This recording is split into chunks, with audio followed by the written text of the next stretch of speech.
In Jiangcheng, at the first municipal hospital, a group of fresh-faced interns clad in pristine white coats stood before the outpatient building, guided by their instructors and physicians. These individuals were recent graduates from various medical schools, assigned to hospitals across the province for their final year of clinical rotations. Among them, a striking figure caught the attention of many. His remarkable handsomeness was undeniable. Qin Feng, a senior student from Jiangxing Medical University, had just received his internship notification from the first municipal hospital a few days prior. Upon reporting today, he was taken aback. Alas, I find no one here to rival me. Could it be that my looks are simply too exceptional? Why must fate bestow upon me the same striking appearance as in my previous life? This confounded sense of déjà vu. Indeed, he was a transmigrator, having unexpectedly crossed over into a parallel universe, assuming the identity of his own self. Now a proud, aspiring white-coat angel. Before him lay a year-long internship at the hospital. Yet, he knew nothing of the medical profession. Apart from the rudimentary medical knowledge swirling in his mind, he felt utterly inexperienced. Greetings, everyone. I am Qin Feng, the Deputy Director of the Medical Education Department. Welcome to Jiangcheng First Municipal Hospital. Congratulations on securing your internship here, which attests to your commendable academic achievements. At that moment, the middle-aged physician with black-rimmed glasses spoke first. Moreover, our hospital is eager to welcome more fresh talent. This year of internship is crucial for you. Who knows? You might even have the opportunity to remain here and become part of our team. His tone bore an enticing undertone, prompting delighted smiles to spread across the faces of the inexperienced interns surrounding him. Staying at the hospital? That would be an unparalleled opportunity. The first municipal hospital was the finest tertiary hospital in Jiangcheng, without exception. Its salaries, benefits, and overall treatment were renowned throughout the city, second to none. Currently, the hospital ranked among the top 50 nationwide and was within the top 10 in North China. However, our standards for selecting physicians are exceptionally high. While there is a chance for retention, only the most outstanding among you will be chosen. As the excitement among the crowd surged, Deputy Director Qin Feng doused it with a bucket of cold water. Thus, you must strive diligently during your upcoming year of internship. With that, the interns fell silent, their expressions turning somewhat awkward. Only a few would be retained? Wouldn't that necessitate fierce competition? It felt as though a brutal battle for supremacy loomed ahead. Yet, Qin Feng was hardly in the mood to absorb his words.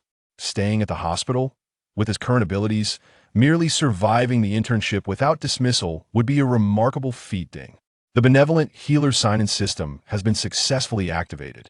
The host can sign in daily to receive top-tier medical experience rewards, continuously enhancing their medical skills. As he stood in confusion, the familiar sound of the system notification resonated within his mind. Qin Feng's eyes sparkled with excitement. The system. It has arrived, and it was a golden opportunity related to medicine. What a timely blessing indeed. Just when one is in need, help arrives as depicted in novels. The protagonist is invariably endowed with an essential system upon traversing realms. With this system, can I still fret over my lack of medical prowess? Ha ha ha. While he was reveling in the joy brought by the system, he remained oblivious to the gaze that had already fixated upon him. Upon exiting, Deputy Director Qin Feng immediately spotted the striking figure of Qin Feng. His handsome silhouette was simply impossible to overlook, prompting an involuntary admiration. This young man is undeniably charming. Like a jade tree swaying in the wind, he embodies elegance. He would serve as the perfect face for the hospital. I must pay more attention to him, observe his medical skills, and, if possible, strive to keep him on board. If he does not fit into the front line, perhaps he could be reassigned to another department. If the interns present were to learn of his thoughts, they would likely wish to strangle Qin Feng right then and there. Does being handsome grant one the liberty to act with impunity?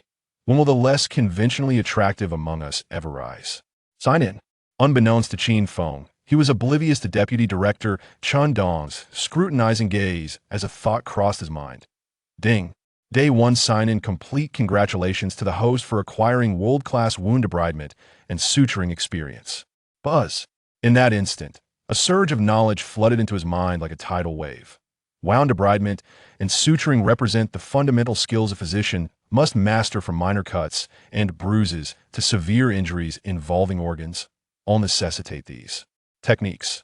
However, suturing techniques also serve as a true testament to a physician's proficiency, varying significantly across different body parts, organs, limbs, and the severity of injuries. For instance, in gastrointestinal surgeries, methods such as the purse-string suture and the invaginating suture are frequently employed. The invaginating suture itself is further categorized into interrupted horizontal mattress, continuous horizontal mattress, and continuous full-thickness mattress, among others, rendering it quite intricate. Conversely, for straight lacerations on the face or body, some physicians may leave conspicuous and unsightly scars post-suture that never fully fade. Yet, in the hands of a skilled surgeon, employing meticulous suturing techniques results in wounds that reveal nothing more than a barely perceptible fine line.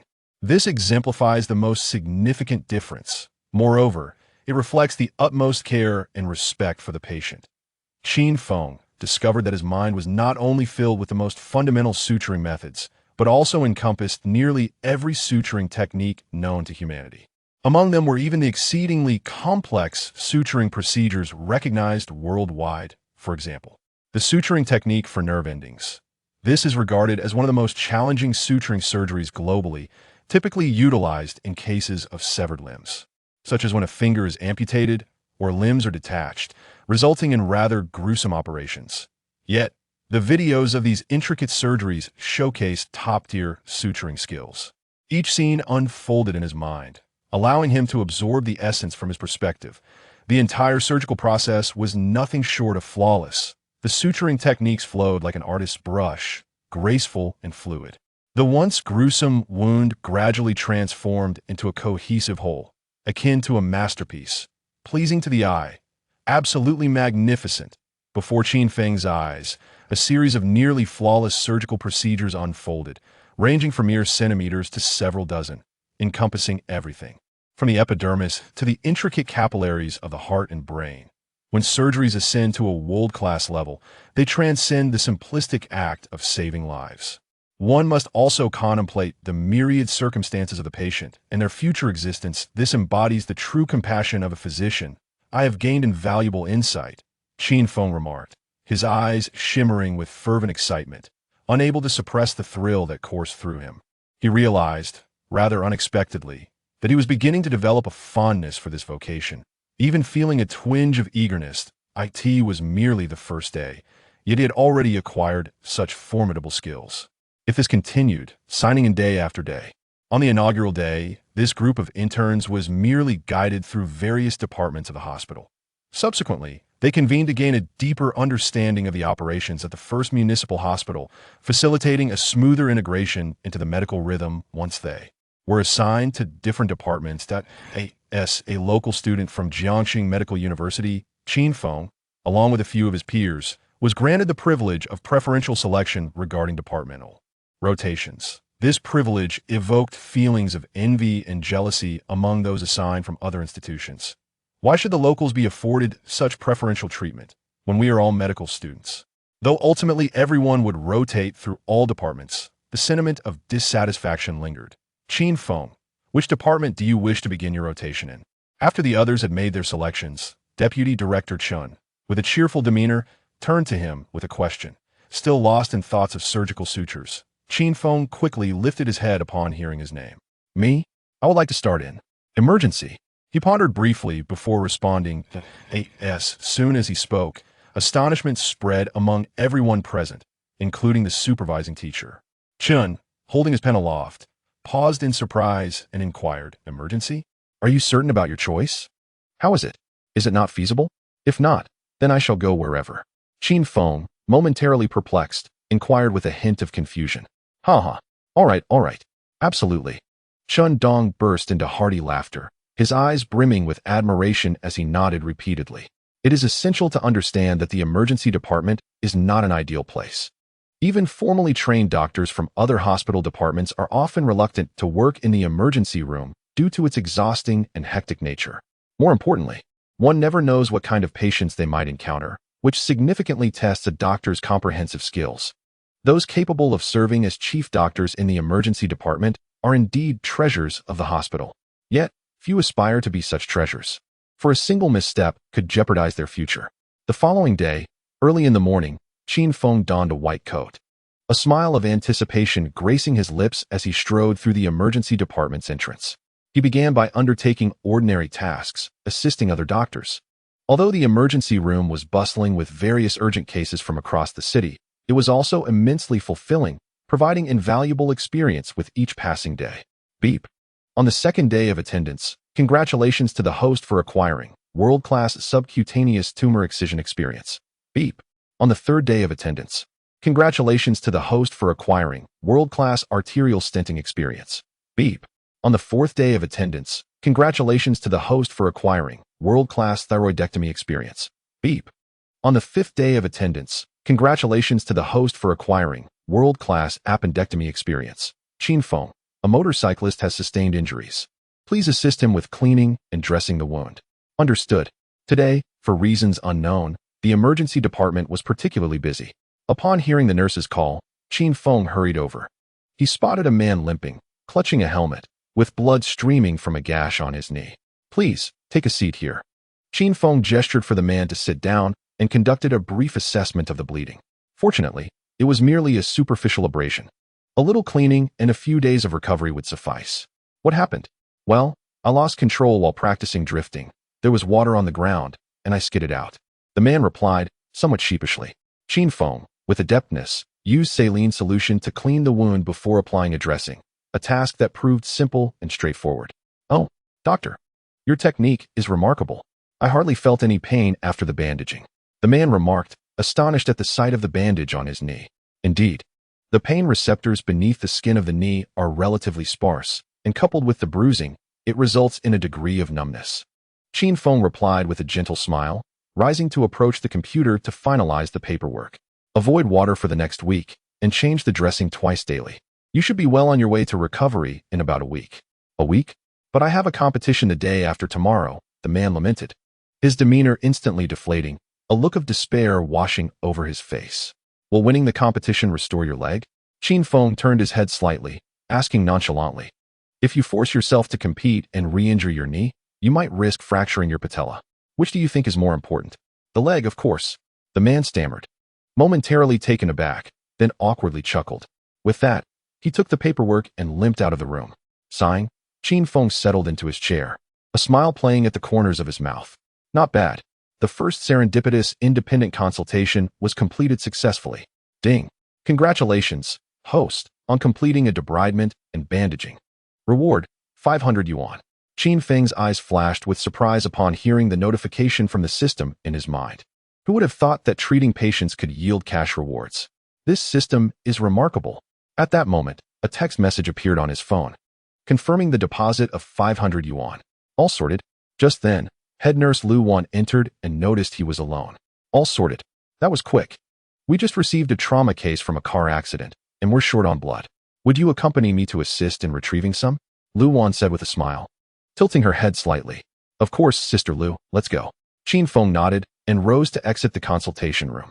Over the past few days, the emergency department staff had initially perceived him as a complete novice, but gradually recognized that this in turn adapted remarkably quickly. Often, just as they confirmed a patient's condition, Qin Feng would already have procured the necessary items. Even during busy times, he handled triage, consultations, and procedures with remarkable efficiency, coupled with his striking good looks. It was no wonder that even patients couldn't resist stealing glances at him. Some female patients who had initially been quite irate found their demeanor softened upon seeing that the attending physician was Qin Feng. Truly a sight for sore eyes. Where is Dr. Qin and head nurse going? Hee. Head nurse, hello. Dr. Qin, I have a female patient with a particularly poor attitude. Could you check on her later? Certainly, no problem. Is she as beautiful as you? Throughout the journey, he exchanged greetings with busy doctors and nurses, maintaining a friendly smile and nodding in acknowledgement. The two arrived at the blood bank, collected 2 boxes of plasma, and were en route back to the emergency department when they noticed 2 security guards rushing past them into the emergency building. An urgent voice crackled through the intercom on one guard's shoulder. All security personnel to the emergency hall immediately. A family member of a patient is wielding a knife. Everyone, move quickly. Roger, we are heading into the emergency now. Qin Feng and nurse Lu Wan, upon hearing the commotion, felt a jolt of shock pass through them. They hurriedly followed the security staff into the emergency room, arriving in the hall to find a crowd gathered at the door of a patient room. Everyone stepped back. Otherwise, I will kill her. A frantic male voice roared. Qin Feng swiftly approached, as the arriving security personnel dispersed most of the onlookers. He saw a man in a shabby jacket brandishing a knife, an ominous fruit knife. Terrifying. In the corner stood a weary-looking woman in a white coat, approximately in her 40s. Frozen in place, the knife trembled ominously less than 5 centimeters from her. Qin Feng, deputy director of the emergency department. You incompetent doctor. Why was my mother fine when she was brought in, and now she is gone after your treatment? The man's eyes were bloodshot, his expression bordering on madness as he shouted furiously at the woman. Calm down, she urged. I cannot calm down. Speak quickly. The words spilled out, laced with desperation. Your mother has long-standing heart issues, compounded by years of toil. Deputy Director Chun, suppressing his fear, spoke with a steady voice by the time she arrived. We had already missed the critical window for intervention. We truly did our utmost. You must accept your loss. That is nonsense. I refuse to believe it. Revive my mother at once, or I will kill you. The man seemed impervious to reason, his voice a relentless roar. First, put down the knife. We can discuss this in my office. Let us not disturb the other patients, shall we? Qin Feng took a deep breath, glancing at the frail figure of the elderly woman on the bed. If your mother could see you now, what would she think? After a moment of silence, the man fell quiet, turning his gaze toward his mother. Outside, the faces of doctors and nurses were etched with fear and concern, hesitant to approach, terrified of provoking him further. They had encountered families in distress before and knew how unpredictable they could become.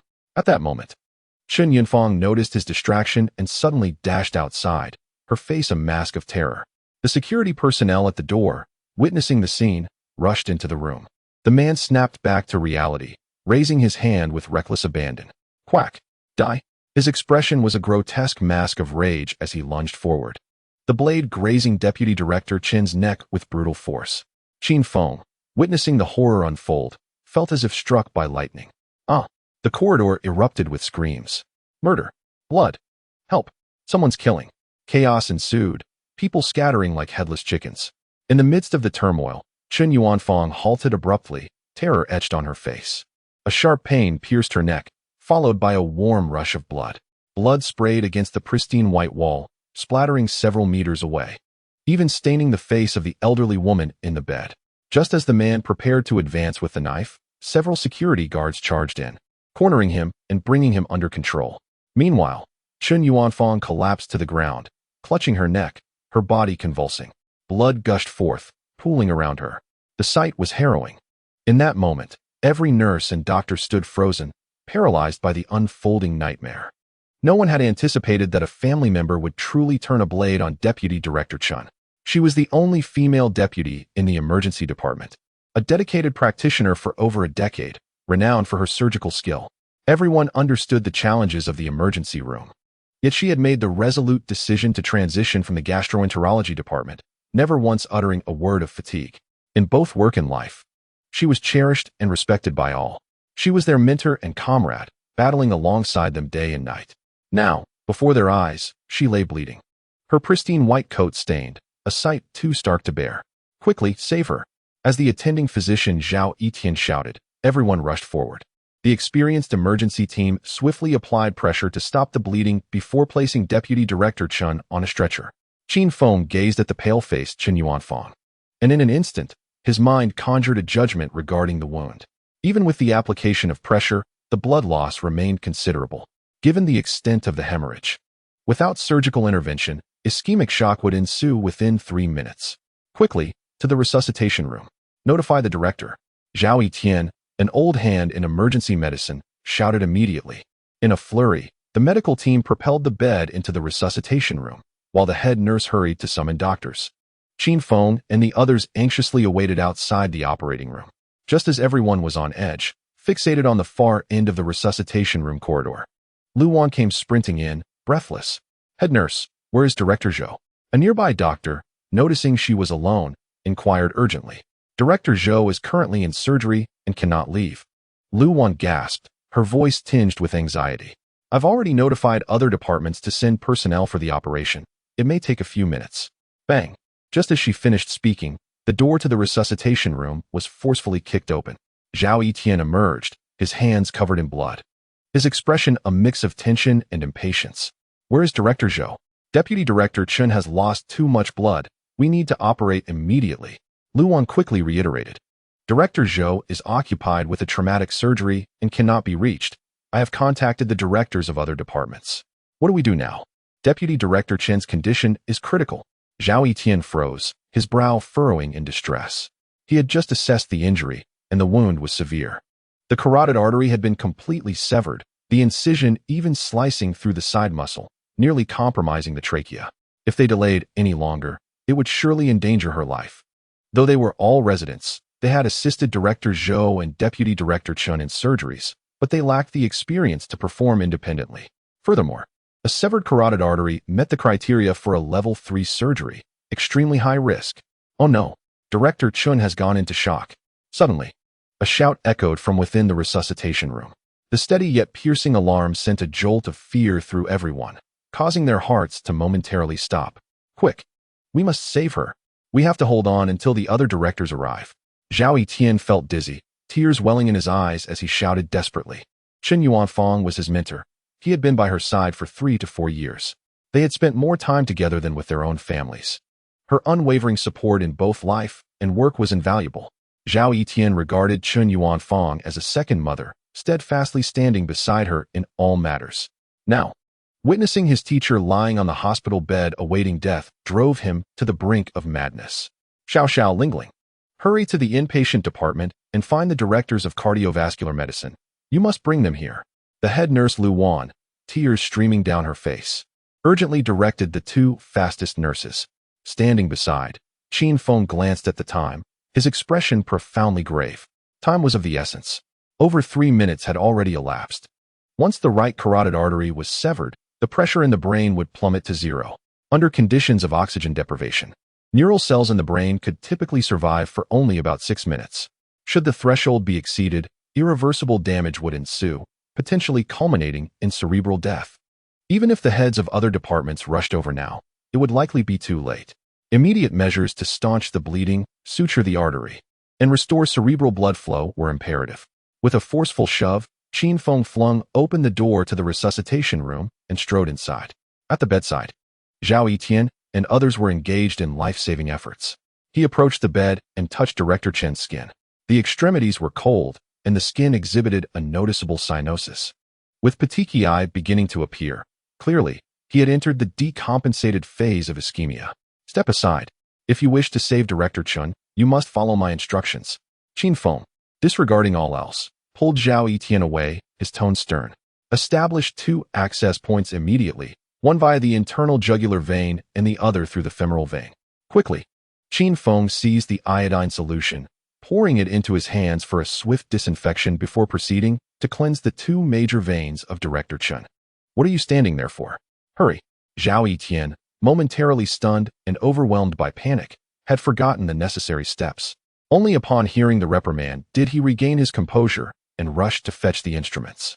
Noticing Zhao Yitian's trembling hands, Qin Feng swiftly took over for the puncture. In one fluid motion, he executed it flawlessly. The other 2 doctors assisting in the emergency were astonished by his deftness. It was remarkably proficient. What about the fluids? After completing the puncture, Qin Feng furrowed his brow, glancing at the 2. They're already prepared, a nearby nurse promptly replied, hastening to bring the fluids and administering them according to the infusion protocol, starting with crystalloids followed by colloids, saline preceding dextrose, and alternating the infusion rates. Initially, they administered 30 units of crystalloid solution, normal saline, balanced salt solution, dextrose solution, to augment venous return and cardiac output, controlling the shock. Subsequently, colloids, whole blood, plasma, albumin, etc., were introduced to rapidly minimize the extravasation of crystalloid fluids. With sufficient personnel, all fluid administration was completed in merely 2 minutes. Upon glancing at the data on the monitoring equipment, Qin Feng noted that the rate of blood pressure decline had begun to stabilize. Notify Nurse Lu to prepare the operating room. We cannot afford any further delays regarding Deputy Director Qin's condition. Qin Feng exhaled slightly, directing with urgency. The nurse dashed out like lightning, leaving Zhao Etienne in a state of shock, observing his emergency maneuvers. Has anyone among you performed surgery before? Qin Feng turned his gaze to the three individuals. We have assisted directors Zhou and Chun in surgeries, but we have never operated independently. They exchanged glances, with Zhao Etienne's expression darkening as he spoke. Surely, the first and second assistants have some experience? Upon hearing Qin Feng's inquiry, the trio nodded. Good. Dr. Zhao, you shall remain outside. Doctors Xiao and Wang, you are to take on the roles of first and second assistants. But who will perform the surgery? Zhao Etienne finally regained clarity, stepping forward with urgency. There is no time to wait for the other directors to arrive. I will perform it. What? You will do it? The three individuals were taken aback, gazing at him with incredulity. Qin Feng was merely a newly arrived intern, lacking even the qualifications to independently diagnose patients, let alone perform surgery. Moreover, surgical procedures required the signatures of the department head, the deputy head, and the lead surgeon. With Deputy Director Chun lying here and Director Zhou occupied in surgery, even they were not authorized to ascend to the operating table. While minor surgeries, such as appendectomies, could be undertaken initially by them before obtaining the director's endorsement, emergency departments often engaged in certain violations of protocol to save lives, albeit on the foundation of absolute certainty. Any mishap would spell disaster for the entire department. Otherwise, why are you here? Qin Feng sighed helplessly, addressing them. Upon his utterance, silence enveloped the room. Rest assured, I possess prior experience in arterial suturing. At the very least, we must restore blood supply to preserve life. After stating this, he turned to the remaining nurse. Continue to apply pressure on the blood vessel, and additionally administer aspirin and recombinant tissue plasminogen activator to prevent thrombosis and avert cerebral infarction. Oh, understood. The nurse promptly complied. Bang. The operating room is ready. At this moment, head nurse Lu Wan rushed in to announce. Qin Feng cast a serious glance at the two doctors before commanding. Prepare for surgery. A minute later, Chen Yuanfang was wheeled into the adjacent operating room. The trio of doctors, Qin Feng, Xiao Jing, and Wang Xiaowei, along with the anesthetist and all the nurses, washed their hands, sanitized, donned sterile attire, and entered the operating theater. At this point, Deputy Director Chen Yuanfang had already been anesthetized. Qin Feng stood at the surgical table, flanked by First Assistant Xiao Jing and Second Assistant Wang Xiaowei. He glanced at the time and declared solemnly, "It is now 15:37. Patient Chen Yuanfang, undergoing carotid artery laceration suturing surgery. We shall commence." On the surgical table, Dr. Xiao Jing took over from the nurse, deliberately shifting her fingers back 2 centimeters from the wound's rear, thereby exposing the surgical field. "Thank you." Qin Feng smiled at her, nodding appreciatively. Xiao Jing, a graduate of Jinling Medical University, had actively sought a position in the emergency department upon joining the first municipal hospital. Subsequently, she caught Director Zhou's attention and had remained by his side. She had recently been promoted and was now on the operating table. Transitioning from observation to first assistant in a mere 6 months, she had become a remarkably experienced attending physician in emergency medicine. Xiao Jing remained silent, gazing blankly at Qin Feng. For reasons unknown, from the moment he emerged from the rescue room to now stepping onto the operating stage, she found herself unable to refute or resist any of his words. The originally handsome and approachable Qin Feng had, in the rescue room, brusquely pushed aside Zhao Etienne and personally conducted the venous access procedure. His technique was so effortlessly precise that she still struggled to comprehend it, akin to inserting a straw with such ease and accuracy. It was noteworthy that although Qin Feng had chosen the 2 largest veins in the neck and groin, even with her years of experience in the emergency field, she acknowledged her inability to perform with such nonchalance and grace. Before the surgical table, Qin Feng was entirely focused, swiftly cleansing the wound with iodine, revealing a neatly aligned incision. Once the disinfection was completed, he employed surgical forceps to locate the severed artery. He had been present when Deputy Director Chun sustained her injury, and the image of the fruit knife slicing across her neck surged in his mind, allowing him to form a rough estimate of the severity of her wounds. With such significant blood loss, it was evident that an artery had been severed, but it was likely that other arteries or veins had also been compromised. The human neck is home to numerous arteries, including the common carotid artery and the superior thyroid artery, among several others. Notably, the common carotid and superior thyroid arteries are the 2 largest in the neck. As he opened the wound to investigate, he felt a surge of relief. Indeed, fortune favored him. Qin Feng exhaled, his eyes gleaming with satisfaction. His assessment had proven accurate. The carotid artery was ruptured. The superior thyroid artery was also severed.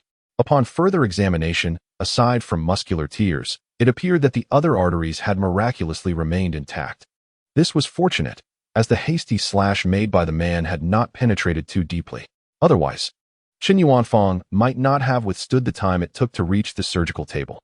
Now, Qin Feng felt increasingly confident. As long as he could suture these two arteries and restore blood flow, the danger should be alleviated. He reported the data, noting that it had returned to normal, albeit slightly low. Upon hearing Qin Feng's voice, the nurse promptly relayed the information displayed on the monitor. The blood volume had nearly returned to normal, allowing for a reduction in fluid administration and a controlled infusion rate. Administer 10 units of heparin and 30 units of papaverine intravenously. I am about to commence the surgery, Qin Feng stated. Nodding in acknowledgement, the circulating nurse replied affirmatively. Qin Feng, are you truly going to proceed? This is against protocol. Just as he was about to grasp the suction device, the second assistant, Wang Xiaowei, urgently grasped his arm, her eyes filled with anxiety. You are merely an intern. Deputy Director Qin's condition has at least reached the standard for a level 3 surgery. Even at our city's first hospital, only a few directors are qualified to perform this. If anything goes awry, we all face dire consequences. This is far too perilous. Do not act recklessly. Deputy Director Chun is stable now. You have done admirably. Let us wait for other department heads to arrive for the surgery. Sister, do you not think it is too late to voice these concerns now?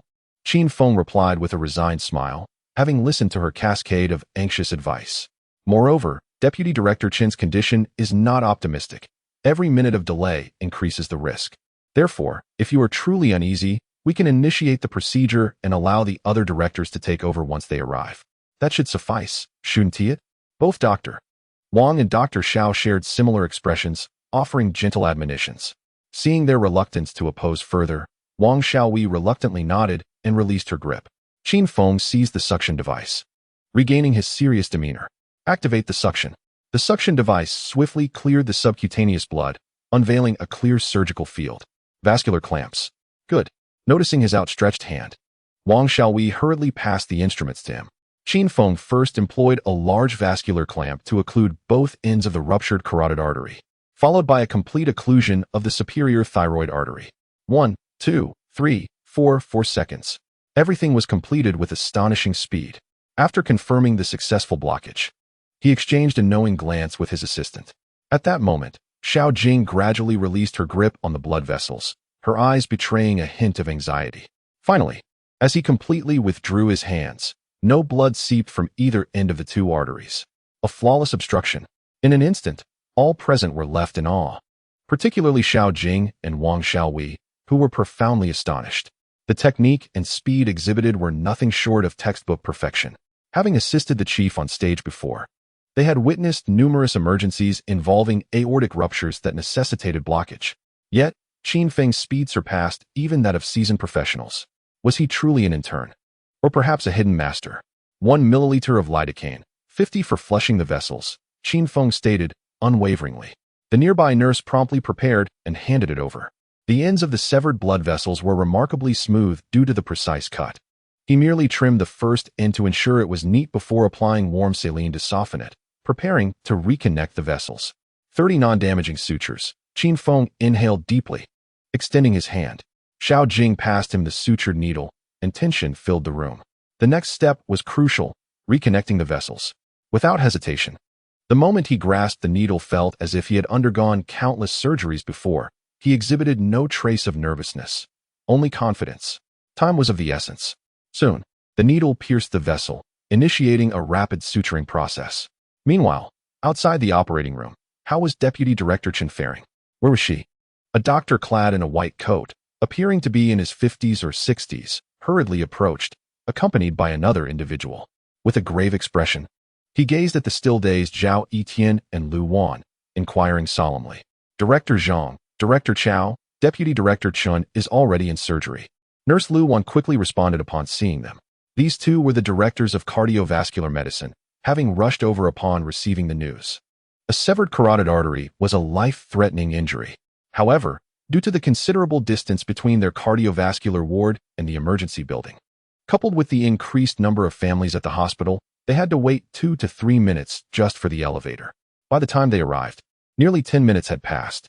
Nevertheless, upon hearing that Qin Feng was already in surgery, both men breathed a sigh of relief. That's good to hear. You gave us quite a scare, remarked Deputy Director Chow, a man in his 40s with gold-rimmed glasses, as he patted his chest in relief. I heard Deputy Director Chun was injured by a family member of the patient. Has the situation been controlled? Director Zhang inquired, nodding with a furrowed brow. The individual has been taken away by the security department. The police will arrive shortly, Luan explained briefly, both men seething with anger. What kind of family member would commit such an act against a doctor? It was utterly insane. Such individuals must face severe consequences. Otherwise, how will we, as doctors, continue our work? Deputy Director Chow could no longer contain his fury. Well then, since Director Zhou is performing surgery, we shall take our leave, Director Zhang sighed, gesturing to the others as he prepared to depart. It is not Director Zhou who is operating. At that moment, Zhao Etienne, standing to the side, suddenly spoke in a hushed tone. What? Directors Chun and Chow halted, casting puzzled glances in his direction. Who is it then? It is the newly assigned emergency interns, Qin Feng and Xiao Jing, along with Wang Xiaowei, Zhao Etienne replied, a bitter smile gracing his lips, his eyes reddened. Snap! Upon hearing his words, Directors Chun and Chow were struck as if by lightning. They stared at each other, both expressions reflecting disbelief. This is outrageous. Director Chin's demeanor shifted drastically as he raised his voice in anger, pointing at the interns with palpable fury. Do you truly believe that you are capable of performing such a significant procedure as carotid artery suturing? This is utterly unconscionable. Let me tell you, if Deputy Director Chin encounters even the slightest mishap, I will see to it that you and those inside are dismissed without hesitation. The First Municipal Hospital cannot tolerate such irresponsible doctors. With that, the two of them rushed through the surgery room doors, swiftly washing their hands and donning sterile attire, masks, and gloves, before approaching the sterile room entrance. Through the glass, they observed a similarly clad young man standing at the center of the operating table, deftly wielding tweezers as he conducted the suturing. Beside him stood Xiao Jing and Wang Xiaowei, along with other nurses, all frozen in place. The two directors exchanged glances, each recognizing the shared fury in the other's eyes. Carotid artery suturing is a meticulous task. How could it possibly be executed with such swiftness? Were they merely sewing a duvet cover at home? Had they arrived even a moment later, Director Qin Feng might not have survived. With a decisive push, Director Qin swung open the isolation door of the operating room, and the two hurried inside, their expressions dark as storm clouds, approaching the operating table. What on earth are you doing? Cease this immediately. Who permitted you, and in turn, to operate unsupervised? Their reprimand startled everyone present, who had been engrossed in Qin Feng's rapid suturing. The sudden entrance of the directors transformed the atmosphere in the operating room. This is a disaster. Director Zhang stormed onto the operating table, shoving aside Dr. Wang Xiaowei, the second assistant. Director Zhang, Xiao Jing quickly called out, her gaze darting toward Qin Feng, eager to alert him. Yet, Qin Feng paid no heed, continuing his swift suturing. All right, release the vascular clamp and let us take a look, he commanded without lifting his head, directing Xiao Jing, who stood beside him. When silence fell around him, he took it upon himself to grasp the clamp. Did you not hear me telling you to stop? At that moment, Director Chin's anger intensified, his eyes dark with malice and disdain. An intern daring to operate without authorization, and on his own deputy director no less, during a high-risk, level 3 surgery for a ruptured carotid artery. Should anything go awry, it would tarnish the hospital's reputation irreparably. Are you not afraid of being condemned by public opinion, Director Zhang? Have you forgotten the regulations of the operating room? Qin Feng's hands remained steady as he gently grasped the vascular clamp, turning his head to gaze at him with a calm demeanor. If your recent actions lead to an unforeseen complication during this surgery, I shall bear the responsibility. Will you pack your things and leave, or will you shoulder the burden? You. Director Zhang was momentarily taken aback by his words. The onlookers were equally astonished. Goodness, this is a critical surgery in the cardiovascular department, and a mere intern dares to confront him directly? Yet, he was not incorrect. According to the operating room regulations, no one is permitted to raise their voice during surgery. Any disruption could gravely affect the primary surgeon, potentially resulting in irreparable mistakes. Every movement during the operation demands precision, especially in surgeries classified as level 2 or above, where the lead surgeon must maintain complete concentration. Any external disturbance at such a moment could yield catastrophic consequences. Director Zhang's earlier reprimand had already been quite loud, startling those gathered around. Qin Feng had heard it as well, but the wealth of elite experience flooding his mind enabled him to maintain composure. After a brief pause of less than a second, he resumed suturing. "You are that intern? Who authorized you to lead the operation?" Director Zhang, having regained his wits, coldly retorted, "This is a serious violation. If any issues arise with Director Chen, you will face legal repercussions. Now, leave and wait outside." Before he could finish, Deputy Director Chao forcefully tugged at him from behind. "Chao Ke, why are you pulling me?" Director Zhang furrowed his brow, casting an annoyed glance at Deputy Director Chao. However, Chao stared wide-eyed, disbelief etched across his face as he fixated on the surgical table, particularly at the incision on Chun Yuanfang's neck. "Old Zhang, look." "What the—" Director Zhang followed the direction of his finger, and as he began to speak, his entire body jolted in shock. The severed carotid artery had been flawlessly reconnected, and the suturing technique was remarkably exquisite. As heads of the cardiovascular department, they immediately recognized the two suturing methods employed. The initial 2-point interrupted sutures were followed by several interrupted mattress sutures between the positioning stitches, all executed flawlessly, truly a textbook example of perfection. As Qin Feng slowly released the proximal vascular clamp, arterial blood began to flow into the site of the incision. No blood seeped out. Upon opening the distal vascular clamp, blood surged through, rushing towards the brain. Not a drop of blood was lost. "Perfect. Not bad." Qin Feng nodded in satisfaction. His concern now was not the arterial suturing, but rather the risk of cerebral infarction. As time passed, although fluid resuscitation had stabilized Deputy Director Chen Yuanfang's vital signs, it was imperative to provide the brain with oxygenated blood as swiftly as possible. Every second counts in significantly reducing the risk of stroke. Qin Feng glanced at the surgical timer. 5 minutes. Basic skills. Yet, the two directors beside him were utterly bewildered. They too had realized that the surgery had only commenced 5 minutes ago. In the span of merely 5 minutes, Qin Feng had successfully connected the carotid artery without a single error. How could this be possible? Director Zhang was utterly bewildered, his mouth agape, at a loss for words. The anger he had just felt dissipated in an instant, replaced by an indescribable mix of complexity and astonishment. Even for him, a normal procedure from the commencement of surgery to the successful reconnection of the carotid artery typically required at least 15 to 30 minutes. Although the arterial vessel appeared relatively large and thus easier to maneuver for an outsider, a true expert understood the gravity of the situation. This was, after all, the aorta. Any slight negligence in suturing could lead to a catastrophic secondary rupture and hemorrhage, an extremely perilous outcome, were it not for Qin Feng standing right before him. Merely watching the surgical video would have led him to believe that it was a demonstration by a world-class authority in cardiovascular surgery, exemplifying a textbook operation. Noticing the two men had fallen silent, Qin Feng resumed his work with needle and thread. Next, he began to suture the thyroid artery, employing the same meticulous technique as before, ultimately executing an interrupted suture. Success. This time, he was undisturbed. Glancing at the clock, it had taken only 3 minutes. Qin Feng nodded slightly as he sequentially released the vascular clamps. Blood flowed perfectly through the vessels without a single drop of seepage.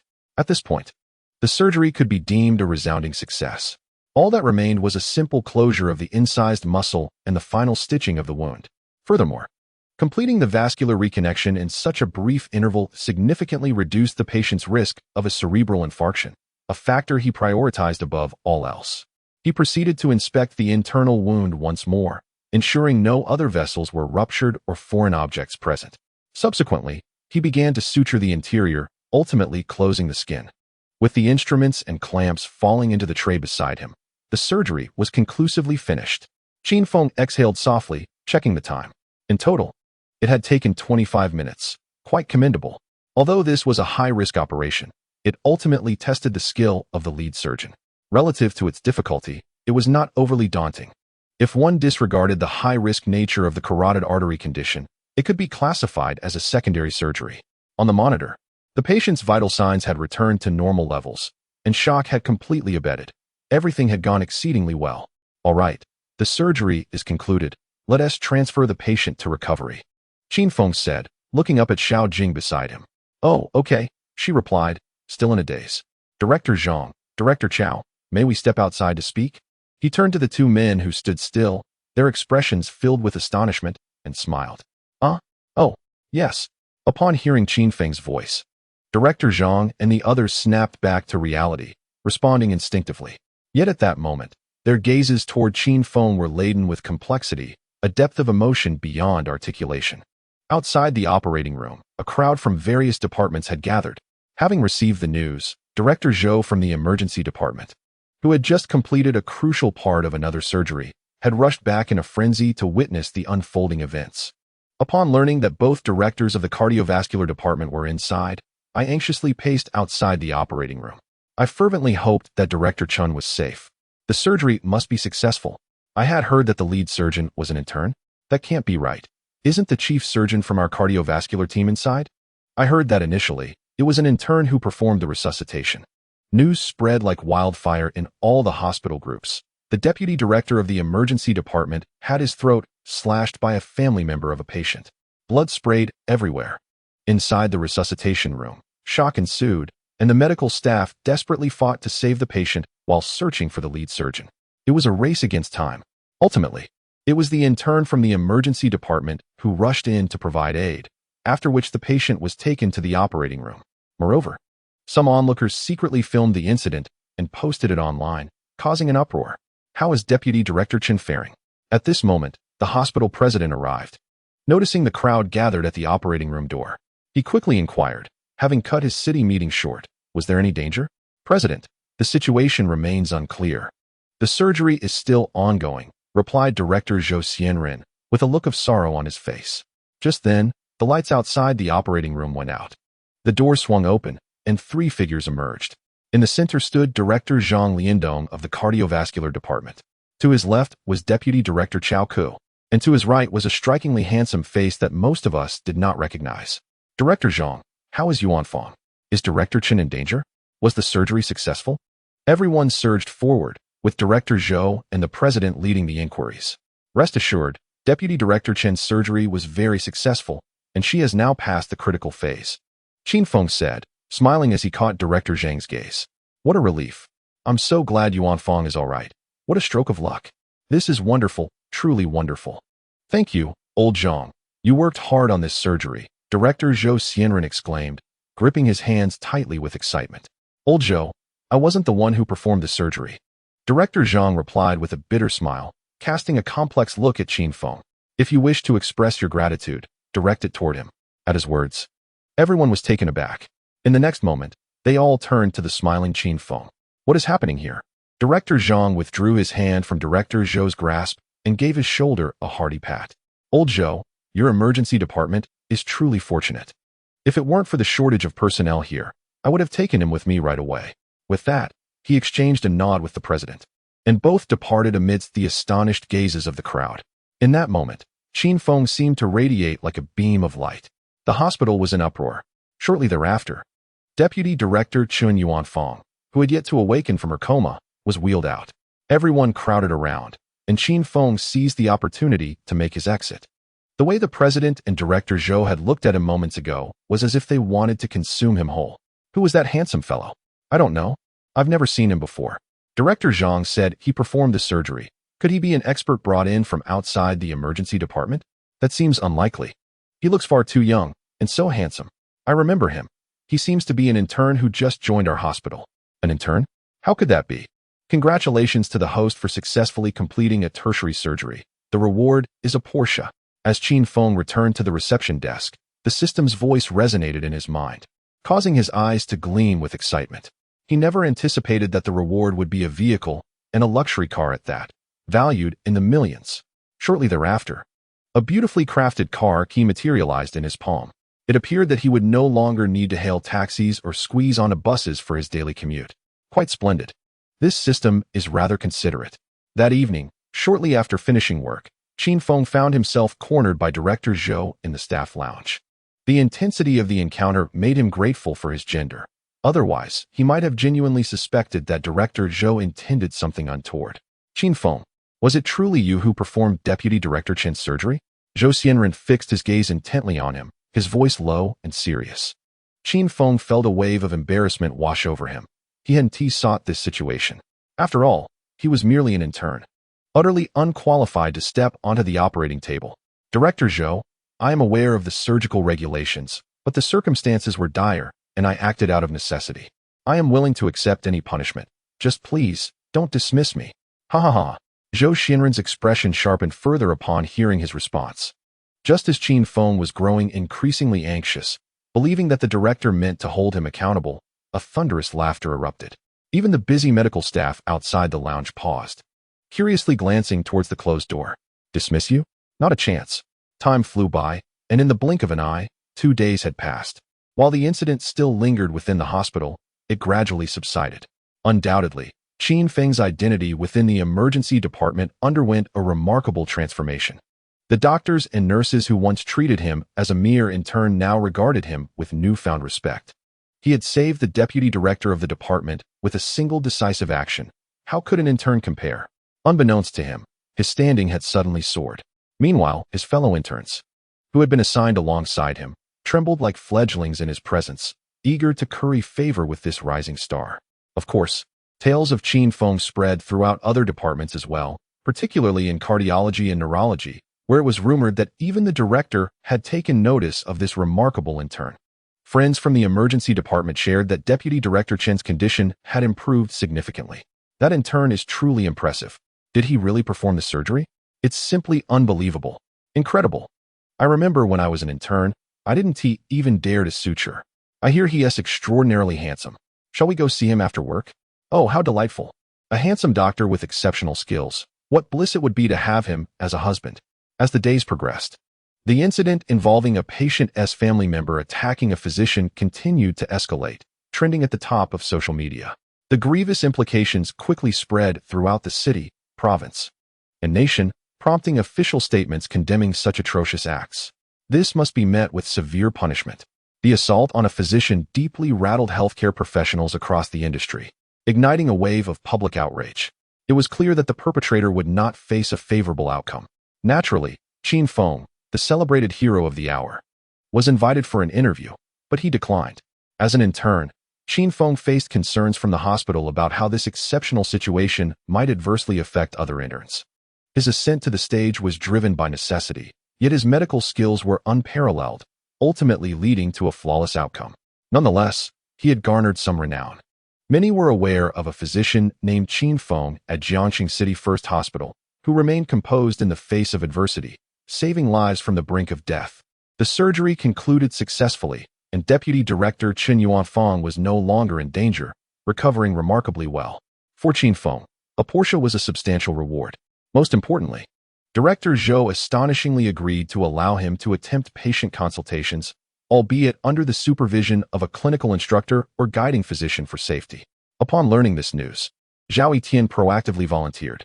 Not only was he grateful for Qin Feng's rescue of his mentor, but he also found himself unable to accompany his teacher. So he decided to personally serve as Qin Feng's guiding physician. Meanwhile, the other interns continued with their menial tasks in the emergency department, each feeling the sting of comparison. Ding. Congratulations, host, for completing a diagnosis. Reward, 100 yuan. Ding. Congratulations, host, for achieving hemostasis. Reward, 200 yuan. Ding. Congratulations, host, for completing a diagnosis. Reward, 100 yuan. Subsequently, Qin Feng began his consultations. Each time he concluded a patient's case, he received system rewards, albeit modest amounts. However, given the high volume of emergency patients, these sums accumulated rapidly. By the end of the day, he had attended to over 20 patients, resulting in an unexpected increase of nearly 4,000 yuan in his bank account, surpassing his entire monthly stipend as an intern. Earning 4,000 in a day would amount to 40,000 in 10 days and nearly 12,000 in a month, approaching an annual income of 1.5 million yuan, rivaling the salary of a chief physician in a top-tier hospital in a first-tier city. After calculating this in his mind, Qin Feng couldn't help but feel a surge of excitement. He would never again be short of funds. Soon, Qin Feng embarked on his first night shift. with Zhao Etian following his schedule. The night was typically the busiest time in the emergency department, given the influx of critical cases. Just past midnight, an ambulance delivered a patient in critical condition. Due to Deputy Director Qin Feng's circumstances, only Director Zhou was on duty in the emergency department, and they promptly proceeded to the operating table. Qin Feng, are you truly just an intern? Zhao Etian, seated beside him, asked curiously. Qin Feng, feeling a wave of irritation, had been asked this countless times over the past few days. Dr. Zhao, I am indeed an intern. I still have a year until graduation. But how is it that you can perform surgeries like carotid artery suturing? Zhao Etian could not fathom this conundrum. When he first began his internship at the city hospital, he felt utterly inept, as much of the knowledge imparted in school was theoretical, with little practical application. The emergency department was the ultimate test of diagnostic and clinical skills. Over the past few days, seated beside Qin Feng, he had scarcely uttered a word, for Qin Feng had never erred in his patient diagnoses. Truly remarkable. Doctor. Qin Feng let out a sigh, pondering how to evade the situation, when suddenly anxious voices echoed from the doorway. A man entered, supporting a pregnant woman beside him. Their arrival was remarkably timely. Qin Feng's eyes brightened, and he quickly straightened his posture. What seems to be the problem? The pregnant woman sat down with great difficulty. Her face contorted in pain, beads of sweat glistening on her forehead.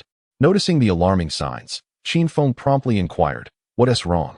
"I don't know," the man replied, panic evident on his face. "My wife has been complaining of abdominal pain since this afternoon. I just got off work, and when I returned home, I found her in severe pain, unable to eat, and constantly feeling nauseous. I rushed her here." Qin Feng's demeanor shifted to one of concern. It had been nearly 10 hours since her discomfort began. How had the pregnant woman endured such a duration? "Please tell me where it hurts," he asked the woman. "Oh, doctor, it hurts here," she replied, struggling to lift her arm and pointing to her lower right abdomen. Qin Feng reached out, applying gentle pressure. "Ouch!" she cried out immediately, her body instinctively recoiling. He withdrew his hand, his brow furrowing. The area felt as rigid as a board, with a distinct rebound tenderness. A concerning possibility flickered in his mind, though he hesitated to confirm it, for lower abdominal pain could arise from various conditions. Moreover, given the size of the woman's belly, she appeared to be at least 8 months pregnant. If his suspicion were to be substantiated, the implications could be grave. Beside him, Zhao Etian's expression turned serious upon witnessing the situation. "Something seems amiss. What do you think, Qin Feng? Are you able to handle this?" he asked, leaning closer to Qin Feng. Qin Feng shook his head, his fingers flying over the keyboard. "Dr. Zhao, please fetch a stretcher." Zhao Etian immediately dashed outside, tearing off a form to hand to the man, his expression grave. "Quickly take your wife for an ultrasound and an ECG. Wait, add one more test. It must be expedited." "Doctor, is my wife going to be all right?" she asked, still carrying our child. The man, noticing Qin Feng's demeanor, grew increasingly anxious. "Do not worry. As soon as the test results are available, bring them to me immediately. Do you understand?" Qin Feng instructed, hearing the sound of a stretcher approaching down the corridor. The man nodded fervently, gripping the test form tightly. The stretcher arrived. Zhao Etian and Nurse Lu hurriedly wheeled it to the entrance. The pregnant woman was carefully lifted onto the stretcher by 4 individuals, her face paling as the pain intensified. Large beads of sweat cascaded down her forehead, soaking her back. Watching her being taken away, Qin Feng felt a knot tighten in his stomach. "Qin Feng, what is going on?" Zhao Etian asked. "I suspect the pregnant woman may have acute appendicitis," Qin Feng replied. Hearing this diagnosis, Zhao Etian felt a wave of anxiety wash over him, his mouth agape. "What is your level of certainty?" "Although it has yet to be definitively diagnosed, I would estimate it to be quite likely." As Qin Feng finished speaking, Zhao Etian's tension escalated. Acute appendicitis during pregnancy is a life-threatening condition. For an average person, whether chronic or acute, appendicitis can typically be resolved with relative ease. This is a relatively minor procedure, one that even chief surgeons like Zhao Etian can perform. However, acute appendicitis in a pregnant woman poses significant dangers. Acute appendicitis during pregnancy can rapidly escalate, leading to necrosis, perforation, and peritonitis, with the condition deteriorating swiftly. This is due to the engorgement of pelvic organs during pregnancy, which also affects the appendix. As the uterus continues to enlarge, the abdominal organs shift upward. When inflammation occurs in the appendix, the greater omentum cannot effectively encapsulate it. causing the inflammation to spread and worsen, potentially triggering peritonitis. Inflammatory stimulation of the uterus can induce contractions, resulting in miscarriage or preterm labor. In severe cases, this may lead to fetal hypoxia or even death. However, abdominal pain in pregnant women can stem from various causes beyond appendicitis. How can you be so certain? Zhao Etian furrowed his brow, expressing concern. Therefore, fundamental examinations and ultrasounds are necessary. She is unable to undergo them, so I included another imaging technique, Qin Feng affirmed. Various conditions can cause abdominal pain during pregnancy, such as preterm labor, renal colic, placental abruption, and uterine fibroid degeneration. Hence, accurate diagnosis becomes exceedingly crucial. A misdiagnosis could endanger both the mother and the child. Fortunately, the evening was not busy, and the machines were available. He expedited the process, and within about 10 minutes, the man returned, panting, holding several examination reports. "Doctor, the reports are here." Qin Feng scrutinized the reports, his expression darkening after glancing at the diagnostic results and images. He then handed the report to Zhao Etian, whispering, "Take a look." Upon reviewing the report, Zhao Etian's expression froze at the first glance. It was indeed acute appendicitis. Moreover, the appendix had already become inflamed and ruptured, with purulent fluid containing bacteria clearly seeping out, alarmingly close to the uterus. This is troublesome. What now? Director Zhou is still in surgery. There is no time. We can only proceed with the operation and wait for Director Zhou's signature later. Dr. Zhao, could you please inquire which director from obstetrics is on duty tonight, just in case? Qin Feng shook his head, speaking gravely. Through the ultrasound, he discovered that the appendix was partially obscured by the uterus. Ideally, if the appendix can be safely removed without impacting the continuation of the pregnancy, that would be the best outcome. However, if the inflammation continues to progress, or if the uterus significantly obscures the appendix, surgical removal may not be feasible. Should the appendix perforate and lead to diffuse peritonitis with pelvic infection, a cesarean section would become necessary. Naturally, this is not the outcome he desires. Yet he must prepare for the worst. Although Qin Feng has recently signed off on a world-class cesarean procedure, it is still preferable for an obstetrician to handle such surgeries. Very well, I will contact obstetrics to be on standby. Zhao Etian nodded in agreement without hesitation and swiftly exited. Sister Wan, immediately arrange the operating room, notify anesthesia, and prepare for surgery. All right, I'm on it. Lu Wan responded without a moment's hesitation and dashed away. Doctor, what is wrong with my wife? Does she really need surgery? Upon hearing his words, the man was immediately engulfed by panic. He hurriedly grasped the doctor's arm, his voice trembling as he implored. My wife and child will be fine, won't they? They cannot be harmed. Please remain calm, Qin Feng reassured him. At present, we can confirm that your wife is suffering from acute appendicitis, and it is imperative that her appendix be removed. However, I must clarify some critical details. The inflammation has begun to spread, and if not addressed promptly, it could potentially affect the fetus. Should this lead to a pelvic infection, a premature cesarean section may become necessary. Do you understand? The man's expression turned to one of utter shock, as if struck by lightning. His eyes widened, and he stood frozen, mouth agape, at a loss for words. Tears streamed down his cheeks. Please, I beg you, save my child. Doctor, I implore you to protect our baby. In an instant, the man fell to his knees. Rest assured, I will exert every effort to ensure the safety of both your wife and child, Qin Feng stated with grave determination. Dr. Qin, the operating room is ready. Lu Wan announced as she rushed back. Let us proceed, Qin Feng declared, striding forward, with the man trailing behind him, sobbing uncontrollably. Inside the operating room, Zhao Etian stood beside him, preparing for disinfection while casting a curious glance at Qin Feng. Qin Feng, how can you be so certain it is acute appendicitis? Though the rigid abdomen and rebound tenderness are typical responses, many conditions could lead to such symptoms. He was intrigued, for Qin Feng's diagnostic prowess seemed almost miraculous. With but a gentle touch, he had nearly pinpointed the issue. Truly remarkable. Had it been Zhao himself, the pregnant woman would likely still be undergoing a myriad of tests. In emergencies, every second counts, and the sooner an issue is resolved, the better for both mother and child. I have palpated the fetus and found it to be healthy, with no signs of distress, and the mother is not experiencing any bleeding.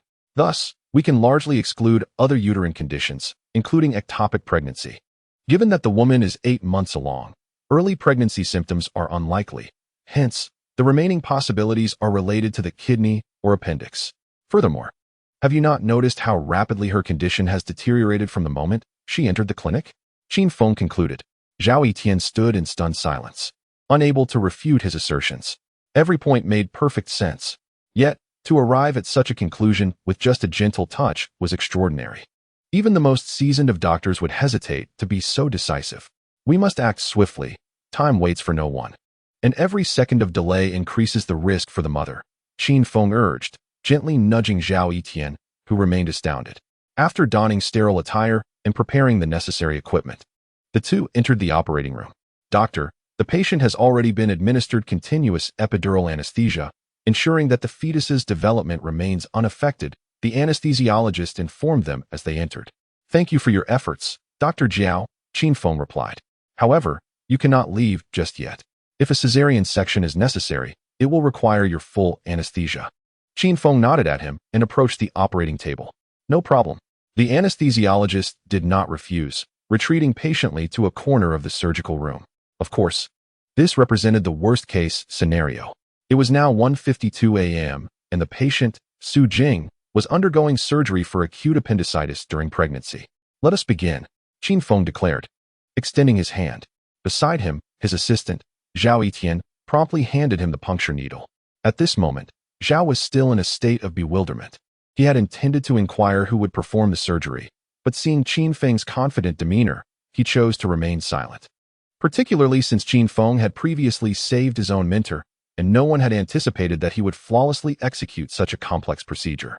Although this was another high-risk case of acute appendicitis during pregnancy, it was certainly less daunting than carotid artery suturing, so he refrained from further questioning. Even as the mystery in his mind grew ever larger, a seemingly merely handsome intern appeared to possess an extraordinary array of skills. Suddenly, he felt as though he had wasted years studying medicine. At this moment, Qin Feng had swiftly made a 1-centimeter incision in the lower right abdomen of the pregnant woman. Whispering, laparoscope. In the emergency office, what? Qin Feng is back on the operating table, Zhou Xianren exclaimed, nearly spitting out his drink in shock as he turned to Lu Wan. He had just come down from the operating table and, upon discovering that Qin Feng and Zhao Etian were missing, summoned head nurse Lu Wan to inquire about their whereabouts. To his astonishment, he learned that Qin Feng had taken Zhao Etian into surgery. What on earth is happening? Speak. He stood up abruptly, his expression grave. A pregnant woman has arrived. 33 weeks along, and Dr. Qin suspects acute appendicitis. Lu Wan quickly summarized the situation. Zhou Xianren's brow furrowed at her words. Where are the examination reports? I will fetch them. Lu Wan hurried off and returned with both the man and the reports to the office. Zhou Xianren examined the report in silence. It indeed confirmed acute appendicitis, with inflammation already beginning to spread. If surgery were not performed promptly, a perforation affecting the uterus could endanger both mother and child. Given the current circumstances, the outlook was not optimistic. Doctor, is there a problem? The man, seeing the nurse leading him to another physician, was suddenly anxious. Oh no. I'm just taking a look, Zhou Xianren quickly replied with a reassuring smile. Your wife's condition does necessitate surgery, but we will need to assess the situation during the procedure. Prepare yourself for a cesarean section. However, there is no need for concern. The baby is already 8 months along and meets the criteria for survival outside the womb. Isn't it just appendicitis? Why does everyone insist on a cesarean section? The man shouted, his face flushed with frustration. In a fleeting moment, 2 doctors informed him that his child might require a cesarean section, shattering his psychological defenses entirely. Do not fret, if it comes to that. It is the only method to ensure the safety of both mother and child. Do you understand? Zhou Xianren, accustomed to the frantic scenarios within the emergency department, patiently advised. I am Zhou Xianren, the head of the emergency department. Rest assured, we will guarantee the safety of both mother and child. After speaking, he turned to Lu Wan. Have you notified the obstetrics and gynecology department? It has already been communicated. Director Su is on duty tonight and can come over at any time, Lu Wan replied. Nodding confidently, she could not help but admire how Zhou's words echoed the thoughts of Dr. Qin. Remarkable. With that, Director Zhou departed the office, making his way directly to the operating room. Although Qin Feng had surprised everyone during his last appearance, he was still a newly arrived intern, leaving Zhou with a lingering sense of unease. Where are you going, Teacher Zhou? Xiao Jing, who had just finished stitching up a patient assigned by Zhou, noticed him hurriedly approaching. "To the operating room," was Zhou's succinct reply. Xiao Jing, hearing the response, refrained from further inquiry. Observing Lu Wan accompanied by a visibly anxious man trailing behind, her curiosity prompted her to quietly ask, "Sister Wan, is there another patient?" "No. Qin Feng has taken Dr. Zhao into surgery, and Director Zhou has gone to check on them." With that, she hastily followed Zhou, leaving Xiao Jing in a state of shock. Her expression a mix of astonishment as she murmured, "Qin Feng has taken Zhao into surgery? My heavens, I must have misheard." After a few seconds of stunned silence, joy surged across her face, and she quickly dashed after them. "I cannot miss this. I need to observe and learn."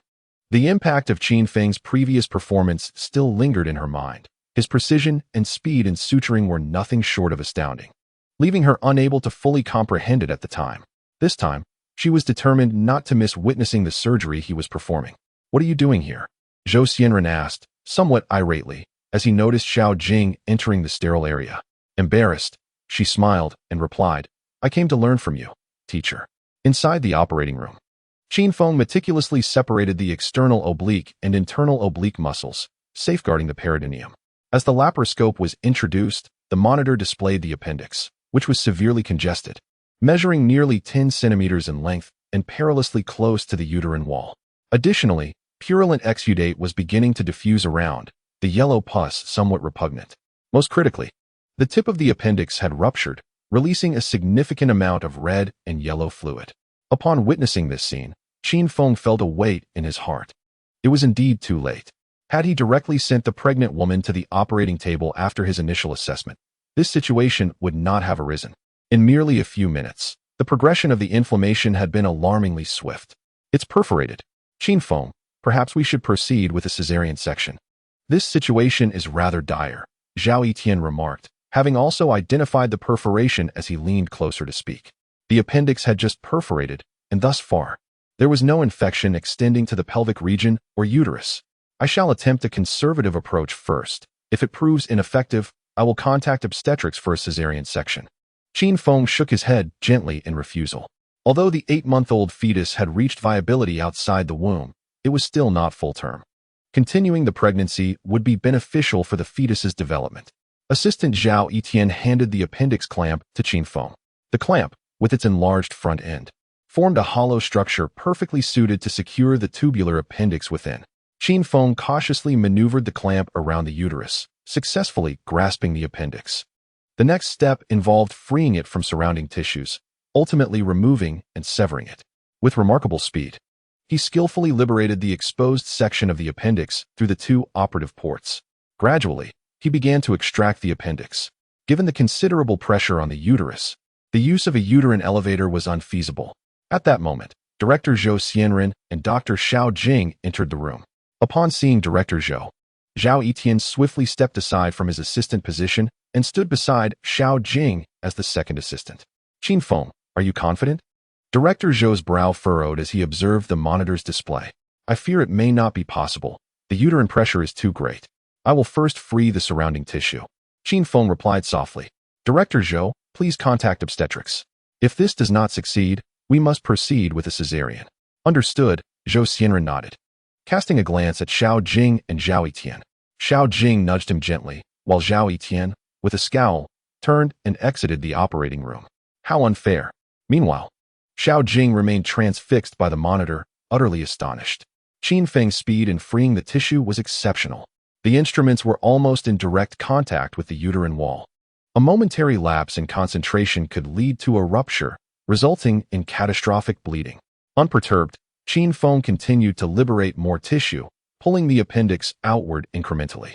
Not only was Xiao Jing astonished, but even Zhou Xianren was taken aback. "Goodness, this level of dissection is rather impressive," he thought, watching the rotating knife nearly graze the uterine wall, causing him to involuntarily shudder. What audacity! Could he not wait for the cesarean? Yet, Qin Feng was resolute, striving to excise the appendix entirely. Alas, time was not on his side. Had the appendix not perforated, he would have been entirely confident. Now, with pus and blood seeping from the appendix, even if he completed the dissection and excised it at the fastest pace, the pelvic cavity would still be at risk of infection necessitating a cesarean. The responsibility for this outcome lay not with him, but with the pregnant woman and her husband outside. How could she endure abdominal pain at 8 months of pregnancy? If he were the father or father-in-law of this man, he would be tempted to deliver a severe reprimand. There is no time left. Inform the family to sign. Qin Feng paused his dissection, observing the accumulation of pus and blood within the pregnant woman, and lamented, if she were an ordinary person, we could simply aspirate this pus. However, pregnant women cannot use suction devices as they may adversely affect the fetus. There was no alternative. All right, I shall take my leave. Director Zhou Xianren stepped out of the operating room and engaged in conversation with the man regarding the signatures. A few minutes later, Zhao Yitian entered with another middle-aged woman clad in sterile attire. Qin Feng, Director Su has arrived. The woman gazed at him curiously, her eyes reflecting astonishment and delight. Your name has spread throughout our city. Indeed, well done. Director Su immediately praised Qin Feng, causing him to feel somewhat bashful. No, the situation is urgent. I was merely thrust into the fray. Qin Feng chuckled lightly, responding with modesty. Director Su, the next steps are in your capable hands. Rest assured, Su replied, swiftly removing the instruments and stepping aside to allow Director Su to take the lead. At that moment, all awaited with bated breath as the operating room door swung open, and Director Zhou returned, nodding to Qin Feng and Director Su at the table. The family has consented. A cesarean section can proceed. Following this, the anesthesiologist commenced a secondary anesthesia. Qin Feng observed closely as the obstetrics and gynecology director took charge. The original minimally invasive incision was rendered irrelevant. He watched as the skin was incised, and layers of tissue were meticulously separated beneath. Strangely, he felt a surge of excitement. He had never witnessed the birth of life from such proximity. This was the moment of a new being's arrival. Director Su, indeed seasoned in experience, soon revealed the enormous uterus. Subsequently, he made an incision on the uterus, carefully enlarging it. Gently piercing the amniotic sac, he released the amniotic fluid. Director Su then plunged his hands into the placenta, extricating the fetus. At this juncture, the newborn was covered in amniotic fluid, appearing somewhat unclean. A single umbilical cord connected the infant to the mother. After severing the cord, he suctioned the amniotic fluid from the baby's mouth, ears, and nose. He cleaned the infant and placed it in an incubator, transporting it to the care room. Director Su gently handed the child to a nurse, and then turned to another nurse by the instruments, instructing her to administer medication. Looking up at Qin Feng with a smile, he inquired, how was it? Your first time witnessing this? Yes, indeed, my first encounter. It's quite miraculous, Qin Feng nodded, somewhat awestruck. This is the wonder of nature. Before long, the placenta was successfully detached. After cleaning the uterus, they confirmed its normal contraction and proceeded with suturing. The task was complete. Director Su declared, I am finished. The next phase is yours. With that, he raised his hands, voluntarily vacating the surgical position. Qin Feng returned to his station, extending his palm. This time, there was no need for laparoscopic tools, as the cesarean had fully opened the abdominal cavity. A direct incision would suffice. Now, the entire appendage lay exposed within the surgical field. He swiftly began the dissection.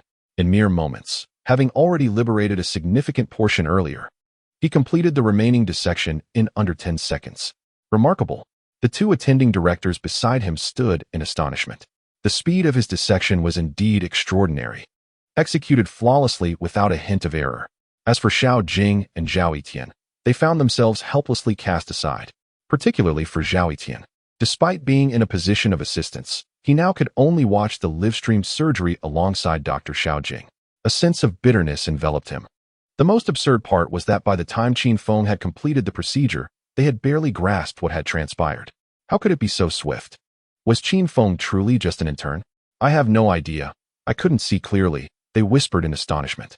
The entire appendix had been meticulously extracted from the abdominal cavity, laid bare before the onlookers, with pus and blood seeping out, emanating an aura of dread. At approximately 1 centimeter from the base of the appendix, Qin Feng executed a purse string suture. Swiftly, he made the incision, severing the appendix. He applied a hemostatic clamp, tightening the purse string suture before removing the clamp. The residual appendix was then reinserted into the cecum, tied off, and the excess suture cut. By this stage, the operation was nearing completion, with no fetal obstruction remaining. The purulent fluid and debris within the pregnant woman's abdominal cavity were promptly aspirated. A final inspection of the cavity revealed no complications. After a thorough cleansing, preparations were made to close the abdomen with 10 synthetic absorbable sutures. Qin Feng took the needle and thread, commencing the layer-by-layer suturing. 3 minutes later, the facial layer was sutured. 3 minutes more, and the muscle layer was complete.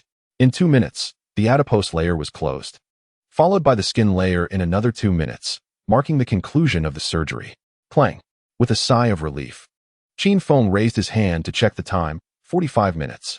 This was despite the half-hour delay caused by the cesarean section. His actual surgical time was a mere 15 minutes. On the monitor, the patient's vital signs remained stable, maintaining excellent parameters. The operation was a resounding success. At that moment, Director Zhou Xianren and Director Su from Obstetrics and Gynecology exchanged bewildered glances, suddenly feeling as if their decades of experience in emergency and obstetrics had been in vain. The speed, precision, and appearance of the suturing were nothing short of comparable to the world's foremost suturing experts, truly textbook level. Could it be that this was a prodigy gifted to us by heaven for emergency medicine? Glancing back at Xiao Jing and Zhao Etian, who previously had been regarded by directors Zhou Xianren and Chun Yuanfang as possessing commendable talent, they now felt utterly outclassed. Forget it, there's no comparison. Xiao Jing and Zhao Etian lamented. Naturally, the two directors were equally engulfed in profound shock. Just the fluidity of Qin Feng's suturing technique resembled hands dancing over a piano. Artistry. It was imbued with an intoxicating sense of artistry. In their nearly 10 years of medical practice, they had never witnessed anyone with such exquisite suturing skills. Remarkable. As the operating room doors swung open, the pregnant woman was wheeled out, and her husband rushed forward in a frenzy. Wife, how are you? Observing the man's frantic demeanor, Qin Feng sighed inwardly. Rest assured, your beloved is fine. The surgery was highly successful. Mother and child are safe. Upon hearing these words, the man stood there momentarily stunned, before a wave of ecstasy washed over his face. I have a daughter now. Did you hear that, my dear? We have a daughter. With that, the man covered his face and wept. Subsequently, the woman, still under anesthesia, was taken to the obstetrics and gynecology department for recovery. In the lounge, Qin Feng lay on the bed, a thought crossing his mind. Ding. On the 15th day of signing in, congratulations to the host for acquiring world-class experience in aortic dissection surgery. Ding. Congratulations to the host for completing a secondary surgery, appendectomy, during pregnancy. Reward, a spacious 180 square meter apartment in Jiangxing Garden. Upon hearing the system prompts in his mind, Qin Feng was momentarily taken aback before a smile graced his lips. Although this was a secondary surgery, the reward was even greater than the first. It is worth noting that Jiangxing Garden is among the most prestigious neighborhoods in Jiangxing. An apartment of 180 square meters is valued at nearly 2 million. This is splendid. Just a few days ago, he received a car to resolve his transportation issues. And now he has been awarded an apartment, freeing him from the confines of a rental. With a couple of day shifts ahead, he planned to move during his Saturday break. Exhaustion from the surgery enveloped him, and he drifted off to sleep in his elation. When he awakened, it was nearly 10 o'clock in the morning. Goodness, why did no one wake me? Qin Feng opened his phone, only to realize he had forgotten to charge it the previous night, resulting in no one calling him for work. After a quick wash, he donned his white coat and exited the lounge. Good morning, Dr. Qin. Have you had breakfast yet? I saved some soybean milk and eggs for you. A cheerful emergency room nurse greeted him with a radiant smile as he stepped out of the room. I must admit, I am a bit hungry. Thank you, lovely lady. Qin Feng replied, patting his stomach, realizing he hadn't eaten since the previous night. The nurse giggled, her laughter brightening the atmosphere as she pointed towards the duty station. Dr. Qin, hurry. Don't let it get cold. With that, she wheeled her cart away. Good morning, Dr. Qin. Did you sleep well? You need to take care of your health. Throughout his walk, every nurse he encountered wore a bright smile, gazing at him with starry eyes. Dr. Qin is here. Breakfast is still warm. You should eat quickly. As he approached, the head nurse, Lu Wan, handed him his breakfast with a smile. Lu Jie, what is going on with all of you? Are you plotting to poison my breakfast? Qin Feng teased, leaning back slightly to inspect his meal, and then her, cautiously. A dog can't spit out ivory, Lu Wan retorted, rolling her eyes at him. It's Director Zhou who instructed us not to disturb you. Thanks to you last night, that pregnant woman and her child were saved. He wanted you to get some extra rest. Just then, as if recalling something, she added, "Oh, right. Director Zhou said to find him in his office once you wake up. Is that so? I shall head over now." Qin Feng was taken aback, took his breakfast, and strode towards the office. Upon pushing the door open, he saw Director Zhou furiously typing at his desk. "Director Zhou, you called for me?" "Ah, Qin Feng. You're here. Sit and eat while we talk," Zhou replied, immediately stopping his work and nodding. He then fixed an intense gaze on Qin Feng, causing a shiver to run down his spine. "Do you wish to follow me?" "What?" Upon hearing his words, Qin Feng exclaimed in surprise, quickly regaining his composure. "As for Director Zhou, I am currently quite well and eager to take on more consultations to better understand such patients," he said with an awkward gentleness. "Haha, I knew it," Zhou Xianren replied, shaking his head with a smile that hinted at a touch of helplessness, yet he was fully aware of the underlying truth. "For some reason, I can't shake the feeling that your surgical expertise is extraordinarily adept. From Director Qin's carotid artery suturing to last night's appendicitis in a pregnant woman. Your performance has been impeccable. I realize these inquiries may encroach upon your secrets, so I shall refrain from pressing further." To ease the tension, Qin Feng took a sip of soy milk. "Secrets? Indeed, they are monumental. Do you believe I possess a system?" he retorted playfully. "I simply wish to inquire what else you can do beyond the surgeries you have performed and the patients you have treated," Zhou Xianren asked curiously. "Well, Qin Feng hesitated, pondering the surgical experiences he had accumulated during this period. It appeared he had a smattering of knowledge across various areas, not overly familiar, but sufficiently informed. He resolved to provide a more tactful explanation. As soon as he finished speaking, Zhou Xianren was at a loss for words. "This is nothing short of genius. No, I must stay?" "Well, Xiaoqin, here is my proposition," Zhou Xianren said, his face lighting up with a radiant smile and his eyes sparkling with determination. "If you are willing to stay, I will guarantee you a residency position in the emergency department as soon as your internship concludes. I assure you, this is my commitment." How does that sound? Is there truly such a plethora of good news? The emergency department director had just promised him a spot after merely half a month of internship. If the other interns were to discover this, they would likely queue up in despair against the wall. With Zhou Xianren's assurance and special consideration, Qin Feng found his days quite enjoyable. Ding.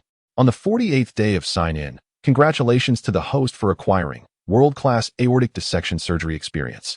Ding.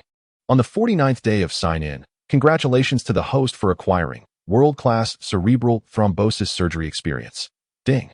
On the 50th day of sign-in, congratulations to the host for acquiring world-class colorectal cancer resection surgery experience.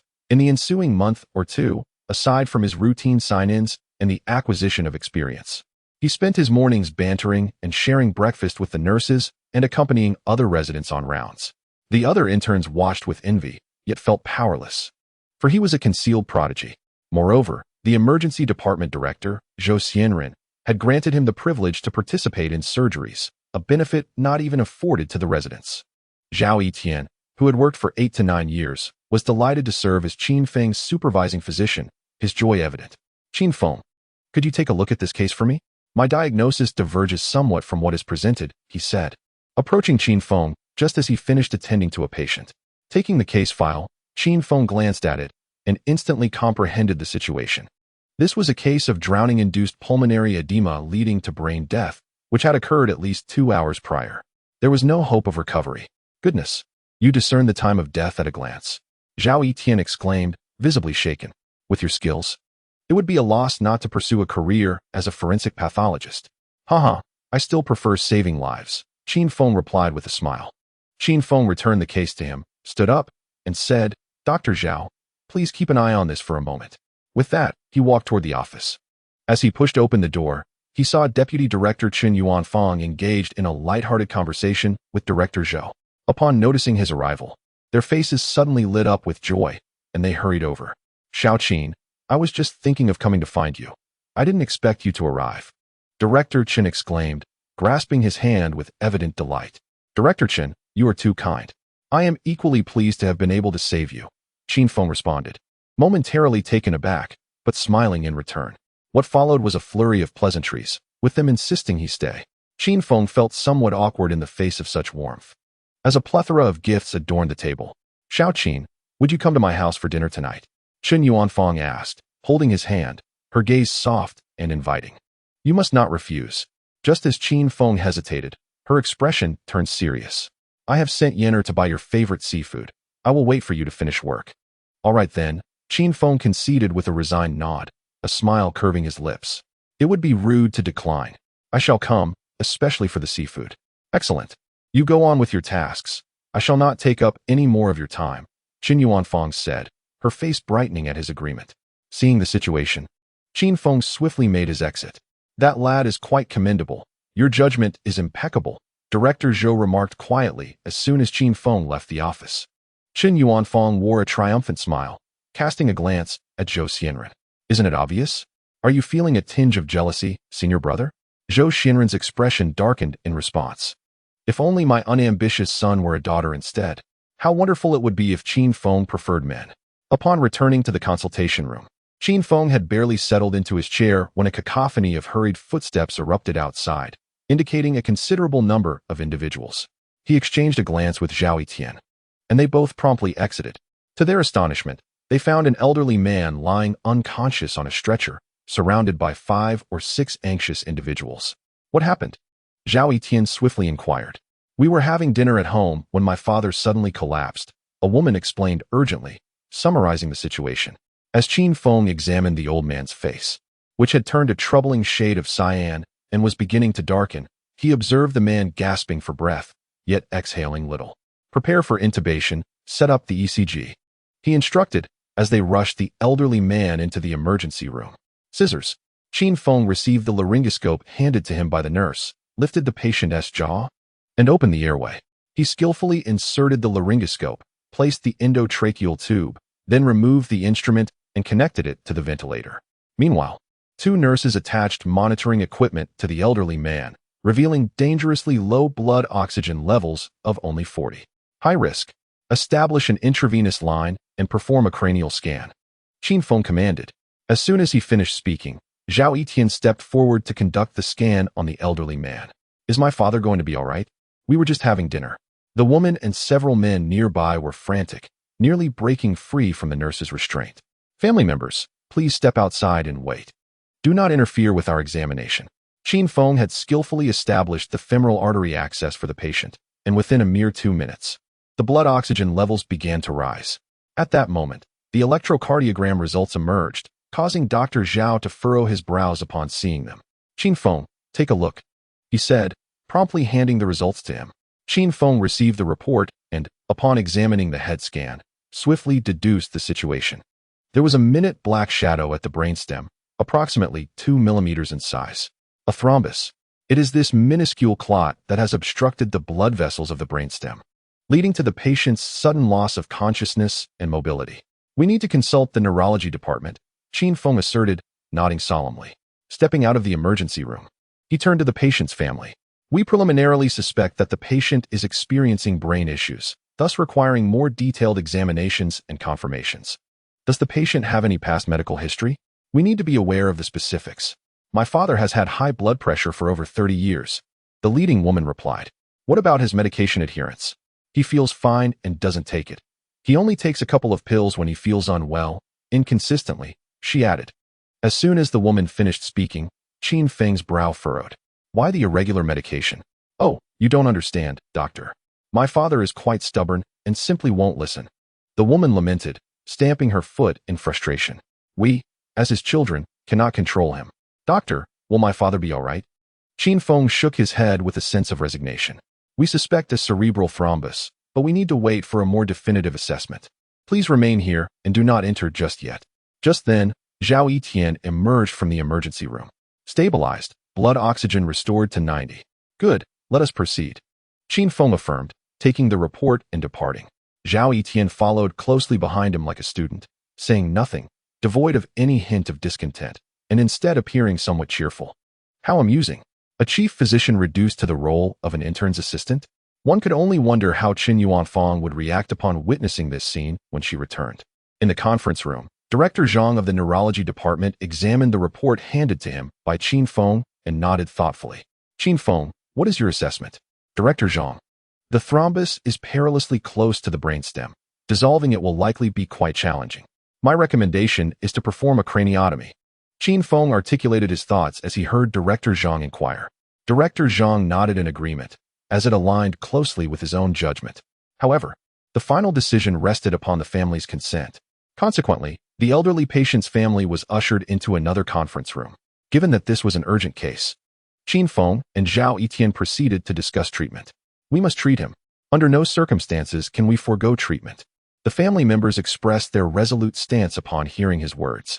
This brought Qin Feng solace, as, given the patient's current condition, even though it was precarious, if he were to proceed, there would be at least an 80% success rate. This was significantly higher than the neurology department's figures, surpassing it by a clear 20%. It is crucial to note that a thrombus forming in the brainstem is an exceedingly dangerous situation. The brainstem is the most densely concentrated area of all neural centers in the human body.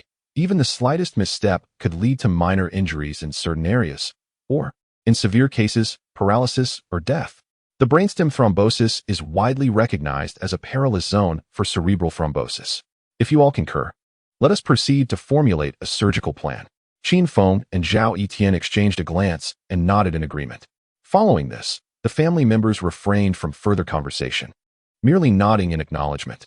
Subsequently, the neurology department convened to deliberate on the surgical strategy, engaging in extensive discussions for a full 2 hours before reaching a consensus. Director Zhou returned at this juncture, participating in the discourse regarding the surgical plan. Naturally, he preferred that the surgery not be conducted within the neurology department, as it would pose a loss in the context of emergency care. The neurology team merely needed to unify their approach in performing the surgery in the emergency department. Regardless of whether the surgery was undertaken, the patient remained under their jurisdiction. Ultimately, after Director Zhou's fervent advocacy, the cardiovascular department acquiesced to this request.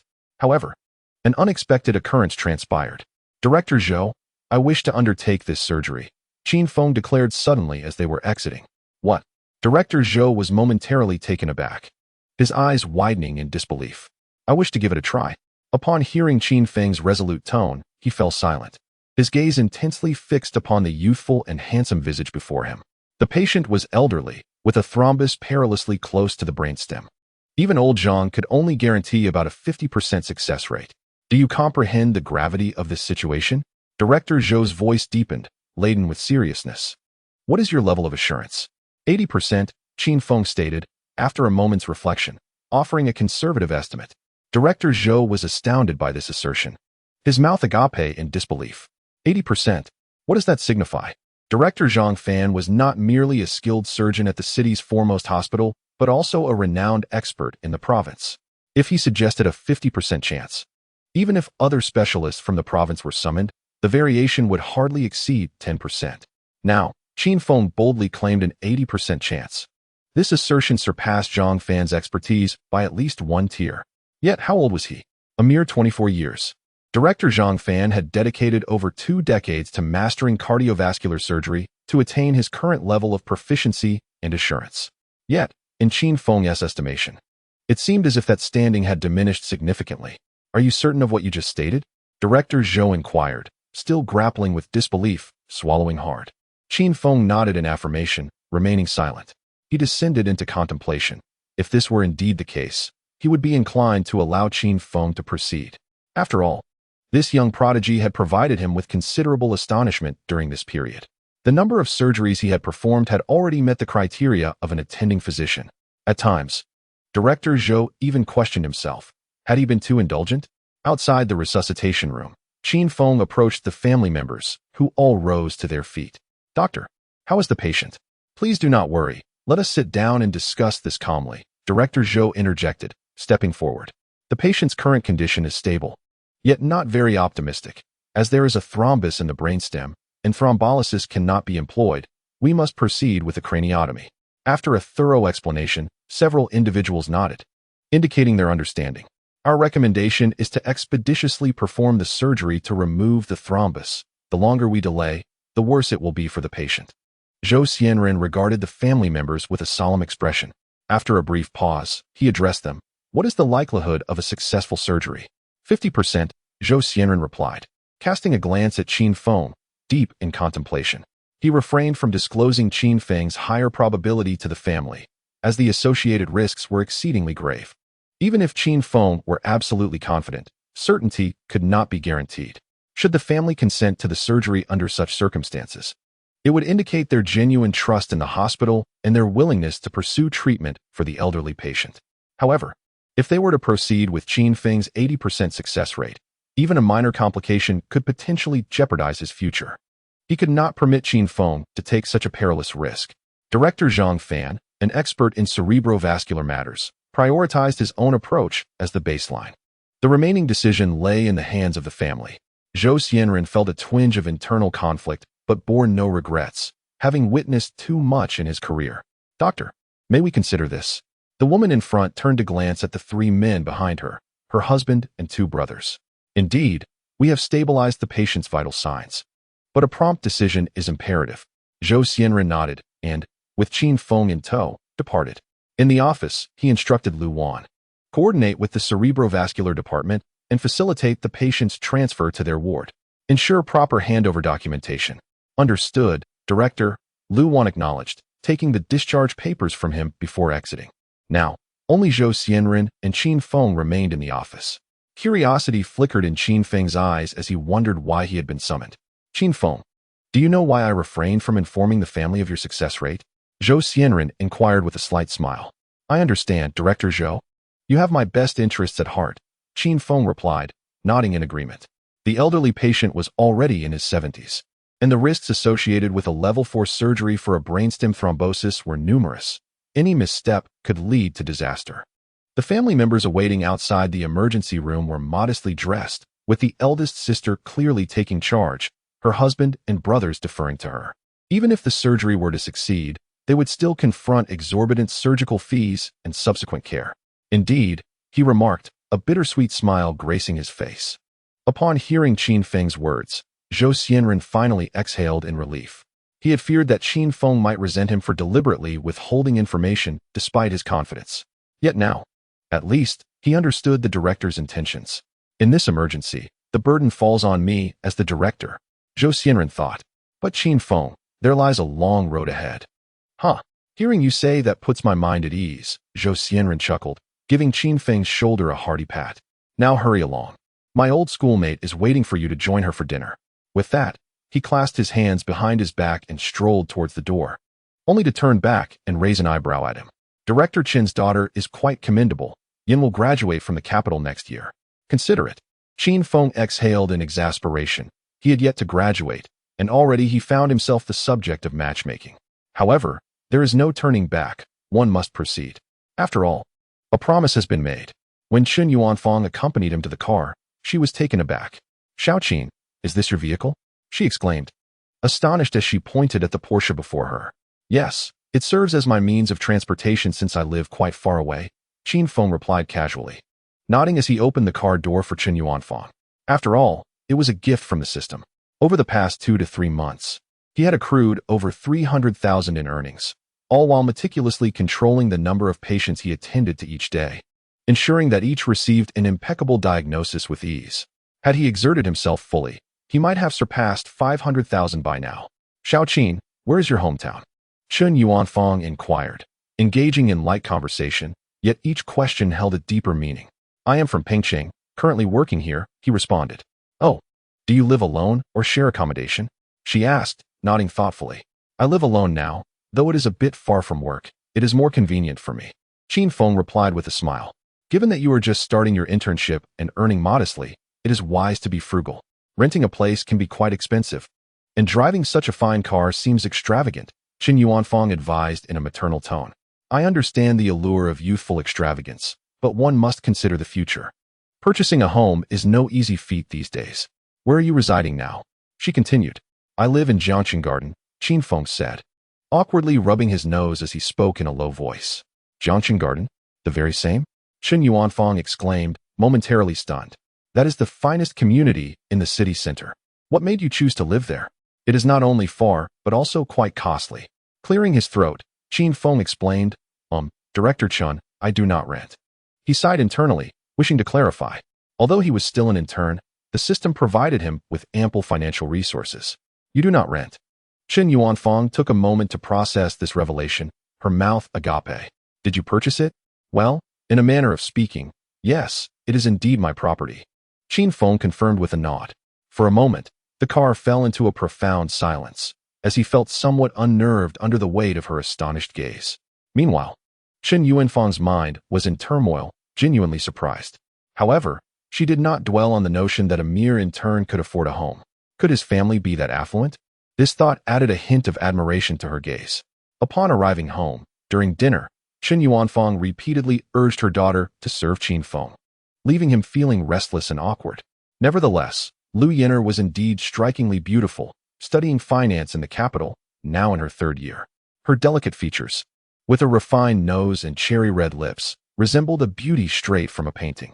Her hair flowed gently with the breeze, and beneath her elegantly arched eyebrows, her innocent eyes sparkled. During their time at the hospital, she had drawn many admiring glances from doctors, igniting a sense of longing within them. Alas, she was the daughter of Director Chun. No one dared to act brazenly. After finally finishing his meal, Qin Feng expressed his gratitude and, under the beaming gaze of Chen Yuanfang, hastily drove away. In the following 2 days, he continued his routine of checking in and attending to patients. Beep. Day 62 check-in. Congratulations, host has acquired experience in global pancreatectomy. Beep. Day 63 check-in. Congratulations, host has acquired experience in global heart transplant. Suddenly, just after he had sent off a patient, Director Zhou entered. Xiaoqin, do you remember that patient with the brainstem thrombosis? Director Zhou inquired, looking at him. Yes. Are we going to proceed with the surgery? Qin Feng nodded. Director Zhou shook his head, letting out a sigh. Alas, the family has chosen to forego treatment. After speaking, he fell silent for a few seconds, a bitter smile creeping onto his lips. Indeed, although Qin Feng had anticipated this outcome, he did not expect it to come to fruition. From the initial fervor upon arriving at the hospital, vowing to treat any ailment at any cost, to the swift decision to relinquish treatment in merely 2 days. Perhaps this is the helplessness of being a physician. After all, they do not possess the authority to choose for their patients. Yet, the elderly man would now merely lie in bed, quietly awaiting his demise.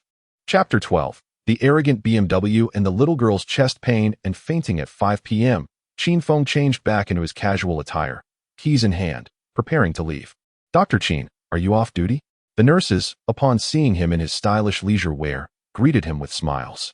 Yes. How about I bring you breakfast tomorrow? Qin Feng nodded, smiling gently at the nurses. Yes, please. Dr. Qin is buying us breakfast? That is wonderful. I want a tea egg. Dr. Qin, I'll eat whatever you bring. The little nurses became animated at his words, bustling around him with excitement. Meanwhile, the interns passing nearby felt tears welling in their eyes. Why was he so popular when they barely received a kind glance from the nurses? With a heavy heart, Qin Feng drove away, intending to stop by the supermarket for some dumplings to stock his refrigerator. Such is the life of a doctor. After a long day, the prospect of cooking was unappealing. A simple meal would suffice. A quick nap, and he would be back at work the next day, a tiring routine. However, the thought of healing the sick invigorated him, filling him with energy. As he left work, traffic congestion ensued. Qin Feng halted his vehicle as he approached a primary school near his home, where a group of children donned little red hats, lining up to cross the street. Watching the adorable children, a smile inched across his face. One day, he hoped to have a little angel of his own. A daughter would be ideal. Boys could be quite a handful, best avoided. Just as he opened the window, resting his forehead on his hand in quiet anticipation, a jarring screech pierced the air. The once orderly line of children suddenly scattered like startled rabbits. A sleek black BMW careened onto the crosswalk, slamming on the brakes with a jolt. The female teacher, crouching in front of the car and fiercely shielding several children with her body, was less than 10 centimeters away from the vehicle. In a moment of crisis, she exclaimed, "How can you drive like that?" Her face had turned pale with fear as she stood up and admonished the BMW. To her astonishment, a man emerged from the car, his expression brimming with rage. "Are you blind? If you want to die, I can assist you. Now get out of my way," he shouted, pointing an accusatory finger at the teacher. What an attitude! This is the time when students are dismissed. Are you prepared to take responsibility if you hit a child? The teacher, already shaken and now insulted, felt her anger surge. Unexpectedly, the man adorned with a gold chain marched up to her and struck her across the face. "Ah!" she cried out, collapsing to the ground. Qin Feng, witnessing this scene, felt his expression darken immediately. At that moment, several passers-by and other drivers approached, attempting to intervene. However, the man, appearing menacing, threatened them loudly, "Stay out of my business. I have urgent matters. Get out of my way, or you'll be sorry." After uttering this, he returned to his vehicle, restarted the engine, and shouted out the window at the fallen teacher and the bewildered children, "Move aside." Seeing the man's intimidating demeanor, the onlookers reluctantly stepped back, too fearful to speak. The teacher, tearfully rising from the ground, hurriedly gathered the children. The man, spitting out the window, was just about to accelerate away when suddenly the car door swung open. "Hello, 110? This is the intersection of Huanyun Road. A BMW has forcibly breached a group of students and assaulted a teacher," came the voice on the line. The man, caught off guard, turned to see a hand swiftly reach in and snatch the car keys away. He glared furiously at the handsome young man outside who was making the call. "Don't leave just yet. Wait for the police," Qin Feng said, his gaze sharp and his tone indifferent. "I think you need a good beating." The man's face twisted with rage as he pointed and shouted at him. Just as he prepared to exit the vehicle, a swift kick struck him in the chest. "Oof!" he gasped, stumbling into the passenger seat.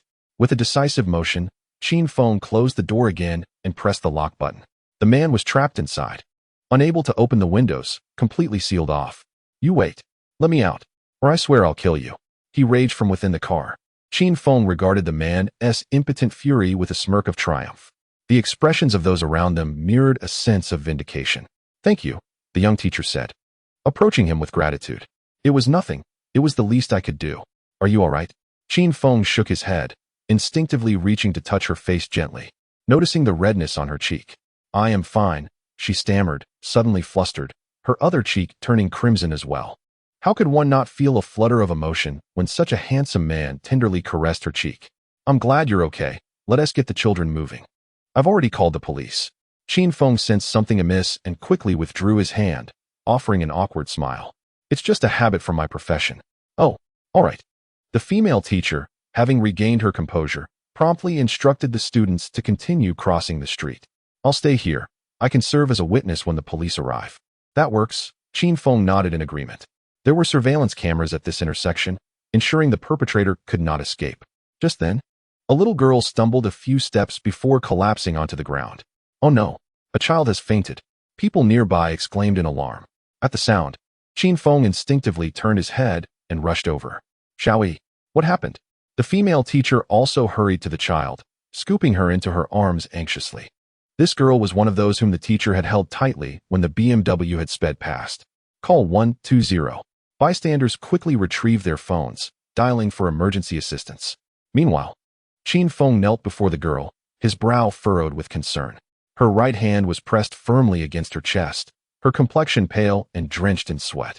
He gently opened her eyelids, revealing dull pupils, while her breathing grew increasingly labored.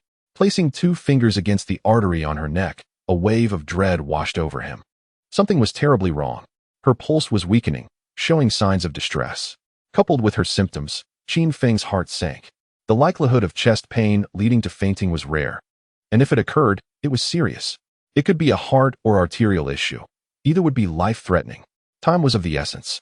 He glanced at the clock. The nearest hospital, the Municipal First Hospital, would take at least 15 minutes to reach. If it were indeed a cardiac or arterial problem, 15 minutes would be too late for any rescue. "We can't wait for the ambulance. We need to go directly," Qin Feng said, his expression grave as he addressed the female teacher. "I am an emergency physician at the Municipal First Hospital. This girl is in critical condition. We must take her in my vehicle." "Okay." The teacher, her eyes brimming with tears, immediately nodded and cradled the girl in her arms. Qin Feng handed the keys to the BMW to another teacher, instructing them to wait for the police. He then led the female teacher to his car, swiftly turning the steering wheel and speeding off. "Hello, 110? This is the owner of vehicle Jiang 2088. I am currently on Huanyun Road with a critically ill patient. Please facilitate a green channel from Huanyun Road to the Municipal First Hospital. Thank you." After hanging up, the traffic light before him changed from red to green in an instant. As he drove, he made another call. "Xiaoqin, what is it?" The voice of Director Zhou Xianren came through the line. "Director Zhou, I encountered a young girl who has fainted from chest pain. My preliminary assessment suggests a heart or arterial issue. I am en route to the hospital with the patient. please prepare the emergency room. Qin Feng succinctly relayed the situation, and Zhou's tone shifted to one of urgency as he promptly agreed. Beside him, the female teacher, holding the little girl, listened to the conversation, fully convinced of Qin Feng's medical credentials. Xiao Yi, please be all right. Can you contact her family? If there is indeed an issue, her guardian needs to be present. Qin Feng said, glancing at the weeping female teacher. I will contact them immediately.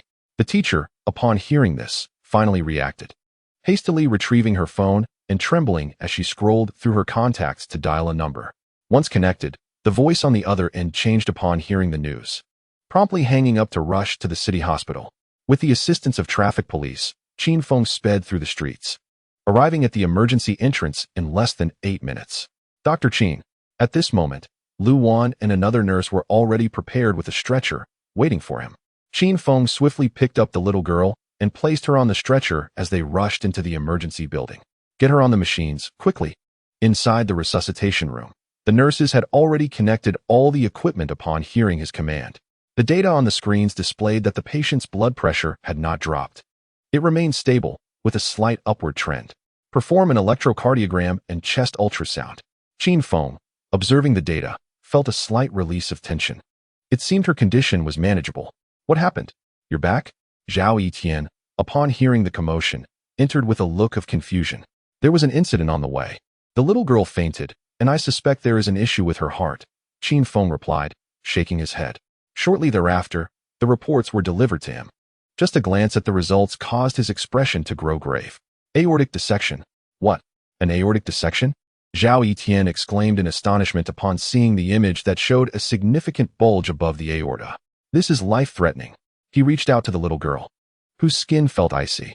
The pulses in both the brachial and femoral arteries had completely vanished, and a pulsatile mass could be palpated in the suprasternal notch and abdomen. These were all ominous signs of a ruptured aortic dissection. Suddenly, a loud alarm blared from the machinery. Qin Feng's heart sank as he noted the blood pressure plummeting rapidly.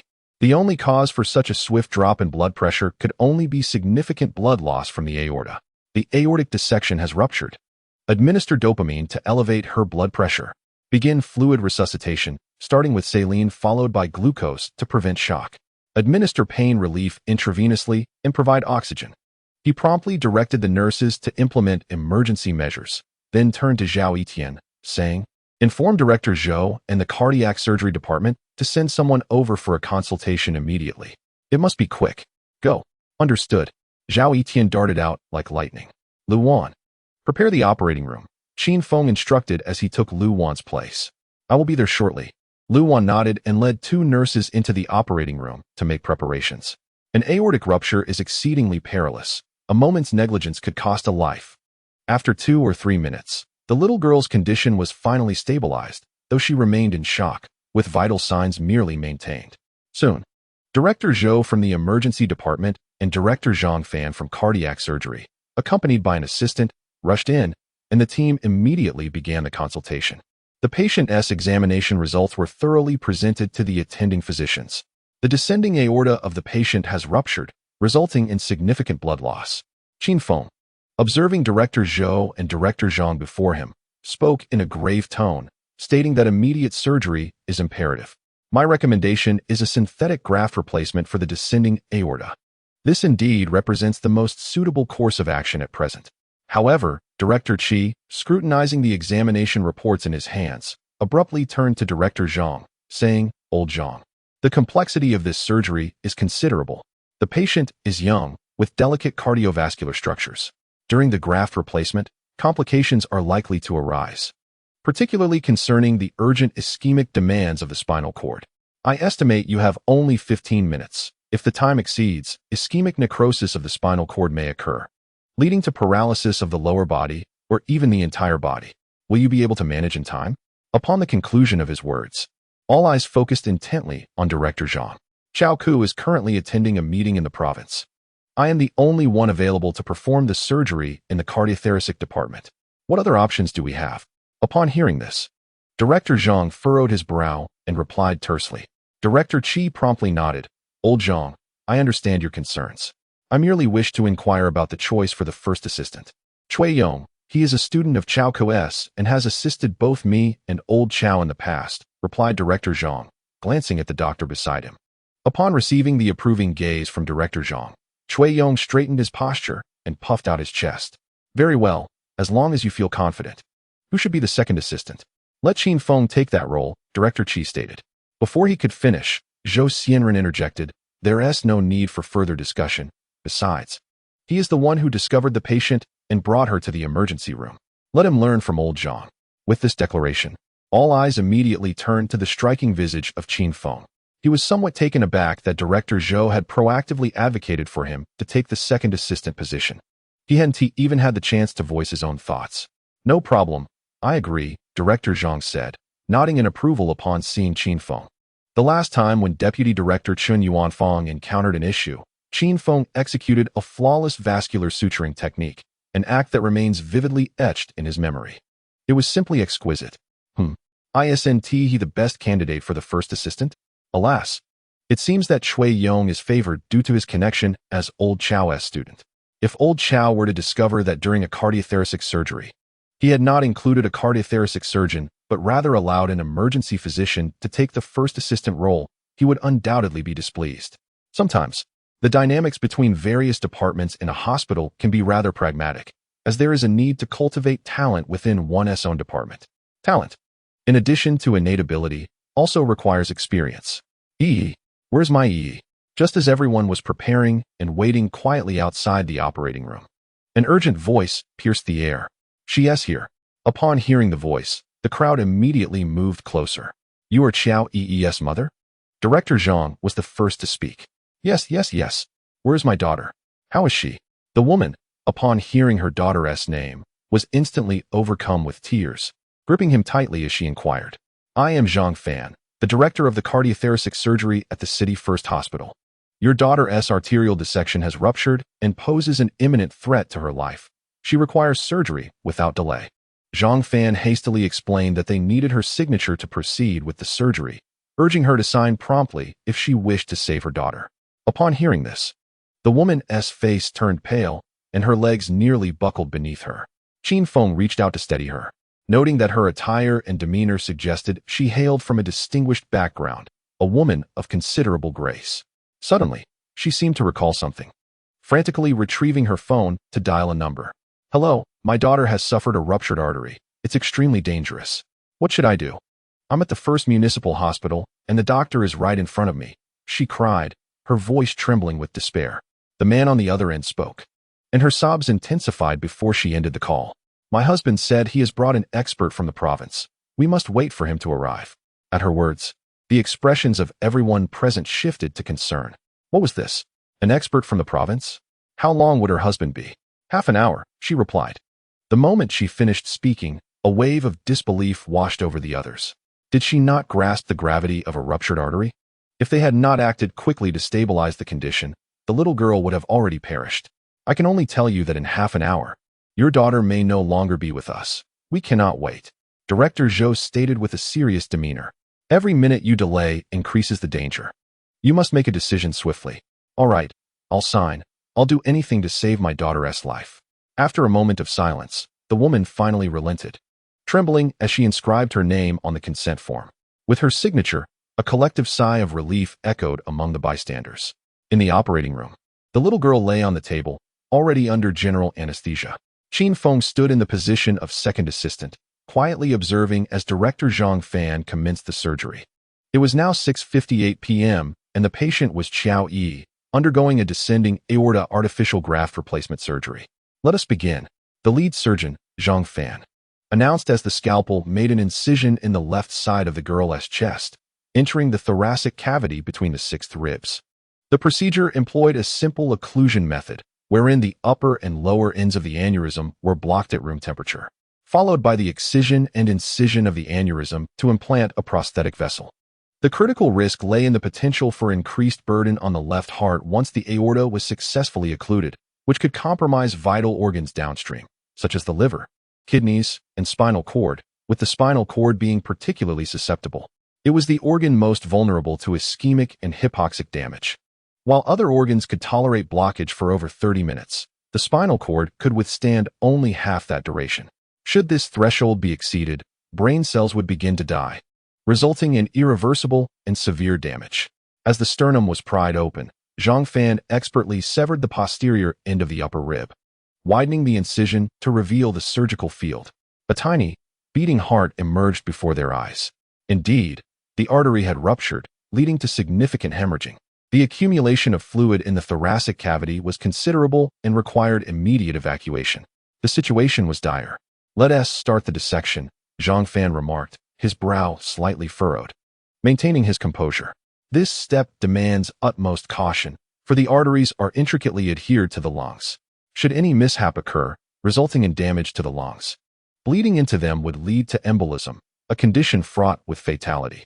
Moreover, given the patient's tender age, wherein all organs have yet to fully develop, the precision required surpasses that of an average case. Qin Feng observed as Zhang Fan commenced the meticulous dissection of the tissue, proceeding slowly and with great care. 5 minutes passed, then 10, and finally 20, until he had successfully separated 2/3 of the tissue. Wiping the sweat from his brow, Zhang Fan paused momentarily and whispered. The nurse beside him swiftly dabbed at the fine beads of perspiration on his forehead, ensuring they did not obscure his vision. After a full half hour, he finally completed the dissection. The segment of the aorta had been successfully detached. With a sigh of relief, Director Zhang retracted the instruments and exhaled deeply. It is rare to encounter such a delicate case of arterial dissection in such a young child, even after decades of practice. The procedure was far slower than he had anticipated, consuming a significant 2,000 milliliters of blood. Yet, even greater challenges lay ahead. The patient's arterial vessels were exceedingly fine. This would truly test their mettle. Next, they proceeded to occlude the aorta. "It is time. Administer 15 units of intravenous heparin and sodium nitroprusside to lower the blood pressure," Zhang Fan instructed, and the nurse promptly began the procedure, injecting the medication into the patient. Within mere seconds, the arterial pressure began to gradually decline, stabilizing between 90 and 100. "I am about to initiate the occlusion," Zhang Fan said, casting a serious glance at Cui Yong and Qin Feng. This was a critical race against time, for they had a mere 15 minutes of safe operating time. Outside the operating room, hurried footsteps approached. The foremost man, impeccably attired in a suit, bore a flushed countenance. Following him were 2 or 3 individuals, one of whom, a balding man in his 50s, furrowed his brow in concern. Where is he?" Upon hearing the call, a woman pacing anxiously at the door of the operating room shot her head up and rushed forward. "Darling, is in surgery. Didn't I say to wait for the expert I summoned before proceeding?" The man, upon hearing this, erupted in anger, shouting, "Who authorized the surgery? Can you bear the responsibility if something goes wrong?" "Sir, please remain calm. I am Zhou Xianren, the head of the emergency department." Zhou Xianren emerged from the observation room, his expression tinged with displeasure. "Your daughter's condition is critical. Without timely surgery, she would not be with us now." He then handed over the examination report. The middle-aged man beside the agitated father took it, glanced briefly, and his expression turned grave. "Mr. Chiao, your daughter's condition is indeed perilous. The aneurysm has ruptured." After reading, he shook his head solemnly at the father. Hearing this, the man finally regained his composure. If even the expert he had summoned was expressing such concern, it was evident that the situation was dire. "Director Zhou, is it? Good day. I am Liang Donglai from the cardiac surgery department at Jinling First Hospital. May I inquire who is performing the surgery on the patient?" The man extended his hand towards Zhou Xianren, seeking clarity. "Hello, it is our hospital's cardiac surgery director, Zhang Fan," came the response. Upon hearing this, Director Zhou realized that this was the expert from the province. "Oh, is it him?" Liang Donglai's eyes brightened at the mention, nodding in acknowledgement. "Zhang Fan is my classmate and one of the esteemed specialists in our Su province's cardiology department. How long has the surgery been underway?" "Approximately 35 minutes, Zhou Xianren replied. Glancing at his watch, they should have completed the dissection and are now beginning to occlude the artery. Liang Donglai nodded thoughtfully and then inquired, "Director Zhou, may we enter the observation room to witness the surgical process? I am quite familiar with your vice president. Shall I make a call?" Zhou Xianren offered. "No need. Family members have the right to observe the surgery, but please do not interfere. Come in," he affirmed, nodding as he opened the door to the observation room. At that moment, The monitor displayed Zhang Fan placing occlusion clamps at both ends of the arterial dissection. Success. Aspirator. In the next instant, the scalpel sliced through the artery, swiftly opening the dissection site while the aspirator cleared the blood, suturing the incision in the right intercostal artery seamlessly. Artificial graft, quickly. Zhang Fan extended his hand, his expression grave. A nurse tore open the artificial graft and handed it to him. 40 polypropylene sutures. After positioning the artificial graft, he rapidly began the proximal anastomosis. Just as he was about to place the needle, Zhang Fan's hand froze midair, suddenly feeling a wave of dizziness wash over him. Buzz, this is not good. Qin Feng's gaze shifted as he perceived something amiss. The suture needle in Zhang Fan's forceps inexplicably began to tremble. After a brief pause of 10 seconds, Zhang Fan reopened his eyes, a flicker of regret flashing across them. Damn it, I shouldn't have drunk last night. He already suffered from hypertension, and after a few drinks with his father-in-law and brother-in-law, he had felt dizzy and taken some medication before sleeping until noon. Although he had come to work in the afternoon feeling somewhat groggy, it hadn't affected his diagnosis. However, the pressure of this surgery was immense. Though the municipal first hospital was the best in Jiangxing, and he was among the top doctors, the complexity of this arterial dissection surgery had reached level 4. Compounded by the fact that the patient was only 7 years old, the difficulty had surged dramatically. It could be said that this exceeded the parameters of a level 4 surgery. The last time he had encountered such a pediatric cardiovascular surgery was over 6 months ago. Director, are you all right? Cui Yong, standing nearby, couldn't help but lean in and whisper. Director Zhang, perhaps you should take a break, Qin Feng also advised. This surgery is no trivial matter. We cannot afford any mistakes.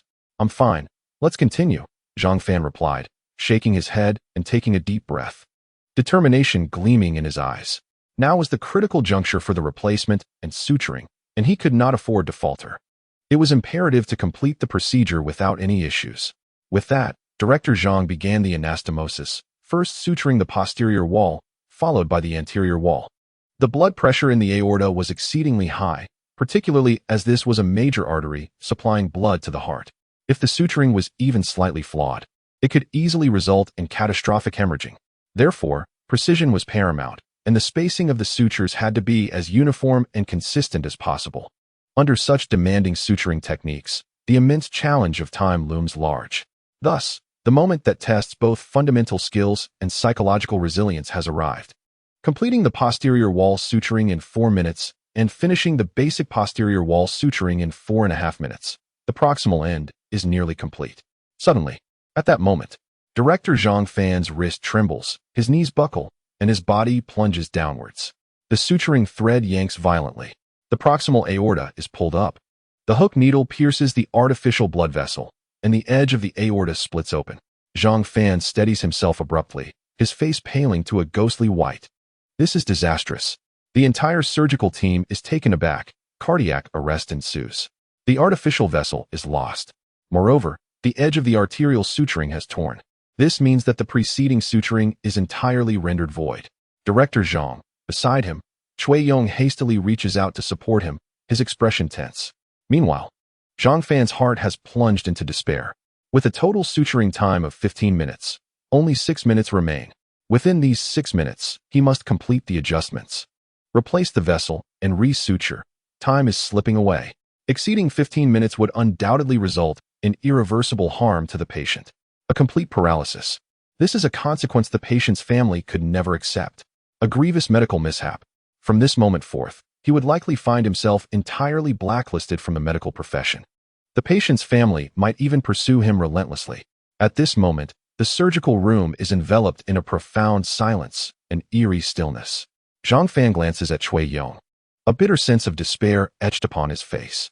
He knows there is no time left. 6 minutes may not be sufficient even for the entirety of Su province. Director Zhang, you should rest for a moment. Suddenly, a hand pries open his palm, taking away the clamp, and speaks in a low voice. Qin Feng. Upon hearing the voice, Zhang Fan's entire being jolts, a glimmer of hope flashing in his eyes. Yes, only Qin Feng possesses experience in arterial suturing within this operating room. Qin Feng, can you manage this?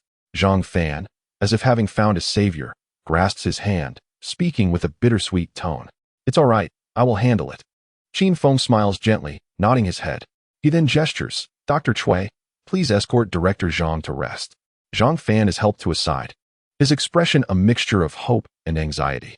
However, he understands that there are no alternative options left, as his name graces the surgical order. Once signed, if a medical mishap occurs, the responsibility falls squarely on the signer. Qin Feng is still an intern. He cannot sign. But can the consequences possibly worsen than they are now? Let us begin. In that moment, both Cui Yong and Director Zhang sense a unique aura emanating from Qin Feng. Subsequently, he directly cuts the edges of the ruptured arterial vessel. The artificial vessel. A new artificial vessel is placed into his palm, ready for repositioning. He then commences the resuturing.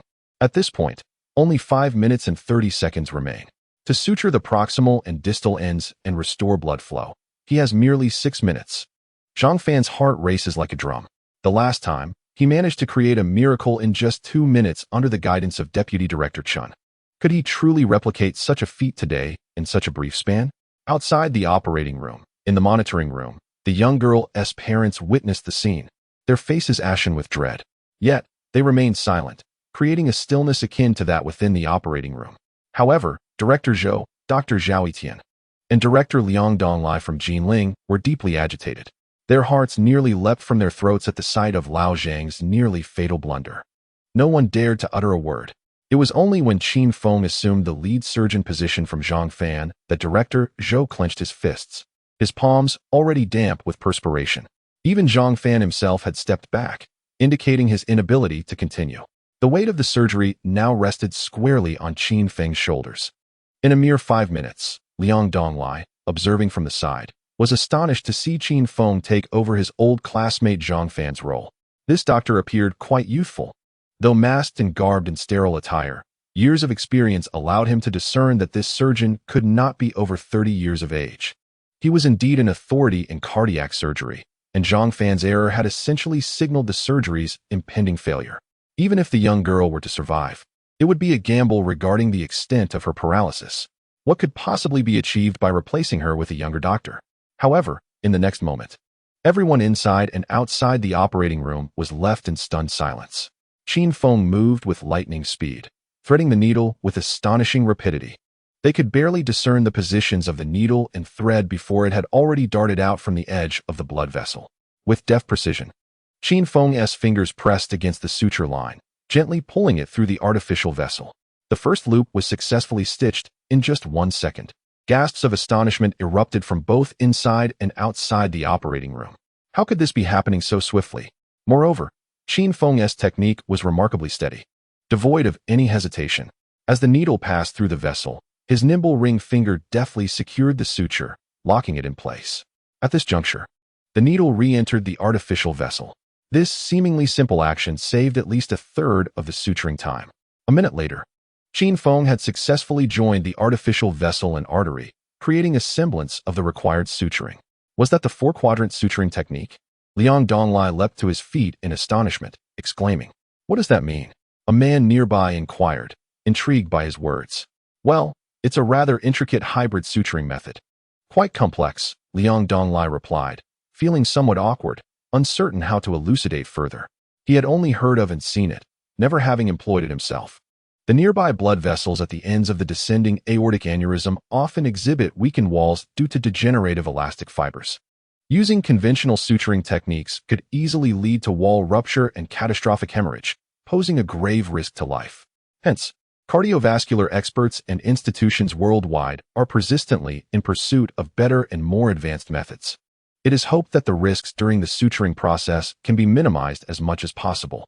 The suturing technique currently employed by Qin Feng is one such approach. This method is more conducive to the anastomosis and recovery of blood vessels, albeit rather complex.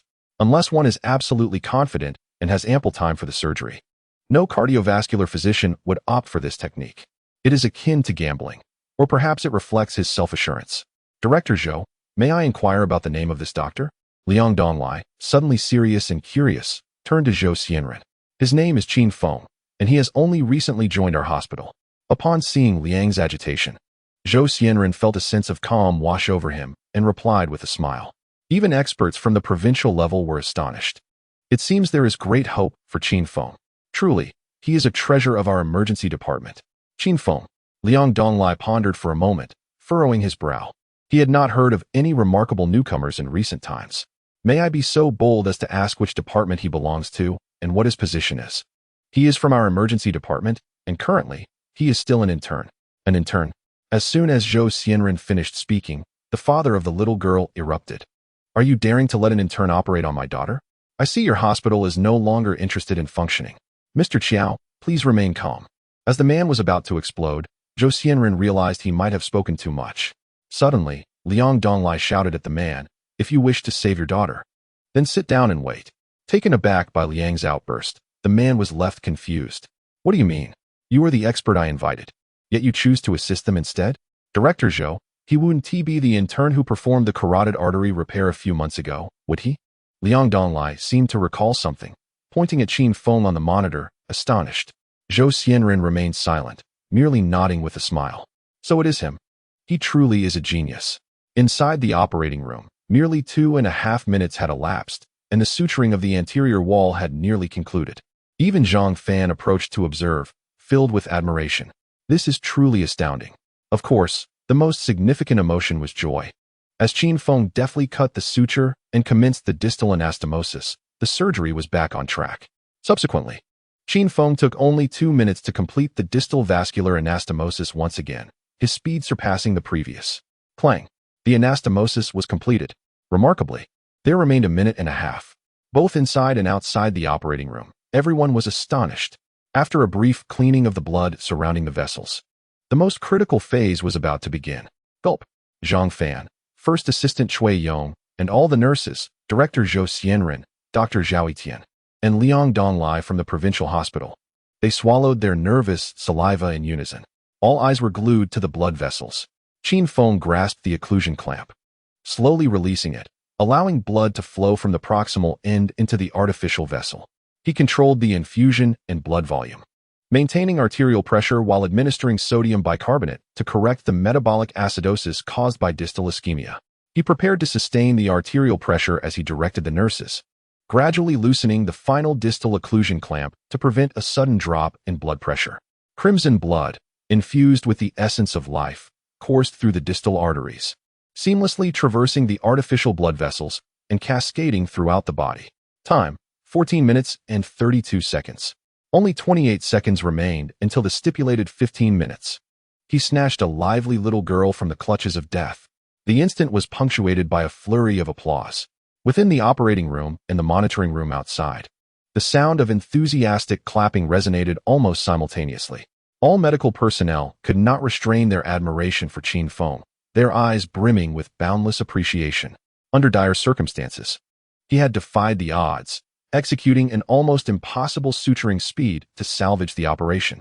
Everyone understood that this surgery would undoubtedly become a classic case within the hospital, serving as a model for future learning. Thank you, Qin Feng. Zhang Fan looked at him with gratitude, his voice trembling slightly. Observing the monitoring equipment, he noted the blood pressure beginning to fluctuate and the aortic pressure gradually stabilizing. A collective sigh of relief swept through the room. Not at all. However, the surgery is not yet complete. Next comes the closure of the sternum, hemostasis, and abdominal suturing. But these tasks are relatively straightforward. I should take my leave. Director Zhang, are you able to continue? Qin Feng instinctively took a step back and inquired. Zhang Fan nodded vigorously, stepping beside him and giving his shoulder a reassuring pat. Don't worry. I can manage. With those words, he exited, vanishing from the surveillance camera's view. One must know when to temper their showmanship. Hey, Yenner, what's up? Qin Feng, driving his Porsche, glanced at the caller ID but still answered with a gentle smile. Brother Qin Feng, my mom wants you to come over for dinner. Upon hearing that melodious voice on the line, Qin Feng was momentarily taken aback. Little Qin, I heard your surgery just concluded. You must be starving. Just as he was about to politely decline, he heard Qin Yuanfang's voice chime in. Hurry up. I made fish and stuffed chicken for you. Eat well before heading home to rest. All right, I'll be there shortly, Director Chen. Qin Feng chuckled to himself, conceding to the invitation. Fortunately, he was not far from Deputy Director Chen's residence, arriving within a few minutes. Once again, he was treated to a sumptuous and warm meal that left him feeling utterly stuffed. There was no escape. With so many dishes on his plate, refusing to eat would have been impolite. Naturally, There was also the quiet and graceful Lu Yenner, who occasionally cast glances in his direction. The following day, he transitioned back to the night shift, with Zhao Etian also switching to the night schedule. Qin Feng, come here for a moment. Just as he donned his uniform and stepped out of the break room, he spotted Zhou Xianren waving at him with a broad smile. Director Zhou, what is it? Qin Feng followed him, curiosity piqued. Entering the office, he found heart surgery director Zhang Fan and Vice President Lu already seated inside. Vice President, Deputy Director Chun, Director Zhang. Qin Feng greeted, momentarily taken aback. What an impressive gathering. Please, have a seat. Zhou Xianren gestured to the chair opposite him. After both settled in, everyone exchanged glances before turning their focus on him. Is there something you wish to discuss? I hope I haven't done anything wrong. Qin Feng shrank slightly in his seat, feeling as though he were under the scrutiny of a tribunal. Qin Feng, Zhang Fan began, his voice imbued with gratitude. I must express my heartfelt thanks for yesterday's surgery. If it weren't for your intervention, my career would have been marred by an immense blemish. Director Zhang, there is no need for such formality. It was merely my duty, Qin Feng replied, shaking his head with a smile. Qin Feng, your time in the emergency department is drawing to a close, is it not? Vice President Lu interjected softly. Indeed, I have about a month left. Qin Feng acknowledged with a nod. During this period, we have been keenly observing your contributions in the emergency department, and I must confess, we are utterly astounded. Vice President Lu exhaled deeply, his gaze penetrating as he continued, as a graduate of Jiangxing Medical University. To achieve surgical skills that others may not attain in decades is a remarkable boon for our first hospital. With that, he retrieved a folder from his side. Qin Feng, we have reviewed your surgical records, and after careful consideration, we have submitted them for approval to the Medical Education Department. Although you are still in your internship and do not yet possess a medical license, exceptional talent deserves certain privileges. Here, take a look. If you are willing, you may sign it now, he said, extending the folder towards Qin Feng with a smile. Curiosity piqued, Qin Feng opened the folder, revealing a prominent heading, Employment Contract with the First Hospital. He was momentarily taken aback. The First Hospital wishes to employ me? He exclaimed, astonished as he lifted his gaze to the three before him. Indeed, one could say that, Zhou Xianren replied with a chuckle. While this is not a formal employment contract for a physician, it affords you all the benefits of a full-fledged doctor. Moreover, upon your graduation, provided you maintain a clean record, the First Hospital will immediately transition this into a 3-year formal employment contract with an annual salary of 500,000. The weight of those words left Qin Feng in shock. He had not anticipated such an offer from the hospital. To enjoy the benefits of a full-fledged physician during his internship meant a substantial increase in his remuneration and perks. Most significantly, he would have the opportunity to step directly into Jiangxing's premier tertiary hospital upon graduation, and with a staggering salary of 500,000 in the realm of medical universities nationwide. It was rare indeed to find a graduate who was recruited by a tertiary hospital with such a salary right out of school, perhaps even fewer than could be counted on one hand. The offered compensation was already on par with that of an attending physician in a first-tier city, making it truly unique in Jiangxing. The First Hospital's financial prowess was evident. Yet it was understandable given the surgical prowess Qin Feng had demonstrated over the past 2 months, which had profoundly impressed even seasoned department heads like Zhou Xianren and Zhang Fan. Such skill was not merely a product of experience, but demanded a rare gift. To them, Qin Feng was nothing short of a prodigy. To secure a genius with a salary of 500,000 is certainly worth it. Are there any conditions? Qin Feng inquired cautiously as he perused the contract, glancing back at the three men. Conditions? What conditions? The three individuals were momentarily taken aback, exchanging glances. Vice Dean Lu shook his head and chuckled with genuine amusement. Rest assured, there is not a single oppressive clause in this contract. Furthermore, during the signing of the revised contract, your preferences will be duly considered. To put it succinctly, we hold great respect for talent. Very well, I agree. Qin Feng responded with a nod upon hearing his words. After signing the contract, Vice Dean Lu took one copy while leaving another for him. With my task completed, I shall take my leave now. Zhang Fan approached Qin Feng, firmly grasping his hand. Qin Feng, once you have some time to rest, I would like to treat you to a meal. Thank you. With that, he turned and departed, leaving Qin Feng alone with Director Zhou Xianren. Ah, Qin, do you feel surprised? Director Zhou observed his still dazed expression and could not help but chuckle. Qin Feng nodded, genuinely perplexed. This is truly astonishing. Director Zhang proposed this himself, stating that with your current capabilities, you have surpassed him. Such a prodigy, if not retained by the first municipal hospital, would indeed be a tremendous loss. Director Zhou expressed with a hint of admiration. Later, he approached both me and Vice Dean Liu, submitting a request under the guise of your exceptional talent, to which I consented. After reviewing several of your surgeries, Vice Dean Liu also agreed, and the hospital intends to apply for a position in the provincial talent pool for you. However, this will only proceed once you formally become a physician at the first municipal hospital. Ha ha ha. Upon hearing these words, Qin Feng finally comprehended the situation. It was indeed Director Zhang's initiative, supported by Director Zhou and approved by the hospital. This must be a delightful surprise orchestrated by Director Zhang. Ha ha ha. Do not rush. There should be further surprises in store for you, my boy. Just as Qin Feng contemplated this, Director Zhou's laughter resonated through the room. Bang! Qin Feng, there you are? Come quickly. Zhao Etian burst into the office, his eyes lighting up upon spotting Qin Feng. Let us go. Director Zhou, noticing Qin Feng looking his way, nodded slightly. I shall head over first. Farewell, Director. Assuming there was a patient in need, Qin Feng uttered a quick response and followed Zhao Etian to the consultation room. Upon entering, he was greeted by a couple standing in the room. Dr. Qin, you have arrived. Both faces brightened with joy upon seeing him. Is it you?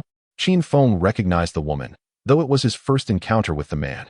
The woman, affectionately embracing the man's arm, appeared to be the mother of the little girl, Xiao Yi, whom he had rescued the previous day. What brings you here? Qin Feng inquired, glancing at the couple before his gaze fell upon the man's hand. Hello. I am Qiao Chongping, the father of Xiao Yi. The man stepped forward, extending his hand in greeting. We have come specifically to express our gratitude for saving our daughter. This is a small token of our appreciation. Please accept it. He presented a commemorative banner to Qin Feng.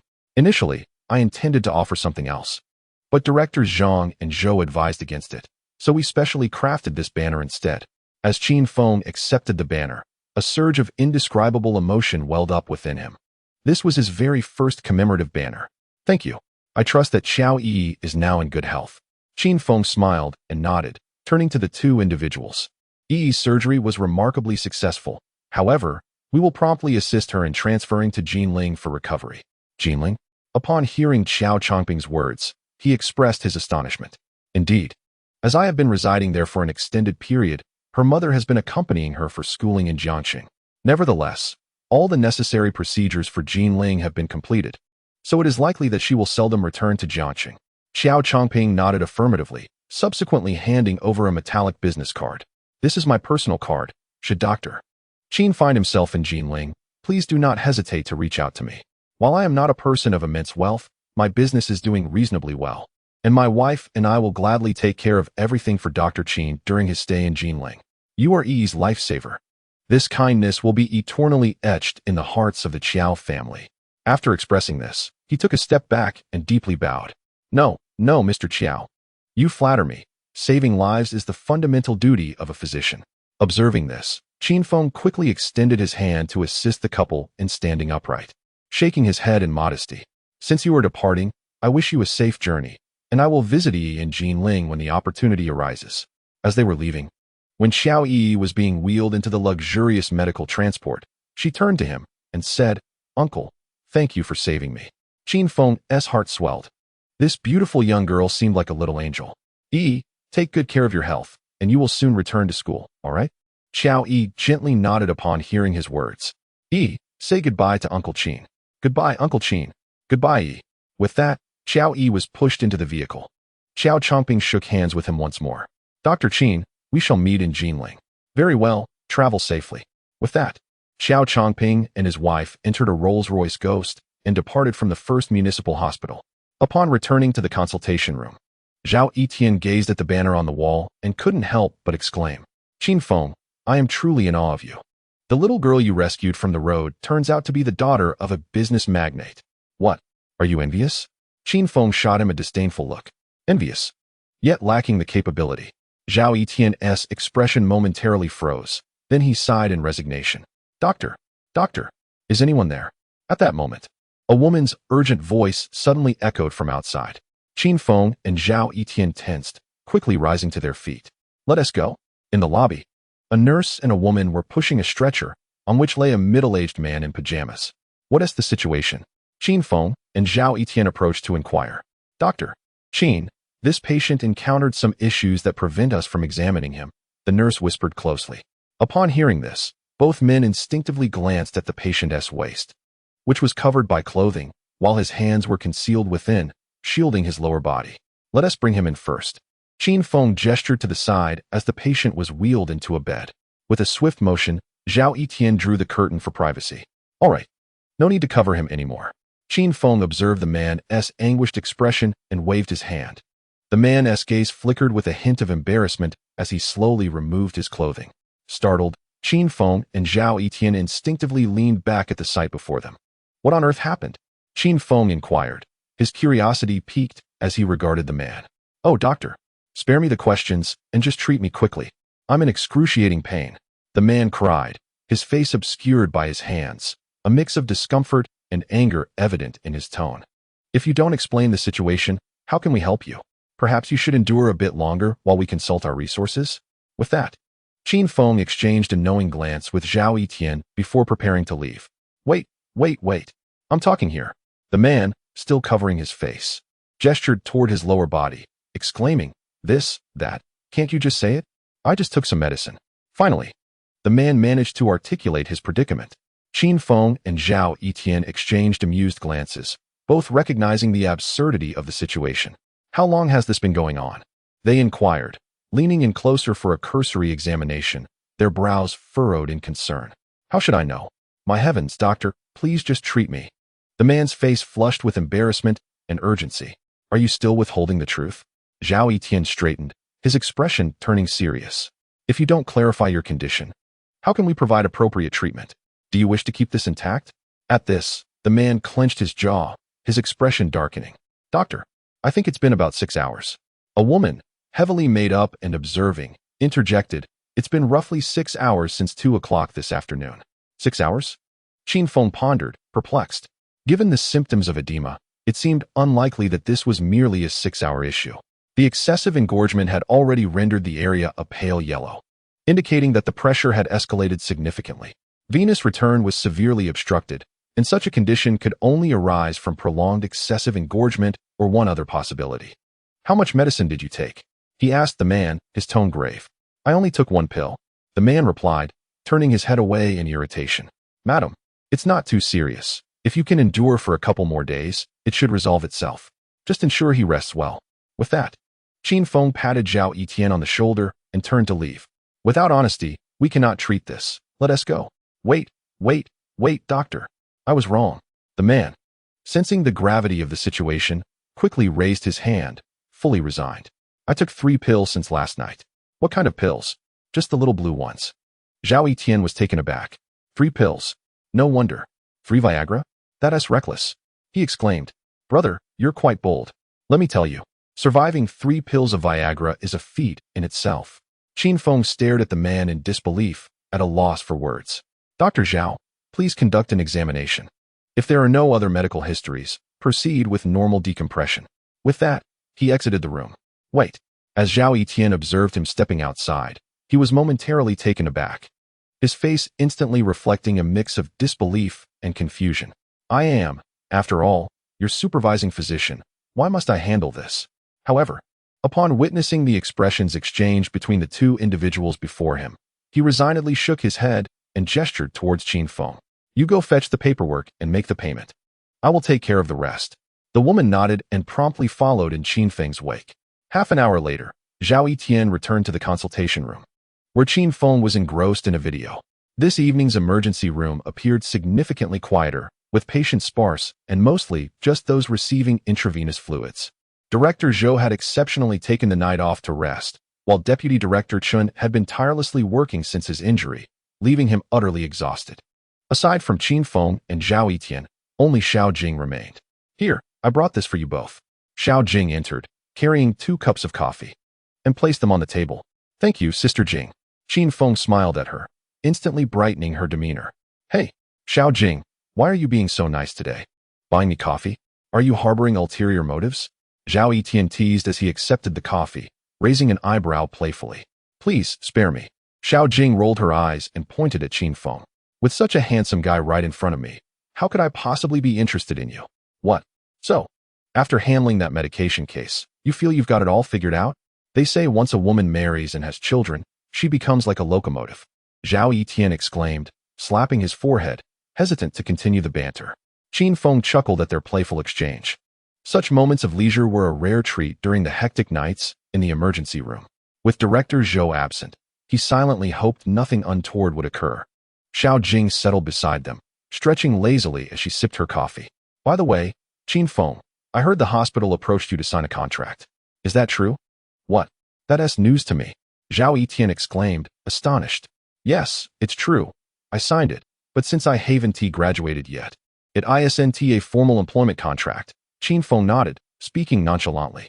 Vice President Liu mentioned that I would be entitled to the same benefits as a resident physician. And once I graduate, it will be upgraded to a formal contract. Upon hearing this, Zhao Yitian was utterly bewildered, and in turn enjoying the benefits of a resident physician. Wasn't he that akin to his own situation? Qin Feng had only been there for 2 months. Come on, tell Sister Jing secretly. How much did the hospital offer to entice you to stay? Xiao Jing inquired, leaning in with a curious expression. Isn't that a bit inappropriate? Qin Feng responded, looking somewhat troubled. Doesn't this involve confidentiality? Oh, that is nothing. Our salaries as doctors are quite transparent. It's easy to calculate. Xiao Jing waved her hand dismissively, gesturing toward Zhao Yitian. He earns approximately 200,000 a year, and with my occasional surgeries and title, I'm around 300,000 annually. She finished with an eager look, fixated on him. Qin Feng scratched his head, gazing at their expectant faces. Well, the two of you combined would amount to. Wait, what? Zhao Yitian was completely flabbergasted. 500,000. Has the hospital lost its mind? Even Director Zhou, with all his experience, barely makes that in a year after decades of hard work. Qin Feng's starting salary was already at the level of a department head. This was simply outrageous. Wow. Is it really that high? Xiao Jing was taken aback by his words, but she quickly regained her composure and nodded thoughtfully. Sigh, in truth, the annual salary is not unreasonable. Even Director Zhang Fan, renowned for his prowess in cardiovascular surgery, has become a defeated competitor. 500,000 is indeed a fair price. Zhao Yitian, initially filled with indignation, felt as if a bucket of cold water had been poured over him upon hearing Xiao Jing's words. Indeed, Qin Feng's capabilities are evident. He can effortlessly perform even a level 4 surgery. If such talent were to be employed at a superior hospital, 500,000 would be easily attainable. One cannot judge a person like Qin Feng through the lens of ordinary age, for talent is beyond the confines of years. Terrifying. Sigh. Once composed, Zhao Yitian gazed skyward and let out a deep sigh. Moving closer to Qin Feng, he grasped his hand with a tender look and spoke earnestly.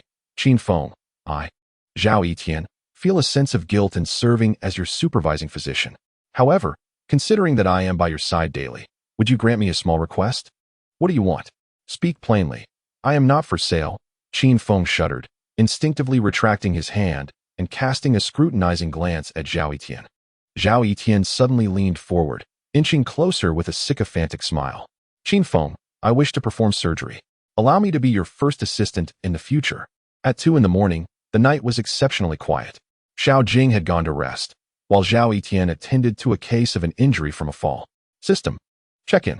Qin Feng reclined in his chair, softly murmuring. Ding. Day 68 check-in. Acquired experience in world-class brain tumor excision. This marked the 68th world-class surgical skill he had obtained, encompassing a myriad of surgical techniques, all of the highest caliber. He had not anticipated that he would indeed save so many lives. For over 2 months, he had been tirelessly occupied, as emergencies leave little room for contemplation. Qin Feng felt fortunate. With the system at his disposal, he had no lingering concerns. Devoting oneself entirely to saving lives is, in fact, the greatest responsibility. Just as he was on the verge of drifting into slumber, the urgent wail of an ambulance pierced the stillness outside the emergency building. The overlapping sirens indicated that more than one vehicle was involved. An incident had occurred. Qin Feng's eyes flew open, and he hurried outside. At that moment, Nurse Lu Wan had already led several nurses, rushing to the entrance with a stretcher. Car accident. 2 injured, 1 in critical condition and unconscious. We need a doctor to accompany the ambulance. Upon hearing the call, Qin Feng was about to step forward when Zhao Etian darted out and firmly grabbed his arm, saying, "Director Zhou is not here. You must stay to oversee the emergency department." Qin Feng looked at his resolute expression and nodded in agreement. He then turned to the remaining nurses, declaring loudly, "Open the green channel immediately. Notify anesthesiology, orthopedics, cardiovascular, and neurosurgery to stand by, and prepare the operating room. We must be alert. A tough battle lies ahead." Understood. Several nurses nodded solemnly, quickly dispersing to their tasks. Qin Feng scanned the emergency hall, meeting the gazes of over a dozen onlookers, inhaled deeply, and his expression grew serious. It appears that yet another sleepless night is upon us. Approximately 10 minutes later, 2 ambulances screeched to a halt at the entrance of the emergency building. The doors swung open, revealing 2 stretchers being hastily wheeled out. What has transpired? Qin Feng and Xiao Jing, accompanied by nurses, swiftly approached, inquiring in hushed tones. A traffic accident. One individual is in shock and unconscious, suffering impacts to the legs, chest, and head, with internal bleeding. The condition of the brain remains unclear. Zhao Yi, panting heavily, gestured toward a middle-aged woman who had lost consciousness, stating that she had been struck by a large truck. Another person, a man, was conscious but in excruciating pain, with multiple fractures. The extent of internal injuries is yet to be determined. At that moment, a hefty man on one of the stretchers groaned in agony. How familiar that face is. It belongs to the arrogant BMW driver who had nearly collided with a female teacher and several children just days prior, locking them in his vehicle. Who would have thought that he would be the one to meet such a fate? It seems that retribution has arrived swiftly. "Doctor, please save me. I do not wish to die." The man, disregarding his identity, grasped Qin Feng's sleeve desperately, pleading in torment. Qin Feng glanced at the BMW driver with indifference and shook him off. "Quickly, take him inside. Set up the bedside monitor and ECG. We need to confirm the injuries immediately." Qin Feng commanded with a wave of his hand, promptly organizing the team. "Notify anesthesia, orthopedics, cardiothoracic, and neurosurgery. Summon all on-call staff for consultation and prepare for surgery." Understood. Following the ambulances, a police car arrived, and 2 officers stepped out. "Doctor, please do whatever it takes to revive them," one of the older officers implored, pointing at the man. "This individual is the driver responsible for the accident. He was intoxicated and attempted to flee, only to be struck by a truck. If he dies, we have no way to provide answers to the victims' families." "I understand. Do not worry. We will attend to both individuals promptly," Qin Feng replied, his expression grave. With that, he turned and entered the resuscitation room. "Qin Feng, the patient is in shock," Xiao Jing exclaimed as she worked on the middle-aged woman when suddenly the monitor flatlined. "Ventricular fibrillation. Administer 1 milligram of epinephrine. Prepare the defibrillator. Hurry." Qin Feng reacted instantly, taking the defibrillator from the nurse. 200 joules, charging. Zap. After a single shock, Xiao Jing immediately commenced cardiopulmonary resuscitation. Yet the monitor continued to display a flat line. "Step aside." 1 minute later, Qin Feng grasped the defibrillator once more. 300 joules, charging. Zap. The woman's body jolted again as CPR continued. After 3 consecutive shocks, the monitor finally revealed a heartbeat. Beep, beep, beep. The heart gradually regained its feeble rhythm, and she was, at last, pulled back from the brink. "Quickly, check her condition. We cannot afford any delays," Qin Feng instructed Xiao Jing. Just as Nurse Lu Wan rushed in, "Dr. Xiao, the personnel from other departments have arrived." "Excellent. Let us proceed. Has the examination for that man been completed?" "It has." Lu Wan handed him the report, but before Qin Feng could glance at it, the alarming sound of cardiac arrest echoed once more. Beep, what in the world? His entire being was in disarray, succumbing to yet another shock. Rushing into the nearby emergency room, he beheld the man from the BMW, his complexion ashen, eyes tightly shut, and consciousness lost. Qin Feng's expression shifted dramatically as he hurried over, bending down to assess the situation. A gasp escaped his lips. The man's body was icy to the touch. The monitor displayed a blood pressure plummeting alarmingly to 50/20. A quick glance at the examination revealed that the abdominal cavity was flooded with blood, likely due to a ruptured organ. "Dr. Zhao, stabilize the blood pressure immediately and prepare for surgery." Understood. He stepped outside, his brow furrowed in concern. After a brief consultation to confirm the surgical plan, It was determined that the middle-aged woman had suffered a ruptured lung, multiple fractures, and a skull fracture. A collaborative surgery between orthopedics and internal medicine was deemed necessary. The BMW driver had a ruptured spleen, arterial bleeding, and numerous fractures, with Qin Feng set to lead the operation, supported by orthopedics. Once the surgery was confirmed, an air of solemnity enveloped everyone present. They rose and made their way to the operating room, a cadre of 7 or 8 doctors clad in white, their expressions grave, emanating an air of authority and intensity. As they passed through the emergency hall, those receiving treatment turned their heads, eyes filled with a mixture of curiosity and admiration. Wow, look at that handsome young doctor up ahead. Indeed, he possesses a cool, aloof handsomeness. I wish I could ask for his contact information. I wonder which department he belongs to. How wonderful it would be if he were my husband. I'm sure I'd feel so secure. I know. I've seen him before during my last visit. He is from the emergency department. Patients in critical condition were prioritized for treatment before payment, so they didn't dwell on the matter. However, the police had already contacted their families through other means to notify them.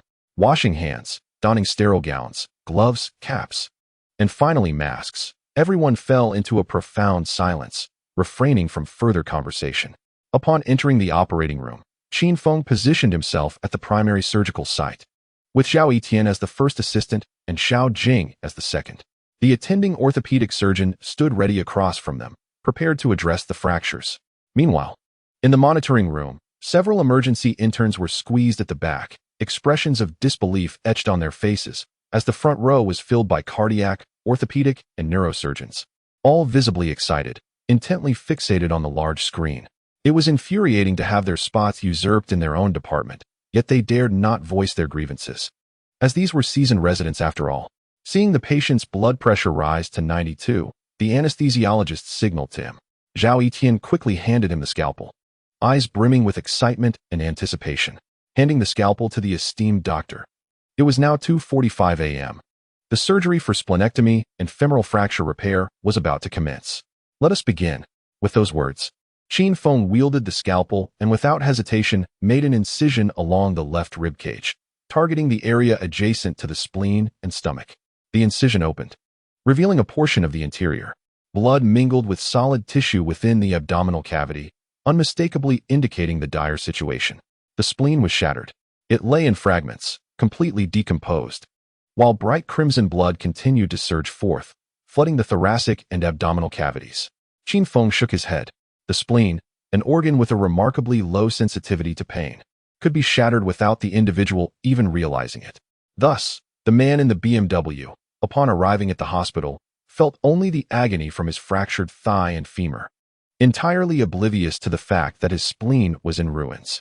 Qin Feng expanded his field of vision and discerned a sizable artery, no thicker than a little finger, from which blood was gushing forth. He reached inside, deftly locating the artery and applying pressure with his fingers. The copious bleeding ceased almost instantly. Although some small ruptured blood vessels continued to bleed, their impact was negligible. Clamps, he called out. Zhao Etian swiftly handed over the hemostatic clamps, and Qin Feng skillfully constricted the artery, halting the hemorrhage. Taking the needle and thread, Qin Feng noted that although the spaces between the ribs were minuscule, they seemed inconsequential in his capable hands.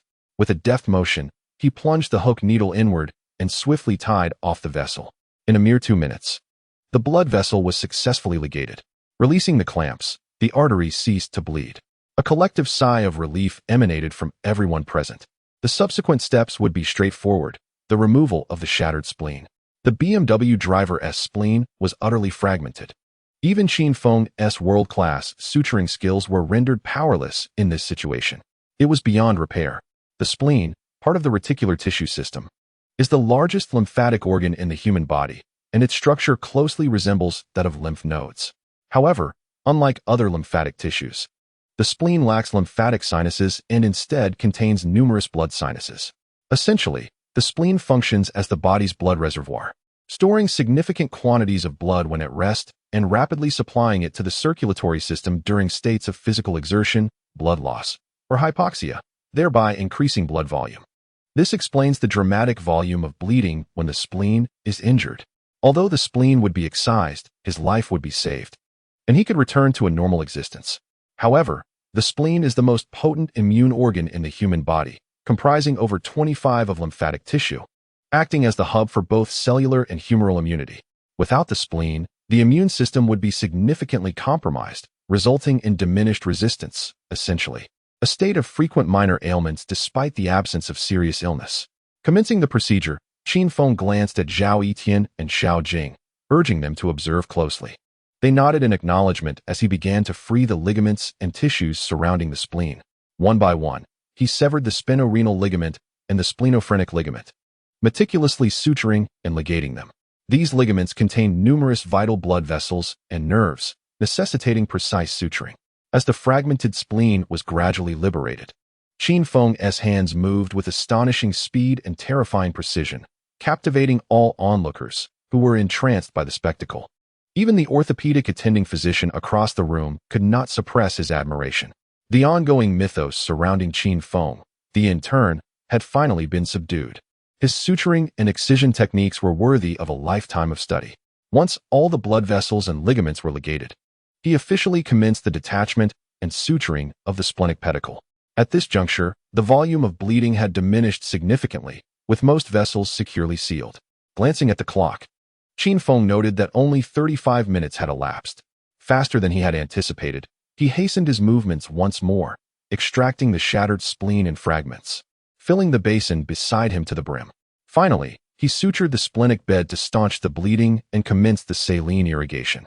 With a sigh of relief, Qin Feng slowly exhaled. The most perilous phase was now behind him.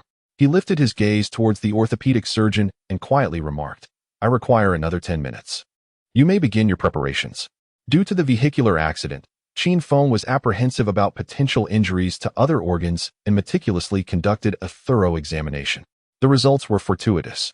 The patient was fortunate, as everything else appeared intact. He then proceeded with saline irrigation and suction, administering gentamicin for infection prevention. A drainage tube was left in the abdominal cavity to expel any accumulated fluids and blood. He swiftly began the closure of the abdomen, ensuring proper sterilization. The splenectomy was completed in a remarkable 47 minutes. My heavens, Dr. Qin's speed is astonishing. It was hard to believe how much had transpired without their full comprehension. At that moment, both inside and outside the operating room, there was a palpable sense of awe. Standing beside him, Zhao Yitian and Xiao Jing could only vaguely recall Qin Feng's maneuvers. It seemed they would need to review the recorded video to learn more thoroughly. "I am finished. It is your turn now," Qin Feng stated as he relinquished the position of lead surgeon to the orthopedic doctor. He then exited the operating room, heading towards another adjacent surgical suite where others were diligently at work. Upon entering, the astonished faces of the other doctors reflected their disbelief. Has it concluded so swiftly? Surely a splenectomy requires at least an hour and a half. Could something have gone awry? Yet, observing Qin Feng's demeanor, it appeared that all was well. "My apologies. My part is complete, and the orthopedic team has taken over. I came to check in," Qin Feng explained, prompting everyone to gasp in astonishment as they glanced at the timer.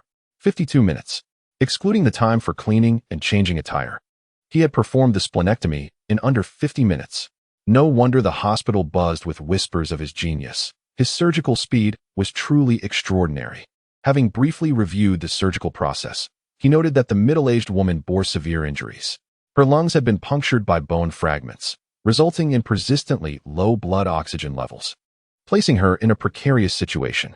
Additionally, she suffered multiple fractures, and her gallbladder had been removed.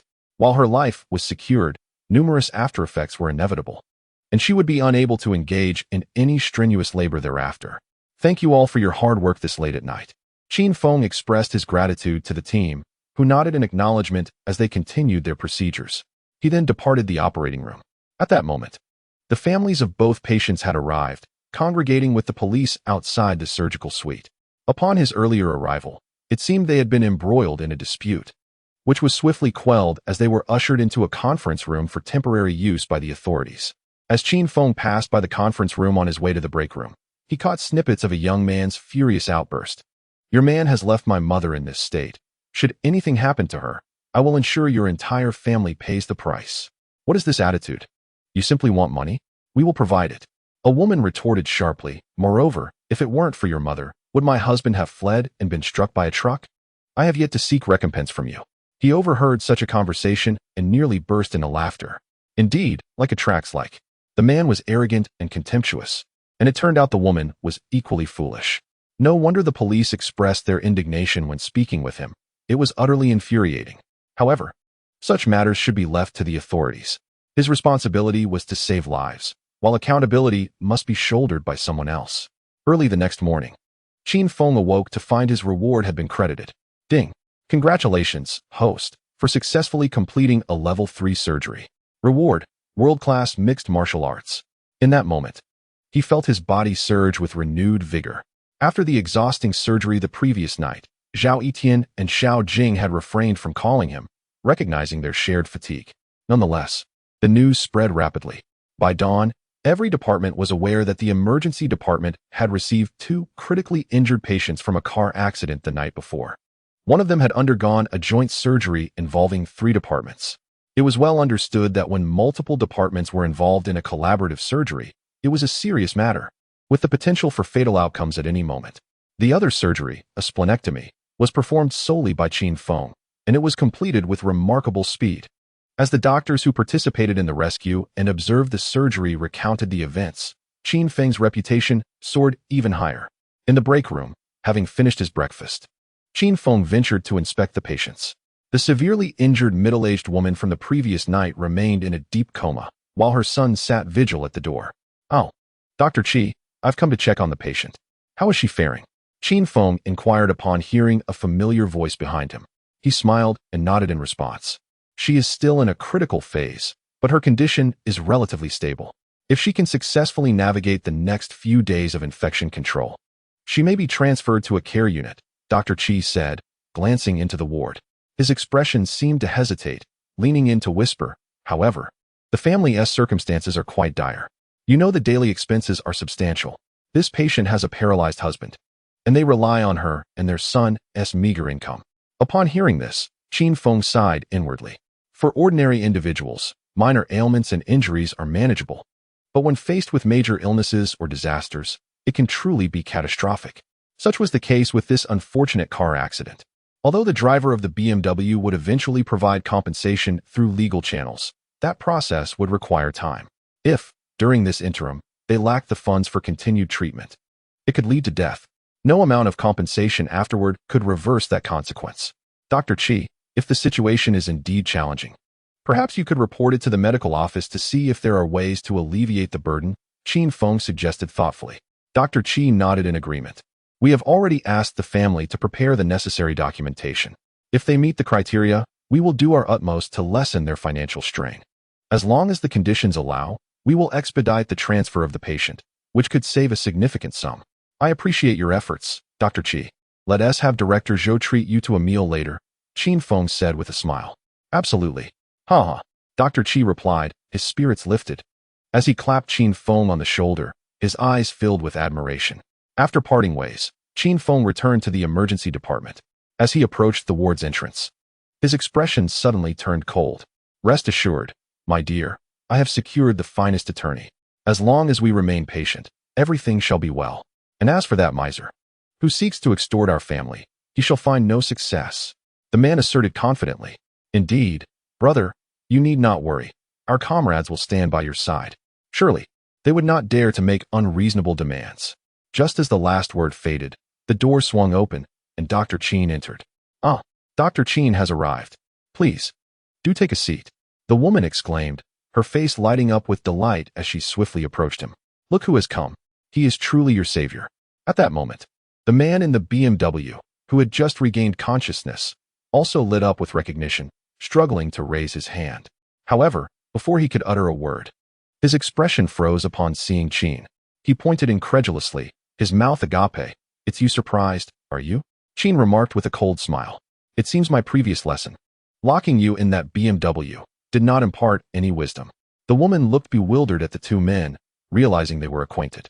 Yet, something felt amiss. "It was you who caused my brother to languish for 3 days. What a stroke of fate." The robust man beside the hospital bed, adorned with tattoos, immediately stood up and bellowed. He reached out, grabbing Qin's collar and tugging upward. "I advise you to release your grip. What do you think you're doing?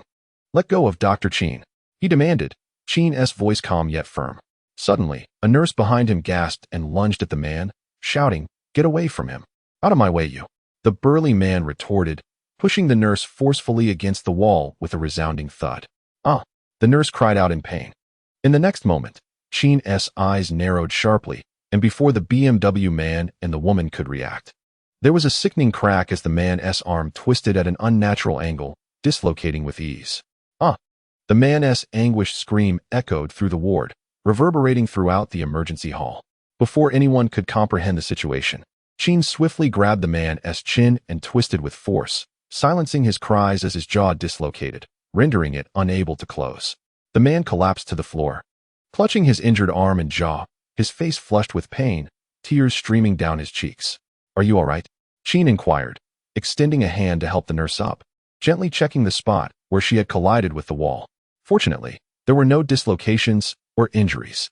"I'm fine, Dr. Qin. Please don't worry. If anything occurs in this ward, do come to me," the nurse replied, her eyes brimming with tears. Upon hearing his words, the nurse's heart skipped a beat. Wow. So handsome, so caring. Meanwhile, the woman finally emerged from her shock, realizing that the person responsible for locking her husband in the car, leading to his 3-day confinement at the police station, was none other than the very Dr. Qin standing before her. A wave of embarrassment washed over her. Dr. Qin, please have a seat. Allow me to pour you a glass of water," she hastily offered. "No need. I merely came to check on the situation." "I did not anticipate such a warm welcome," Qin said, raising his hand to decline graciously. "It was all a misunderstanding. I have yet to properly express my gratitude to Dr. Qin." The man in the BMW fixated intently on Qin Feng, his expression a blend of discomfort and trepidation. Ma Lu, the burly man, was his most reckless and formidable enforcer, his trusted aide. To his astonishment, the seemingly diminutive and unassuming Qin Feng had effortlessly brought the giant to his knees, leaving him utterly defenseless. "Dr. Qin, what transpired?" At that moment, other doctors, nurses, and security personnel rushed in, urgently inquiring. "It's nothing. Take him to the security room and report it," Qin Feng replied, shaking his head with a faint smile. "Oh, and do not attend to his injuries just yet. Wait for me to arrive. It's of no consequence." The onlookers followed his gaze to the giant on the floor. Moaning in low tones, his face contorted in agony, his dislocated arm and misaligned jaw making them shudder involuntarily. Was this the doing of Dr. Qin? Incredible. After the giant was escorted away, Qin Feng lifted the blanket from the BMW man's body, casting a cursory glance at the wound. "There's nothing amiss. Do you understand why I saved you?" He straightened up, looking at the BMW man with indifference. "To save lives? Of course," the man replied weakly. Qin Feng couldn't help but scoff lightly, shaking his head dismissively. "Because if you were to die, who would the victims and their families turn to?" As his words settled, both the woman and the BMW man appeared exceedingly embarrassed. "You are now my patient, which means your life is in my hands." Noticing their silence, Qin Feng's tone bore a subtle hint of threat. "I hope you can resolve matters with the victims before your discharge. Consider it repaying the life I saved. Oh, and regarding your brother, he may be incarcerated for a few days. If you wish to seek revenge, feel free. I will handle it." With that, he bestowed upon them a radiant smile, but the BMW man felt a chill run down his spine, trembling involuntarily. And no, that is not necessary. In the following 2 days, the night shift finally concluded, restoring his biological clock to normalcy. Early one morning, as Qin Feng arrived at the emergency department, a flock of nurses eagerly surrounded him. Dr. Qin, we have something to discuss." "What is it?" Qin Feng said, startled by their enthusiasm, gazing at their cheerful faces with curiosity. "Well, considering that you saved our Qian a couple of days ago, we, the nurses, have collectively decided," the lead nurse tilted her head with a beaming smile, "that from today onward, your breakfast will be arranged daily by our nurse station. Please come by every morning to collect your heartfelt breakfast." "Dr. Qin, breakfast." In an instant, 7 or 8 portions of breakfast were thrust into his arms. Before he could respond, the nurses scattered, laughter echoing in the air. Left standing in the middle of the emergency hall with an assortment of breakfast items, steamed buns, soy milk, eggs, and pastries, Qin Feng felt quite the spectacle, the center of attention. Patients and their families cast curious and astonished glances, marveling at how popular this doctor was. Qin Feng hurriedly clutched a large assortment of breakfast items as he made his way to the office, only to discover Director Zhou, Zhao Etienne, and several other doctors standing at the entrance. Director Zhou, he greeted promptly. How are you?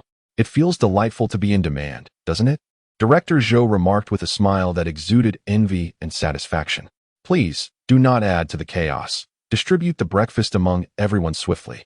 Qin Feng replied with an air of resignation, leaning forward, hoping the others would assist him. In the next moment, Zhao Etienne and Xiao Jing rushed forward. Dr. Qin, breakfast time, they exclaimed with laughter, and instantly, for more delightful breakfast dishes were added to his arms. Confronted with a dozen different breakfasts, Qin Feng relished his meal before returning to his consultation room. He glanced at the commendation banner hanging on the wall, a faint smile gracing his lips. Xiao Yi was recovering well and could now sit up with assistance. Every few days, Xiao Chongping and his wife would send him videos and photos of Xiao Yi. The little girl even wished for him to visit Jinling. She was truly a charming child. Noticing the time, he prepared to call in the next patient. Your digestive system is not in good shape. Refrain from consuming raw or cold foods and avoid anything overly stimulating for the next fortnight. Understood? Thank you, doctor. No problem. Go ahead and collect your medication. Next, a young lady. Your dysmenorrhea is a physiological issue. You cannot wait until your period arrives to take precautions. Do you understand? Are you listening to me? Oh yes. I am listening. Please continue. I wish to hear more. After attending to 4 or 5 patients, he finally bid farewell to the girl suffering from excruciating cramps and took a sip of water. The lengthy discussions had left him parched, yet upon entering the room, he noticed a patient drenched in sweat from pain, staring at him blankly, forgetting the reason for their visit. Next, a young boy of about 10 stepped in, clutching his right arm in agony, beads of sweat glistening on his forehead. Doctor, my arm is dislocated. It hurts. Come, take a seat. Let me examine it. Qin Feng stood up and assessed the boy's arm, confirming the dislocation. How did this happen? The boy appeared somewhat embarrassed upon hearing the question. You must explain precisely how it occurred so I can assist you, understood? Qin Feng picked up a pen to make notes. Well, I was practicing martial arts when it happened accidentally. Martial arts? Qin Feng inquired, his curiosity piqued as he scrutinized the boy's physique. You don't seem like the type to practice martial arts. How did you dislocate it? I was just imitating what I saw in the movies while practicing with the staff, and I accidentally dislocated my arm. The boy confessed, scratching his head sheepishly. It appears I've encountered a youthful martial arts enthusiast. Qin Feng chuckled. But then again, who hasn't dreamed of the heroic scenes from martial arts films in their youth? All right, I understand now, he said, unable to suppress a smile. Come a little closer. I will set it back for you. All right. Upon hearing this, the young boy immediately perked up, his expression brimming with excitement. Doctor, are you going to set my bone? It's a realignment, though it may be a tad painful, so bear with it. Qin Feng gently grasped the boy's arm, softly gliding his hand from top to bottom. This was all thanks to the world-class bone-setting experience he had acquired from signing in a few days prior. Otherwise, a different doctor might have resorted to plastering it. Is it like in the movies, where with a crack, everything is restored to its original state? The boy asked, his face alight with hope. Qin Feng, observing the boy's curious expression, smiled and nodded. Yes, indeed. Sit tight. I will count down from 3 to 1, and then your arm will be as good as new. Understand? Yes, I understand. The boy nodded with determination. Get ready. I am about to begin. Qin Feng resumed a serious demeanor, ensuring the correct position, and gently cradled the boy's wrist in one hand. Let's start. The boy gazed at his arm with eager anticipation, awaiting the moment of witnessing a miracle. I will start counting. 3, 2. With a sudden force, crack. The boy had not yet processed what happened when he felt a sharp pain in his arm and couldn't help but cry out. Then, he watched in astonishment as his arm suddenly shrank upwards. Didn't you say to count to 1? Why did you start at 2? All right. Let us see how it feels. Qin Feng noticed the boy's puzzled expression and gently shook his arm a few times before releasing it. Upon hearing this, the boy cautiously lifted his arm, and a look of sheer joy spread across his face. Wow, my arm is really better. Doctor, you are truly amazing. The boy leapt from his seat, eager to swing his arm. Qin Feng quickly reached out to stop him. Hey, your arm has just healed. You must refrain from vigorous movements for 2 or 3 days, understand? I understand. The boy nodded earnestly, gazing at him with excitement, as if he were a martial arts master. Doctor, you're so incredible. Can you teach me? Take me as your apprentice. Scram. After bidding farewell to the overly enthusiastic youth, Qin Feng glanced at the time. It was nearly noon. At that moment, a young man entered, supporting a young woman. "Doctor, please take a look. She's been experiencing stomach pain since yesterday and keeps running to the restroom." The girl, aided by her boyfriend, sat down, clutching her abdomen tightly. Stomach pain? There could be numerous causes for that. Issues with the intestines, stomach, spleen, appendix, and more could all lead to abdominal discomfort. Qin Feng assessed the girl's condition, a myriad of possibilities racing through his mind. "When did the pain begin? Have you eaten anything unusual or different from your regular diet?" Qin Feng began his inquiries in a professional manner. "No, I eat the same things every day at work. There hasn't been any change, and my schedule is quite regular, as is my menstrual cycle," the patient girl began to explain. I am with her daily, and there have been no changes in her diet." Upon overhearing the conversation between the girl and her boyfriend, Qin Feng felt a wave of confusion wash over him. "In that case, please proceed with a simple examination, specifically a blood routine, to rule out any issues," he suggested, handing them the requisition form. After expressing their gratitude, the couple made their way to the examination room. Approximately 15 minutes later, they returned to the consultation room, the girl appearing to be in considerable pain. "Doctor, here is the report." The boyfriend quickly handed over the examination results. Qin Feng glanced over the document and noted that everything seemed normal until he reached the blood routine, which left him momentarily stunned. "Goodness, the iron levels in this blood sample are alarmingly high. What on earth have you been consuming recently?" He set the report down and furrowed his brow as he looked at the girl. She shook her head in pain, unable to recall, when suddenly her boyfriend seemed to remember something. "Wait, doctor, I just remembered. She has been eating a lot of cherries lately. Could it be that cherries are the problem?" "Cherries?" Qin Feng exclaimed, instantly realizing the situation. "That's impossible. Cherries are merely fruit. How could they cause abdominal pain?" The girl quickly interjected in response to her boyfriend's words. "You have no idea how many you've eaten in the past 2 weeks. I told you not to consume so many. Why can't you listen to me?" He retorted. "Those are imported fruits that are good for your health." "It's not possible." She shot back defiantly. All right. Do you still have the energy to argue?" Qin Feng remarked with an exasperated eye roll, hastily intervening. "Who told you that consuming too many imported fruits is beneficial? Are you treating cherries like a staple food?" "Doctor, you don't understand. Cherries have been quite affordable recently. It's a rare occasion throughout the year, and I usually can't bring myself to indulge," the girl explained, grimacing in pain. "Enough of that. Let us clarify the situation. How long have you been experiencing pain and diarrhea? Are there any symptoms of nausea or vomiting?" Qin Feng was at a loss for words. This was a glaring lack of common sense. "It's been about 2 days, I think," the girl managed to say through her discomfort. The boyfriend quickly added, "She started feeling nauseous and vomiting yesterday, and she has been frequently running to the bathroom. I even thought she might be pregnant." "Dream on. Why didn't you come sooner?" Qin Feng sighed with a weary smile, beginning to take notes. "I assumed it was just a typical stomach upset and didn't think much of it. But when she started passing blood today, we rushed over," the boyfriend said, scratching his head, both embarrassed and anxious. "All right, I understand now." Qin Feng rapidly pinned down the diagnosis. The situation was already quite evident. Excessive consumption of cherries had led to iron toxicity. "Tell me, how many cherries have you consumed?" "Over the past 2 weeks. Probably several dozen pounds," the girl replied. Upon hearing this, Qin Feng was engulfed by a wave of disbelief. "Several dozen pounds? That's an astonishing amount. Even a deity would struggle to withstand such a quantity. Even if cherries were dirt cheap, they would still cost a significant sum. How could you possibly eat so many without growing weary of them?" Remarkable. Iron toxicity manifests in 2 forms, acute and chronic. Acute poisoning typically manifests as upper abdominal pain, accompanied by nausea, vomiting, and dark diarrhea. The affected individual may exhibit cyanosis around the lips and face, alongside irritability or lethargy.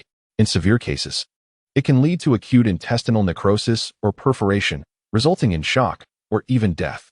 Chronic poisoning, however, presents a milder picture, primarily characterized by the excessive accumulation of iron within the liver and spleen, which can precipitate conditions such as cirrhosis, osteoporosis, calcification, and a brownish-black skin discoloration. It is evident that the young woman before us is suffering from chronic poisoning. Otherwise, the sheer volume consumed over the past fortnight would have overwhelmed an ordinary person. Thus, we must conduct liver and chest imaging, Qin Feng stated as he handed the examination form to the young man. Imaging. The young man, upon reviewing the form, was taken aback and increasingly anxious, asking, "Doctor, what exactly is wrong with my girlfriend? Why is imaging necessary? Is it serious? Please remain calm. I suspect your girlfriend has ingested an excessive amount of cherries. They contain a significant quantity of iron, which can accumulate in the organs and cause damage as it moves through the digestive tract. These tests are essential to ascertain her condition. Please hurry," Qin Feng urged.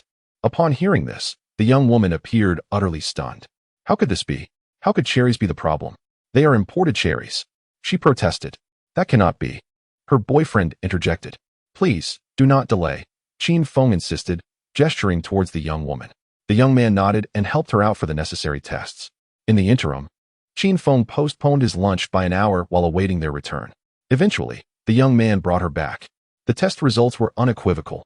Iron poisoning was confirmed, with both acute and chronic conditions evident. The blood work revealed notably low hemoglobin levels, elevated red blood cell counts, and significant fluid loss. The liver imaging indicated increased liver density and abnormal iron levels in the tissue. Well, doctor? The young man asked, wiping the sweat from his brow. Indeed, it is iron poisoning, and the situation is quite concerning, Qin Feng replied, placing the report down with a sigh. Your girlfriend's condition stems from her prolonged consumption of cherries. Fortunately, her organs are still tolerating the iron accumulation. From this point forward, she must refrain from consuming any iron-rich fruits and vegetables, including cherries and spinach. I will prescribe medication to help gradually eliminate the excess iron from her body, understood? Upon hearing the diagnosis, the young woman lowered her head, fully aware of the gravity of her situation. As they departed, tears streamed down her face as she clung tightly to her boyfriend, likely leaving her with a lasting aversion to cherries. After lunch, Qin Feng relished a rare moment of respite, resting briefly before returning to his clinic. Just as he settled in, a pair of frantic parents burst into the room, carrying their 12-year-old daughter. Doctor, doctor, please, save our daughter, they implored. Qin Feng quickly rose. Observing the pale, lifeless girl in the father's arms, her eyes dim and devoid of vitality. With a weak gaze, she looked at Qin Feng, her entire body seemingly devoid of strength. As Qin Feng gazed at the young girl, memories of the past flooded his mind, particularly of Qiao Yi, stirring a sense of sympathy within him. Doctor, please take a look at my daughter. You must save her. The girl's mother, witnessing her daughter's distress, could no longer hold back her tears. Her father, similarly teary-eyed, restrained himself from crying, his face etched with anxiety. Please remain calm. First, lay the child down, Qin Feng instructed, pointing to the adjacent hospital bed. Now tell me what happened. Doctor, my daughter has been incessantly vomiting for the past 2 days, finding everything nauseating, refusing to eat, and suffering from severe diarrhea, the woman explained. Upon hearing her words, Qin Feng's brows furrowed once more. It was yet another case of delayed medical attention. Why had they waited 2 days to seek help? You don't understand. We have been working out of town, and our daughter has been living on her own. Her grandmother frequently visits. The woman, filled with urgency and helplessness, continued. We only returned yesterday and noticed something was off. Her grandmother mentioned that the child was slightly unwell, and we delayed until now. How could you adults lack a sense of urgency? Upon noticing something amiss, why did you not bring her in immediately? Qin Feng's voice was laced with exasperation and anger. We are often away from home, and were unaware of the seriousness. We listened to her grandmother. It wasn't until we noticed the worsening condition that we rushed to the hospital, the husband meekly defended, lowering his head in shame. Please, don't blame them. They have it tough, a small voice chimed in, and a tiny hand tugged at Qin Feng's white coat, speaking weakly. Looking at the girl on the hospital bed, his heart softened, and he sighed, allowing a smile to return. Little one, you are very brave. Now, I need to examine you to see what's troubling you, all right? If you feel any pain when I press, just let me know. The girl weakly nodded in response. What a remarkably understanding child. Gently placing one hand on her abdomen, Qin Feng began to palpate systematically. After examining all her internal organs, everything appeared normal, save for the upper abdomen where the liver resided, which elicited a pained expression from the little girl. The liver? Qin Feng's brow furrowed. Although the girl complained of abdominal pain, the true source of discomfort was localized at the liver. If this were not gastroenteritis, then her symptoms of vomiting, diarrhea, and loss of appetite seemed rather illogical. Yet, the liver is devoid of actual pain receptors, Only the liver capsule contains nerve endings that register pain. Thus, many individuals remain oblivious to conditions such as hepatic hemangiomas or liver cancer without prior examination, as they do not manifest pain. However, if liver pathology irritates the liver capsule, as seen in acute or chronic hepatitis or tumor-induced hemorrhagic necrosis, it may lead to noticeable pain in the liver region. Moreover, as the condition worsens, the frequency and intensity of pain may escalate, potentially resulting in severe discomfort in the liver area. When one experiences pain, it signifies that the illness has progressed to a more advanced stage. This is why so many patients with liver cancer find themselves in a state of despair by the time they receive a diagnosis. Could it be hepatitis or a liver tumor? The thought flickered through Qin Feng's mind, but he quickly dismissed it. After all, this young girl is only 12 years old, and the likelihood of her developing a liver tumor at such a tender age is exceedingly low. Moreover, considering the general etiology of liver tumors and liver cancer, the incidence of liver cancer in children is quite rare. Nevertheless, this was merely his personal conjecture. He would not overlook any necessary examinations. The physician may form their own inferences about the condition, but must never act with undue certainty. With a swift motion, Qin Feng printed the examination orders and handed them to the girl's mother. Please proceed with the blood tests, urine analysis, ultrasound, and chest scan. Additionally, I have requested an enhanced MRI of the liver. All right. The girl's parents nodded eagerly, lifting their daughter and rushing out, their steps brisk. Approximately an hour later, as Qin Feng was attending to a new patient, a cacophony of footsteps echoed in the corridor. Please, make way. Thank you. It was the voice of the girl's mother. After finishing with his current patient, Qin Feng gestured for the couple to enter. They hurriedly brought their daughter into the examination room. Doctor, please take a look. She just vomited again. Qin Feng instructed the little girl to lie down on the examination table and took the report from her mother's hands. The top line indicated, ultrasound showed multiple solid lesions in the liver, suggestive of liver issues. His expression shifted slightly. This situation was concerning. He immediately pulled out the enhanced MRI results and the chest scan. The findings were alarming. A massive lesion in the right lobe of the liver, suggestive of cancer. Qin Feng found himself momentarily at a loss for words. This outcome was unexpected. What is the result, doctor? The father, sensing something amiss, inquired with a tremor in his voice. Qin Feng glanced at the little girl, offered her a reassuring smile, and then gently urged the parents to sit down as he spoke softly. I hope you will not be too alarmed. All examination results are in, and we can now make a definitive diagnosis. Your daughter has liver cancer. In that instant, the couple stood frozen, as if struck by a thunderbolt. Liver cancer? How can this be possible? They seemed unable to comprehend the gravity of the diagnosis. Cancer, a term that evokes fear, synonymous with death. Who among us has not lost a loved one to this dreadful disease over the years? Please, doctor, I beg you, save her. I implore you. The father's tears streamed down his face as he clutched Qin Feng's leg, kneeling before him. Qin Feng quickly rose to help them to their feet. Please, stand up. Although she has been diagnosed with liver cancer, we will do everything in our power to save her. You must trust us. We need to verify a few more details to confirm the cause of the illness and devise a treatment plan. Is that agreeable? Yes.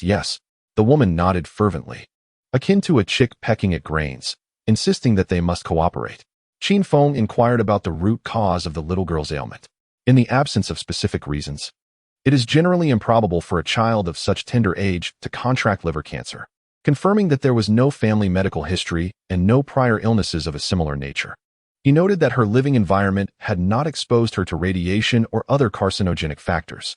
Yet, doubts lingered in Qin Feng's mind. What about her meals at home?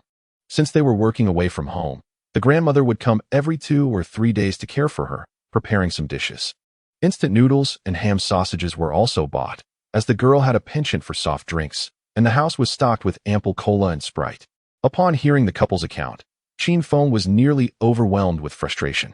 While it is understandable that they work hard to earn a living, such negligence towards their child is utterly unacceptable. She is still so young. Foods like instant noodles and soft drinks contain numerous harmful chemicals that can easily lead to cancer. He felt both helpless and enraged. To make matters worse, each time the grandmother visited, she would prepare several dishes, and any leftovers would be reheated repeatedly. Leftover meals can foster harmful nitrites that pose health risks, and consuming them frequently may lead to poisoning. Astonishingly, this lifestyle had persisted for a year or two. As parents, how can you be so indifferent to your child's well-being? Even if you are not home, there must be someone to oversee her safety and dietary needs. Is it worth sacrificing your child's life for the sake of earning a few extra coins? She has just begun middle school. In a moment of exasperation, Qin Feng shook his head, at a loss for words. Such circumstances are profoundly infuriating and sorrowful. Though life is challenging, this is not a viable solution. Doctor, please don't scold them anymore. My parents are doing this for me. The little girl interjected, her voice trembling with emotion as she gazed at her distressed parents. Tears streaming down her cheeks. The pain, frailty, and sorrow struck him like a hammer to the heart. Suddenly, the couple knelt before Qin Feng, bowing repeatedly. Doctor, please. We beg you to save our daughter. We won't let this happen again. My dear daughter, I am sorry. It is my failure. The father crawled to the bedside, tightly embracing his daughter, weeping and pleading. Their cries resonated outside, drawing curious glances from onlookers. What had transpired? Was there yet another conflict between doctors and patients? Why were they kneeling before the doctor? Seeing the tearful family, Qin Feng's anger instantly transformed into helplessness. Please, rise, he urged, helping the couple to their feet. Gently wiping the little girl's tears away, he caressed her hair. Little one, you must be strong. Your doctor will ensure you receive the best care. Do you believe that? Yes, she replied, her voice quivering as she nodded earnestly. At that moment, Zhao Etian and Director Zhou also arrived, and upon learning the circumstances, their faces reflected a rising tide of anger. Upon observing the situation of this family, no further words were exchanged. Xiaoqin, what is your perspective? Director Zhou inquired. Casting a glance at the examination report, his brow furrowed in concern. Currently, based on the MRI results, liver cancer is undeniable. However, it has not metastasized and appears to be in a benign early stage, Qin Feng assessed, drawing from his experience. Nevertheless, the positioning is rather precarious. Let us proceed with their admission to the hospital. We shall convene to discuss a detailed plan. That sounds agreeable, Director Zhou nodded. He then instructed the couple to initiate the admission process and promptly arrange for the little girl to receive intravenous fluids to restore her physiological balance. Given the circumstances, surgery was imperative. All patient indicators needed stabilization to mitigate surgical risks. In the conference room, Qin Feng occupied the principal seat, flanked by Director Zhou, Zhao Etian, and the attending specialist from internal medicine. Opposite them sat the still sobbing parents of the little girl. Ladies and gentlemen, we have arrived at a definitive diagnosis and treatment plan concerning your daughter's condition, he stated gravely, directing his gaze towards the couple. There exists both a piece of good news and a piece of bad news. The good news is that her liver cancer has been detected at an opportune moment. It remains in the early stages and has not spread, making it entirely treatable. Upon hearing this, the once despondent eyes of the couple sparkled with renewed hope. However, there is also unfortunate news. The location of the liver cancer is situated at the liver hilum, perilously close to the hepatic portal, which entails considerable surgical risk. Hepatic portal? What does that signify? The father inquired, his voice trembling. The hepatic portal is the most critical area within the liver, containing the left and right hepatic ducts, branches of the hepatic artery, and branches of the hepatic veins, along with nerves and lymphatic vessels. It is, indeed, the most hazardous region. Although the father struggled to grasp the entirety of the explanation, the final words resonated with clarity. The most dangerous place. Can my daughter's illness be treated? He stammered, his hands trembling as he swallowed hard. Qin Feng nodded. At this juncture, I am capable of performing the surgery. However, the risks remain. Thus, we should deliberate on the surgical plan together. With that, he extracted a sheet of paper, swiftly sketching a diagram of the liver and annotating pertinent details. Left hepatic region. Site of the hepatic portal, location of cancerous lesions. The couple listened intently, fearful of missing a single word. Once he elucidated the entire surgical plan, Qin Feng set down his pen. The liver possesses remarkable regenerative capabilities. Even if a substantial portion is excised, it will gradually regrow and can approach normal size within a few years. Typically, we utilize only about 20 of liver function, so necessary excisions will not significantly impact overall health or future quality of life. He endeavored to articulate the postoperative recovery and outcomes in the simplest terms. Furthermore, your daughter is only 12 years old. Her youth will facilitate an even better recovery. Our current recommendation is to excise the affected portion of the liver. I concur. The girl's father responded without hesitation. I also agree, but what will be the cost of this surgery? The girl's mother inquired, her demeanor a touch awkward. Yet she voiced her question softly. Given the current situation of your daughter, if traditional excisional surgery is employed, it will undoubtedly present certain challenges, making it impossible to guarantee the complete removal of the affected tissue. Therefore, were I to make a choice, I would advocate for the ex vivo liver tumor resection surgical approach, as it maximizes the likelihood of thoroughly excising the cancerous portion, thereby preventing recurrence. Qin Feng proceeded to elucidate further, succinctly explaining that this method entails completely severing the liver, removing it from the body, excising the tumor under low temperatures, and subsequently reimplanting it. This procedure demands exceedingly high standards in terms of both conditions and technical expertise, which regrettably means the costs will be somewhat elevated. The estimate stands at approximately $80,000, and when factoring in subsequent care and recovery, the total could reach around 1 to 2 million. Upon hearing this figure, the couple's expressions instantly froze. 100,000. They had toiled for the past 2 to 3 years without amassing such a sum, and they still had mortgage payments to meet each month. Their total savings amounted to merely 20 to 30,000. Doctor, could you possibly reduce the cost? We only have 30 to 40,000, the woman implored, wringing her hands and casting a timid glance at Qin Feng, her voice barely a whisper.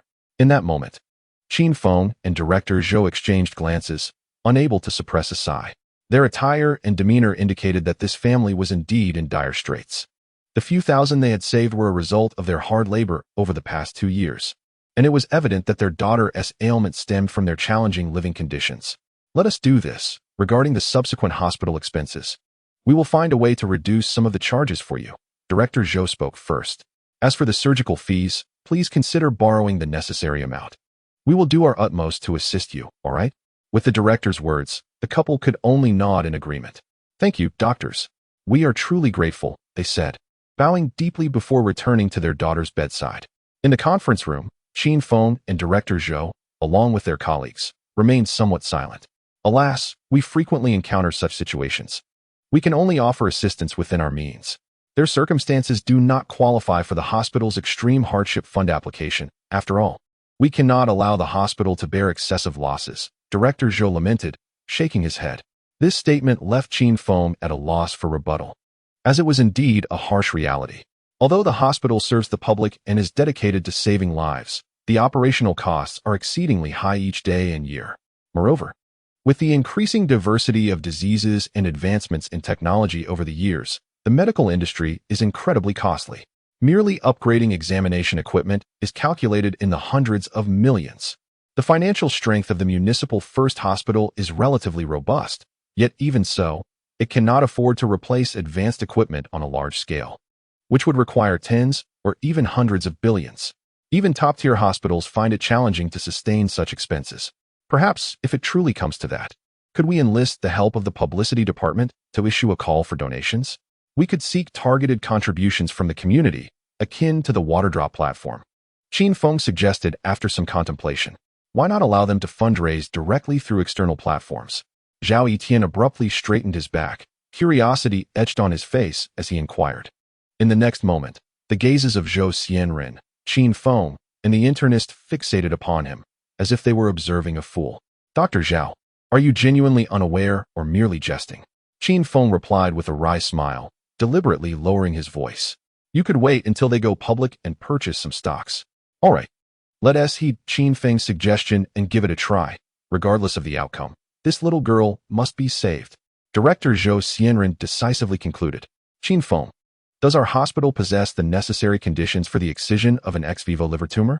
Are you certain there will be no issues? Rest assured, Director Zhou, Qin Feng nodded, a smile gracing his lips. Has this fellow been learning medicine since he was in the womb? How could he know so much? Zhao Etian's mind raced with a torrent of exasperation. Chapter 22. A challenging surgery. All the big shots participate. The following day, the young girl's father submitted the hospitalization fee along with part of the surgical costs. However, there remained a shortfall of 30,000 yuan for the total surgical expenses. That afternoon, fundraising efforts began within and outside the hospital through the publicity department. On Qin Feng's end, he gathered all the department heads and deputy heads from the relevant specialties. After briefing them on the girl's condition and the surgical procedure, astonishment swept over the room. What? Excision of an ex vivo liver tumor. This is exceedingly perilous. Although our hospital is equipped for this, no one has yet managed to perform such a surgery. Indeed, Qin Feng, this procedure surpasses the standard surgical level and is categorized as extremely challenging. In an instant, apart from Director Zhou Xianren, everyone present, including Director Qi, Director Zhang Fan from cardiothoracic surgery, and the leaders from the internal medicine department, collectively inhaled sharply. Director Sun, are you capable of performing this ex vivo surgery? At this moment, the critical care Director Qi turned his gaze towards Director Sun Sheng from internal medicine, inquiring. I have not independently completed such an ex vivo procedure. Director Sun shook his head, his expression grave. 2 years ago, while studying in the capital with my mentor, I encountered an ex vivo liver surgery, but only participated as a second assistant for observation. As soon as the words left his lips, Qin Feng's eyes sparkled with intrigue. He recognized that with the medical conditions at Jiangxing First Hospital, it would be impossible to carry out such a challenging surgery.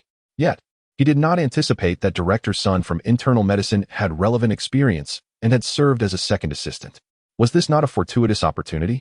Initially, he was concerned that completing the procedure alone might prolong the time, but now his worries had diminished significantly.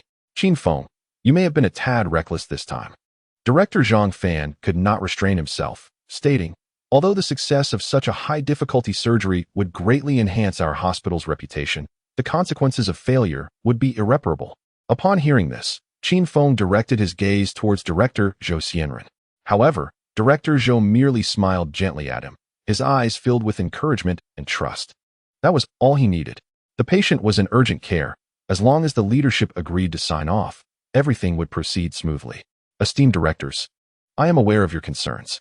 I convened you today for a consultation simply to seek your assistance. Qin Feng straightened his back, surveying the crowd, and declared in a clear voice, I will personally perform this surgery, and I hope everyone can offer their utmost assistance.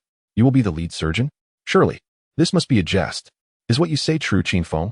As his words echoed, the directors from various departments reacted in diverse manners.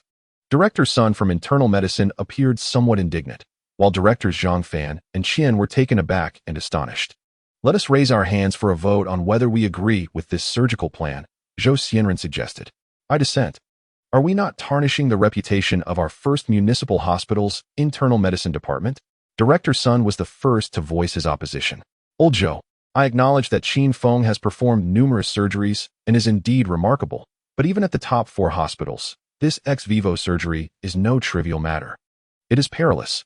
I too disagree. We should contemplate further and devise a more prudent plan. If it proves too challenging, they could seek assistance in Shanghai or the capital, where both experience and equipment are superior, thus increasing the success rate. The Medical Affairs Department also weighed the pros and cons and cast a vote against it. I support Qin Feng's proposal. Director Zhou raised his hand resolutely, ignoring the dissent around him. Old Qi, Old Zhang, what say you? Directors Zhang Fan and Qi exchanged glances, hesitating. However, upon witnessing Qin Feng's confident smile, they felt torn.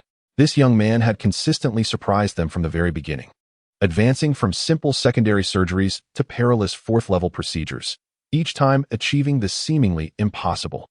Even Zhang Fan's desperate blunders had been salvaged flawlessly, defying ordinary logic. I concur.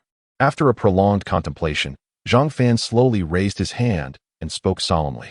Old Zhang Yu, Director Sun from internal medicine, looked at him in astonishment. Last time, during the cardiac surgery with Qin Feng, I trust you all witnessed it. I have no reason to distrust him, Zhang Fan replied, shaking his head with a smile. With a tally of 2-2, the final decision rested with you, Old Qi. Zhou Xianren turned his gaze toward Director Qi of critical care, inquiring calmly. Director Qi wore a wry smile, astonished that the final decision lay in the hands of an outsider. After much contemplation, he slowly raised his hand. Determination etched across his face. Since Qin Feng is so confident, I agree. A hush fell over the meeting room. Very well, given this consensus, the surgical plan is approved.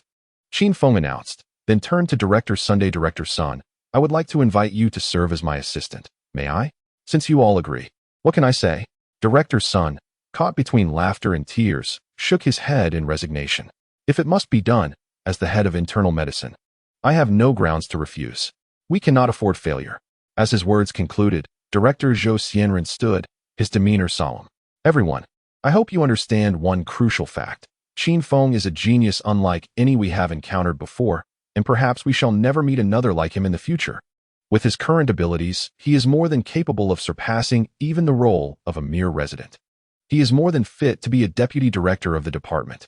Before Qin Feng had obtained his professional qualifications, we stood as his steadfast support. Since there was a need for someone to assume responsibility, I volunteered for this role. Upon my declaration, the faces of those present reflected an array of complex emotions, excitement, enthusiasm, confusion, and doubt. Yet, there was no denying the truth of my words.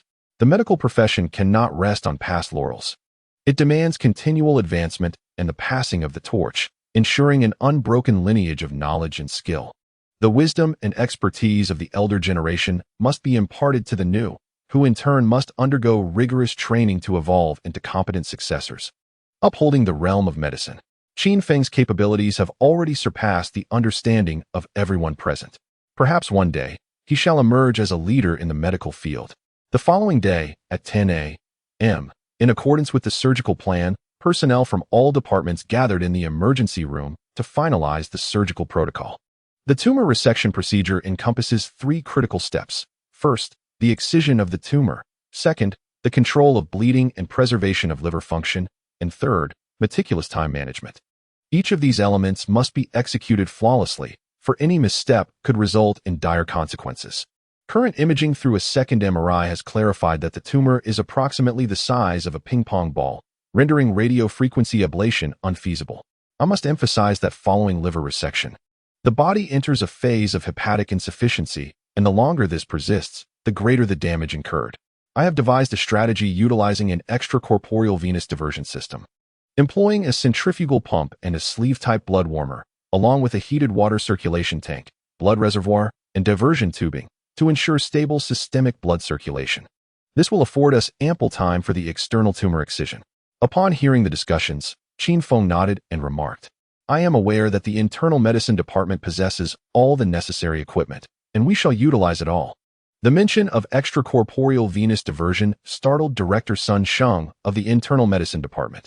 He was astonished that Qin Feng was not only aware of this technique, but also capable of operating it. This system, recently developed in the capital, represents a complex integration of multiple instruments for human circulation. Who exactly is Qin Feng? Meanwhile, the directors and deputy directors of other departments exchanged bewildered glances, perplexed by their lack of familiarity with the terminology. On the 3rd day, the little girl successfully underwent further examinations, with her physiological signs remaining stable. That evening, she began her fasting regimen. This event had already spread throughout the hospital. Not only the doctors, but also many patients and their families were informed. Upon learning the reasons behind the little girl's liver cancer, they expressed indignation towards her parents' actions. Such an unprecedented and highly complex organ ex vivo surgery had left the hospitals of Jiang City in awe. Naturally, the most exhilarated were the doctors of our institution, who recognized that yet another opportunity for observation had arisen. Numerous senior attending physicians discreetly approached their directors, eager to gain access to the operating room. Watching a video, nothing could compare to the thrill of witnessing the procedure in person. On the 4th day, the little girl underwent a comprehensive series of examinations, each meticulously conducted. All details of her physical data were accurately collected to serve as vital support for the impending surgery, ensuring absolute precision. With all surgical preparations completed, everything was set for the operation. Location, operating room number 1 in the emergency department. Time, 10 a.m. Surgical team, Chief Surgeon Qin Feng, Anesthetist, First Assistant Dr. Sun Sheng, Second Assistant Dr. Zhou Xianren, along with 4 nurses from the operating room, all of whom were heads of various departments. Remarkably, those granted the privilege to observe the surgery were all department heads and deputy heads from other specialties, leaving even the attending physicians without access. The announcement of such a distinguished lineup sent ripples throughout the entire First Municipal Hospital, capturing the attention of local media, who swiftly mobilized in response. We are from Jiangxing City Television, and we've learned that the First Municipal Hospital will be employing the highly complex technique of ex vivo liver surgery for the first time. May we have a few words with the attending physicians? A strikingly beautiful woman thrust her microphone toward Zhao Etian, flanked by 2 cameras aimed directly at him, rendering him quite helpless. Esteemed journalists, the surgery is about to commence. Would it be possible to defer your questions until after the operation? Zhao Etian and the medical staff attempted to intervene, urging the reporters to relent. Could you please tell us who the chief surgeon is? Is it Dr. Sun Sheng from internal medicine? We've heard that the surgical plan was proposed by a resident physician at your hospital. Is that true? What is your confidence level in successfully completing this surgery? What if it fails? Faced with the barrage of inquiries from various reporters and self-styled media outlets, Zhao Etian found himself somewhat overwhelmed. Director, this is your department's responsibility. Please address it promptly. Understood. I will resolve it immediately. The director of the medical affairs department did not dare to delay, as the gravity of this surgery had been underscored in a directive from the hospital's president, who was far away but keenly aware of the stakes. Anyone who faltered would find themselves without a place in the medical field. The reputation of the first municipal hospital rested squarely on Qin Feng's shoulders, inducing considerable anxiety. Outside the operating room, all department heads and deputy heads were present, including Vice President Liu. Qin Feng, the outcome rests in your hands, Vice President Liu encouraged him. This assurance stemmed from Qin Feng's commitment to all present, promising a success rate exceeding 80. Hence, the hospital took the bold step of allowing him to lead the operation, with Zhou Xianren signing a military decree to affirm the stakes. The entire emergency department's hopes were pinned on Qin Feng. Rest assured, President. Qin Feng smiled serenely, glancing at the time and surveying the gathered leaders. Let us prepare. With that, the doors to the operating room swung open, and Qin Feng stepped inside, followed closely by the others as they commenced the necessary sterilization procedures. Meanwhile, a throng of attending physicians and residents surged into the modest monitoring room, their eyes gleaming with excitement, each clutching a small notebook. Where can one find such a rare opportunity? The other residents and interns trailing behind wore expressions of despair. Who could blame them for their lesser status? Unable to compete with the seasoned doctors, they could only wait outside, feeling a chill of frustration. When will the week truly rise? Inside the operating room, a young girl lay quietly on the surgical table, already under anesthesia. Qin Feng took his position as the lead surgeon, glancing at the monitoring equipment. All indicators met the surgical standards. He exhaled slowly, his gaze sharpening, an unusual aura emanating around him, captivating everyone present. In that moment, the department heads and deputy heads surrounding him gazed at Qin Feng with astonishment. This presence, it was as if he had transformed into another person, instilling a sense of awe and trepidation in them. What manner of individual was he? Everyone, the time has come. Qin Feng intoned, his voice deep and commanding. It is now 10:05 a.m. We are commencing the liver tumor resection surgery for patient Chen Yiting. At this moment, the operating room was equipped with 2 to 3 times the usual apparatus. Almost all of the advanced internal medicine equipment had been brought in solely for this procedure. Extracorporeal circulation devices, centrifugal pumps, and more were at the ready. Once the young girl fell into deep anesthesia, a warming blanket was placed beneath her, her lower limbs wrapped in plastic for insulation, while her upper arms were secured to her sides, with protective handboards in place. The first step involved catheterization with an external precision urinary bag. Assistant Director Sun Sheng proactively approached, performing arterial puncture on the girl's left hand for invasive monitoring. Subsequently, he conducted venous puncture in the right thigh for intraoperative lower limb venous assessment. An arterial 3-way connector was attached for blood sampling during the procedure. Then, Qin Feng grasped the electrosurgical knife, poised to make the incision. The electrosurgical knife serves to cut through tissue while simultaneously minimizing bleeding and disinfecting the wound. With practiced ease, he inserted the knife into the lower right abdomen, carefully slicing through the rectus abdominis and extending towards the left rib cage. He appeared as if he had been performing surgeries for decades, a true expert in his craft. With each decisive movement, Qin Feng executed the incision with remarkable precision, leaving no excess. The department heads observing in the operating room were instantly captivated, silently marveling at his skill. The attending physicians outside the operating room were momentarily taken aback by the accuracy of his incision. Next, he made a precise cut through the subcutaneous layers and abdominal wall, proceeded to install retractors, and open the abdominal cavity to fully expose the surgical field for exploration. He gently pushed the intestines to the lower left, revealing the entire liver. From above, the liver appeared intact, showing no signs of disease. However, as Qin Feng carefully lifted the liver and turned it aside.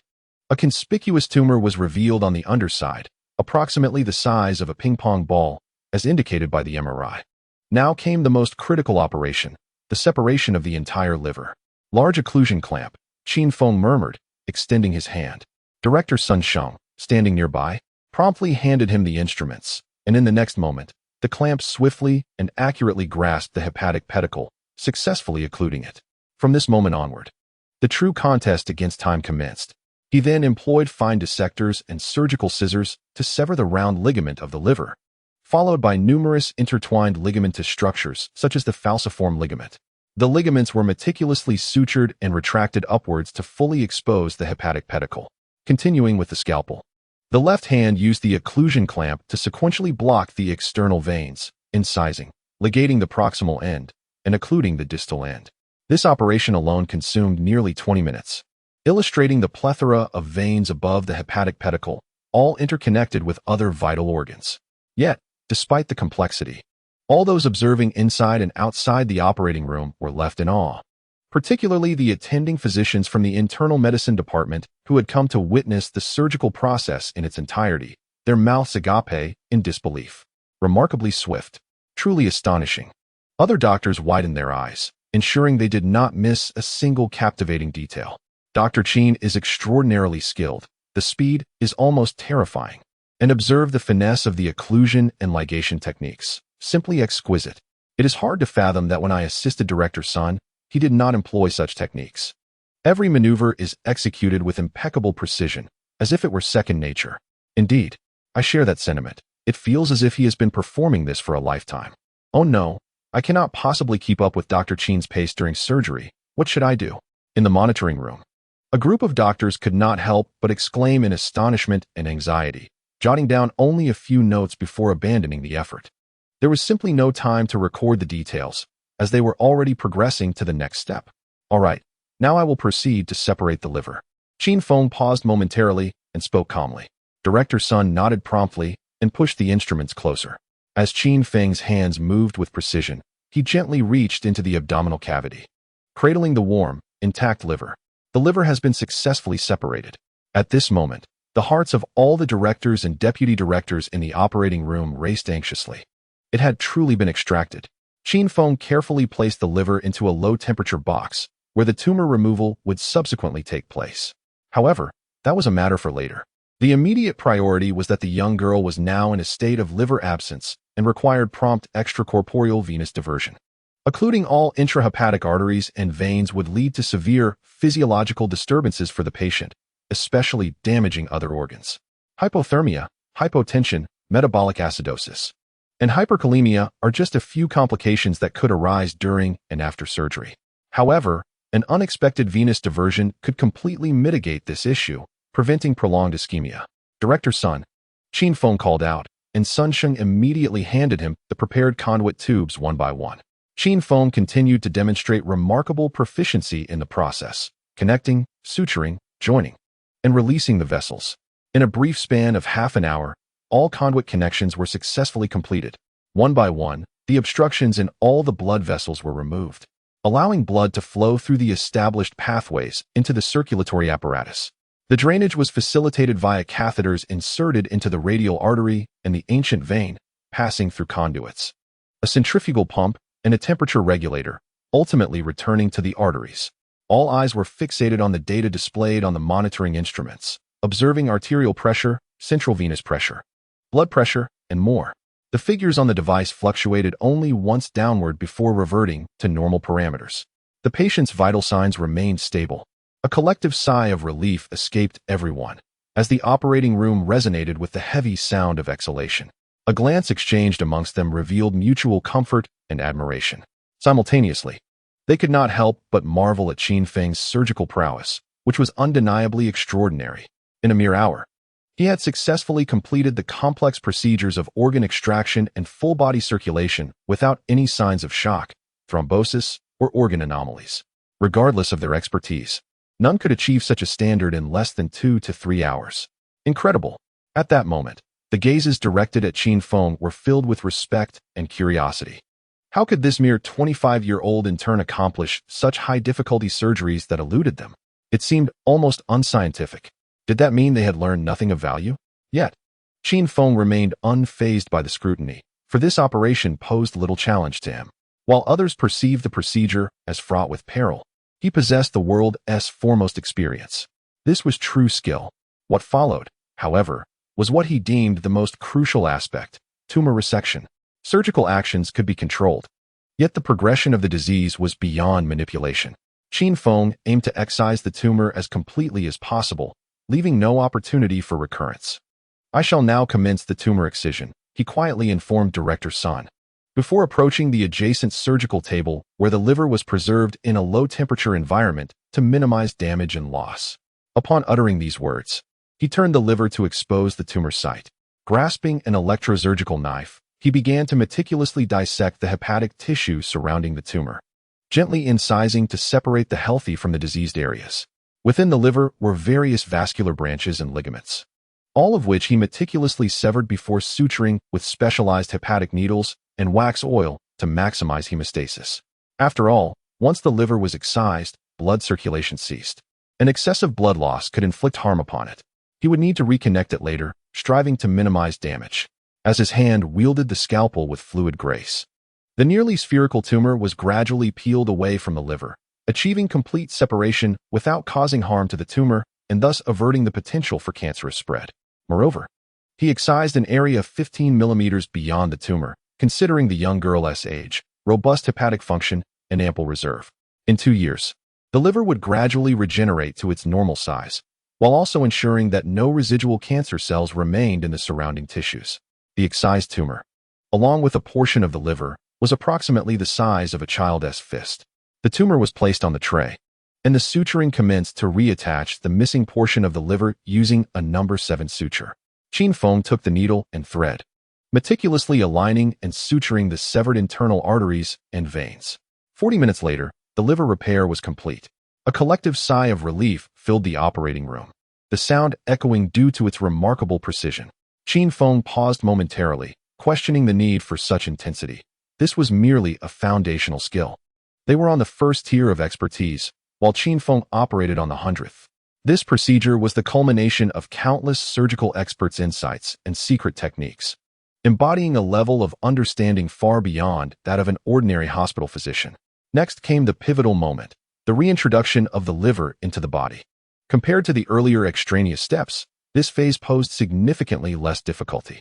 The primary objective was to restore the little girl's vital signs. After thoroughly rinsing and disinfecting the liver, Qin Feng gently placed it within her body.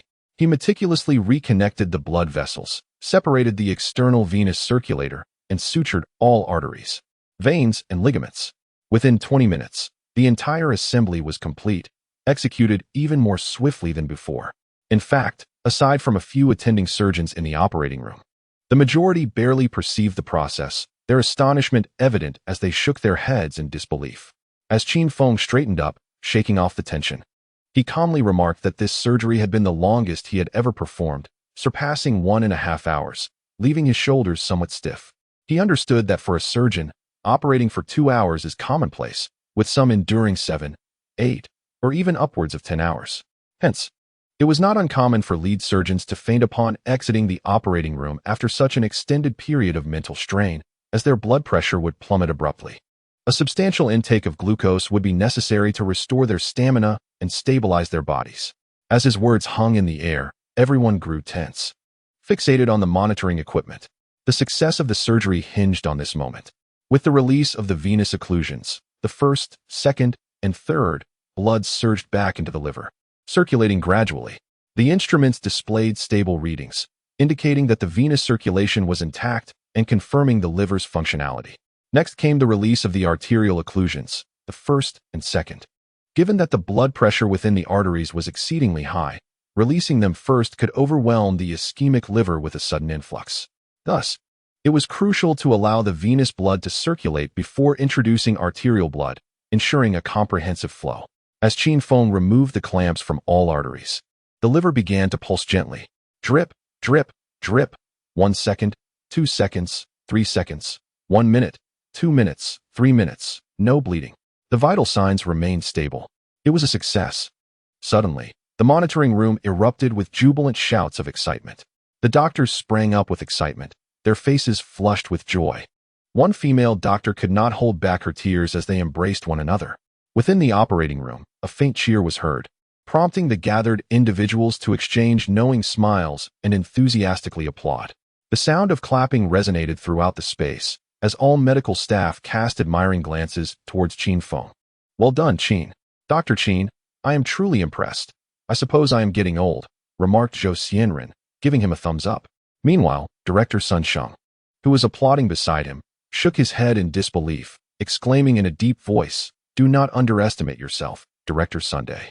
Our hospital's internal medicine department will now be capable of performing organ transplantation surgeries," Qin Feng replied with a cheerful smile. "Indeed, old son. Henceforth, our internal medicine department at City Hospital No. 1 will be among the finest in Su Province." Zhou Xianren patted Sun Sheng on the back, offering words of encouragement. "Right."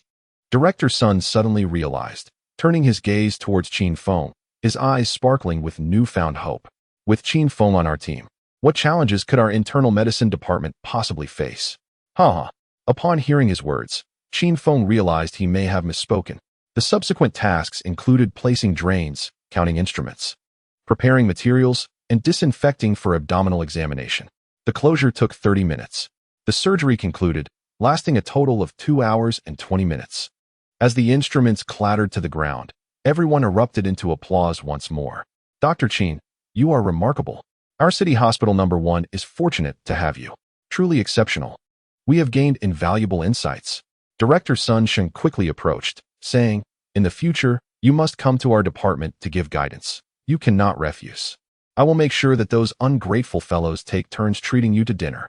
Notification: Congratulations to the host for completing a Level 4 surgery. With a difficulty rating of, and receiving the Qin Medical Fund, currently available funds, 50 million, which the host may allocate for any medical endeavors. Wow. Upon hearing the reward in his mind, Qin Feng was momentarily taken aback. A medical fund was granted directly, and with 50 million in funding. This was utterly astonishing. Outside the operating room, the little girl's parents, grandparents, and grandmother anxiously awaited news. Also present were several emergency doctors and nurses, their hearts racing with tension. Word had spread throughout the hospital that this was an unprecedented attempt, with a difficulty surpassing all previous surgeries at City Hospital No. 1, ranking among the top 3. Most notably, many of the methods employed were being used for the first time, under the guidance of Qin Feng, the intern surgeon. Initially, the little girl's family opposed the idea of an intern performing the surgery on their daughter. However, after strong recommendations and reassurances from directors Zhou Xianren and Zhang Fan, the family eventually consented, with the ultimatum that if Qin Feng was not allowed to operate, they would be advised to seek care in the provincial hospital. Faced with such a statement, what could this group of laypersons possibly say? They fervently prayed for the child's safety, their hands clasped together, drenched in sweat from anxiety. Ding! After a tense wait of over 2 hours, the lights in the operating room suddenly went out. As the sound of the door echoed, a group of doctors emerged from the operating room. "How is my daughter, doctor?" The family of the little girl rushed forward, the couple anxiously inquiring. Observing the worried expressions on their faces, Qin Feng smiled and nodded reassuringly. Rest assured, the surgery was a success. No sooner had the words left his lips than the couple's bodies softened, collapsing to the ground in tears of relief. "Thank you, doctor. You are our family savior," they exclaimed, bowing deeply to Qin Feng. No, do not do that. Please sit and weep," he quickly intervened, assisting them to sit upright and advising. "She is still under anesthesia, and the recovery from the surgery will take time. It is likely that the anesthesia will wear off by noon tomorrow. For now, she needs to be observed. If everything remains stable, she can be transferred to the recovery ward after her examination tomorrow. Thus, you can only see her through the door. Please do not disturb her, understood? We will do as you say. We will wait." The couple nodded vigorously, their voices trembling with emotion. At that moment, Qin Feng was their lifesaver, having not only saved their only daughter but also provided the funds for the surgery. His words held the weight of authority, and they complied unconditionally. "Take care of yourselves and your daughter," Qin Feng said, patting the man's shoulder solemnly. With that, he turned and left. Accompanied by a throng of doctors, numbering 20 to 30 in white coats, emerging from the monitoring room. From department heads to attending physicians, resident doctors, and a large group of interns, they drew the astonished gazes of countless patients and their families. Wow, the leading doctor is so handsome. Goodness, what a grand spectacle. Heavens, such a handsome doctor. I wish I could have him. A surge of emotion welled up within me at the sight of them. In the conference room, Qin Feng occupied the main seat as everyone took a moment to relax and reflect on the surgical experiences. Laughter filled the air, and even Vice President Liu took a seat beside him, insisting he remain in the main position. So, Director Sun, it seems your department should make some improvements after this experience, Vice President Liu remarked with a smile directed at Director Sunday. Rest assured, we will organize a thorough study session for our department, Director Sun nodded, then turned to Qin Feng. By the way, Qin Feng, your internship in the emergency department is nearing its end, isn't it? Why not come to my department for the next 3 months? We could really use your expertise in teaching and performing surgeries. You would certainly earn a good amount. That won't do. Before the words were fully out, Director Zhang Fan from the cardiothoracic department promptly refused. Qin Feng's internship for the next 3 months has already been scheduled. You will have to wait your turn. When it comes to surgeries, who among you can rival our department in complexity and profitability, except for neurosurgery? Other departments, eager for the spectacle, joined the fray, including obstetrics and gynecology. In an instant, what had begun as a scholarly discussion transformed into a fierce competition for talent. Director Zhou Xianren, seated nearby, felt his expression shift as the bidding for interns took place right before his eyes. He had not yet completed his internship in the emergency department. Qin Feng, upon witnessing the situation, felt a tinge of awkwardness, as if he had suddenly become the center of attention. Nevertheless, their words held a grain of truth. The surgeries performed during this period had indeed earned him several months' worth of salary.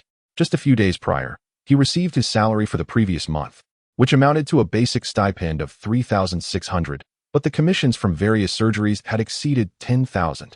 Even if the system were to withhold payment, his monthly income was still substantial. Dear directors, please refrain from competing. We shall adhere to the internship rotation as per the hospital's arrangements. Liu, the vice president, interjected to defuse the tension. Overall, despite the fact that our hospital had raised 20,000 for this surgery, the benefits were immense. The internal medicine department must expedite their training to master such complex procedures, and the hospital will extend its support accordingly. What followed was a simple discussion and encouragement for future endeavors. Qin Feng returned to the emergency department with Director Zhou and retreated into the break room. The surgery had indeed taken a toll on his physical stamina, leaving him somewhat fatigued. The next day, the little girl awoke, and after Director Qi conducted a thorough examination, he called Qin Feng to inform him that her vital signs showed no issues, and she could be transferred to the care unit. Subsequently, the handover was completed, and the girl was moved to the internal medicine ward under the personal supervision of Director Sunday. The emergency department was bustling with patients, with an overwhelming flow of individuals, leading to a shortage of beds. Thus, once patients were stabilized, they would typically be transferred to the appropriate department. During lunch, the director of the medical office suddenly rushed over with a tray in hand. Director Zhou, Dr. Qin Feng, I have something to discuss with you. Zhou Xianren and Qin Feng exchanged curious glances. It is regarding our recent liver tumor resection surgery, which, in terms of complexity and impact, is quite significant. Therefore, our medical office is planning to promote it vigorously. What do you think? Sounds wonderful. I have no objections. The two nodded in agreement, recognizing the potential benefits for the hospital's reputation. Excellent. The director of the medical office beamed at their response. This afternoon, I have arranged for reporters from Jiangxing Daily and Jiangxing Television to interview Dr. Qin. Please do not forget. What? An interview? Qin Feng was taken aback. Wasn't this about promoting the medical office? How did it escalate to newspapers and television? Director Zheng, I can't do this, he lamented, running out in a fluster. Never mind, just go. After all, it is not a negative endeavor, Director Zhou reassured him with an encouraging pat on the arm. Indeed, if I possessed your skills, I would want the world to know. If you refuse, I shall go in your stead, Zhao Yitian remarked enviously. Has Deputy Director Chen returned? Your confidence seems to have surged, Xiao Jing remarked with an eye roll. In the afternoon, Qin Feng reluctantly acquiesced to the interview. Yet he still made a request. Please do not mention my status as an intern. Refer to me simply as a doctor from the emergency department of Jiangxing First Hospital. Let us maintain a low profile while enhancing the significance of the event. Ultimately, it is for the hospital's reputation. Of course, there are also his handsome photos and live recordings. Half an hour later, Qin Feng emerged from the conference room, drenched with perspiration. Accepting interviews was more exhausting than undergoing surgery. After returning to the emergency room for a quick shower, he resumed attending to patients. As he finished his shift at 6 o'clock and changed his clothes, his phone rang. Glancing at the caller ID, Qin Feng felt a moment of confusion. Lu Yenu? The daughter of Deputy Director Chun. Since Deputy Director Chun had returned to work, it was unlikely that she would invite him out for dinner. After pondering for a moment, he answered the call. Hello. Qin Feng Go, it's Lu Yener. Lu Yenu? What prompted you to call me? Is something the matter? Qin Feng inquired with a smile upon hearing her voice. Qin Feng Go, are you free tonight? Lu Yener hesitated slightly over the phone. Tonight? What do you need? Qin Feng preferred to clarify before giving a direct answer. I was hoping you could accompany me for a meal. A meal? Qin Feng was taken aback. What does this mean? Are you asking me out? There was a tone of plea in Lu Yener's voice, and after considering it, he agreed. After all, they were friends. Qin Feng drove to pick her up. Qin Feng Ge, you've arrived. As he reached the ground floor, Lu Yener was already waiting at the entrance. Her face lit up with a radiant smile as she ran towards him. You look exceptionally beautiful today, Qin Feng remarked, his gaze brightening at the sight of her. Lu Yener appeared particularly fresh today, donning a pure white floral shirt paired with denim shorts. Her long, slender legs were fully visible, as fair as jade. Her loose hair exuded a playful charm, with a hint of gentle grace, and it was evident that she had applied delicate makeup. Really? Lu Yener, seated in the passenger seat, beamed with delight at his compliment. Where are we dining? Qin Feng inquired. At Blue Coast. As soon as Lu Yener spoke, he was taken aback. He was aware that this restaurant was the finest Western dining establishment in Jiang City, with a price tag to match. What? Are you being treated to dinner by a wealthy suitor tonight? Qin Feng teased. Upon hearing this, Lu Yener furrowed her brow slightly, seemingly troubled. Actually, there's a boy from our school who has been pursuing me, but I'm not interested in him. She recounted the whole situation, explaining. He knows I'm returning to school tomorrow, so he came from Beijing, saying he would pick me up and take me to dinner tonight. If I don't go, he'll wait for me downstairs at my apartment. I really can't avoid him. Ah, I see. So she intends for me to serve as a shield against this relentless admirer. Are you planning to use me as a human shield? Qin Feng turned to look at her, asking with a light-hearted smile. No, that's not what I meant. Qin Feng Ge, Lu Yener exclaimed. Her body jolting as panic crossed her face, shaking her head repeatedly. I even invited my best friend to join us. I truly didn't mean it that way. Alright, I'm just teasing you. As Qin Feng gazed upon her, noticing her distress almost to the point of tears, he hastily waved his hand.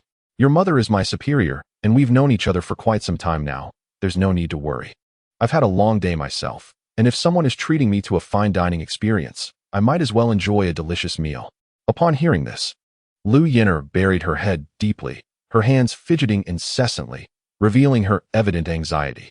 All right, let us set off. We must first pick up your friend, Qin Feng declared, pressing the accelerator as they departed from the residential complex.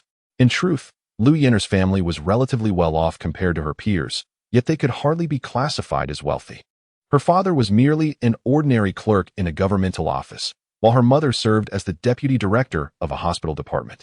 They owned 2 modest apartments in a common residential area and had a modest amount of savings. When it came to wealth accumulation, aside from individuals like Qin Feng who possessed a unique system, the only viable path lay in business endeavors. After all, substantial business ventures allowed one to navigate the fringes of legality, continuously pushing boundaries to attain greater profits. This could involve exploiting labor, evading laws under the radar, and deceiving the masses on both material and psychological fronts.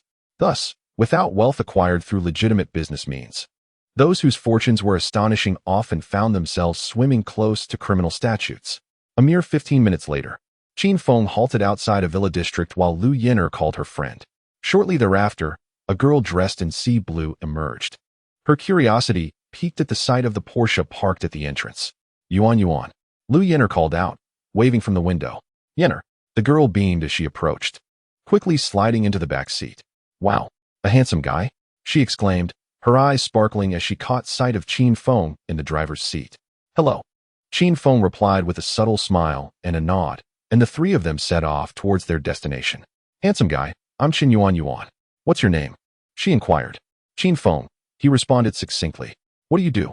Do you have a girlfriend? How old are you?" A barrage of questions bombarded his ears like a volley of bullets, prompting a resigned smile from him. "Oh dear, Yuan, what are you doing?" Lu Yin'er chided her friend with a playful glare, her tone slightly exasperated. "Wow, so protective. No wonder you're not swayed by Wang Haoren. It turns out you have such a dashing companion by your side," Qin Yuan teased, adding, "If I were you, I'd choose him too. Wang Haoren can't possibly compete with this handsome man." As Qin Feng drove, a wry yet appreciative smile graced his lips. Indeed, beauty is justice. How fortunate he was to possess such looks. Upon arriving at their destination, the trio disembarked and immediately spotted the striking Miami blue Porsche 911 parked at the entrance. "Wang Haoren is already here," Qin Yuan noted. Glancing at the vehicle, she remarked, "It seems this car belongs to that boy named Wang Haoren. Clearly, he is quite affluent. I suppose he must be another rich heir, as most young people cannot afford such an extravagant sports car, especially while still in school. Let's go?" Qin Feng nodded, a smile playing on his lips. "A sports car? Hee. I merely have a fondness for this four-door Porsche. It offers ample space, perfect for grocery shopping. Supercars? The system has bestowed upon me two magnificent ones, a Bugatti Veyron and a Pagani Huayra, both languishing in the villa's garage, gathering dust. I am not particularly fond of the cacophony produced by supercars. The daily grind of work is exhausting enough without the added roar of an engine on the commute home. Quite bothersome." At that moment, Qin Yuan was the first to spot the other party, and the young man quickly waved upon noticing the trio. However, upon suddenly seeing the man standing beside Lu Yin'er, his expression froze momentarily. "Wang Haoren, you actually came." Qin Yuan unabashedly patted the young man on the shoulder, speaking warmly. Qin Yuan's family is engaged in real estate in another city, originally from Jiangxing, though they reside primarily in the capital. This time, Lu Yin'er returned to care for Deputy Director Chun, and she tagged along to enjoy a bit of leisure, staying in the villa left behind. Thus, her family is quite affluent. "Just arrived? Yin'er, please take a seat." Wang Haoren nodded, smiling as he turned to Lu Yin'er. Lu Yin'er remained silent, reaching out to pull Qin Feng to sit beside her. The young man felt an immediate sense of awkwardness at this scene, his gaze somewhat askew.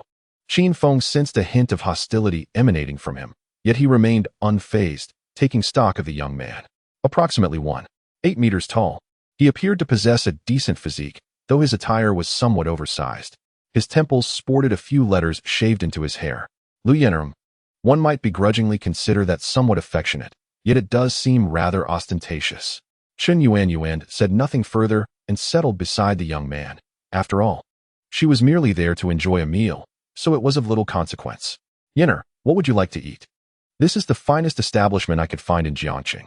Wang Haoren snapped his fingers, and the waiter presented the menu, placing it before Lu Yin'er and inquiring, "I'm fine with anything. Brother Qin Feng, you choose what you desire." Lu Yin'er shook her head and passed the menu to Qin Feng.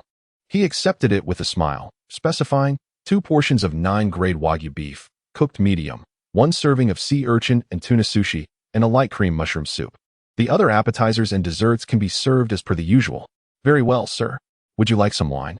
The waiter noted the order and promptly asked, "I shall refrain from drinking as I am driving. Will you partake?"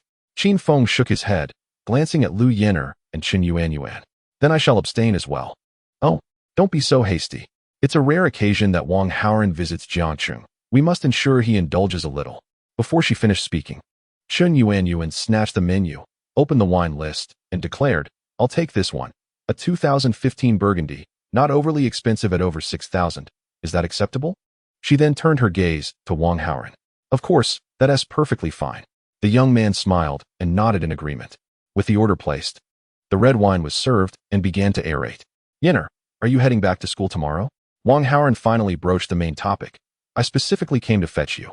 When are you departing? I can arrange the tickets." "No need. Thank you. I am uncertain when I will leave tomorrow." Lu Yin'er shook her head, speaking in a calm manner. "If you can wait, then wait. If you cannot, then feel free to leave first." Qin Yuan, seated opposite Qin Feng, replied with a hint of annoyance. Witnessing her reaction, he was momentarily taken aback, His best friend was indeed reliable. Isn't this just a matter of convenience? After all, the three of us must return, Wang Haoren remarked with a shrug and a smile. You won't need to spend a dime. Once I confirm the schedule, I will book first class. Upon our arrival, a car will take us directly back to the school. What about the 911 parked outside? Are you not planning to drive it back?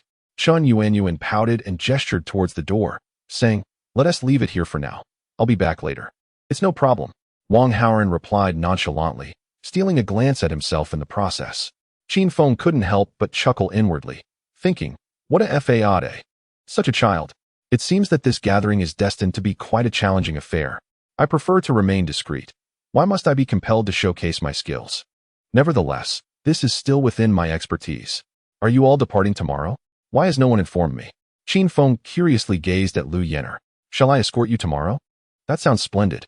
Before Lu Yenner could utter a word, Qin Yuanyuan across from her immediately nodded in delight. I fear I may delay your work. Lu Yenner pondered before inquiring. It's nothing, isn't your mother around? I merely need to inform her. With a chuckle, Qin Feng's words fell, and Wang Haoren nearly choked on his red wine, his expression frozen in disbelief. What is happening? Even the family is aware of this. Could it be that this handsome gentleman is indeed Lu Yenner's boyfriend? In an instant, a multitude of questions flooded his mind. How splendid that would be. Regardless, Wang Haoren's car cannot accommodate us. Upon hearing this, Qin Yuanyuan joyfully exclaimed, then it shall be a laborious task for you tomorrow, brother Qin Feng. It's nothing. Just a trivial matter, Qin Feng said, shaking his head casually. Your dishes have arrived. At that moment, the waiter approached, carrying the appetizers. Excellent. Let's begin our meal. Wang Haoren exclaimed with delight. Yenner, aren't you going to introduce us?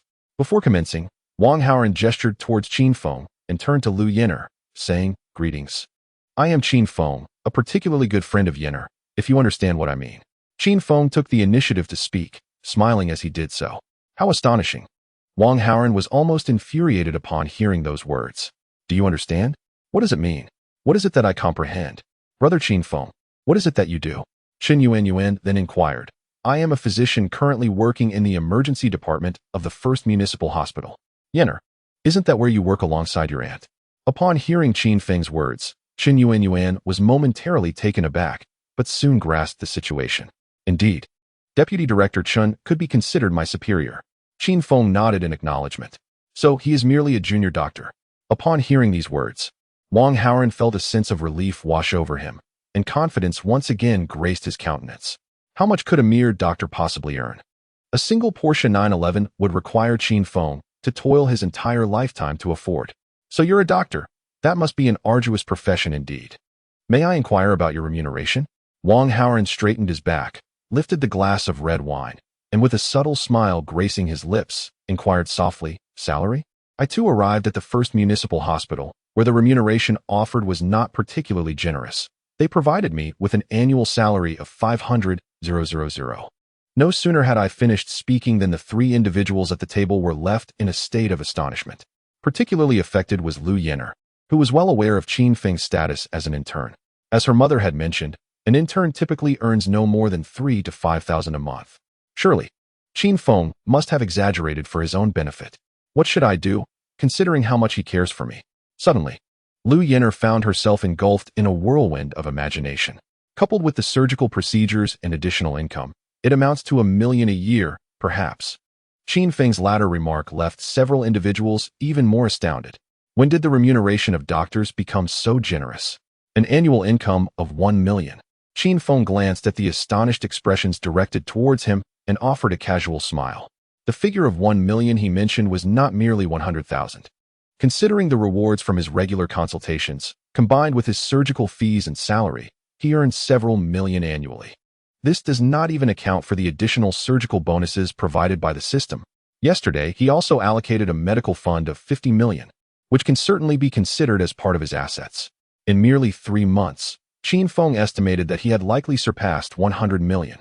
No wonder, brother Qin Feng. You drive a Porsche worth over 1 million. I had thought it was merely borrowed. My apologies for misjudging you.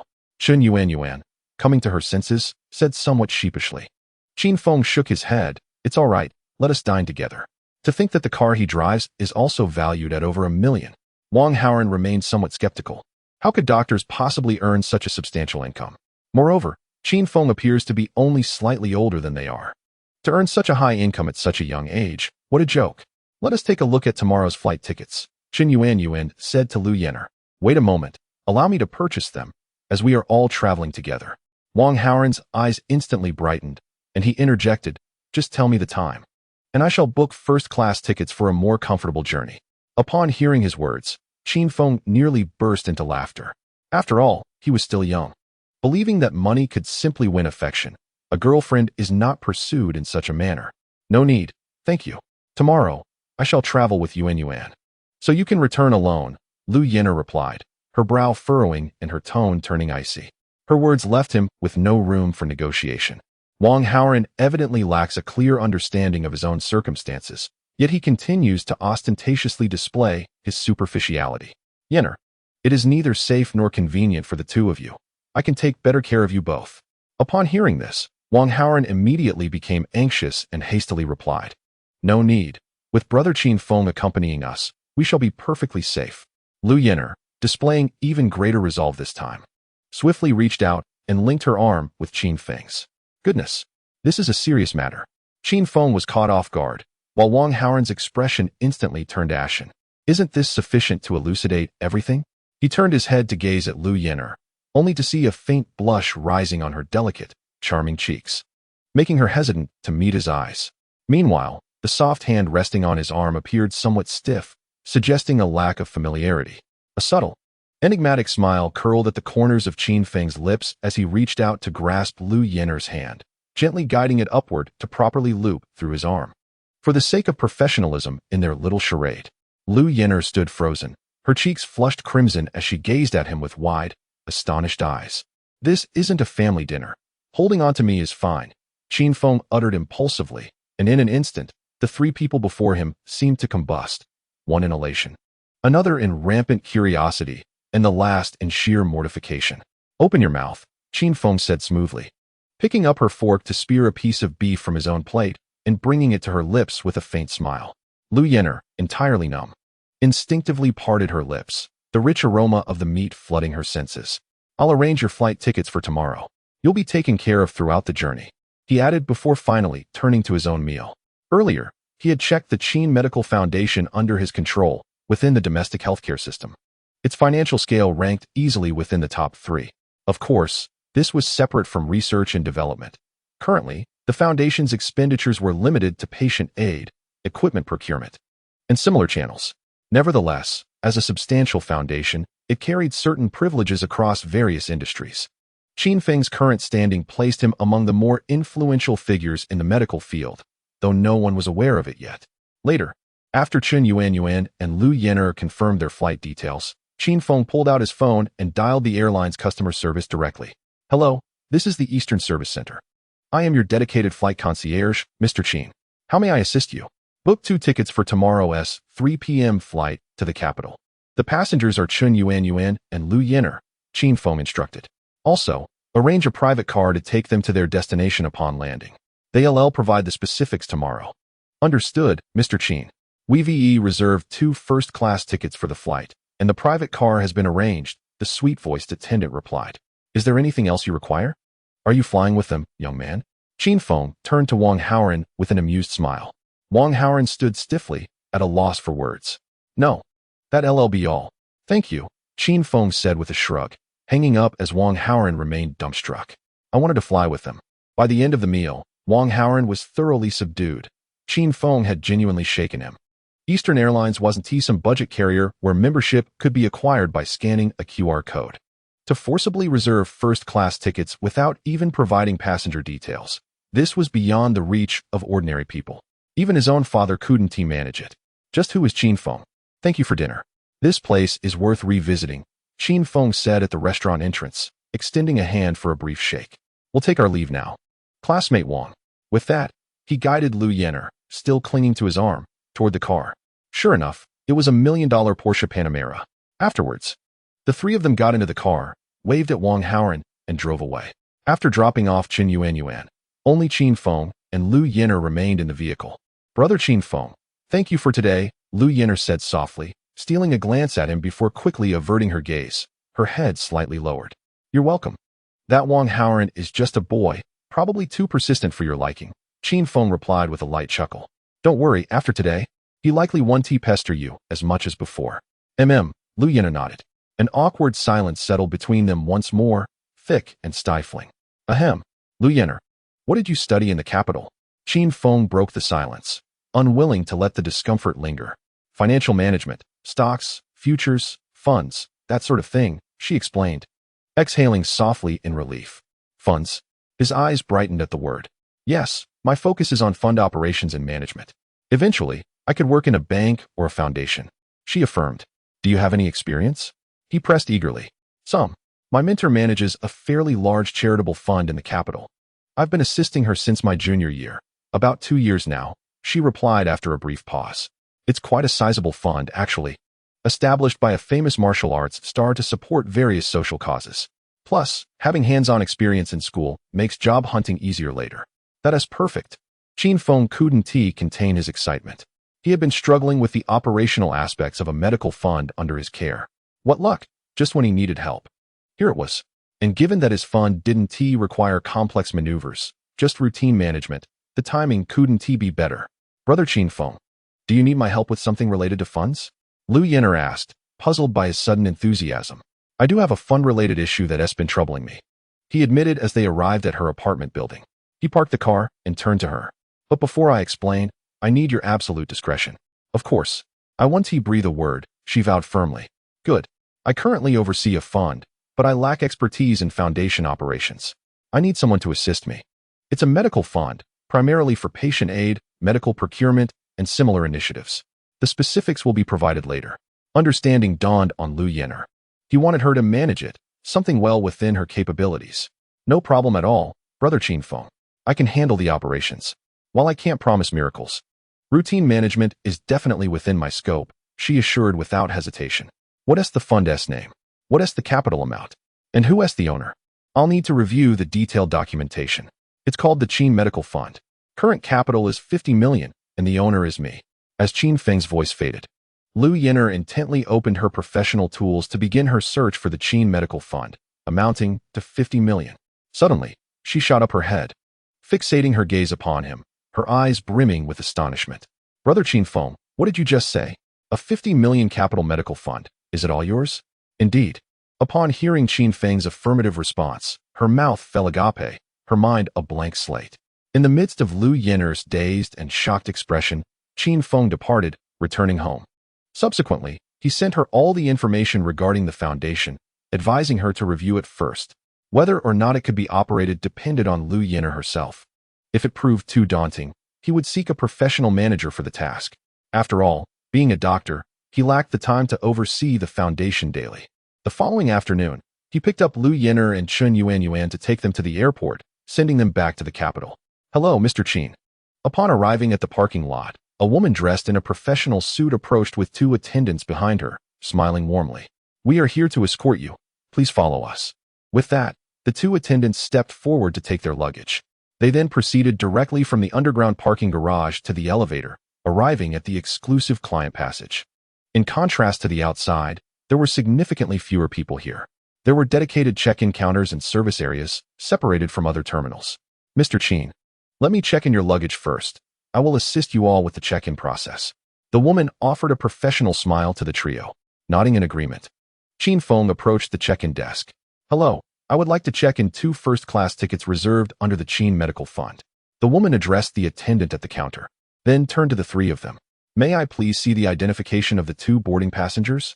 Oh right, here you go. Lu Yenner and Chun Yuan promptly handed over their pre-prepared identification cards. Within a minute or two, the tickets were printed, and the IDs were returned to them. All right, please follow me shortly. You will be boarding a private bus. The woman nodded with a smile. Mr. Qin, the designated vehicle has already been arranged with the airline in the capital. There will be dedicated personnel to assist you upon landing. Okay, thank you. You're welcome. It's my pleasure. Qin Feng expressed his gratitude, and the woman's smile widened. There is still some time before the flight departs. Let us head to the lounge for a moment. With that, she guided the 3 into a private small hall. The area contained only a dozen seats, sparsely occupied by 2 or 3 individuals, while the opposite food counter was laden with an array of snacks and beverages. Yenner, What are your thoughts on yesterday's events? Once seated, Qin Feng turned to Lu Yenner and inquired, Brother Qin Feng, this matter is too significant. May I discuss it with my mentor when I return? Lu Yenner bit her lip, expressing her hesitation. I have never independently managed such a substantial sum before, and I do not wish to disappoint you. That's fine. Qin Feng nodded, refraining from further comment. After all, this fund was indeed considerable, and it was only natural for Lu Yenner to have her reservations. Nevertheless, he still hoped that Lu Yenner would take charge, for he felt secure with someone he knew. What are you all discussing? Chen Yuan, seated nearby, listened to their conversation with a hint of curiosity. It's nothing much, just a small favor I need from Yenner, Qin Feng replied casually with a smile. Approximately half an hour later, it was time to board the plane. After bidding a reluctant farewell to Lu Yenner, Qin Feng departed directly. As he drove along the airport's outer lane at a leisurely pace, he contemplated his next destination. Vice Director Chun had granted him a day off, knowing he was escorting his daughter to the airport.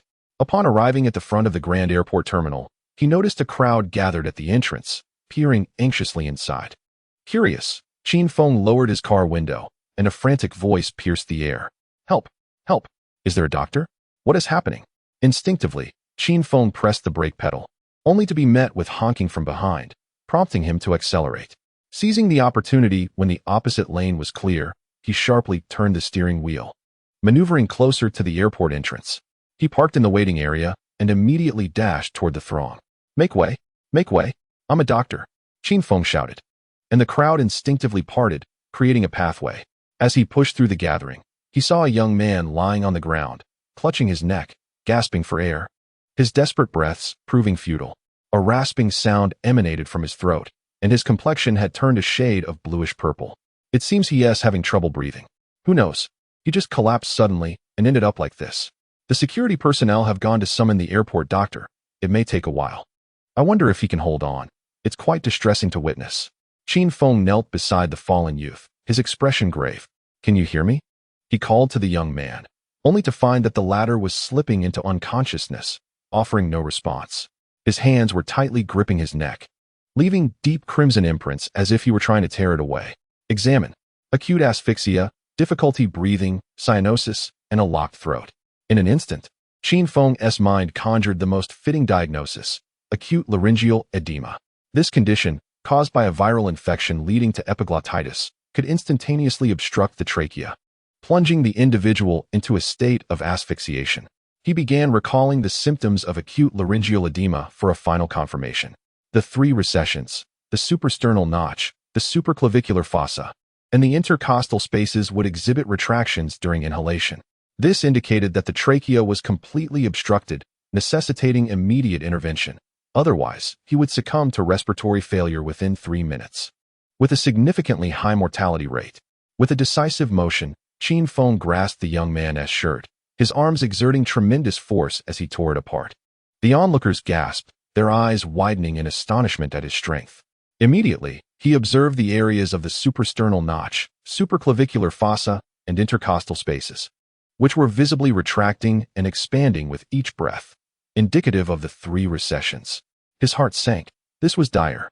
If the three recessions were present, the situation was perilous indeed. Hormones, dehydrating agents, and diuretics may be employed for the treatment of minor ailments, followed by the inhalation of high concentrations of glucocorticoids.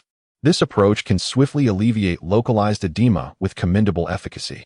However, the patient's trachea has become completely obstructed, and a bluish hue has begun to transition into a grayish-black pallor.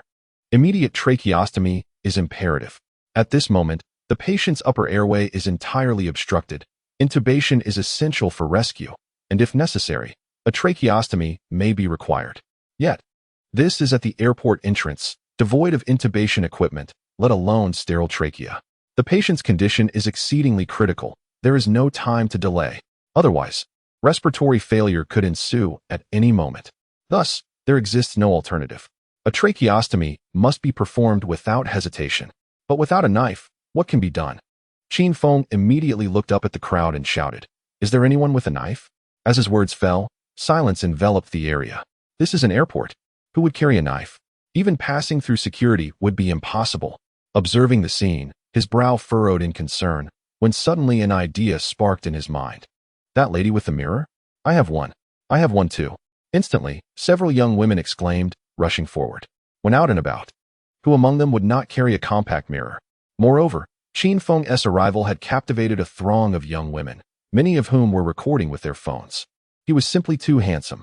One young woman stepped forward, carelessly dumping the contents of her bag onto the ground. With a clatter, all her belongings spilled forth.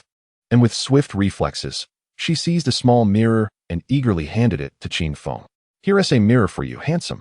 Thank you. Qin Feng accepted the mirror, uttered his gratitude, then cast it to the ground, stamping on it with force. Crack! The mirror shattered upon impact. Qin Feng removed his jacket, wrapped his hand, and picked up the largest, sharpest shard, meticulously wiping away the jagged edges. Two of you, help me hold him down. I'll assist. I'll join too. Two burly men stepped forward at the call, one securing the head and the other the upper body. Noticing this, Qin Feng's expression grew serious as he positioned the mirror shard against the triangular zone of the patient's neck. The triangular zone is defined by the superior notch of the sternum at the top and the anterior borders of the sternocleidomastoid muscles on either side. Directly targeting the neck is inadvisable, as numerous arteries and veins reside there. Otherwise, one might witness a fountain of blood. With a decisive motion, he made the incision. The crowd collectively inhaled sharply at his action. Some timid boys and girls turned away, unable to bear the sight. The skin parted with a swift slice, and the young man convulsed violently, instinctively attempting to rise. The neck is one of the most vulnerable areas of the human body. Once attacked, it triggers an instinctual protective response. Moreover, the absence of anesthesia during such a procedure would naturally evoke intense pain and a dangerous reaction, leading to struggle. Hold him down. Do not let him move. Qin Feng commanded urgently. Goodness. He may look slender, but he possesses considerable strength. Two robust men grumbled and immediately exerted their strength, pinning the young man firmly to the ground, rendering him immobile.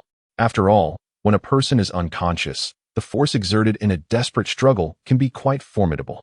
Qin Feng, wielding a shard of glass, swiftly targeted the triangular area of the neck, making rapid horizontal cuts. Cut, cut, and cut again, until the skin, muscle, and ligament membranes were thoroughly severed, exposing the tracheal tissue beneath. This chilling scene caused those around to recoil in horror. For many witnessing such an event for the first time, it felt no different than an act of murder. Blood flowed profusely, an utterly terrifying sight. Qin Feng aimed the glass shard at the trachea, his gaze steely, and with a decisive flick of his wrist, he made a deep incision along the trachea. In that moment of success, he distinctly sensed a powerful rush of air being inhaled and then expelled. Cough, cough, cough. The patient suddenly began to cough violently, evidently due to blood trickling down into the trachea, obstructing airflow. Nevertheless, this was a minor issue. At least the man was alive. Wow, it truly worked. He coughed. It seemed he was indeed saved. Remarkable. My heart raced as I watched. However, this was not the end. A more crucial task lay ahead. Who has a straw? Qin Feng shouted, looking towards the crowd. I do. I do. A girl raised her hand excitedly. Pushing through the crowd to hand him a straw she retrieved from her bag. Upon receiving the straw, Qin Feng noticed it was the kind with a bend, rather long. Unlike the typical plastic straws used for bubble tea, it was softer in texture, likely a specially purchased straw. Quite fitting, indeed. He carefully inserted the straw into the incision on the trachea, temporarily serving as a sterile airway. A series of pronounced sounds of air being drawn in and expelled filled the air, restoring the patient's breathing. A minute later, the young man's previously ashen, bluish complexion began to gradually return to its normal hue. Qin Feng felt a slight sense of relief, yet he dared not let go, as the straw was not yet secured. However, a life had finally been salvaged. Applause erupted from the surrounding crowd. He is alive. He is alive. Truly impressive. It was the first time I had witnessed such a procedure from a drama unfold in real life. I was terrified, having learned so much, and my legs felt weak from the sight of so much blood. Compliments poured in, and Qin Feng couldn't help but smile. Everyone, this is not intubation. He shook his head, explaining, intubation involves a soft tube inserted through the nose into the trachea. This procedure is called tracheostomy, he clarified, directly cutting into the trachea to insert the tube. Laughter erupted among the crowd. We've learned something today. After all, he is a doctor, very professional. Hey, handsome. Do you have a girlfriend? The atmosphere lightened considerably. At that moment, Airport medical personnel rushed over with a first aid kit. Upon witnessing the scene, they were taken aback and quickly knelt down to take over. Noticing the patient had already undergone an emergency tracheostomy, they turned their gaze to the young and handsome Qin Feng. "Are you a doctor too?" "I am from the first municipal hospital. Since you have arrived, I shall entrust the matter to you." Qin Feng nodded, handing over the straw in his hand, and subsequently proceeded with the sterile tracheal intubation. "No wonder, thank you." Upon completing the handover, the doctor acknowledged him with a nod, admiration gleaming in his eyes. He wiped the blood from his hands and cast a glance at his coat. Ruined. Blood stains on white garments are utterly impossible to remove. As Qin Feng prepared to leave, he was met with another round of applause from the onlookers. An hour later, he drove straight to the hospital, finding no better alternative than returning to consult patients and earn some income. Aren't you supposed to be off today? Why are you back?" Just as he changed into his white coat, he encountered Zhao Etian, who looked at him with curiosity. "I worried you might be overwhelmed, so I came to alleviate some of your stress," Qin Feng replied with a smile. "Well, I am truly at a loss for words. Now I fully comprehend the vast disparity between us." Zhao Etian sighed, a hint of frustration in his tone. "Look at him, even during his time off. He comes to the hospital to volunteer for extra shifts. A genius who works hard. Do we ordinary folks stand a chance?" Meanwhile, several videos were being rapidly circulated and shared online, with some even directly featuring the official account of the municipal hospital. However, Qin Feng was too engrossed in his consultations to notice. Later that evening, as he prepared to leave work, a young nurse suddenly rushed in. Dr. Qin, you've gone viral," she exclaimed, her face alight with excitement as she approached him with her phone in hand. What do you mean I've gone viral?" Qin Feng replied, bewildered. "Look." The nurse placed her phone before him and pressed play. The screen displayed footage of his heroic actions at the airport earlier that afternoon, albeit with the gruesome details of the tracheotomy obscured. Yet, Qin Feng's handsome visage and decisive demeanor were unmistakable. At Jiangxing Airport, a handsome doctor decisively intervenes to save a dying young man. Upon glancing at the view count, he was astonished to see it had surpassed 1 million. "Wow, such high viewership?" he exclaimed in disbelief. "Indeed, and there are numerous videos from various angles, each with remarkable view counts," the nurse replied with a beaming smile, pride radiating from her face as if Qin Feng were her idol. By 10 o'clock that night, Jiangxing Satellite Television aired the evening news. Earlier that afternoon, around 3 o'clock, a sudden medical emergency unfolded outside Jiangxing Airport, where a 23-year-old collapsed, struggling to breathe, in a critical condition. A doctor claiming to be from the first municipal hospital stepped forward, executing textbook-like emergency measures to snatch this young life from the clutches of death. The news segment, accompanied by the video, lasted nearly 2 minutes, with Qin Feng appearing on screen for just over a minute, primarily showcasing his efforts during the rescue. This video of the life-saving event swiftly climbed to the top of trending searches online. That night, Qin Feng became an overnight sensation, his fame skyrocketing. The combination of his exceptional medical skills and striking good looks captivated the audience. Calm, composed, and decisive, he executed his actions seamlessly. Everything at that moment fulfilled the beautiful fantasies of countless individuals, particularly the young women, regarding the idealized portrayals of doctors in television dramas. He was truly the epitome of a perfect male lead. Late at night, Qin Feng was roused from his slumber by an incessant phone call. "Xiao Qin, you've become famous." "Ha ha ha. Director Zhou, you are aware as well?" Qin Feng responded with a bitter smile upon hearing Zhou Xianren's voice. "Me? Now, every hospital in the city and all of Jiangxing knows about you." Zhou Xianren's tone was filled with joy. "This time, you've truly made a name for yourself and brought glory to our hospital. I merely saved a life. It was my duty." "This seems a bit exaggerated." Qin Feng shook his head. "I called to inform you that after you arrive at the hospital tomorrow morning, come find me.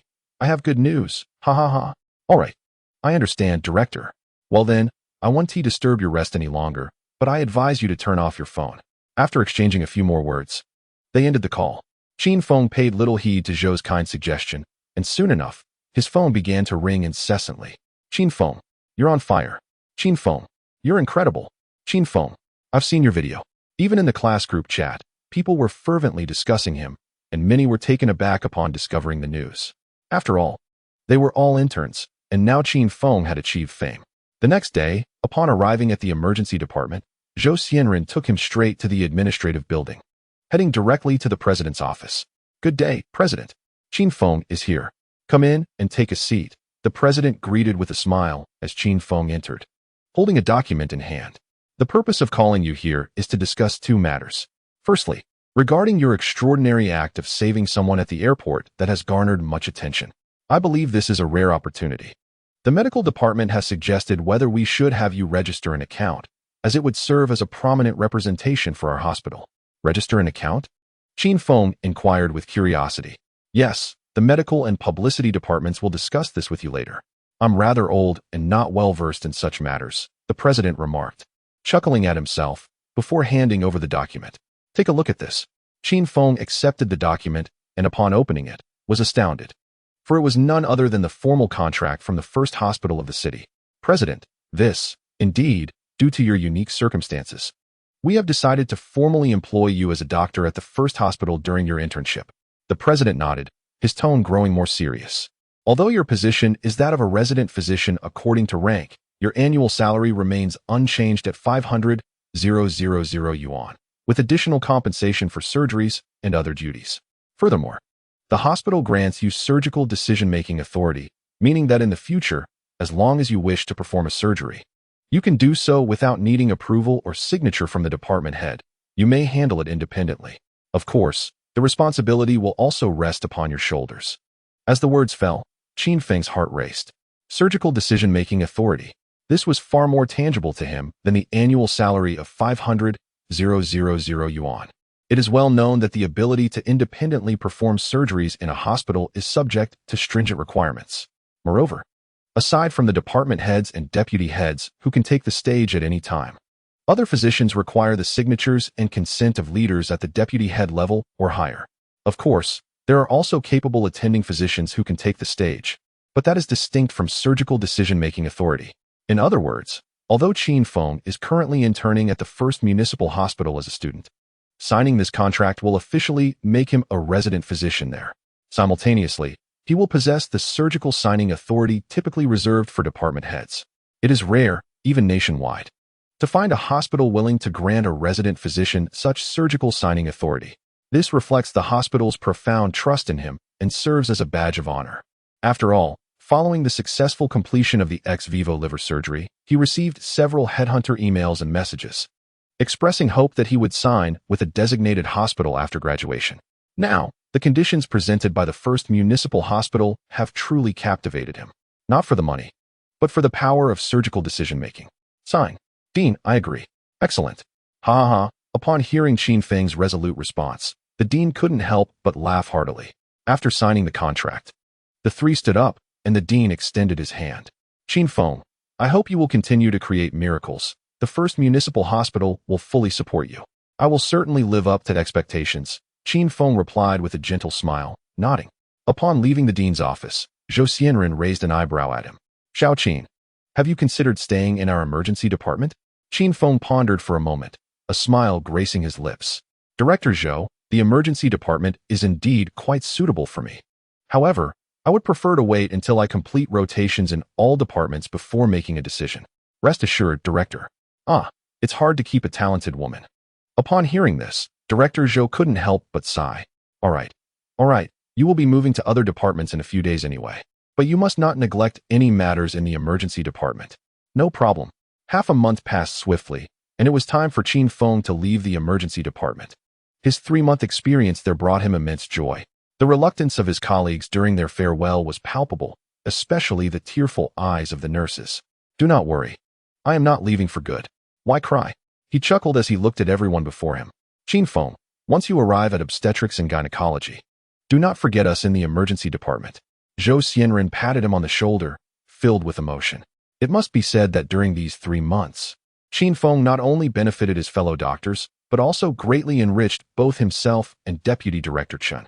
Many surgeries he had never seen or performed, as well as the use of various equipment, expanded their horizons. Moreover, Qin Feng's presence infused the emergency department with an unprecedented vitality.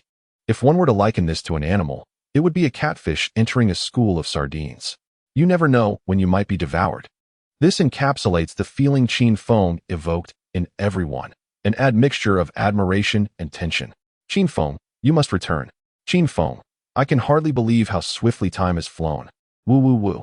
Qin handsome, please do not forget us. Come back to visit. Dr. Qin, you haven't finished our breakfast yet. Hurry back. Qin Feng nodded slightly, donning a white coat that left an impressive silhouette in the eyes of the onlookers. Following closely behind him were the other interns, who cast envious glances at the distinguished Qin Feng. Why was there such a disparity among interns? However, the true shock was yet to come. Upon exiting the emergency department and stepping out of the obstetrics and gynecology elevator, they were greeted by a line of smiling medical staff standing in the corridor. Qin Feng, on behalf of the entire obstetrics and gynecology department, we warmly welcome you to your internship. The head of the department, Director Wang Yu, immediately spotted him in the crowd and exclaimed with a broad smile, "Everyone applaud." The sound of enthusiastic applause filled the air, resonating like thunder as all the doctors and nurses joined in. In an instant, all the interns, including Qin Feng, were taken aback. This spectacle was quite overwhelming. Furthermore, upon closer inspection, he noticed that all the staff were remarkably beautiful.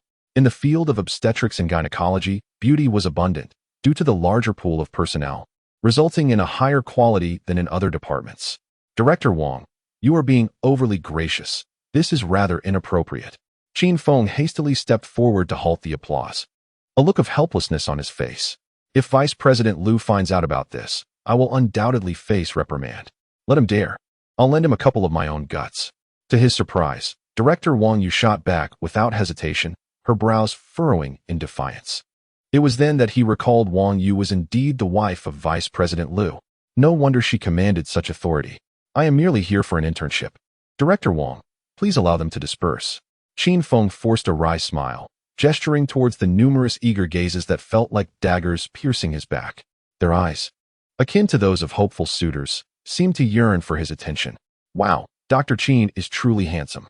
One exclaimed. Indeed, I had only heard rumors before. Now I finally see him in person. Another chimed in. Last time Dr. Qin performed surgery, I intended to sneak a peek, but the director caught me. He is simply too charming.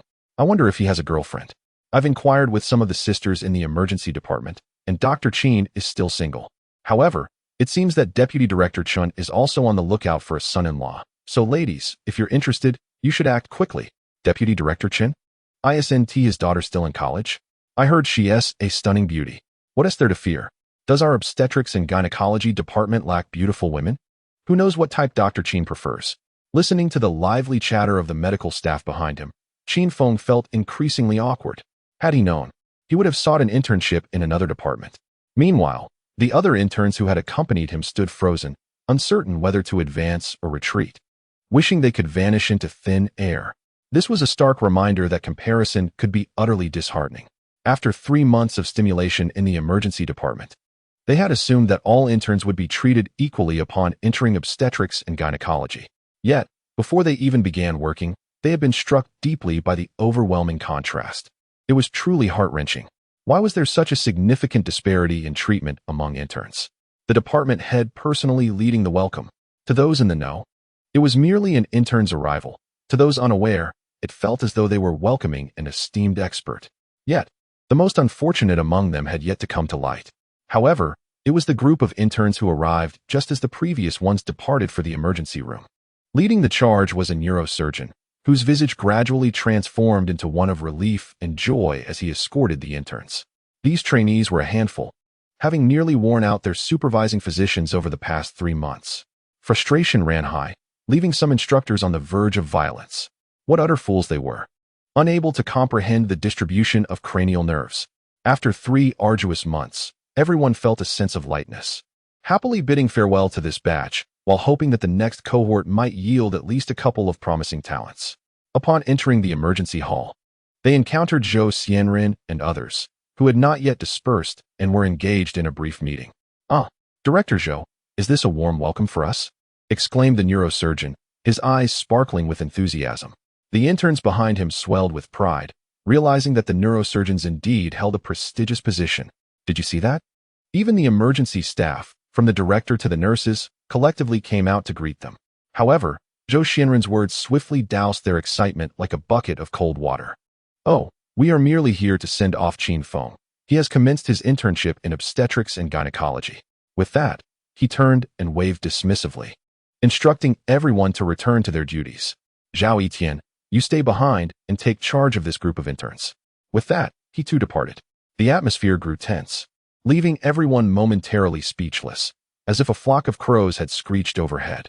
Awkward. Thank you, Dr. Gao. We will take it from here, Zhao Etienne said, unceremoniously patting the neurosurgeon's shoulder. All interns, follow me. I shall elucidate the rules of the emergency department, lest you falter in your duties and find yourselves in dire straits. In the obstetrics and gynecology department, wherever Qin Feng went, he drew the gaze of all around him. Even the family members of patients passing by could not help but glance back. Within mere hours of his arrival, word spread throughout the wards. Have you heard? A handsome doctor has joined the obstetrics and gynecology department. I just saw him in the corridor. He made my heart skip a beat. Is he truly that handsome? How does he compare to my husband? Oh, please. Your husband? Anyone over 1.8 meters is more attractive than him. Hey, you're a married woman. How can you admire another man, especially one who brings you soup and meals every day? It was simply due to his striking good looks. After a brief meeting, Qin Feng was taken to the office, while the other interns began to be assigned to their supervising physicians to familiarize themselves with the obstetrics and gynecology department. Qin Feng, Old Liu has informed us department heads that you are now a formal physician at the first municipal hospital, so you need not wander aimlessly with the interns. Director Wang said, kindly sitting beside him. You will share an office with us. This desk has been prepared for you. Thank you, Director Wang. Qin Feng felt a surge of astonishment. Such treatment was unprecedented. By the way, Qin Feng, do you have any understanding of our obstetrics and gynecology department? After a brief exchange, Director Wang returned the conversation to the subject of their specialty. I have some knowledge and familiarity. Qin Feng nodded calmly and stated, this is indeed no deception, for my signed experiences encompass a considerable amount of surgical expertise in obstetrics and gynecology. These experiences include a comprehensive journey from diagnosis to symptoms, and subsequently to treatment and care. To put it succinctly, once one is signed off on a particular surgical condition, one becomes proficient in every aspect of that condition. Thus, I do possess experience in obstetrics and gynecology. Oh, is that truly the case? Director Wang paused in surprise, contemplating before asking, could you share what you know with me? Certainly, Qin Feng replied, articulating several insights he had acquired, which left her astonished. Director Wang shook her head, patted his shoulder, and smiled even more broadly. No wonder the hospital chose you. You are indeed a rare talent. Now, take a moment to rest.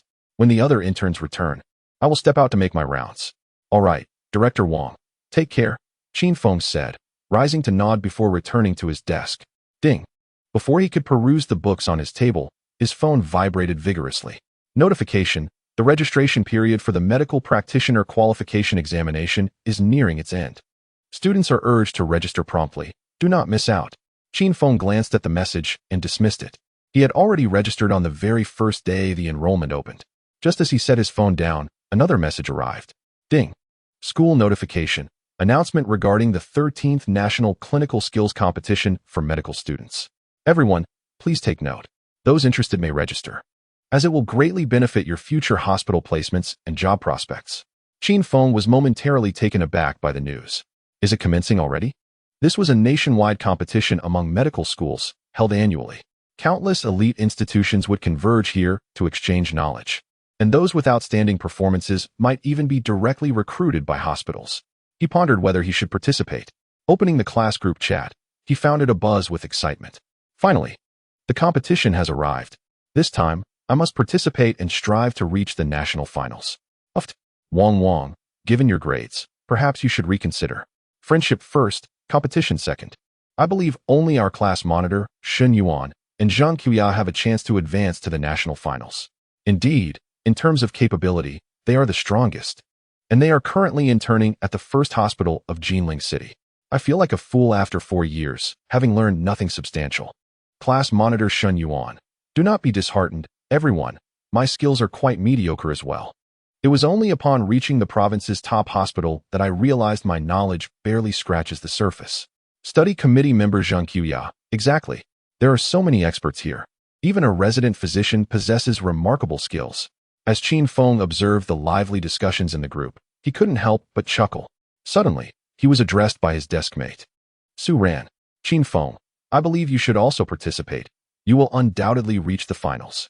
I have seen your news and videos. They are truly impressive. Yes. How could we forget about Qin Feng? He saved someone live on that short video. Qin Feng, will you enter the competition?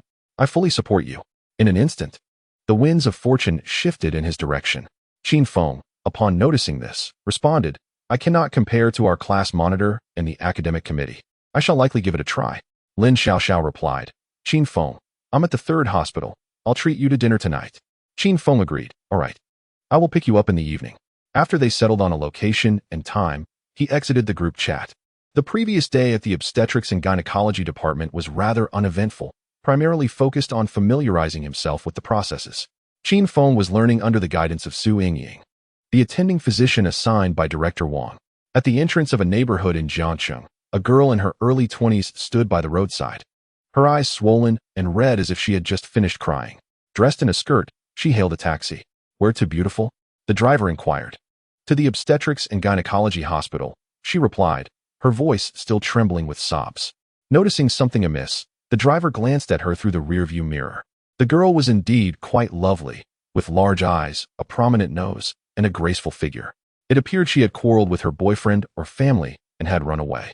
All right, he responded, not giving it much thought, and drove towards the hospital. However, after passing through 2 traffic lights, he abruptly slammed the brakes at an intersection. Startled by a sudden crash sound from the back seat. What the hell? Where is she? He exclaimed, quickly turning around to look. The girl had collapsed against the seat, her skirt visibly stained with blood. Panic surged through him, his heart raced. Something was terribly wrong. He immediately parked the car, flung open the door, and shook her vigorously. Hey, beautiful, what's wrong? Wake up. Yet, her eyes remained tightly shut, her hands pressed firmly against her abdomen, and she had lost consciousness. Instinctively, the taxi driver recognized the gravity of the situation. Hello, 302, do you copy? Received. What is going on, 302? The dispatcher responded. Captain, I have a girl in my cab. She is bleeding and unconscious. I need to head to the nearest municipal hospital. Please arrange for a green channel, quickly. Understood. I'll arrange it immediately. Hold on. The urgency in his voice prompted immediate seriousness on the other end.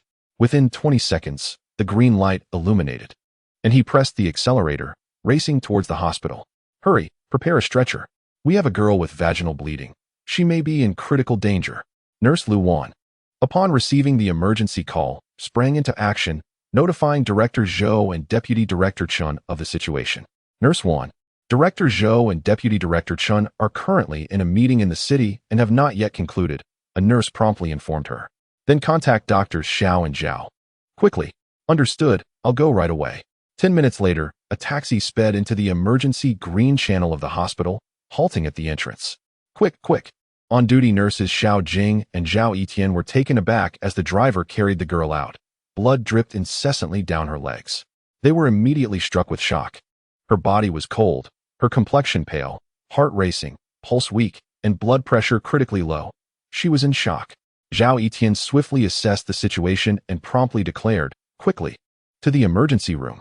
Administer intravenous fluids immediately. Xiao Jing observed the blood seeping through the girl's skirt between her legs. Where was the blood originating? It was evident that there were complications within the urinary system or possibly the uterus. However, an accurate diagnosis could not be made at this moment.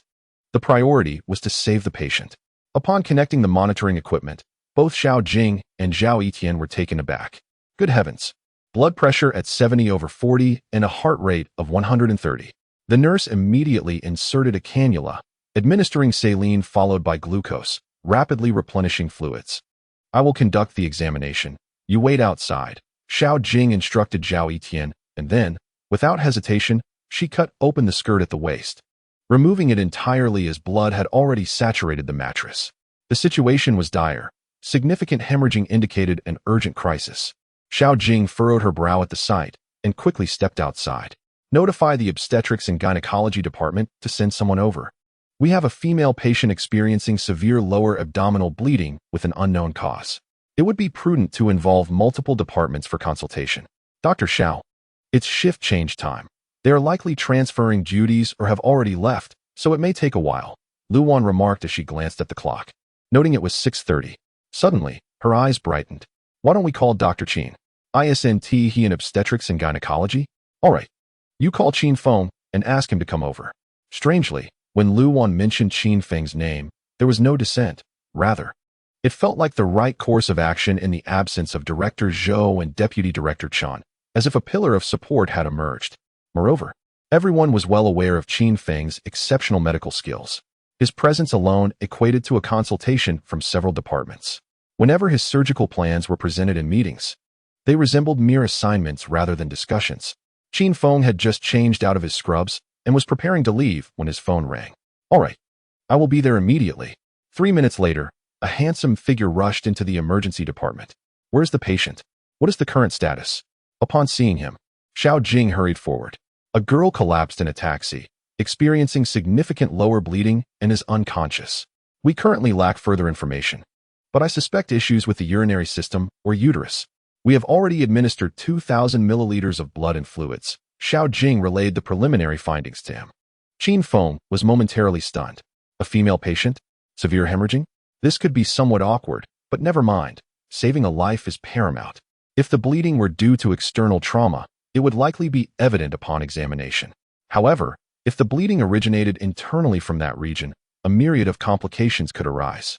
We must first consider potential cervical diseases, including cancer, as well as issues related to the endometrium, miscarriage, ectopic pregnancy, and various other conditions.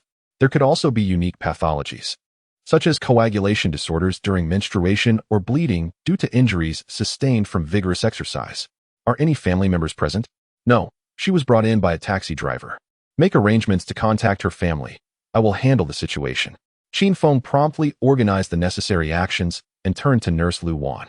Have we conducted a blood pregnancy test? The blood has already been drawn and sent for testing. However, the report has yet to arrive, and it is expected to take several minutes.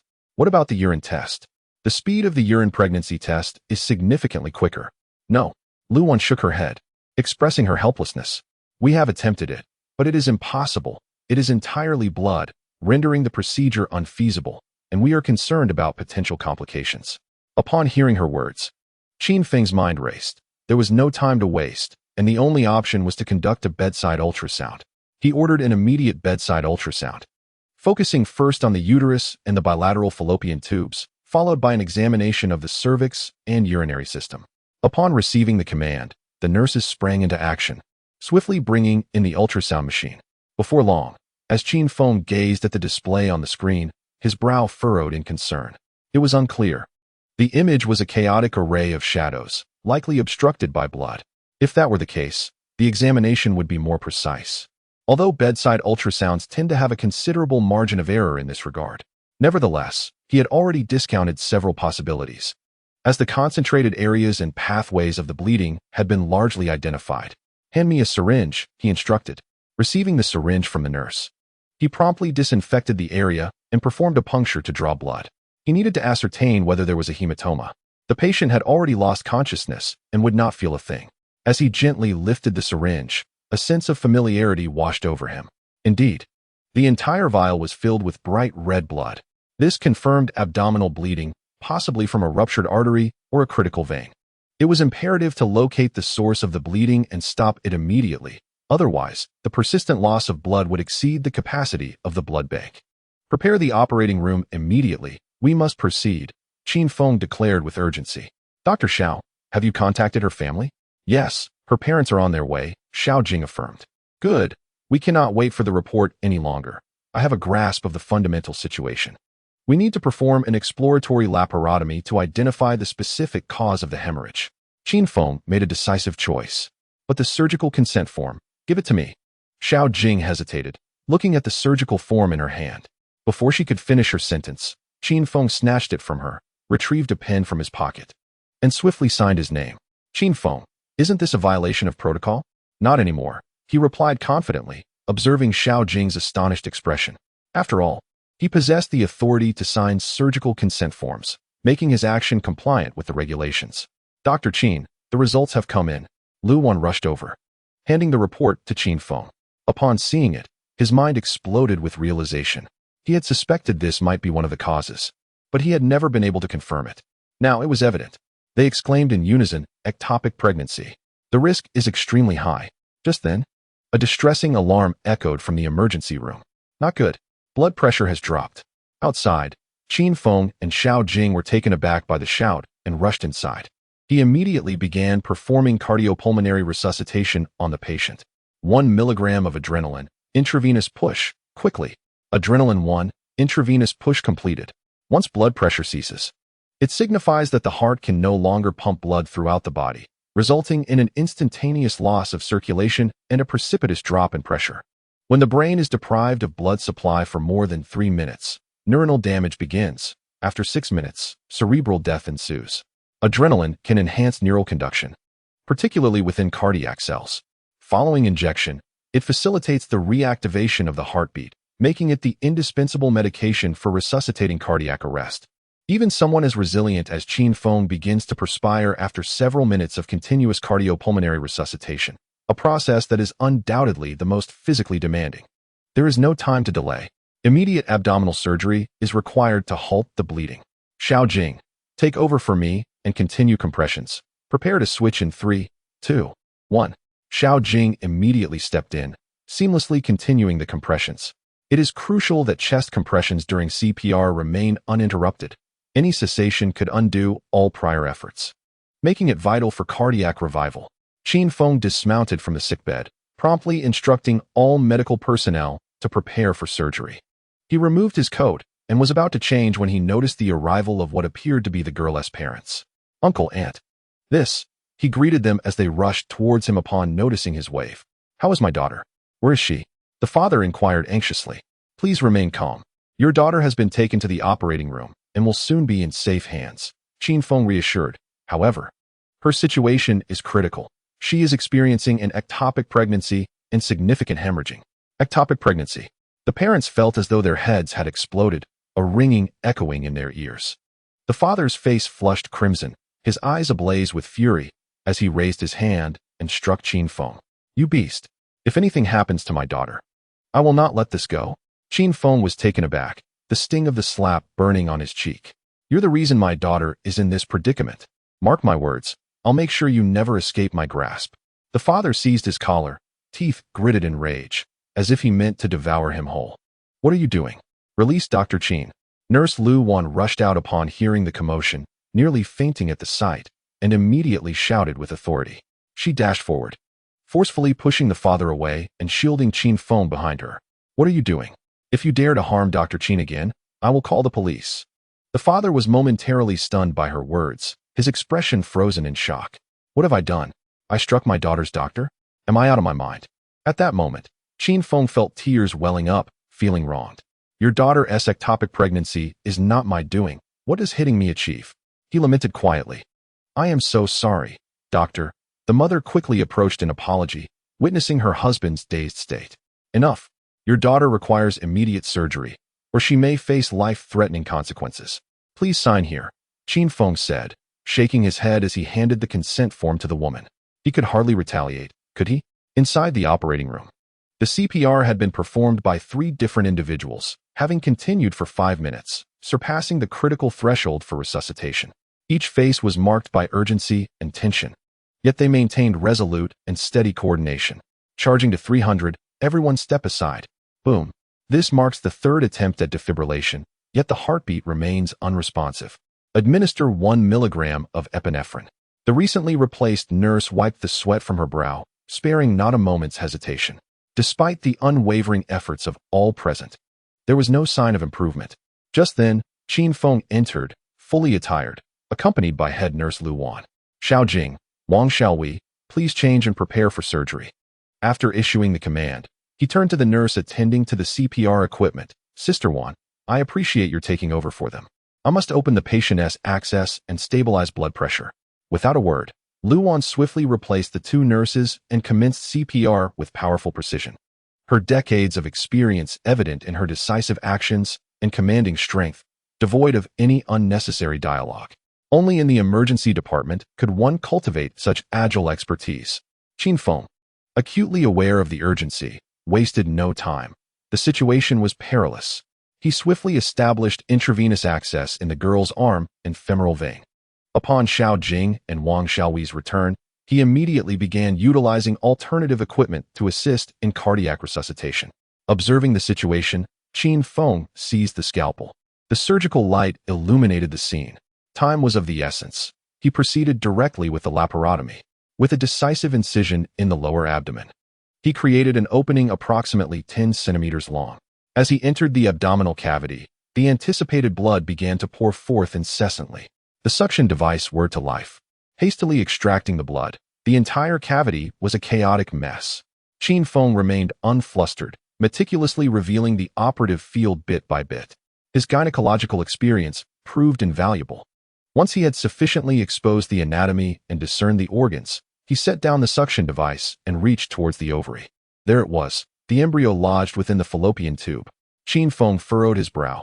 He had located the site of the ectopic pregnancy's hemorrhage, and it was a catastrophic scene. The fallopian tube was completely ruptured, having burst under the strain.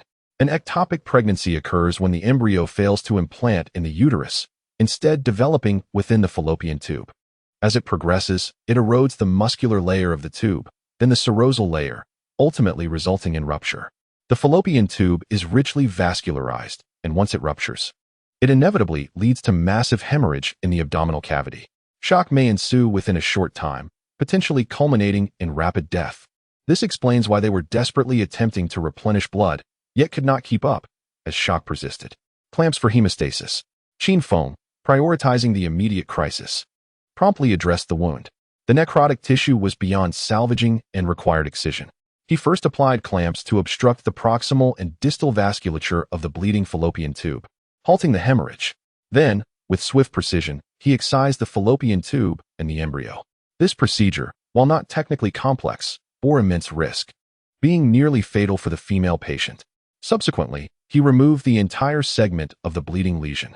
He began the meticulous task of suturing the blood vessels of the fallopian tube, the artery, and the damaged ovary. The situation regarding female fallopian tube damage has become rather severe, with the aspiration to preserve the remaining tube. However, the extent of the damage far exceeded expectations, necessitating its removal. Fortunately, the patient has a second fallopian tube that remains healthy, and the excision of one side will not significantly affect future fertility, though the chances of conception may be slightly diminished. After meticulously suturing and securing all blood vessels, the hemostatic clamp was released. Remarkably, there was no bleeding, a perfect outcome. Meanwhile, Luan persisted in her relentless cardiac compressions. As the operation reached the 15th minute, a sudden spark of hope illuminated Luan's face. There was a pulse. She felt a faint force pushing back against her hand, and in an instant, realization dawned upon her. The heart had resumed beating. Luan exclaimed. The heart monitor began to display a rising waveform, the heart rate soaring to 130 beats per minute. It was restored. They had succeeded in saving a life. Laughter and tears of relief erupted in the operating room as several perspiring nurses, witnessing the revival of life, could not hold back their tears, overwhelmed with emotion. In medical practice, if cardiac resuscitation exceeds 5 minutes, the patient can be declared deceased, as this duration indicates that the brain has lost its blood supply entirely, making recovery exceedingly difficult. Yet, there are instances where miraculous revival occurs even after prolonged efforts, sometimes exceeding half an hour. The determination of brain death in such scenarios remains elusive, and as long as there exists a glimmer of hope, the medical team will not relent. Now, after 15 minutes, all medical personnel rallied together to participate in the resuscitation efforts, ultimately pulling the patient back from the brink of death. A collective sigh of relief swept through the room, and everyone, drenched in sweat, finally felt the weight of the moment. Qin Feng, observing the monitor's rhythmic fluctuations, felt an inexplicable smile grace his lips. For the first time, a wave of warmth surged within him. Perhaps this was the joy of snatching a life from the clutches of the underworld. To save a life is worth more than constructing a grand pagoda. All right, let us proceed with blood transfusions and stabilize the vital signs. I must continue suturing, he declared to the group. Good. Everyone responded in unison, busily attending to their tasks. The transfusion continued, with saline solution, glucose, red blood cells, plasma, and more being administered simultaneously. The patient's blood pressure gradually stabilized, and the state of shock dissipated. All vital signs returned to a manageable range. After completing the cleaning of the abdominal cavity and suturing of the fallopian tube, Qin Feng officially closed the abdomen. This time, he employed the world's most advanced suturing technique, ensuring that once healed, the wound would leave only a faint scar, barely noticeable unless scrutinized closely, and even removable through other means. This consideration was crucial to avoid any remarks about abdominal scarring or previous cesarean sections, especially for a young woman who deserved to be mindful of such matters. The operation concluded with a resounding clang. Qin Feng exhaled deeply, expressing satisfaction. Let us proceed. 12 minutes of cardiac arrest and cerebral hypoxia may lead to irreversible damage. Please inform Director Qi to exercise extra caution and ensure thorough monitoring. Understood.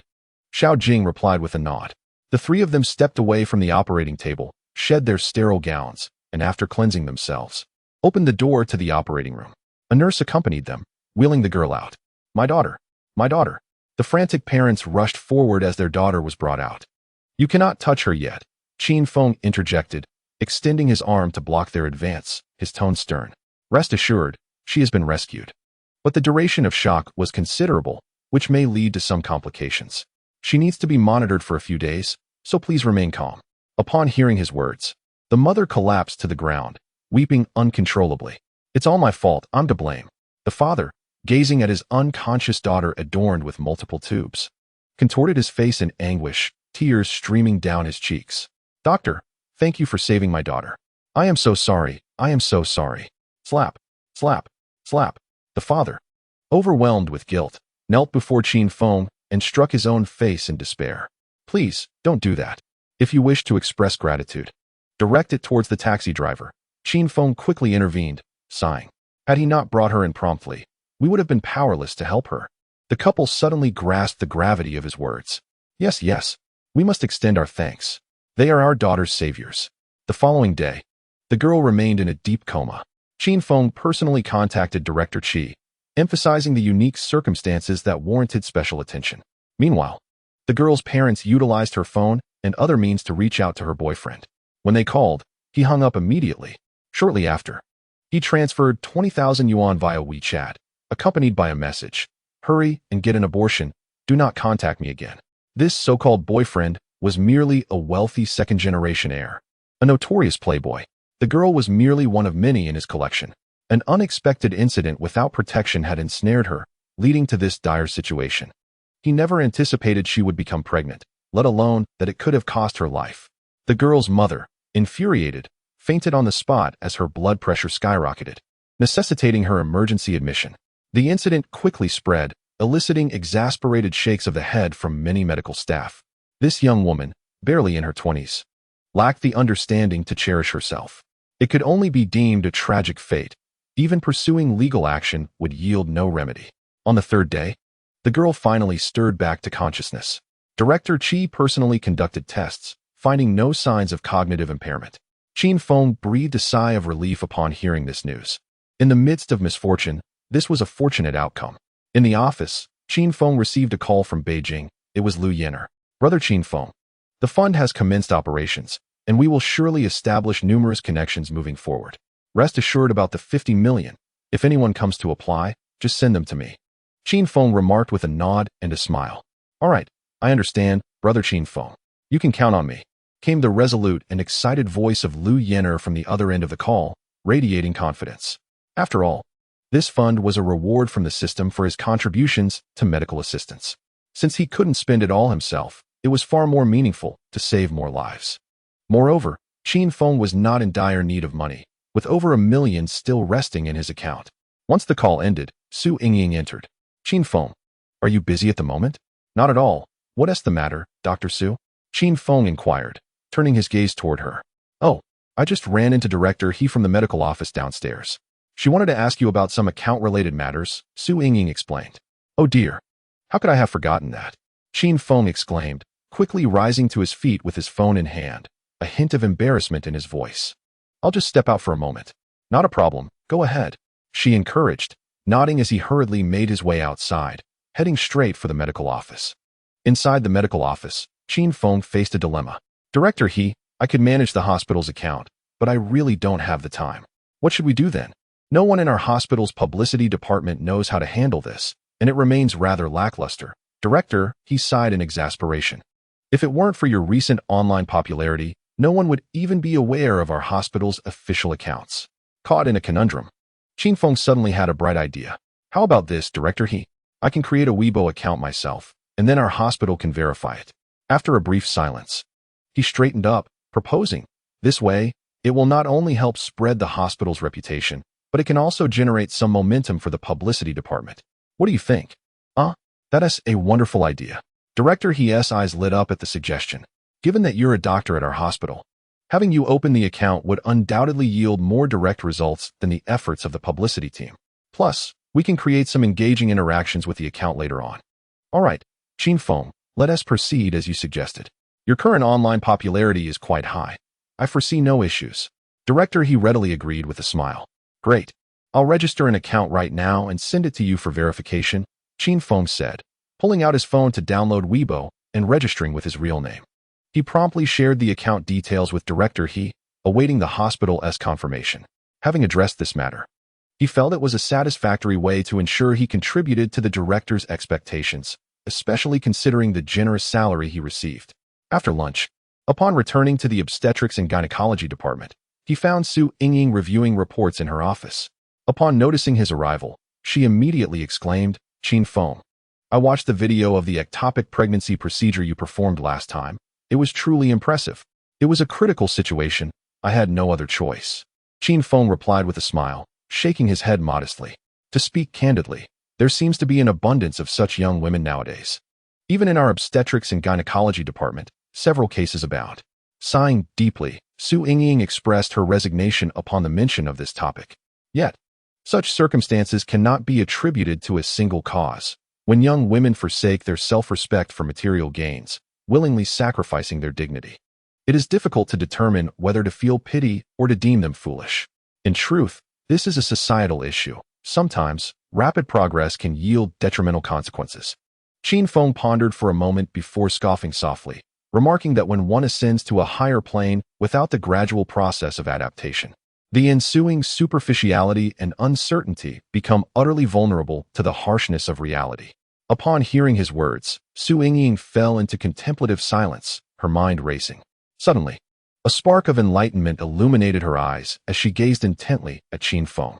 It was as though a long-standing enigma had been unraveled, granting her a newfound clarity. After years in obstetrics and gynecology, confronting numerous tragedies had only deepened her confusion.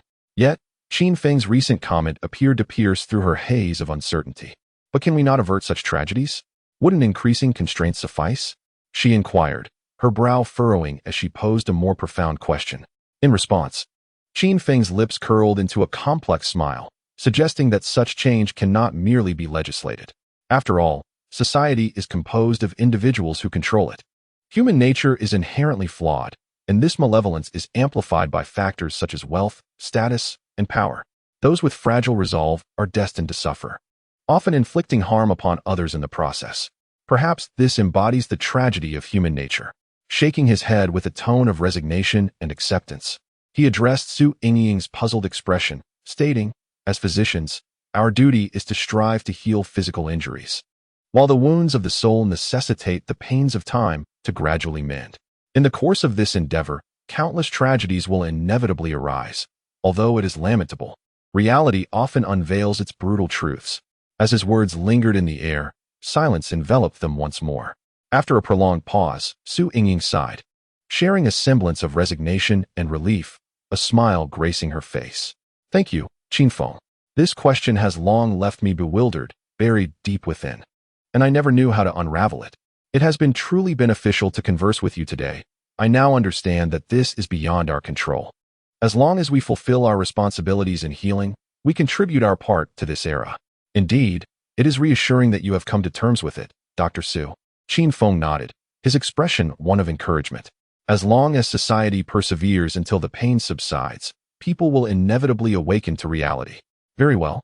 Let us proceed with our rounds. Su Yingying responded cheerfully, standing up with her medical records in hand. Qin Feng followed her out of the office. As it was time for their routine checkups. How are you today? Is the pain still present? Su Yingying inquired as she led Qin Feng to the first patient room, promptly engaging in professional dialogue with each patient. Qin Feng trailed behind, absorbing her interactions and reviewing the medical histories, quickly grasping the situation. Just as they reached the third room, a sudden notification chimed on his phone. He glanced at the message from Director He of the medical department. Qin Feng. Congratulations on surpassing 1 million followers. So soon? Qin Feng opened Weibo and discovered that the number of his followers had already reached 1.02 million, with a staggering 999 private messages awaiting him. Upon opening them, he found over 20,000 messages. Wow! In just 2 hours, he had garnered 1 million fans? Moreover, Weibo had even verified him with the million-follower badge. Shouldn't he celebrate this remarkable milestone? At that moment, while Su Yingying was examining a woman, a sudden sound of dry heaving emerged from beside the bed. Qin Feng turned to see an adorable little girl, about 10 years old, engrossed in her toy but seemingly struggling with nausea. Upon witnessing this, Qin Feng's mind flooded with countless speculations. Why would such a young child be persistently retching? Was it an issue with her oral cavity, her food intake, or perhaps a gastrointestinal problem? Or could it be something more severe, like encephalitis or a brain tumor? All these possibilities crossed his mind. All right, take care, and you should be able to be discharged in half a month, Su Yingying said before preparing to leave. But Qin Feng reached out to stop her. Su Yingying paused, curious about his gesture, and Qin Feng pointed towards the little girl by the window. Su Yingying raised an eyebrow, noticing the girl's retching and Qin Feng's concerned expression, sensing something was amiss. After a brief pause of about 30 seconds, the girl retched again. Something is not right. Qin Feng was resolute in his conviction.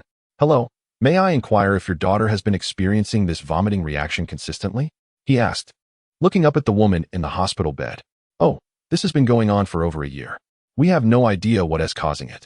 Every couple of months, she goes through this phase of intense vomiting, which leaves her utterly exhausted, but then she gradually improves, the woman replied, her expression turning sorrowful.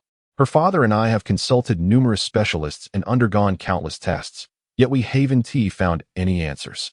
We had planned to take her to the capital for further examination, but my illness delayed that. Qin Feng was taken aback. Over a year of vomiting? And despite seeing many hospital specialists, no one had uncovered the cause? This was intriguing. He felt a surge of interest. As a physician, particularly one with substantial expertise, he was always drawn to peculiar and rare cases. A successful treatment could indeed become a highlight of his career. He then took possession of all the girl's medical records and test results, opening a new case file, preparing to delve deeper into the investigation to uncover any breakthrough. For 2 full days, Qin Feng immersed himself in studying the little girl's case. He also conducted a comprehensive array of examinations, all of which were at no cost to her. However, the situation remained perplexing. The diagnoses for her digestive tract, respiratory system, spleen, and even her brain were all remarkably clear. The girl was indeed in excellent health. Yet, her dry heaving persisted, albeit with reduced frequency and severity over the past 2 days. It seemed likely that it would cease entirely in the coming days. In a state of perplexity, Qin Feng sat in his office, a formidable stack of reports before him, a pen clenched between his teeth, his brow furrowed in deep concentration. Just then, Su Yingying entered. Observing his troubled expression and chuckling, "Are you still immersed in Yonyo's case?" "Indeed, I have yet to find any leads," Qin Feng replied, glancing up to see that she was carrying a bag filled with a meal. Realizing it was already 1 p.m., he expressed his gratitude. "Thank you, Yingying. I completely lost track of time and forgot to eat." "You are truly focused. It's quite a feat to be so engrossed in a little girl's illness," Su Yingying remarked, shaking her head in admiration. "No wonder our Director Wang, Chief Zhou from Emergency, Director Qi from Intensive Care, Director Zhang from Cardiothoracic Surgery, Director Zheng from Neurosurgery, as well as our Dean and Vice Dean, hold you in such high esteem. Oh, I merely find myself inadvertently standing on the shoulders of giants. Please refrain from such flattery," Qin Feng modestly responded, voicing his genuine thoughts. "Without the system, I wouldn't dare to perform surgeries, let alone diagnose patients." "All right. Finish your meal and take a short nap in the lounge. Don't overexert yourself," she advised. Understood, he nodded in agreement, diving into his food with gusto. In the lounge, Qin Feng reclined on the bed and pulled out his phone, noticing the lively chatter in the class group. After perusing the messages, he discovered that the class monitor, Shen Yuan, had shared a photo of a diagnosis he had made, which evoked a wave of envy among his peers. Shen Yuan beamed with pride as he read the flattery and admiration flooding in. However, The reality was that their department had assigned all interns to learn diagnosis by having each of them revisit a previously diagnosed patient for a secondary evaluation. Naturally, with his capabilities, Xin Yuan had managed to pass the assessment. He then shared the diagnosis in the group, exclaiming, "This is my first time independently making a diagnosis. I'm so nervous." Qin Feng couldn't help but chuckle at this scene. Diagnosis? It seemed he had begun making independent diagnoses as early as the third day. And in his 3 months in the emergency department, he had lost count of the number of orders he had signed. Most importantly, Qin Feng possessed a prestigious authority as a physician, the power to sign surgical orders. Had they known this, their astonishment would surely have been monumental. Class monitor Xin Yuan added, "My current supervising doctor is our deputy director. The previous attending physician has gone to mentor other interns." Wow. The monitor gets to work alongside the deputy director. What immense fortune, came the replies filled with envy. "Oh, woe is me. I am currently paired with a resident whose temper leaves much to be desired," lamented another. "Me too. This situation has left me so anxious that my endocrine system is beginning to falter," another chimed in. "You all are fortunate. I am stuck with a fierce tigress. Isn't that terrifying?" Qin Feng scratched his head, pondering the complaints in the group. Were the doctors they encountered truly so daunting? He found it quite the opposite. Even the dean was remarkably amiable. Class monitor Xin Yuan remarked, "I am exhausted in the gastroenterology department, working over 10 hours each day. The class monitor truly bears a heavy burden. It is no wonder they can secure a position at the first hospital of Jinling City, being both brilliant and diligent. What hope do we have? Indeed, we seem to be a mere assembly of ineptitude." The gastroenterology department? Upon reading the message from our class monitor, Xin Yuan, Qin Feng was momentarily taken aback, but then his eyes sparkled with intrigue. Xin Yuan, who was the deputy director of the gastroenterology department, must possess a wealth of knowledge beyond what is found in Jiangxing. Perhaps she could shed light on the young girl's ailment. He hastily sent a message to Xin Yuan. "Qin Feng, class monitor Xin Yuan, as the deputy director of the gastroenterology department, I have a perplexing case. Would you be able to take a look?" After a brief pause of several seconds, Xin Yuan replied, "Xin Yuan, no problem. I have encountered various basic gastrointestinal conditions. Please share it in the group for everyone's input." Qin Feng, the patient is a 10-year-old girl who has experienced recurrent vomiting every 2 to 3 months for over a year. We have conducted a thorough examination, and all tests are complete, yet the cause remains elusive. With that, he shared the diagnostic report and the details of the examinations in the group, inviting fellow colleagues to assist in the diagnosis. Once the message was sent, the group chat erupted with activity. "Such an unusual case. Let me take a look. She's only 10. Could it be a gastrointestinal issue?" After a few minutes, someone finally responded. "The examinations are quite comprehensive, from basic blood tests to MRIs. Everything that could be done has indeed been done. Indeed, it is more thorough than I could have imagined, capturing every detail. Yet, despite such extensive testing, why is the cause still undetermined? Having reviewed all the examinations, I could only utter, I am at a loss." Class monitor Xin Yuan and deputy monitor Zheng Qiuying. Have either of you discerned anything? I implore your insights. The group chat grew increasingly animated, messages flooding in. Before long, class monitor Xin Yuan replied, "I apologize. But after reviewing all the tests, I truly find no issues. It is quite baffling." Deputy monitor Zheng Qiuying, I concur. I have considered all the potential symptoms, but upon comparison, I discovered no discrepancies. The young girl appears to be quite healthy. Deputy monitor Zheng Qiuying, how about this, Qin Feng? I will consult my supervising physician, who is the deputy director of cardiac surgery. He might uncover something. Class monitor Xin Yuan, I will also seek the opinion of my supervising physician. It is highly likely that it pertains to digestive and gastrointestinal issues. Observing their messages, I realized they were both exceptionally skilled. While exhibiting humility, they subtly showcased their prowess, prompting a wave of admiration from our classmates. Indeed, our class monitor and deputy monitor have supervising physicians who are directors. We are merely novices. As interns, we possess little authority, often relegated to the back of the line for meals behind residents, lamenting our plight. Class monitor Xin Yuan, I've sent the information over. Let us strive diligently. Once we graduate, I am certain we will secure positions at reputable hospitals. Deputy monitor Zheng Qiuying, yes. I have heard that the upcoming National Clinical Skills Competition will attract hospitals from across the country seeking talent. Let us give it our all. Qin Feng observed the entire exchange, overwhelmed with a sense of disbelief. Truly, this group seems to spend their days in the chat, flaunting their expertise. Suddenly, a piece of news shattered the facade of harmony and flattery. Lin Xiaoxiao exclaimed, "Huh? Qin Feng, why do both the diagnosis and examination forms bear your name? You didn't issue them, did you? What is going on? I must see this." Her words jolted everyone from their reverie. They turned to examine the diagnosis form and the multitude of examination sheets, only to discover that every name listed was indeed Qin Feng's. Goodness, it truly is. They gasped in disbelief. "Qin Feng, have you issued these orders as well? Are you so trusted by the attending physician that you can independently authorize tests? Unbelievable." They continued. "Look, even the MRI was ordered by Qin Feng.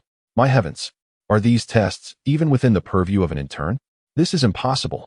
Qin Feng's astonishing ability to authorize a complete set of examinations left everyone in awe, while others lamented their own limitations, feeling envious of his prowess.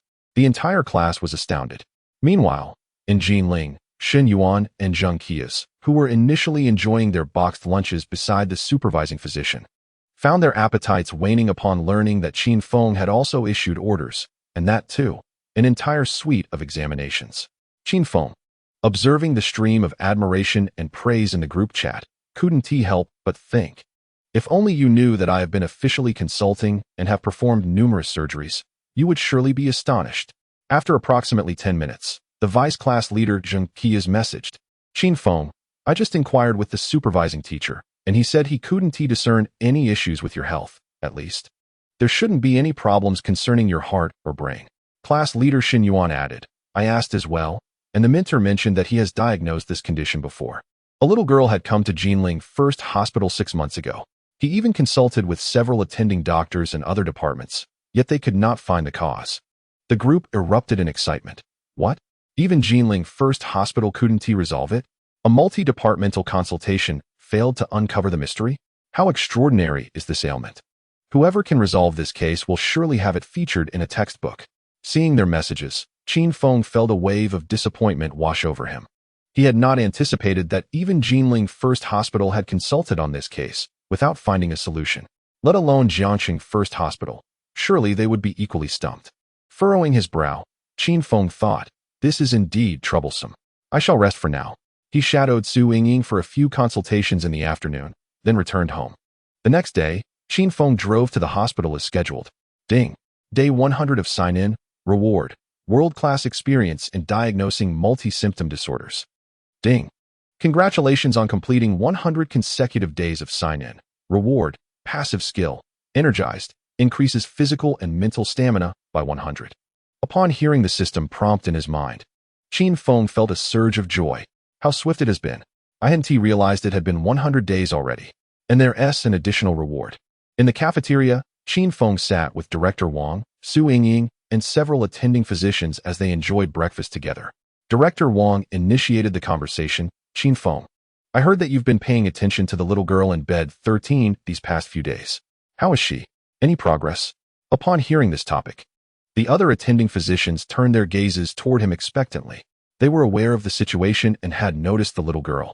But since their examinations yielded no issues and their workloads were considerable, they did not dwell on it. Now, upon hearing that Qin Feng was making a concerted effort to address the little girl's symptoms, curiosity flickered across their faces. Alas, even now, no solution had been discovered. Despite consultations with the gastroenterology and cardiovascular departments at the First Hospital of Jinling City. Upon hearing Director Wang's words, Qin Feng shook his head with a wry smile. If it proves unfeasible, then so be it. One must not be overly hard on oneself, Director Wang reassured him, handing him a peeled tea egg. In truth, we doctors are not omnipotent. Many ailments may not stem from physical issues, so do not burden yourself excessively. I understand, rest assured, Director Wang. I am not. Qin Feng began, but abruptly halted, holding the tea egg in midair as a spark of inspiration ignited in his mind. Indeed, not all maladies reside within the body. Bang! Good heavens! In the next instant, he slammed his hand on the table and leapt to his feet, exclaiming excitedly, I understand. I understand. Ha ha. Just as Qin Feng was about to speak, he noticed everyone casting curious glances his way, particularly Director Wang and the attending physicians beside and opposite him, all of whom looked startled, mouths agape in astonishment. My apologies, I got a bit carried away. Qin Feng quickly extracted some napkins to wipe the porridge off Su Yingying's face, feeling quite embarrassed. It's all right, I can manage, Su Yingying said helplessly, wiping her face. Just as she was about to take a sip of porridge, Qin Feng's sudden slap on the table caused the bowl to jump, splattering porridge everywhere. What did you think of? Director Wang promptly set down his chopsticks and inquired. I know why that little girl is vomiting. Qin Feng responded with a broad smile. Having received a crucial insight from his recently acquired world-class psychological knowledge. Indeed, it is a psychological issue. What is it? Upon hearing his words, everyone became animated, turning their attention towards him. Just now, Director Wang's remark reminded me that not all ailments manifest physically. There are also psychological aspects. Qin Feng elaborated. Are you suggesting it's a psychological issue? As soon as he finished speaking, Director Wang paused momentarily, then suddenly regained clarity. Qin Feng nodded vigorously, a smile gracing his face. Without further ado, he disregarded breakfast and dashed out of the cafeteria, heading towards obstetrics and gynecology, leaving a group of people staring at his retreating figure in stunned silence. This is Qin Feng. No wonder he is considered a genius, even during breakfast. He can resolve a medical mystery. In the ward, Qin Feng sat beside the woman, while the little girl had been taken out to play by a nurse. You truly know why my daughter is vomiting? The woman asked, her voice tinged with excitement as she attempted to sit up. Please remain calm. I need to ask you some questions, and I hope you can answer me truthfully. Qin Feng interrupted her, his expression grave. He then took out paper and pen, beginning his inquiries, meticulously covering everything from the little girl's daily life to the family circumstances in great detail. The young girl is a quintessential left-behind child, with her parents working in distant cities while she remains in her hometown of Jiangxing, living with her grandmother. Now in the 4th grade, she has consistently excelled in her studies, embodying an achievement-oriented personality, yet she has faced isolation despite her academic prowess. Each episode of vomiting occurs solely at her hometown, leading her parents to initially suspect her grandmother. However, after covertly installing surveillance at home, they discovered that no issues existed. For a full hour, Qin Feng inquired extensively, filling several sheets of paper with the girl's history. The woman displayed no signs of impatience. After such a prolonged period without resolution, she felt a glimmer of hope at Qin Feng's assertion that he might discern the nature of her daughter's ailment. The more questions posed, the greater the promise of clarity, prompting detailed responses. 2 hours later, parched and anxious, the woman bid farewell to Qin Feng with a flutter of excitement in her heart. 10 minutes later, he returned, holding a child's psychological assessment scale, requesting the woman to have her daughter complete it. The 30 questions took half an hour to answer meticulously. After collecting the test, Qin Feng analyzed the results, and at last, a sense of relief washed over him, his face adorned with a smile. Confirmed. The diagnosis was clear: cyclic vomiting syndrome. This condition is characterized by severe nausea and vomiting that occurs in cycles, devoid of any symptoms during the intervals. It is also a type of psychological disorder without an underlying organic disease. Indeed, it is a mental health issue. The etiology remains inconclusive, attributed to multiple factors including dysregulation of the autonomic nervous system, mitochondrial dysfunction, and activation of the hypothalamic pituitary adrenal axis. The woman gazed at Qin Feng, anxious. Doctor, have you found the cause of my daughter's condition? Is it serious? I have identified the source, and it lies with your husband. Through the inquiry process, Qin Feng pinpointed a crucial overlap in timing. My husband? The woman was momentarily taken aback, her expression shifting to one of disbelief. How can that be? He is very good to her, aside from his occasional temper. The issue lies therein. Qin Feng nodded with a smile, elaborating, your daughter exhibits a classic achievement-oriented personality, which means she possesses a strong character and craves praise while harboring a deep resistance and fear of criticism. Whenever her grades falter, even slightly, your husband calls home to reprimand her, coinciding with her episodes of vomiting. Have you not noticed this pattern? The woman fell silent, her mind racing. It dawned on her that Qin Feng's observations held substantial validity. She struggled to formulate a counter-argument. At that moment, the nurse returned with the young girl. Qin Feng knelt down, embracing the child with a warm smile. Nyo, do you not enjoy your father's calls? The girl paused, glancing at her mother with pursed lips, then nodded. The woman was utterly bewildered. How could it be possible? A mere phone call could trigger such distress? He was clearly unable to accept this outcome. She even wondered if Qin Feng was deceiving her, yet there was a lingering possibility that he might be telling the truth, leaving her utterly perplexed. Meanwhile, in Qin Feng's mind, drawing from his vast worldly experience, he recalled at least 4 cases analogous to this condition, strikingly similar. After he recounted these cases to the woman, she finally came to terms with the reality. I truly did not foresee that it was due to her father's scolding. The woman's face reflected guilt, and her gaze towards her daughter was imbued with regret and compassion, signaling that she had indeed acknowledged the underlying cause of the ailment. Doctor, is there any way to cure my daughter's condition? Qin Feng shook his head, his voice grave as he responded. To be frank, this condition presents certain challenges, at least. We cannot treat it here. What I can advise is to prevent her father from calling to reprimand her. If possible, even a brief visit home should be free of criticism. Instead, focus on guiding and encouraging her. It is crucial to ensure your daughter does not remain in a state of excessive mental stress. Furthermore, you must seek the assistance of an experienced child psychologist for counseling to gradually rectify this issue. Rest assured, when I return home, I will ensure he no longer scolds her. The woman affirmed with a firm nod. That is satisfactory. Hearing her words, Qin Feng felt a sense of relief. As for Nyonyo's vomiting, I will prescribe some medication. Should the vomiting recur, follow the medical advice strictly. Of course, this will only serve as a physical suppressive measure.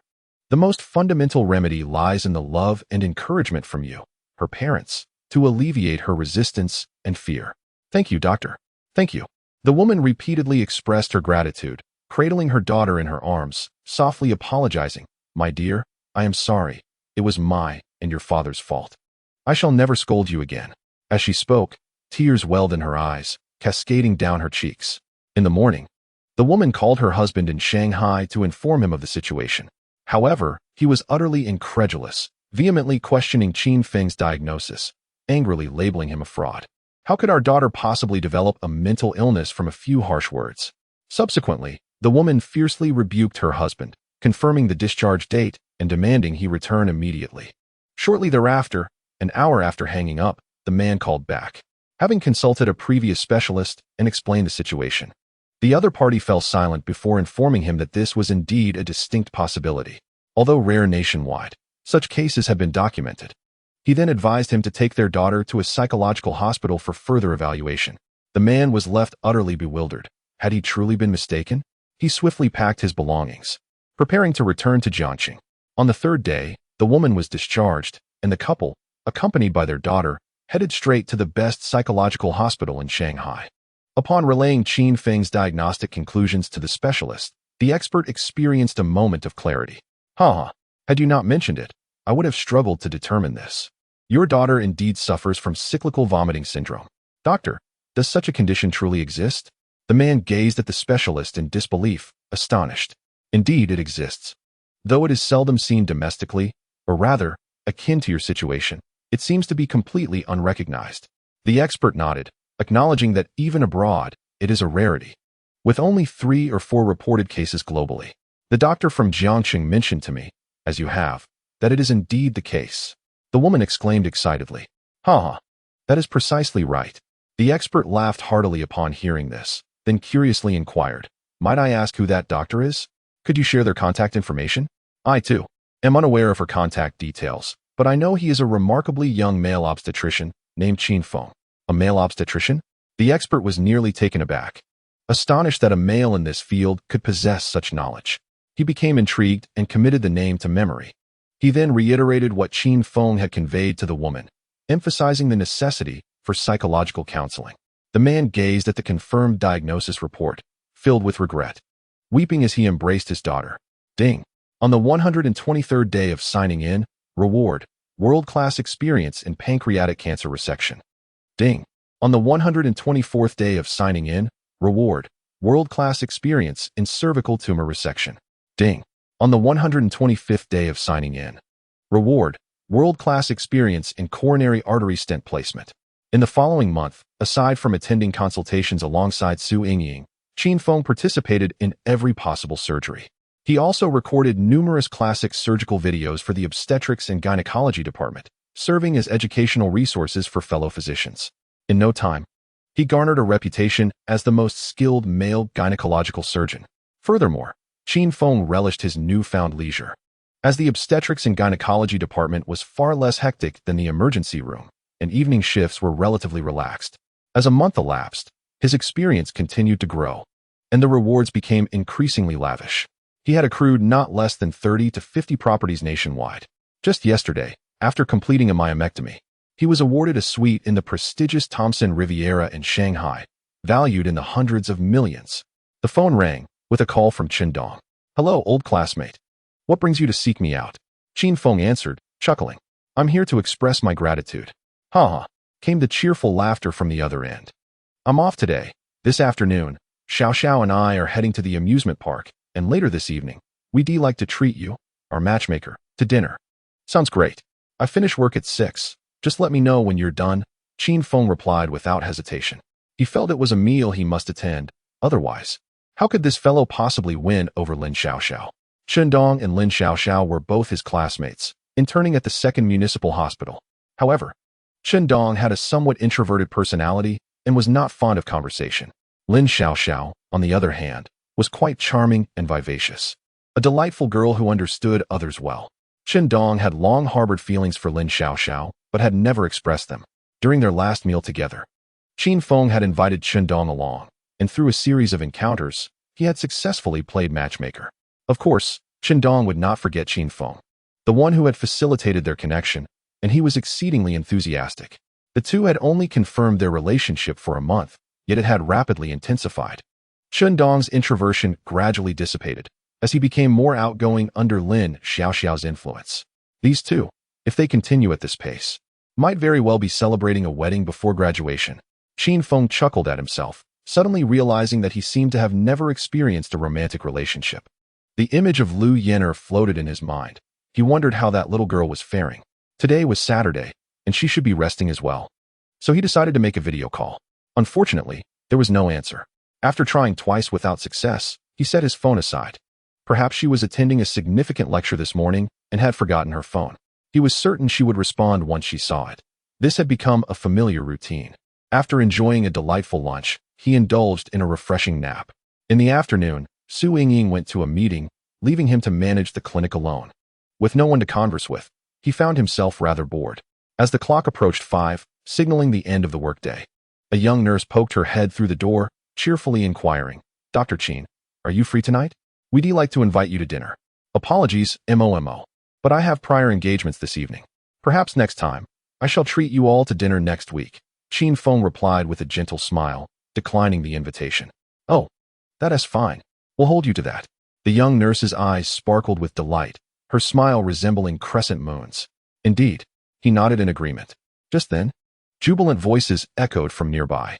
"Dr. Qin is treating us to dinner next week." "Really? Dr. Qin is inviting us? Wow, that is fantastic." Qin Feng couldn't help but shake his head, chuckling at the enthusiasm.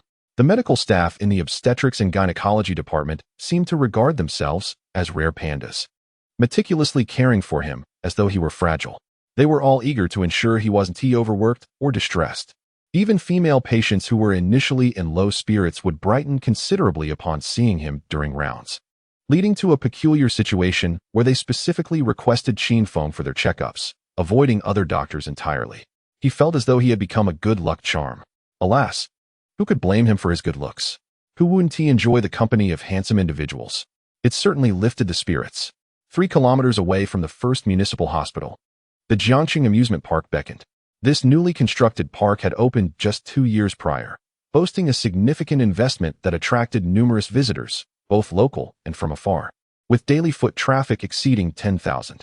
Qin Dong and Lin Xiaoxiao had the day off, and after a leisurely lunch, they purchased tickets to enter the park. "Xiaoxiao, how about we start from the beginning and enjoy everything?" Qin Dong suggested. "Sounds great," Lin Xiaoxiao replied, bouncing with joy, her head adorned with a pair of pink bunny ears, enhancing her already adorable appearance. Qin Dong gazed at her with affectionate eyes, filled with adoration. Hand in hand, they wandered through the park, enjoying the water park, carousel, and fairy town, before soaring into the clouds. Eventually, they arrived at a highly popular Instagram-worthy spot, into space. This renowned attraction was famous for its immersive experience that simulated a space capsule environment, featuring rocket launches, spacewalks, and lunar landings. The enormous pressure chamber adjusted gravity in accordance with the scenes, providing a truly immersive experience. "Let us hurry inside," Lin Xiaoxiao exclaimed, her face brimming with anticipation. After purchasing tickets, Chun Dong and Lin Xiaoxiao joined the queue to enter the 10-meter diameter star-shaped structure. The manned centrifuge experience, complete with dynamic helmets, promised the perfect journey into space. A total of 30 individuals were seated, and shortly after the staff completed their equipment checks, the machine roared to life. The game commenced. The colossal centrifuge began to spin, and a sensation of weightlessness gradually enveloped everyone. Lin Xiaoxiao clung tightly to Chun Dong's hand, feeling as though she was slowly ascending, akin to a rocket soaring into the heavens. 2 minutes, 3 minutes passed as gasps of awe and wonder filled the air. Suddenly, an unforeseen disaster struck. Bang! The sound reverberated as everyone felt like mere toys, wildly flung into the air. Chun Dong instinctively yanked Lin Xiaoxiao, who had just taken flight, into his embrace. Bodies collided with bodies, seats crashed into one another. The enormous iron lid overhead was violently dislodged, and the entire massive sphere tumbled out. The air was filled with piercing screams and the cacophony of impacts, a haunting symphony of chaos. Thud! Crack! The cabin descended into utter disarray, blood splattering everywhere. Meanwhile, the crowd outside, waiting to enter, witnessed the horrific scene and fled in a frenzy. When the machine finally came to a halt, the faces of all the visitors turned pale. Something was terribly wrong. Moments later, they saw several injured individuals emerging in terror, their bodies and faces smeared with blood. "Oh no, there are fatalities." The staff hurried to the entrance of the machine, peering inside and gasping in horror, their faces draining of color. Weak-kneed, they could barely stand. Some bodies displayed grotesque injuries, bones protruding through torn flesh, arms ripped apart, and abdomens sliced open with intestines spilling forth. In just one glance, at least several individuals lay dead on the spot. 2 minutes later, Zhou Xianren received a call from the dean, forcefully kicking open the office door and rushing into the hall, shouting loudly. "A grave incident has occurred at Jiangqing Amusement Park.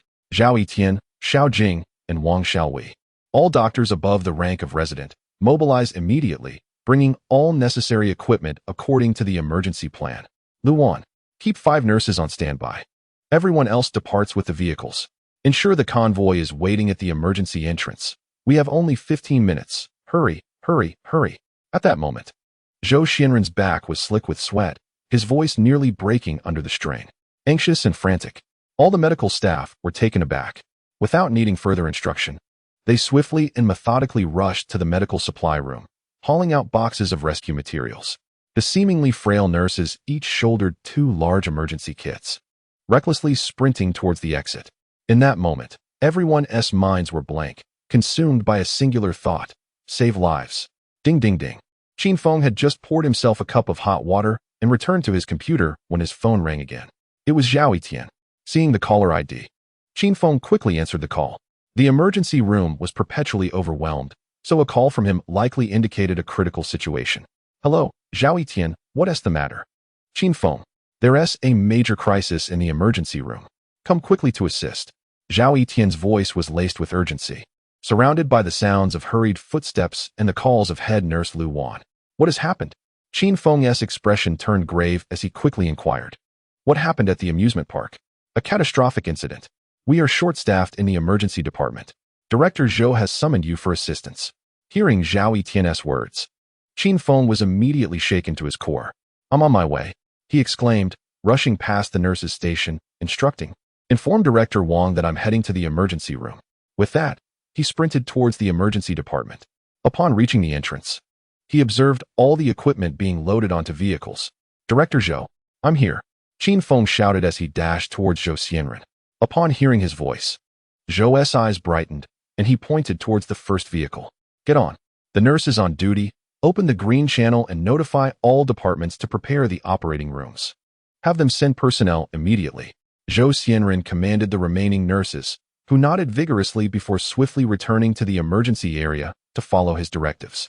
A minute later, the rescue team from the city's first hospital surged out of the main entrance, a formidable force imbued with the hope of life. The city, upon receiving the news, promptly arranged for swift transport, with vehicles racing at speeds reaching 120 kilometers per hour, unhindered by traffic signals along the route. This scene unfolded across all hospitals in Jiangxing. At exactly 13 minutes and 47 seconds, the rescue convoy of the first hospital came to a sudden halt outside the amusement park. The park's management awaited at the entrance, drenched in sweat and visibly anxious. The gravity of the horrific accident overwhelmed him, a burden of responsibility he could scarcely bear. As he spotted the arrival of the ambulances, he rushed towards them like a man seeing a beacon of hope. "This way. Quickly follow me." He frantically guided the convoy through a side entrance, sprinting ahead without a moment's pause, breathless and drenched in perspiration. In such a grave incident, every second squandered could mean a loss of life. Every additional casualty would translate to further culpability. He was merely an employee, utterly unprepared for such a dire malfunction. Finally, after covering a distance of 800 meters in a frantic dash, he could no longer bear the exertion and collapsed to the ground, hoarsely gesturing towards the distant crowd. "Everyone, hurry." Even before the ambulance came to a complete stop, its doors flung open, and one by one, the medical team disembarked. Leading the charge was Qin Feng, his face etched with tension and seriousness. He had attempted to call Chun Dong and Lin Xiaoxiao from the vehicle, but both had not answered, causing his heart to race with anxiety. He could only hope they hadn't heard the phone ringing, rather than being trapped within that ominous machine. At that moment, the amusement park security personnel had erected a cordon, pushing the crowd back by several meters. As Qin Feng and a throng of medics carrying emergency kits approached, they shouted, "Clear the way. The doctors are here. Move aside." Among the onlookers, many were capturing the scene with their phones and cameras, with some individuals already uploading footage of the tragic incident online. Everyone stepped back. As Qin Feng observed the sluggish movement of the crowd, he decisively seized the individual obstructing his path and forcefully flung them aside. The two individuals, engrossed in their phones and attempting to push further in, were abruptly propelled away by an overwhelming force. "Make way! Make way!" the security personnel urged, while Qin Feng, at the forefront, forcibly cleared a passage through the throng. A portly man, seemingly live-streaming, stubbornly held his phone aloft, refusing to yield despite the commotion. Enraged, Qin Feng stormed up behind him and bellowed, "Get out of my way." With a swift kick to the man's midsection, the hefty figure was launched off the ground, crashing into the crowd and losing consciousness upon impact. "Goodness, that doctor is incredibly fierce. What just happened? Did that man just fly? Is he really a doctor? His strength is terrifying." Murmurs rippled through the onlookers. "How can a doctor resort to violence? Bah, he deserves to be kicked for obstructing someone's path to survival." Indeed, the onlookers were shocked to see even the 200 or 300-pound man sent sprawling. Terrified, they instinctively retreated, and a wide corridor immediately opened up before them. "Let us move according to the principle of prioritizing the severely injured over the lightly wounded, and the urgent over the less urgent. We must expedite the rescue," Qin Feng shouted, leading the charge into the scene. His gaze swept across the injured, and he couldn't help but suck in a sharp breath. There were at least a dozen conscious and partially mobile victims sprawled on the ground, and the machine nearby likely concealed many more casualties. This is a catastrophic incident, he realized, noting that it had reached the standards of a first-level major disaster. The surroundings were filled with wails and cries, a sight too harrowing to endure. Suddenly, Qin Feng's expression shifted as he spotted a familiar face, Lin Xiaoxiao. She was covered in blood, her hands and chest stained, cradling a figure in her arms, soaked in red, with legs twisted at unnatural angles, clearly broken. Blood was flowing profusely from the head of the individual she was holding, now congealed. "Lin Xiaoxiao," Qin Feng called out, rushing toward her. At that moment, Director Zhou Xianren began coordinating the scene. "Qin Feng," Lin Xiaoxiao cried out, her eyes widening as she looked up at him. "How is he?" Qin Feng reached her side, quickly assessing the condition of Chun Dong, who had lost consciousness. Aside from injuries to his legs and arms, the extent of his head injury remained uncertain. "You need to bandage him first. I will return shortly." He handed her the first aid kit and turned to rejoin the throng of injured individuals. "Qin Feng, you take charge on the left," Zhou Xianren shouted to him, his brow furrowed with concern. He could not manage this alone. Qin Feng nodded, immediately beginning his examinations. He prioritized the victims based on the severity of their injuries, critical, moderate, and minor, before assigning them to corresponding medical personnel for urgent care. After over 100 days of training, Qin Feng had become adept at diagnosing various conditions. He crouched before the first patient. Severe fractures of the chest, right arm, and right leg, suspected internal bleeding from the spleen and stomach, in a state of shock. The second patient, multiple fractures, conscious, dilated pupils, moderately injured. The third patient, fractured chest, experiencing ventricular fibrillation. The fourth patient, multiple fractures, open pneumothorax. As the wind picked up, his heart sank further. 4 out of 5 were critically injured. What of the 20 or so casualties at the scene? It was too dreadful to contemplate. Moreover, the nurses were still extracting those with air in their lungs from the machines. Though each required immediate resuscitation, he was but one man, capable of saving only one at a time. The imperative now was not to prioritize whom to save first, but rather to discern each patient's condition clearly, distributing resources efficiently to minimize any potential waste of precious time for subsequent medical personnel. Zhao Etienne, attend to that one with fractures in the left arm, chest, and left leg in shock. Do not worry about the fractures, just control the shock. Understood. Zhao Etienne sprinted towards the patient upon hearing his command. Luan, you handle the one over there with a fractured chest and ventricular fibrillation, potential internal bleeding. Defibrillate first. Yes. Luan dashed in the indicated direction. Oui. Take care of that one. Do not concern yourself with the fractures. Resolve the pneumothorax. Yes. Shouting. That one is unconscious, possibly with intracranial bleeding. Prioritize stopping the shock. All right. Everyone else, categorize the patients in the room. Facilitate the emergency response. Quickly. Yes. The remaining nurses swiftly opened the large first aid kits, organizing all instruments and medications with lightning speed. Whether attending physicians or associate chief physicians, everyone held an unwavering trust in Qin Feng, without a hint of hesitation. This trust had been forged through countless life-saving battles and surgeries, accumulated over time, rivaling their obedience to Director Zhou Xianren. In the heat of battle, the most essential quality is a leader capable of commanding the overall situation, someone who can exert the utmost efficiency and maximize the collective strength. At this moment, Qin Feng embodied such a leader. Racing against time, he was locked in a contest with the Grim Reaper. This was a competition between life and death. In 2 minutes and 30 seconds, the first critically injured patient was loaded onto the ambulance, with a nurse accompanying to the hospital. In 3 minutes and 57 seconds, the second critically injured patient was similarly transported, another nurse following. There was no choice. The manpower was woefully insufficient. Finally, ambulances from the second and third hospitals arrived, dozens of medical personnel rushing onto the scene in astonishment. By this time, Qin Feng had completed examinations for all the injured on his side. 3 had succumbed, 11 were critically injured, and 2 had sustained minor injuries. It was staggering. Old Zhou, we have arrived. Hearing the familiar call, Zhou Xianren could not afford to look up. Hurry, save the patients, he shouted before continuing to tend to the injuries at hand. Several doctors from the second hospital rushed towards Qin Feng, ready to examine the patients when a voice rang out. This one has multiple fractures. Prioritize treating the shock. Quickly.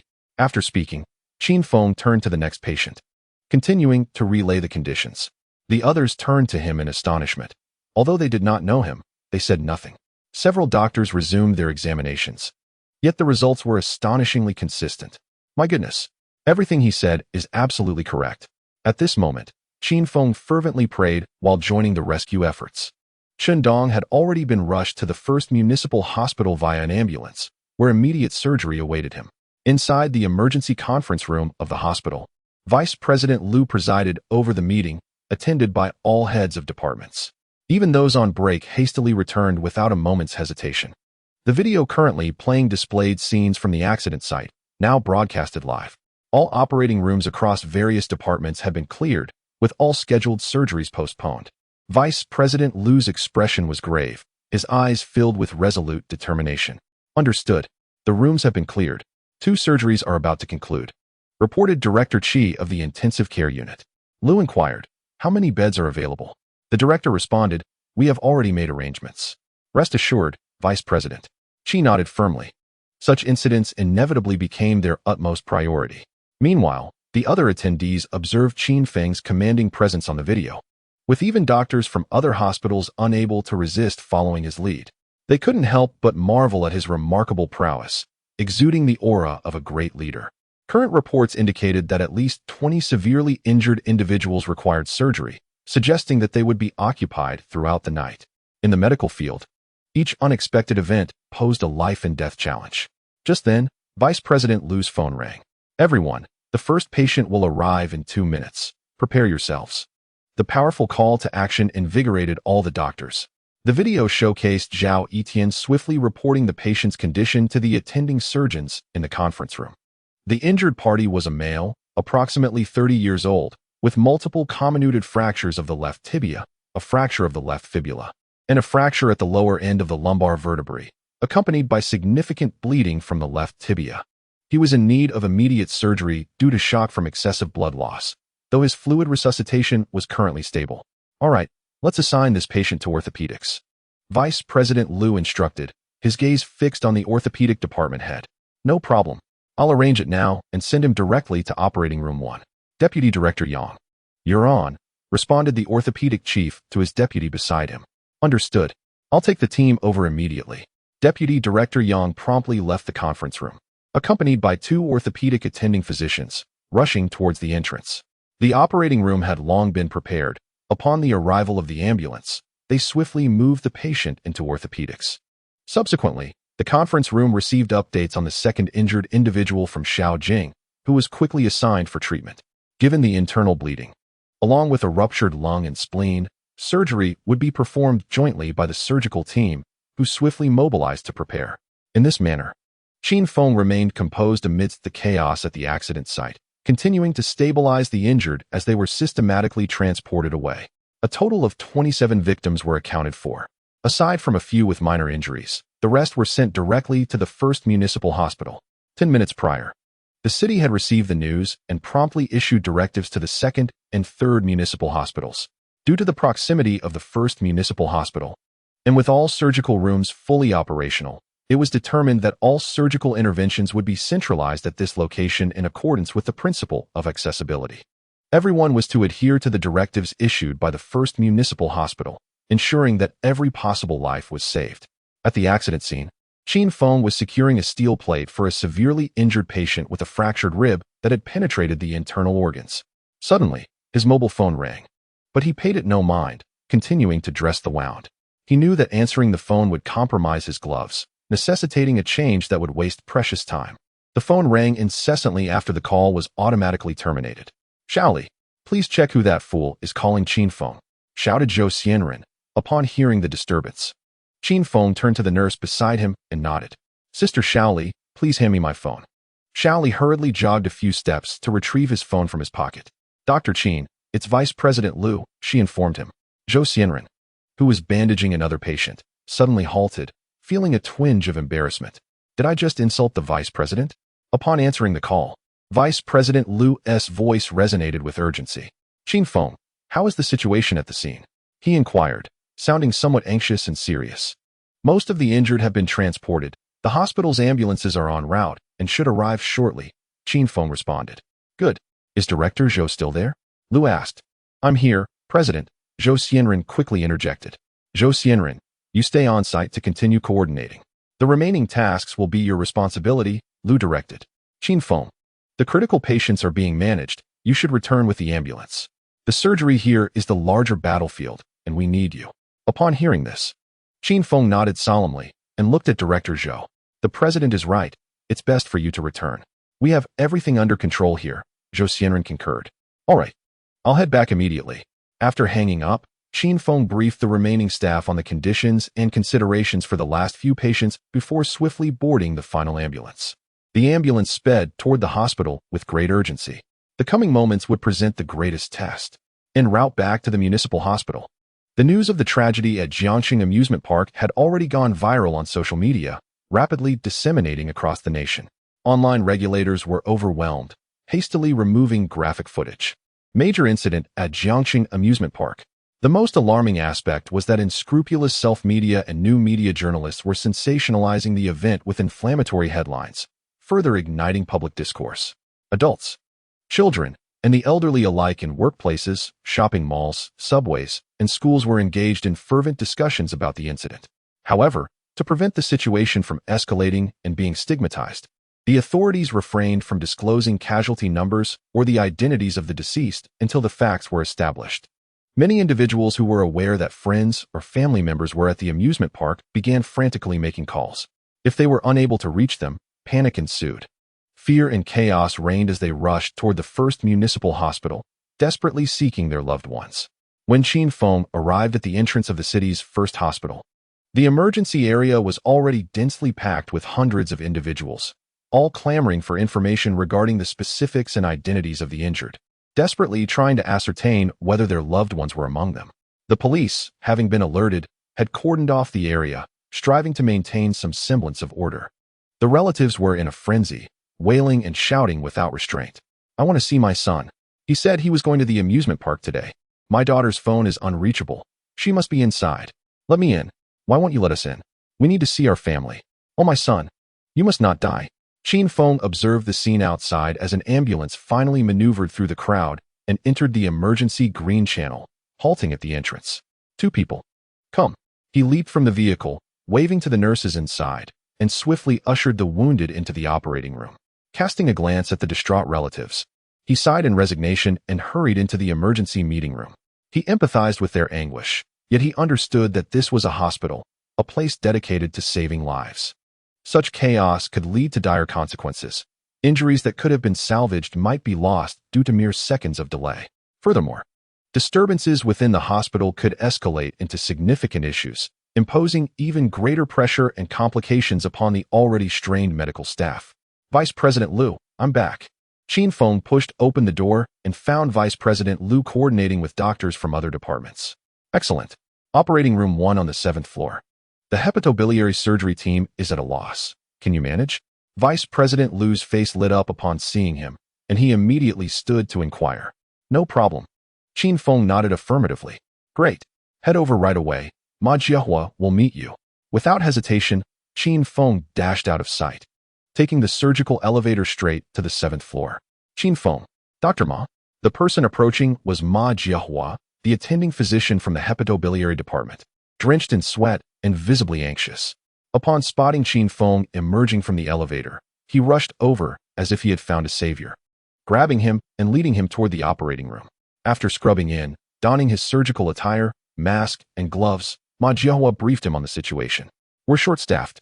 Both the chief and deputy chief are currently in surgery. I initially thought this was a simple case of internal bleeding. However, upon opening the abdomen, we discovered a ruptured liver, a ruptured spleen, a ruptured gallbladder, and 2 punctured lungs, resulting in significant hemorrhaging. Shock has been stabilized, and we have initiated emergency hemorrhage control and fluid resuscitation, but with multiple organ ruptures, we are uncertain about proceeding. I must rely on you." As Qin Feng listened, he nodded, already envisioning the condition of the patient in his mind. "All right, I will do my utmost. As long as the damage is not too extensive, I should be able to handle it." Fully prepared, he ascended to the operating table. The original first assistant voluntarily yielded to Ma Jiahua, taking the position of second assistant. As Qin Feng took his place on the platform, he beheld the opened abdomen of the patient, with all surgical fields laid bare before him. As doctor, Ma Jiahua continued to convey the patient's condition, detailing the occurrence of shock and the current stabilized state following the procedures undertaken.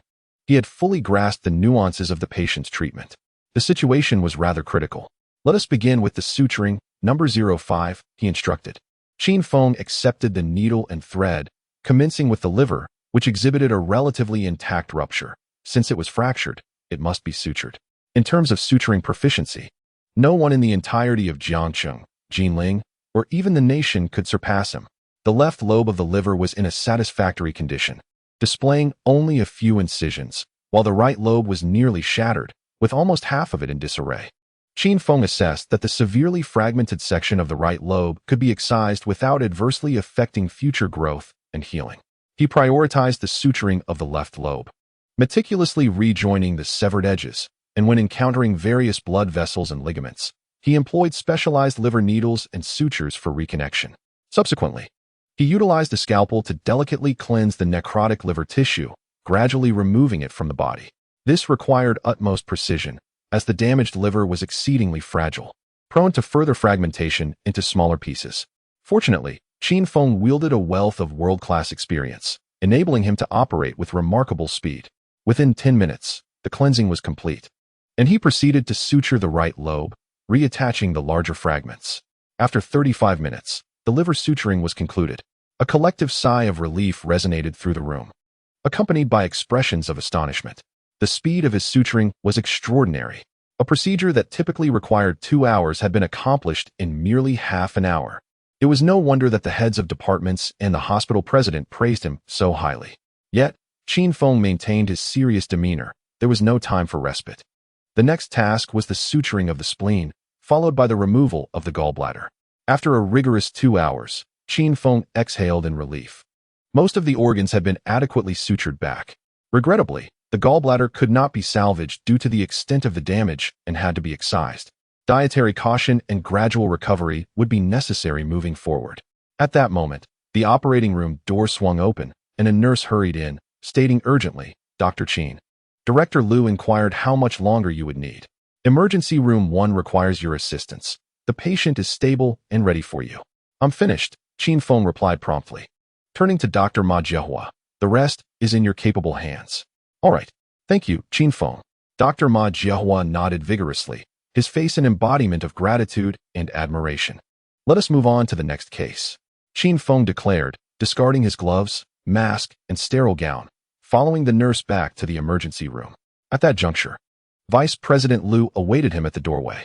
"Qin Feng, we have a case of complex fractures, shock, ventricular fibrillation, and intracranial hemorrhage. The condition is rather severe," Vice President Liu remarked, his brow furrowed upon seeing him return. "We are short-staffed, and several directors inside have yet to find a solution. What do you think? Can you handle it?" He gestured towards the other attending physicians and deputy directors from various hospitals who were waiting to be assigned.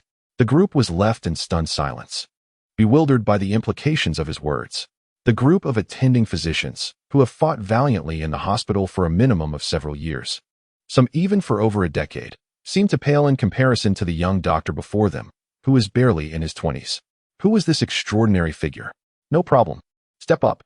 Qin Feng nodded, turned, and rushed into the operating room, meticulously washing his hands and donning a fresh sterile gown, gloves, and mask. As he opened the door, he was greeted by the sight of Deputy Director Chao from the Cardiothoracic Department, Deputy Director Qian Sheng from the Internal Medicine Department, and Director Xinyan from Orthopedics.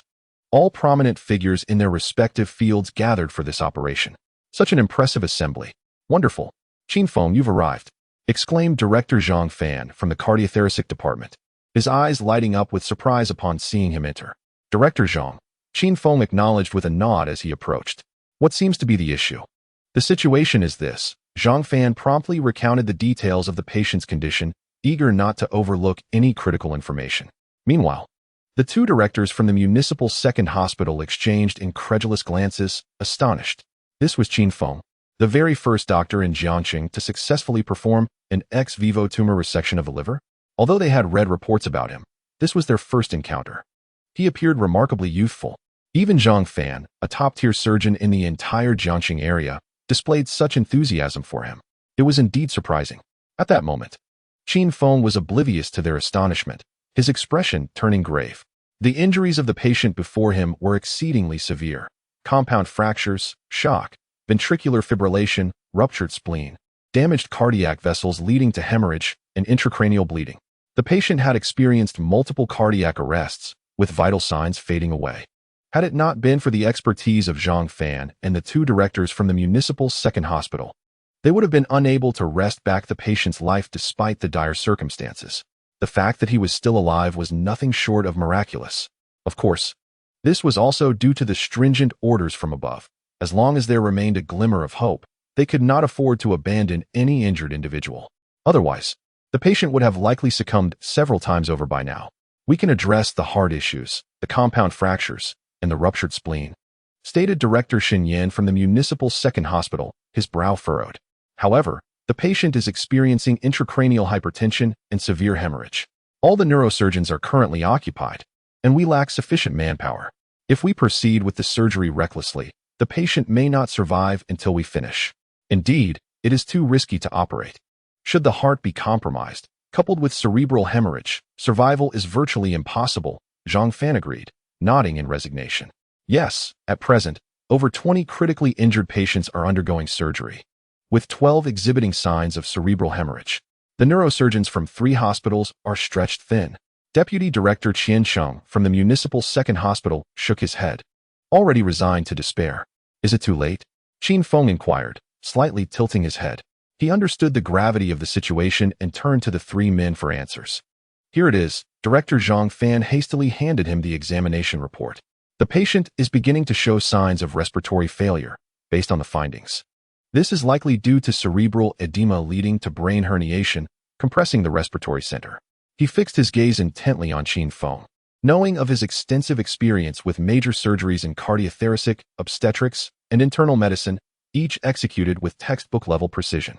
So far, all of his surgical videos have nearly become instructional materials for various departments, providing valuable learning resources for all physicians.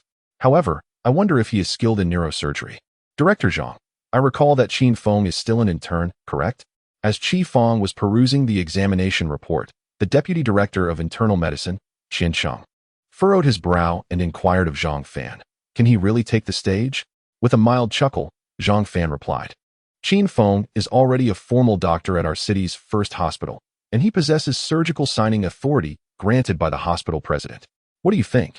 Upon hearing this, both individuals were taken aback, their gazes towards Qin Feng shifting to one of seriousness and disbelief.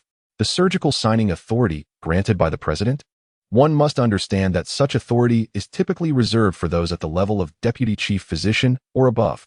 This is to ensure proper management of surgical procedures within the department and to maintain strict oversight on every operation. Yet, Qin Feng has somehow achieved the coveted authority that every ordinary doctor dreams of.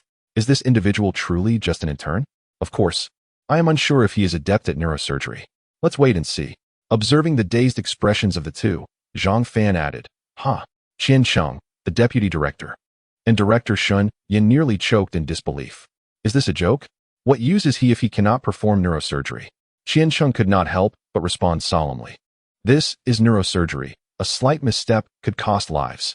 Approximately 2 or 3 minutes later, Qin Feng set down the examination report, lost in contemplation. So what do you think? Qin Feng, can you handle it? Zhang Fan asked anxiously.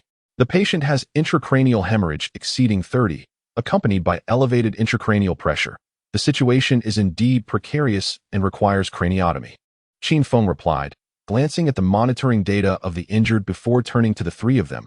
I need an experienced neurosurgical instrument nurse to assist me. Good. Upon hearing his response, Zhang Fan could hardly contain his elation, immediately pointing to a nurse. Quick, go find an experienced neurosurgical instrument nurse. The nurse nodded and swiftly exited the operating room. Having reviewed the examination report, Qin Feng was already aware of the patient's specific condition, multiple surgical plans forming in his mind. The patient's blood pressure was recorded at 134/72, indicating some instability. The assessment, Glasgow Coma Scale Evaluation, which includes eye-opening response, verbal response, and motor response. Mild coma is scored at 13 to 14 points, moderate coma at 9 to 12 points, severe coma at 3 to 8 points, with below 3 indicating brain death, and above 14 indicating normalcy 8 points, severe coma. Furthermore, there was a fissure at the occipital region of the skull, reaching deep into the cranial bone, with active bleeding present. The cranial examination revealed contusions and lacerations, with varying degrees of damage to the subarachnoid membranes. In his mind, he began to select the most suitable surgical method. Currently, the most effective surgical approaches to address intracranial hemorrhage include 3 primary methods. The first is minimally invasive. Its advantages lie in local anesthesia, minimal trauma, ease of operation, and rapid recovery. However, there are significant drawbacks. The hematoma clearance is not thorough, and the intracranial decompression is insufficient. Furthermore, due to the limited surgical field, the risk of thrombus formation is considerably heightened. The second method involves creating a small window in the area of contusion, a procedure typically employed for intracerebral hemorrhage, which is less invasive than a craniotomy with a bone flap. This technique offers a broader surgical view, allowing for direct observation during hematoma evacuation and hemostasis. However, it is unsuitable for patients exhibiting tendencies towards cerebral herniation, characterized by displacement and compression of surrounding tissues. The final approach is the craniotomy with bone flap for hematoma evacuation, which is deemed the most exquisite surgical option for physicians. It provides complete visibility, thorough hematoma removal, and effective hemostasis, along with adequate decompression. Nevertheless, the downside is the extensive trauma it inflicts. Additionally, there exists a fourth method, stereotactic aspiration surgery. This advanced technique has only emerged in recent years. Although Qin Feng is proficient in this method, it is also not appropriate for patients with cerebral herniation. Most critically, none of the hospitals in Jiangxing possess the necessary equipment, primarily due to the exorbitant costs. Given the evident inclination towards cerebral herniation in the current patient, the first, second, and fourth surgical options are entirely unsuitable. Thus, only the craniotomy with bone flap remains viable. According to the assessment, an 8-point score aligns with the criteria for this particular procedure. It has been decided. This will be the course of action. Qin Feng has firmly established his surgical plan in his mind. Approximately 10 minutes later, the departing nurse had not returned. But another nurse arrived, the head nurse of neurosurgery. "Dr. Qin, I am here," she stated solemnly upon approaching him. "Good." Qin Feng nodded, scanning the three individuals before him. His tone serious. "Ladies and gentlemen, let us commence." "Understood." Zhang Fan responded without hesitation, promptly stepping onto the surgical platform. The other two directors from the second municipal hospital exchanged glances, both perceiving the concern reflected in each other's eyes. However, they felt it unwise to voice their apprehensions, as the hospital director had decreed that, regardless of the circumstances, they were to strictly adhere to the arrangements and directives from the first municipal hospital. The two could only ascend the stage silently, their expressions filled with doubt as they regarded Qin Feng. Is this truly feasible? In 5 minutes, all preparatory work was completed. Zhang Fan, holding a hemostatic clamp, looked to him, seemingly awaiting orders. "I will initiate the craniotomy. Once decompression is completed, you may proceed with the surgery," Qin Feng instructed, extending his hand towards the head nurse, who handed him a cotton swab soaked in a 3-iodine solution for disinfection. "Disinfect and drape the patient, and secure them in place," Qin Feng directed, simultaneously collaborating with the head nurse as they maneuvered the cranial motor system into position. The head nurse promptly assembled the cranial motor system, selecting an appropriate drill bit and connecting it to the handle before passing it to him. Qin Feng accepted it, placing it aside with a nod. The head nurse then connected the other end to the main unit and prepared the milling head, placing it on the standby table. They secured the suction device to prevent any obstruction, ensuring the electrosurgical knife and bipolar coagulator were ready for use. After adjusting the settings for the bipolar coagulator, everything was prepared. The second step, craniotomy. Qin Feng grasped the round knife and made an incision along the arc of the craniotomy, meticulously cutting through the skin and subcutaneous fascia. With a scalpel, the skin was lifted and the scalp was clamped to staunch the bleeding. Subsequently, the periosteum was incised and detached. The hum of the drill filled the air as Qin Feng set down the knife and grasped the cranial drill of the brain motor system, activating the switch. The blade gradually sank along the edge of the skull, while simultaneously, he administered saline through a syringe to moisten the bone hole, using bone wax for concurrent hemostasis. At that moment, the operating room was enveloped in an eerie silence. Everyone held their breath, wary that any noise might disturb Qin Feng. This was a craniotomy. Even the slightest misstep could bring the operation to a premature end, leading to immediate suturing and the covering of the body with a white cloth before it was taken to the morgue. Zhang Fan and his companions were equally tense, intently observing every movement, especially Qiancheng and Shunyan, whose hearts raced with anxiety. They were utterly uncertain of how far Qin Feng could go. Fearful. Approximately 10 minutes later, the bone flap was mostly separated, and Qin Feng gently pried it open using a periosteal elevator. After wrapping it in moist gauze, he proceeded with hemostasis, irrigating the incision and creating a clear surgical field. Finally, he delicately placed wet brain cotton into the cranial cavity to protect the brain tissue. Upon witnessing this scene, a collective sigh of relief swept through the room. Qin Feng paused, removed his gloves, washed his hands again, and donned a new pair, minimizing the risk of infection. Qiancheng and Shunyan, the two directors, could not help but be increasingly astonished at his deft technique. Had he truly never performed neurosurgery before? It was hard to believe. "Now, I need to clear the accumulated blood and relieve the pressure on the patient," Qin Feng said softly, glancing at the three. "Director Qian, Director Shun, you may commence your procedures. Director Zhang, Please hold on a moment. Understood. Zhang Fan nodded as Qiansheng and Shun Yin approached the surgical site, initiating their respective tasks. Due to the risk of cardiac interruption leading to anoxic ischemic state in the brain, cardiac surgery could not be performed at this juncture. Line 1. Qin Feng extended his hand, and the head nurse promptly handed him a small round needle. He threaded it through the dura mater, suspending it. The first, second, third, and continuing to the 10th. His speed increased, captivating the onlookers with a display of both efficiency and aesthetic grace. Next, he incised the dura mater, using a dural hook to elevate it. Then skillfully created a small opening with the blade, expanding it with the dura. Throughout this process, he employed bipolar coagulation to achieve hemostasis, meticulously wiping away residual blood with dural forceps. At this stage, the craniotomy was thoroughly completed. In the operating theater, many had never witnessed a craniotomy firsthand, including the 3 directors. Observing the procedure sent shivers down their spines. As Qin Feng opened the dura, a darkened, accumulated hematoma came into view, substantial, estimated at around 50 milliliters. Beginning to flow out slowly. Qin Feng inhaled deeply, his expression turning grave. Time was of the essence. Next came the task of clearing the blood. Drawing on his world-class experience, Qin Feng's technique was not only adept but astonishingly swift. He continuously wiped away the accumulated blood with cotton pads, while simultaneously employing gelatin sponges for hemostasis. The entire process of blood suction and hemostasis was mesmerizing, gentle, brisk, and meticulous, imbued with a perfect sense of fluidity. At this very moment, the 2 department heads at the municipal second hospital, who had witnessed the entire craniotomy process, could not help but exchange glances, their astonishment utterly unmasked. Such prowess. Although they were not neurosurgeons and lacked expertise in craniotomy, they had certainly seen enough to recognize a remarkable display of skill. In stark contrast to their hospital's neurosurgery chief, Qin Feng's effortless and agile technique appeared almost childlike in its simplicity. Yet, he was merely a medical student yet to graduate. How terrifying. Could it be that such a godlike medical prodigy truly exists in this world?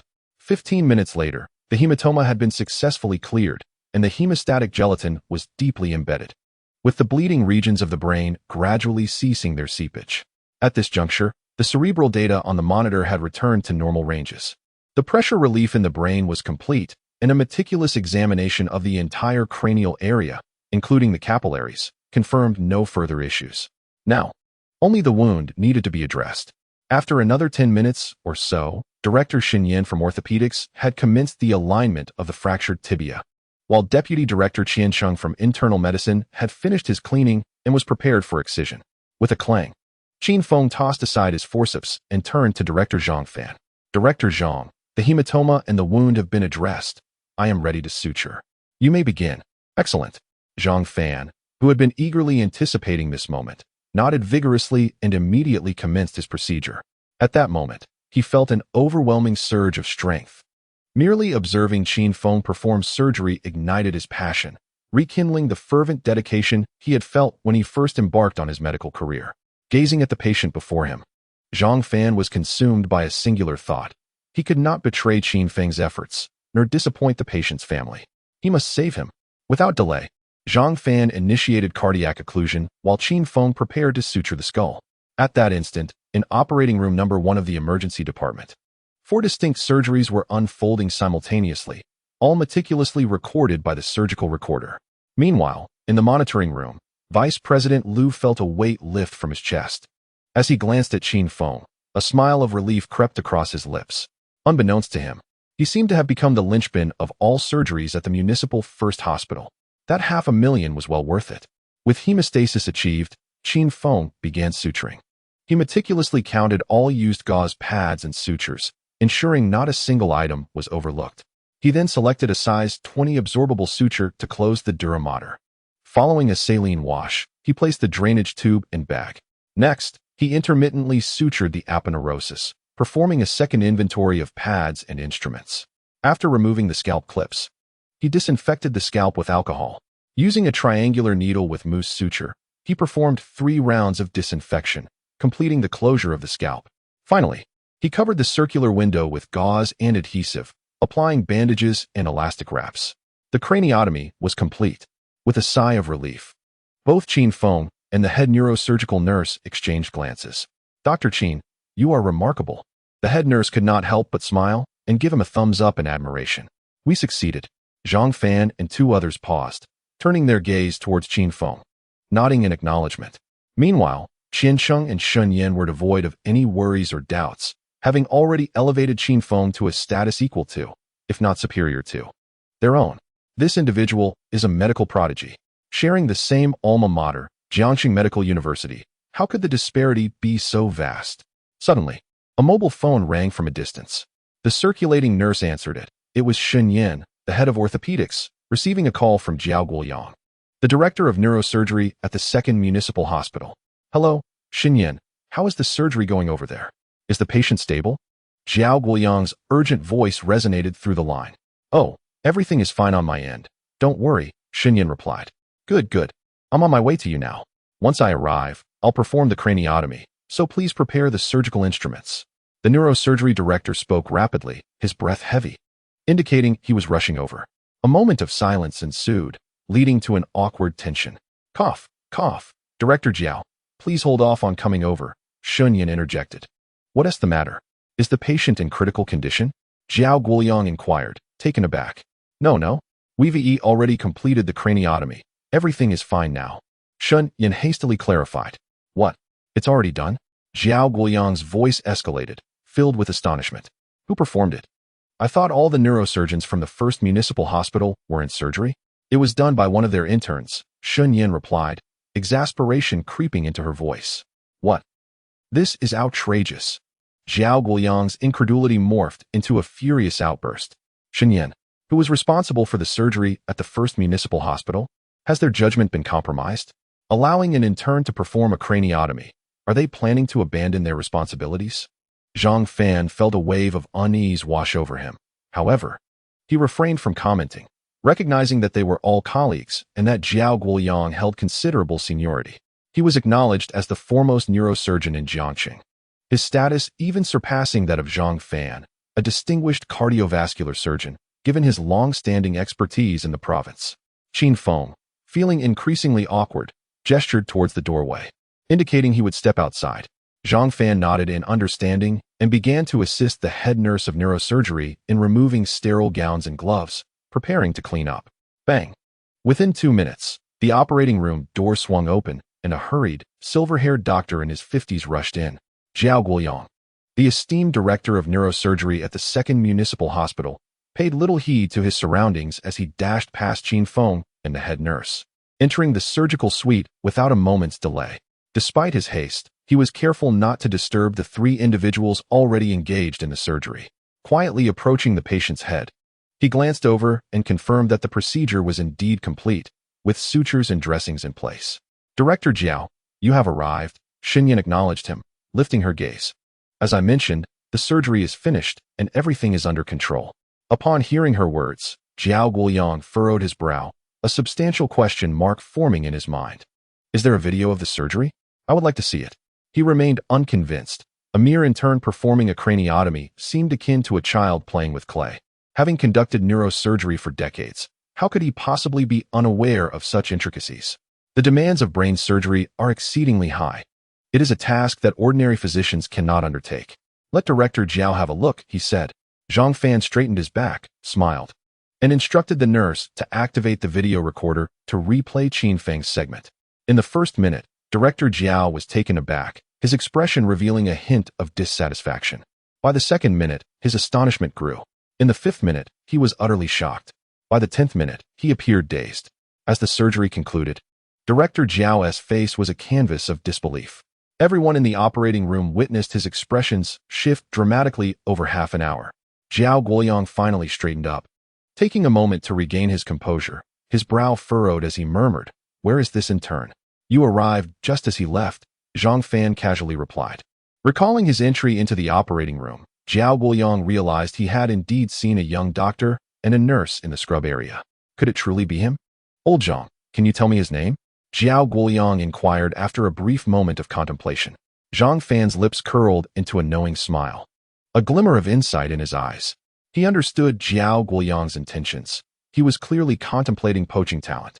Unfortunately for him, it was too late. His name is Qin Feng. Qin Feng. Upon hearing this name, Director Jiao Guoyang instantly recognized it, his surprise palpable. He was well aware.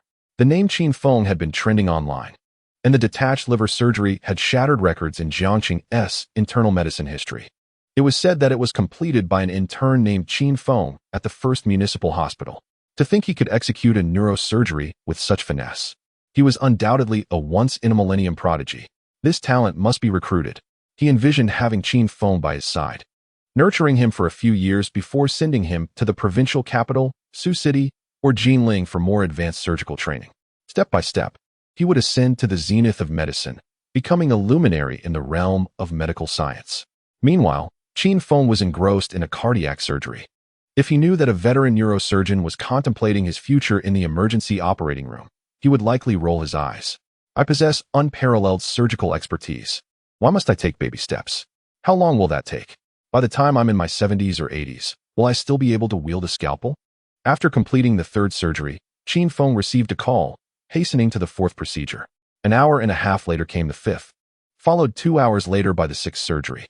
From heart, liver, spleen, lungs, and kidneys to arms, legs, spine, and even neurosurgery, he had a hand in nearly every operation, each executed with remarkable precision.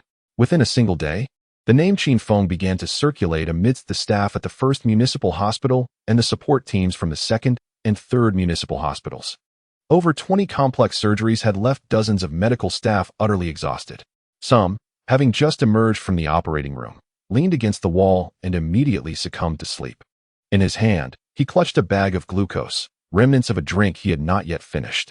His clothes were drenched time and again, yet he paid no heed to it. At this moment, the healer embodied life itself. Qin Feng was akin to a white whirlwind, having gone without sleep for a full 48 hours. His strength was astonishing. He possessed an extraordinary array of skills. As long as someone opened their eyes, they would witness his swift movements through the surgical rooms on various floors, showing no signs of fatigue whatsoever. It was almost inhuman. Thus, a new whisper began to circulate among the gossipy nurses. Dr. Qin Feng was no mere mortal. His stamina and vigor were nothing short of terrifying. Anyone who dared to marry him would likely lose their mind. By the afternoon of the fourth day, after a full 48 hours, all surgeries had been completed. The rescue efforts had concluded, and the results brought immense satisfaction to the hospital. In this major incident, there were 27 injured individuals, 3 with minor injuries, 7 moderately injured, and 17 severely injured. A total of 24 surgeries were flawlessly executed, with not a single fatality reported thus far. Among the 4 severely injured patients, 4 had already stabilized, while the others remained under close observation, likely to be transferred soon. Such outcomes could only be described as miraculous. As this news spread throughout the hospital, a wave of excitement surged. Cheers erupted from various departments, almost threatening to lift the roof off. Meanwhile, the joint team from the third hospital, comprising over 150 individuals who participated in the rescue, were utterly exhausted, lacking the strength to celebrate. Some sat on the floor leaning against the walls outside the operating rooms, while others lay on the desks in the consultation rooms, silently shedding tears and slipping into a deep slumber. They felt too weary to even move a finger. Outside the emergency operating room, Doctors Zhao Etian and Xiao Jing, along with several others, were slumped on the ground, panting heavily. Even Zhou Xianren leaned against a chair, a pained expression etched on his face. His old ailment had flared up again. Meanwhile, Qin Feng sat beside Director Zhou, reclining backward. With a bag of glucose in his mouth, he continuously sipped, his hunger overwhelming him. Qin Feng, you're truly something else. Have you counted how many surgeries you've performed? Zhao Etian asked, lifting his head to look at him, utterly exhausted. I didn't keep track. Probably around a dozen or so, Qin Feng casually replied after a moment's thought, shaking his head. In that instant, doctors from the first, second, and third hospitals all wore expressions of disbelief, staring at him in shock. Qin Feng, you're incredible. Dr. Qin, I'm genuinely impressed. Your tenacity is remarkable. Even though I'm too tired to speak, I must say, wow, incredible. I have never seen anyone like you. The emergency hall was soon filled with a mix of exhilaration and exhaustion, as voices echoed with half-hearted cheers. Bravo, incredible. Within the span of just 2 days and nights, Qin Feng, through his extraordinarily exaggerated medical skills and superhuman abilities, had undeniably earned the respect of all doctors and nurses across the 3 major hospitals in Jiangxing, even converting quite a few skeptics into admirers. After all, Qin Feng was still so young and merely an intern. They had previously dismissed the positive reports about him with skepticism and derision. How could it be possible? Surely, the first hospital had deliberately sought to embellish his reputation. On the other side, in the dean's office of the administrative building, Dean Yin Chong was battling exhaustion with bloodshot eyes after 2 sleepless nights.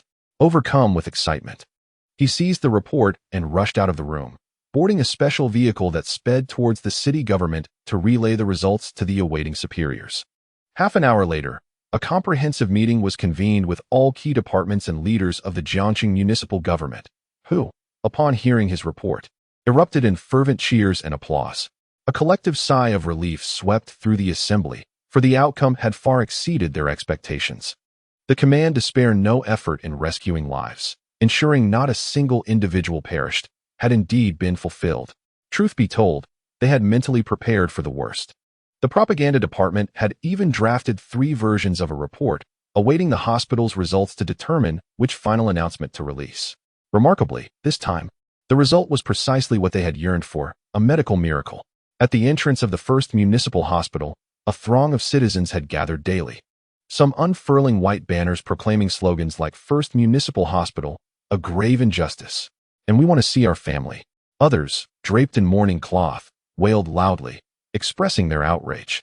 This fervor had attracted considerable media attention, with footage rapidly circulating online. "Let us in. We have the right to know the truth. Is the first municipal hospital guilty of neglect? Why are we barred from entering to film?" The entrance remained crowded with people. Law enforcement and security had received strict orders to maintain order during this critical rescue phase, ensuring the public did not disrupt hospital operations. Furthermore, the majority of the families of the injured had already been contacted, and the sheer number of individuals present spoke volumes about the situation. 3 days later, at 3 p.m., the director of the medical department received a call from the dean, and the furrow in his brow instantly vanished as he sprang to his feet in excitement. "Very well. I shall address this immediately," he declared, grabbing a megaphone and dashing out of his office towards the entrance. Observing the agitated crowd outside, particularly those kneeling and weeping at the door, a glint of determination flickered in his eyes. He ascended the stone platform and activated the megaphone. "Hello, everyone." As his voice resonated, it captured the attention of all present. "I am Su Yun, the director of the medical department at the First Municipal Hospital. Please, remain calm. I have not finished speaking." However, as he uttered these words, the crowd, including those who had been kneeling in despair, surged towards the entrance, roused with fervor. "You heartless fiends! Let us in. Corrupt hospital! Close the doors. We demand entry. I want to see my daughter. The First Municipal Hospital is despicable. Never return here again." Seeing the uproar, Director Su maintained his composure, observing countless cameras now trained on him, a smirk playing on his lips. "Everyone, please quiet down. I have an important announcement to make." Upon hearing this, the crowd fell silent, their voices diminishing. In a short while, tranquility enveloped the throng, all eyes fixed upon him. "I am delighted to announce that, through the collaborative efforts of the first, second, and third municipal hospitals, we have triumphed after a relentless 48-hour rescue operation." Director Su, beaming with joy, took to the loudspeaker and proclaimed, "A total of 27 injured individuals have been successfully saved. They are currently under observation, awaiting the end of the critical period." Upon hearing these words, the atmosphere erupted with exuberance. Indeed, aside from a few dissenters, the rest were awash with astonishment and elation. The cheers were thunderous. "Is this truly happening? Did I hear correctly? They have been saved. Doctors, is this real? Everyone has been rescued. Oh, my son is safe now." The relatives of the injured were overwhelmed with emotion, tears streaming down their faces. Witnessing this scene, Director Su felt a wave of relief. The First Municipal Hospital is now officially open. After verification of their identities, all family members of the injured may visit the patients. But they must adhere to hospital regulations and not disturb other patients or medical staff. "Yes, yes, we will comply, as long as I can see my son. I will listen to the doctors," came the fervent replies. Gratitude poured forth for the First Municipal Hospital and its dedicated doctors. Just moments ago, the crowd had been filled with resentment, But now their attitudes had shifted dramatically, filled with gratitude and tears. Furthermore, we sincerely apologize for the inconvenience caused during these 48 hours. The welfare of the injured is paramount, and we ask for your understanding. Director Su seized the moment to express his own apologies, hastily adding, "We appreciate your understanding. It was our fault. Do not blame the doctors. We should not have surrounded the hospital, for who would have saved our loved ones? We apologize. We apologize." Some even knelt down, hands clasped in supplication, repeatedly expressing their remorse. Observing this poignant scene, Director Su sighed with relief, grateful that all the injured had been saved. Had the outcome been different, the scene could have been vastly more tragic. However, as a physician, he understood the gravity of life and death, though such behavior was indeed unacceptable. Subsequently, the gates of the municipal hospital opened, allowing family members of the patients, after verification and registration, to see their injured relatives through the glass. The doctors, having taken a brief respite, gradually returned to their respective duties. The weary staff were momentarily relieved, granted a well-deserved rest. Naturally, the leadership could not rest yet. They had much work to conclude and organize. Vice President Liu, accompanied by the heads of various departments, began to meticulously review the surgical footage. By the end of the evening, everyone in the conference room gasped in astonishment, transfixed by the figure displayed on the screen. From emergency care, cardiothoracic surgery to gynecology and neurosurgery, across 8 major departments, over half of the operating rooms had been graced by a singular presence. Qin Feng. 1, 2, 3, 4, 5, 6, 7, 8, 9, 10, 11, 12. Silence enveloped the room, a palpable stillness. 12 surgeries. In these 48 hours, Qin Feng had performed a total of 12 operations. Nearly half of all surgeries conducted. Every operation was executed with remarkable precision, even affording other lead surgeons ample time to ensure the quality of the procedures. This is nothing short of extraordinary. What do you all think? Vice Dean Liu inhaled deeply, gazing at the 20 or so department heads and deputy heads before him. I truly find myself at a loss. After 40 years in medicine, I have never encountered a physician like this. Upon hearing his words, the crowd shared wry smiles. You haven't seen anyone like this, nor have we. Such an individual transcends the mere label of talent. They are a prodigy. If it were not for divine providence, what other doctor could possibly participate in and perform 12 surgeries within a mere 48 hours? If saving everyone is a miracle of the city's first hospital, then Qin Feng alone occupies half of this miraculous achievement. Previously, we only acknowledged his surgeries as outrageous. Now, he himself is simply beyond comprehension. After 48 hours of relentless, high-intensity physical and mental exertion, he appears merely somewhat fatigued. Qin Feng still has 6 months left in his internship, correct? I will discuss this matter with the dean. You all have worked hard and deserve a break. Vice Dean Liu rose to speak. In a couple of days, the city will hold a press conference, and our city hospital will be interviewed, requiring your attendance. After a brief exchange, everyone returned to their respective duties, some to work, others to rest. Unbeknownst to them, Qin Feng was currently on the phone, awkwardly apologizing to a young woman. Qin Feng, you need not apologize. I've seen the news from Jiangcheng. Lu Yan said with a smile on the other end of the line. Did you just finish your surgeries? Yes, they are all completed, and thankfully, everyone was saved. Qin Feng replied, exhaling a sigh of relief, a grateful smile gracing his lips. You are truly impressive, Qin Feng. Lu Yan quickly shifted the conversation to more pressing matters, ones involving finances. By the way, I called to inform you that your Qin Medical Foundation has officially commenced operations. Numerous individuals have submitted requests for assistance through our foundation's channels. Upon hearing that over a dozen applications for medical aid had already arrived for review within just a few days, Qin Feng felt somewhat overwhelmed. Nevertheless, he requested that she send them over so he could review each one individually. Those that met the criteria would be eligible for a certain amount of medical assistance. Moreover, each successful aid provided would enable the foundation to receive tenfold the amount in funding, reinvesting it into the foundation. In essence, as long as they continued to assist those in need, the funds within the foundation would grow exponentially.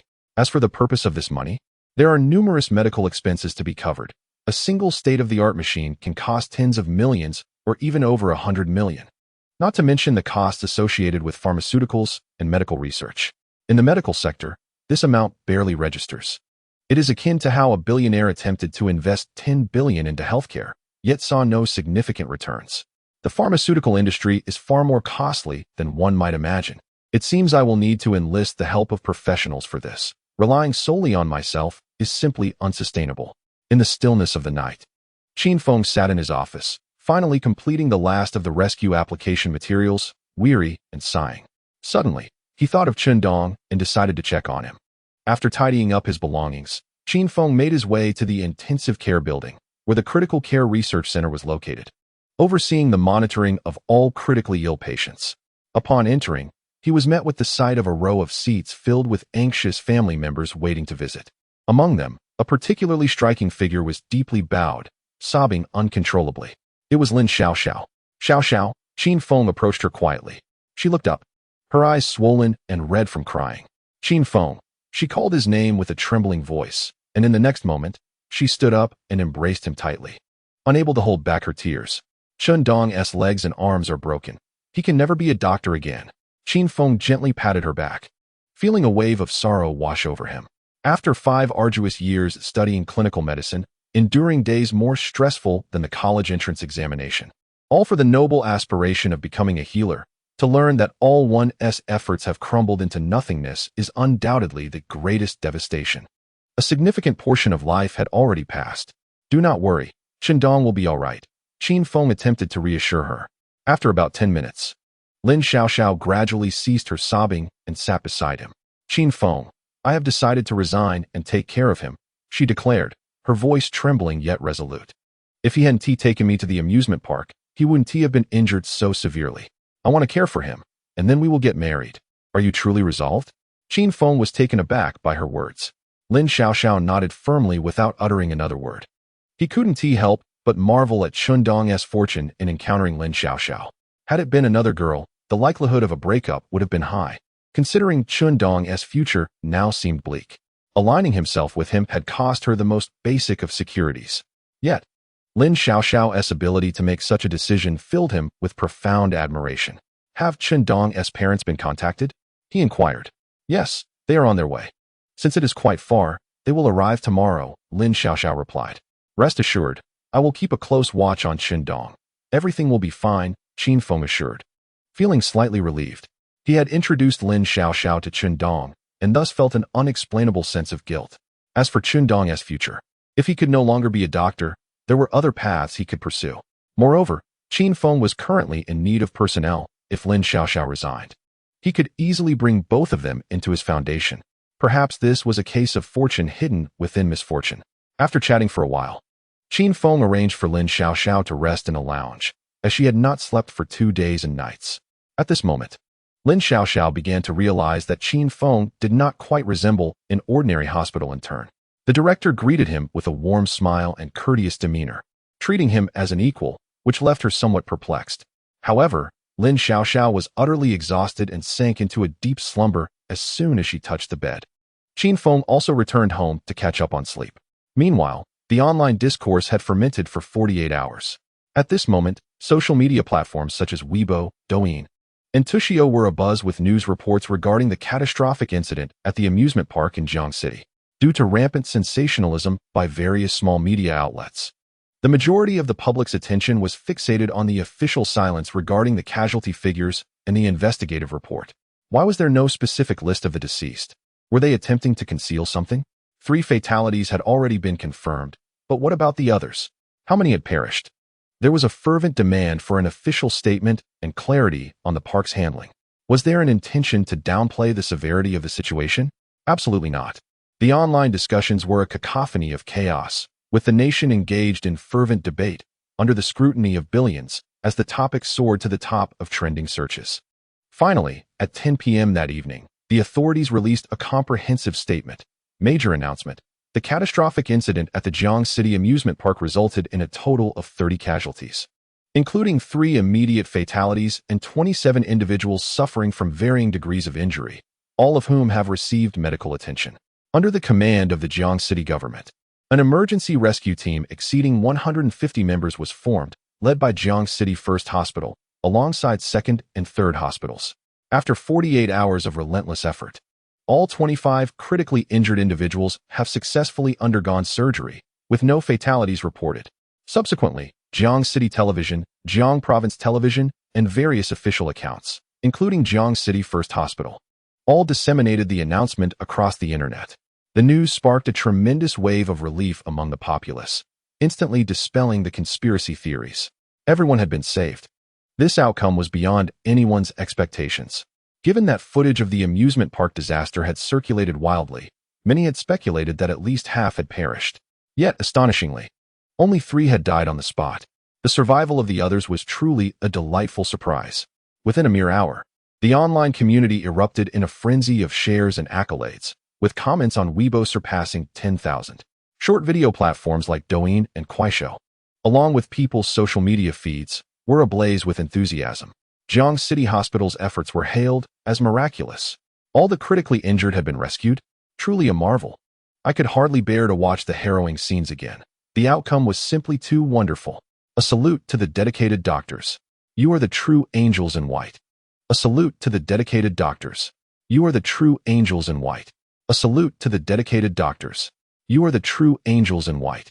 In a fleeting moment, such messages flooded the internet. Meanwhile, in the videos from the scene, attention gradually shifted from the gruesome imagery to the arriving doctors. Thus, the fervor surrounding Qin Feng began to rekindle.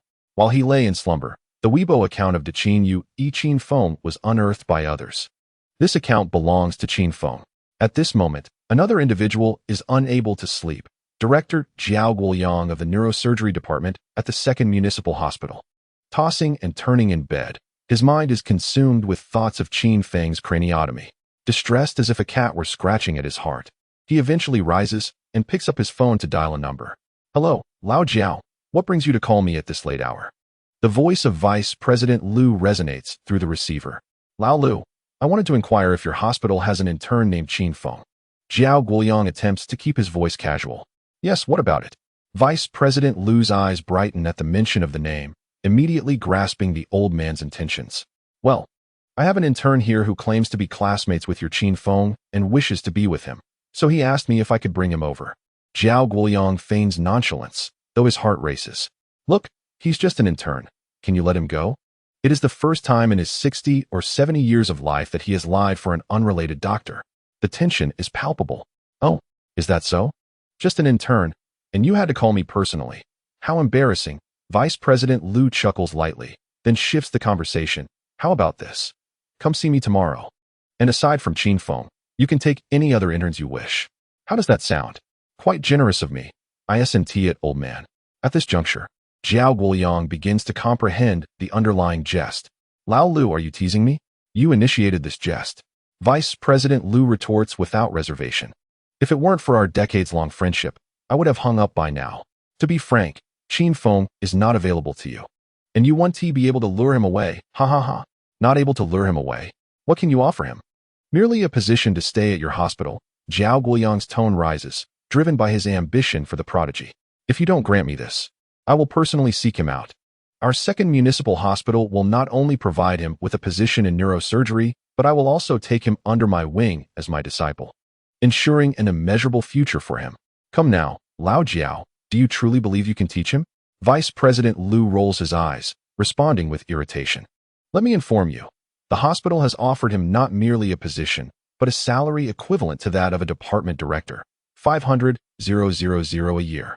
Furthermore, the dean has specifically granted him full surgical signing authority. Can your 2nd Municipal Hospital match that? At this revelation, Jiao Guoyang's mouth hangs open, momentarily stunned. His heart churns with overwhelming astonishment.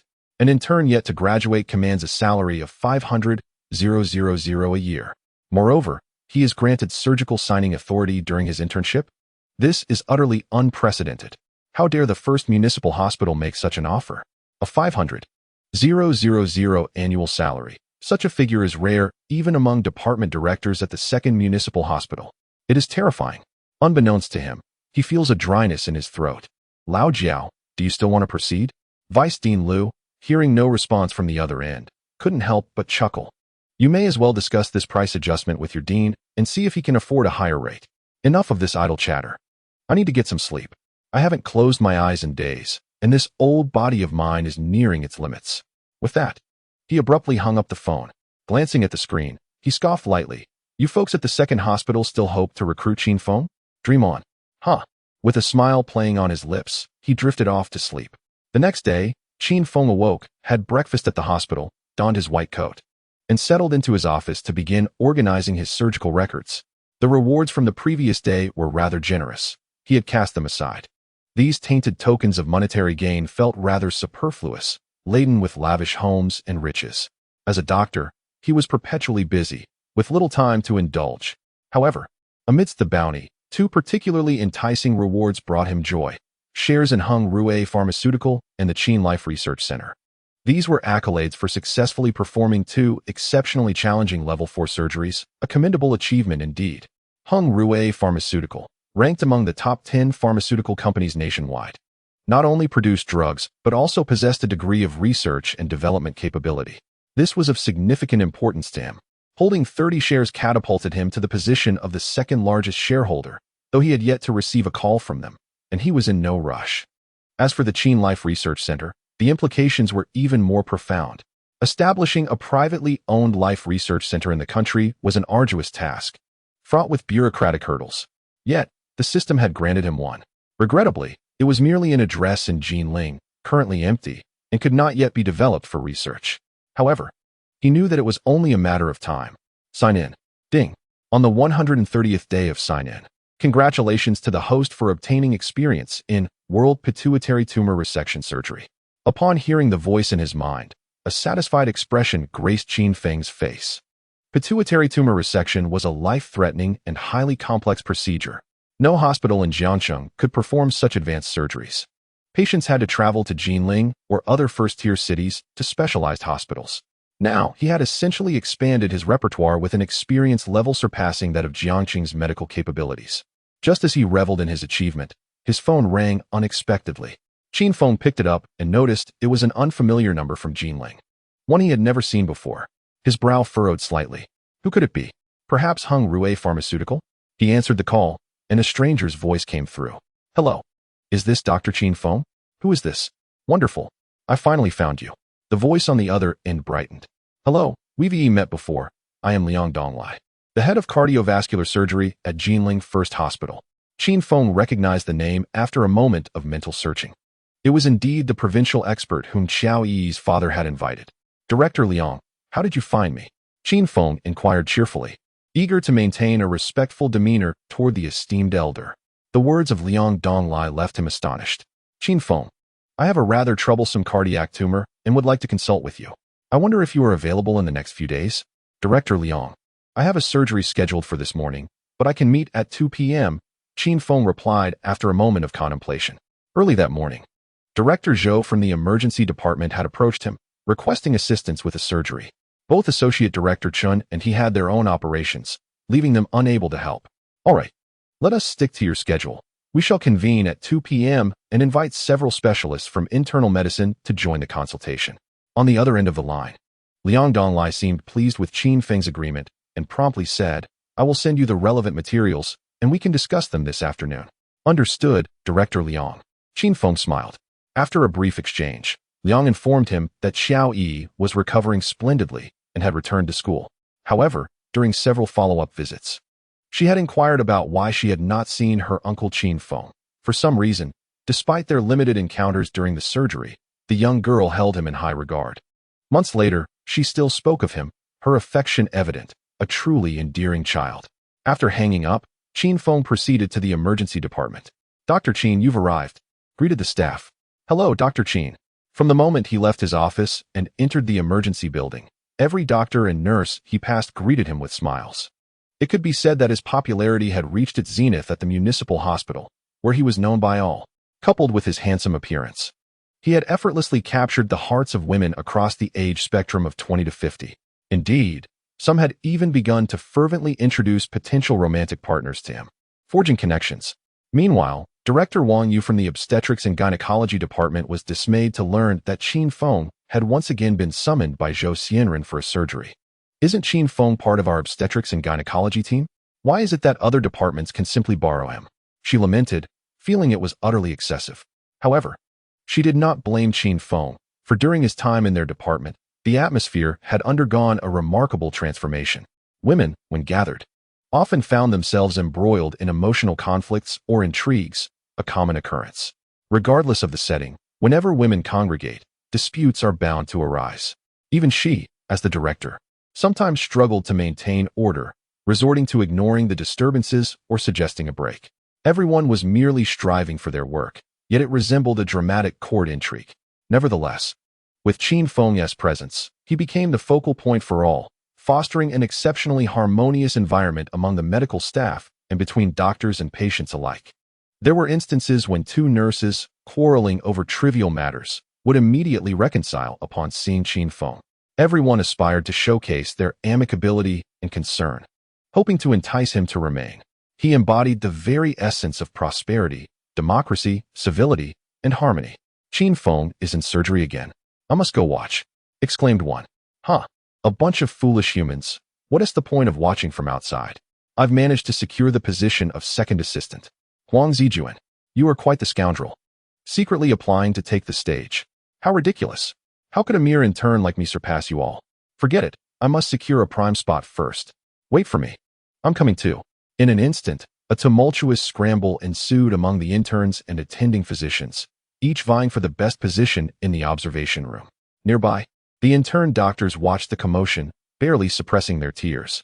Why could Qin Feng, their peer, inspire such fervent competition while they were relegated to the back row? Without even a seat? With a clang, Qin Feng set down his forceps after an hour and a half, exhaling deeply as he turned to his first assistant, Zhao Etienne. Dr. Zhao, the remainder is in your capable hands. Absolutely. Just watch me. Zhao Etienne replied with palpable enthusiasm, stepping into the lead surgeon's position to meticulously clear and close the patient's abdomen. His movements were methodical, precise, and thorough. Qin Feng nodded in approval. As the attending physician in the emergency department, he recognized that Zhao Etienne's surgical skills still required significant refinement, which could only be honed through extensive hands-on experience. Yet, the fundamentals displayed whether a doctor held reverence for medicine and responsibility for their patients. Though Zhao Etienne often exhibited a flamboyant personality and a silver tongue, he possessed commendable talent. Whenever Qin Feng performed surgeries in the emergency department, it was invariably Zhao Etienne who assisted him. If it were up to him alone, he could likely complete this complex pancreatitis resection in about 40 minutes. As they worked, Qin Feng posed questions to Zhao Etienne, clarifying any uncertainties along the way. Experience is gleaned through learning. After all, Zhao Etienne, in turn, proved to be quite receptive, sharing light-hearted banter with Qin Feng over meals and drinks. On the operating table, he exuded the demeanor of a diligent student standing beside a teacher. For reasons unknown, he felt that following Qin Feng in surgery provided him with more substantial learning than when he assisted Deputy Director Qin Yuanfang. In numerous instances where he felt lost, Qin Feng elucidated the complexities in the most detailed and accessible language. Unbeknownst to him, a profound conviction took root in Zhao Etienne's mind. Qin Feng's medical expertise was indeed profound, perhaps among the finest in the entire realm of Jiuzhou. After lunch, while others retreated for rest, Qin Feng returned to his office to review patient files. As the clock approached 2, he prepared for a video consultation with Director Liang Donglai from Jinling. Ding ding ding. At precisely 2 o'clock, the video call arrived. Qin Feng clicked to accept, and the screen revealed a conference room. Director Liang Donglai and 4 other doctors clad in white coats sat attentively, their gazes fixed upon him. Dr. Qin Feng, greetings. Liang Donglai exclaimed upon seeing Qin Feng's face on the screen, his smile brightening the atmosphere. Allow me to introduce you to these esteemed colleagues. This is Deputy Director Jin Xiong from the Cardiothoracic Surgery Department at Jinling First Hospital. This is Director Kong Yuanling from Internal Medicine, and this is Deputy Director Tao Sheng. Good day, esteemed doctors, Qin Feng acknowledged, nodding and greeting the group. Everyone, let me introduce this individual.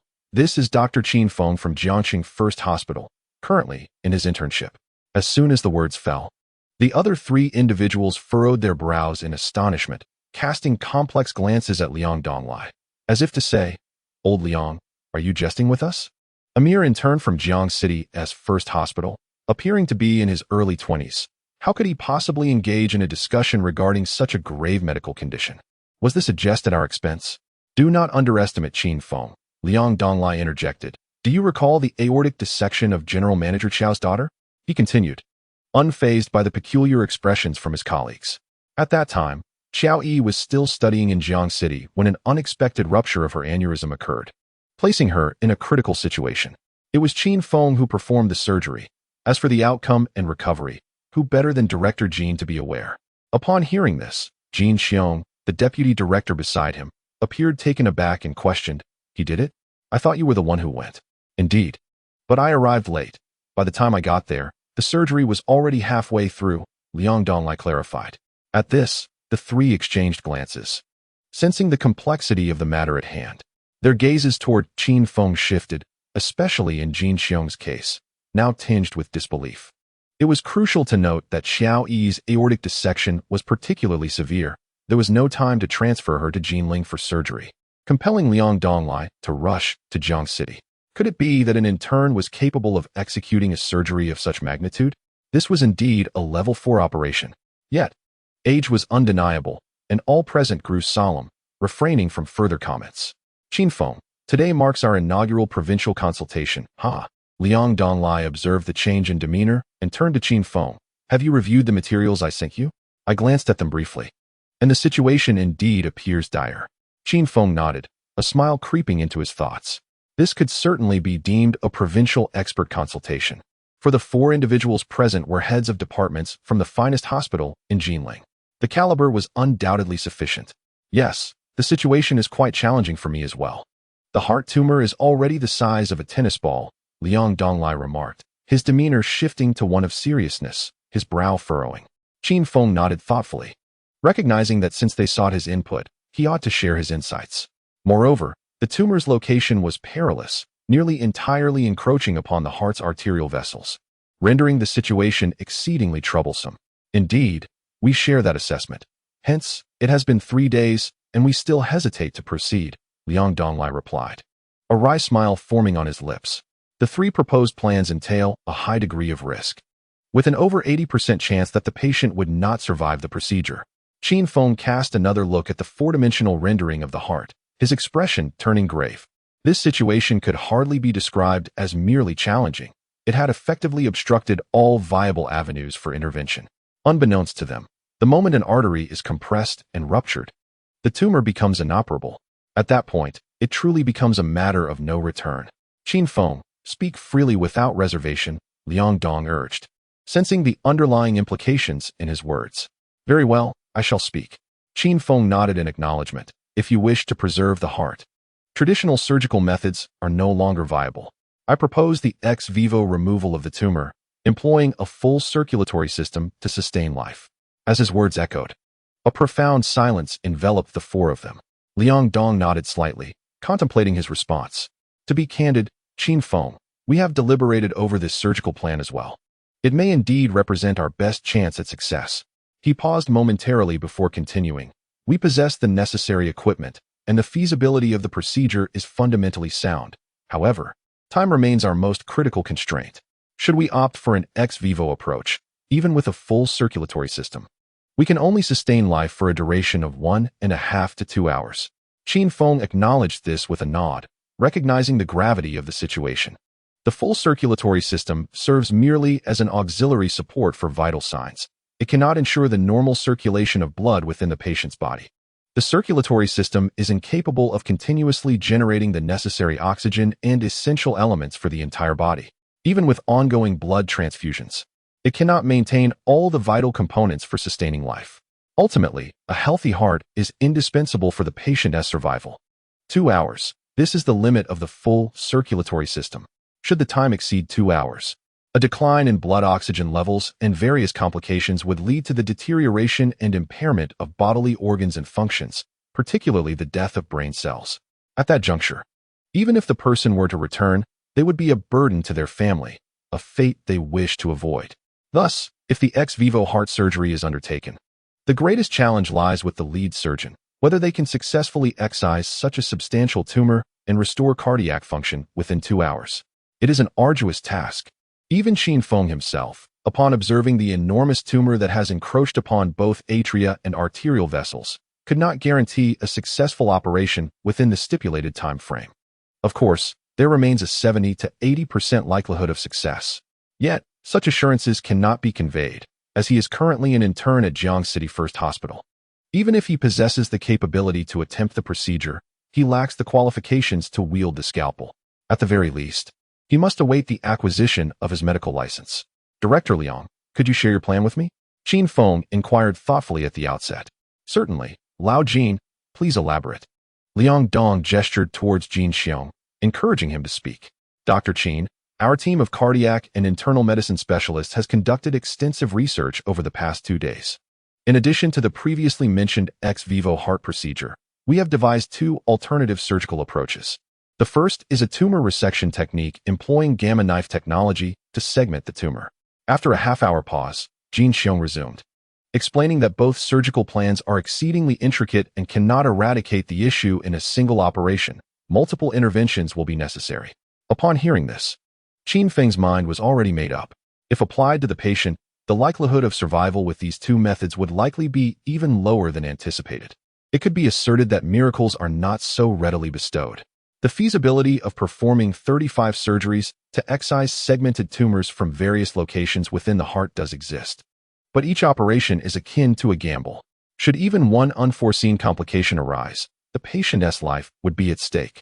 Given the current condition of the patient, it is improbable to endure such a series of heart surgeries in quick succession. The body simply cannot withstand it. Director Liang, esteemed colleagues, I believe both surgical options are not viable.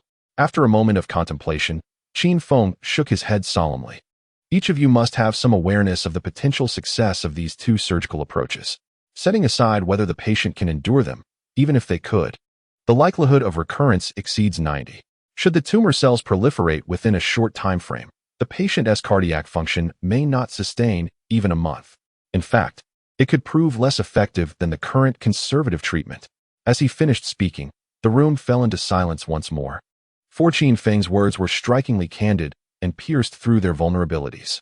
This was the inherent flaw of the proposed plans and the root of their hesitance to proceed with the surgery. Qin Feng, do you perceive any alternatives? Liang Donglai exchanged glances with his colleagues, each reflecting a sense of helplessness, before he sighed and posed the question. Presently, aside from the ex vivo option, it seems all other cardiac resection strategies hold little promise. This ailment has left us with no further avenues, save for one last resort. After a moment's reflection, Qin Feng spoke gravely, a heart transplant. The moment those 3 words escaped his lips, Jin Xiong inhaled sharply. Casting the documents, she held onto the table as she turned to Liang Donglai. Old Liang, Dr. Qin is correct. Am I unaware of this? Yet, where can one find a suitable heart? Liang Donglai, weary, rested his forehead in his hand. In truth, this solution was already understood among them. A heart transplant remains the most optimal surgical approach. Given the patient's current situation, they must either pursue conservative surgery to manage the tumor's progression or obstruct the arteries invaded by the tumor, utilizing artificial vessels to create a new artery. This could at least ensure the patient survives for another 6 months to a year. With that time, a suitable heart might become available, albeit the chances are slim. Alternatively, they could take a risky chance with the ex vivo tumor resection surgery, betting on life itself. Director Liang, these are the only 2 paths left for you to consider. Qin Feng continued, from a global perspective, the entirety of the circulatory system has reached its zenith. Even the most esteemed cardiac surgeons can only present you with these 2 options. Indeed, given the current advancements in medical technology, we find ourselves devoid of alternatives. Upon hearing this, Liang Donglai pondered for a few moments, a look of relief gracing his features as he smiled, and said, Qin Feng, it seems enlisting your assistance was indeed a wise choice. Thank you. You have resolved a significant dilemma for us. Qin Feng responded with a gentle shake of his head, aware that even in his absence, Liang Donglai and his team would hesitate to venture into the realm of tumor resection surgery. Each of the 4 surgical options represents a gamble. However, the wager of tumor resection is particularly agonizing for the patient. The remaining time might be spent in torment, awaiting death. In contrast, the other 2 alternatives offer a fleeting moment between life and death.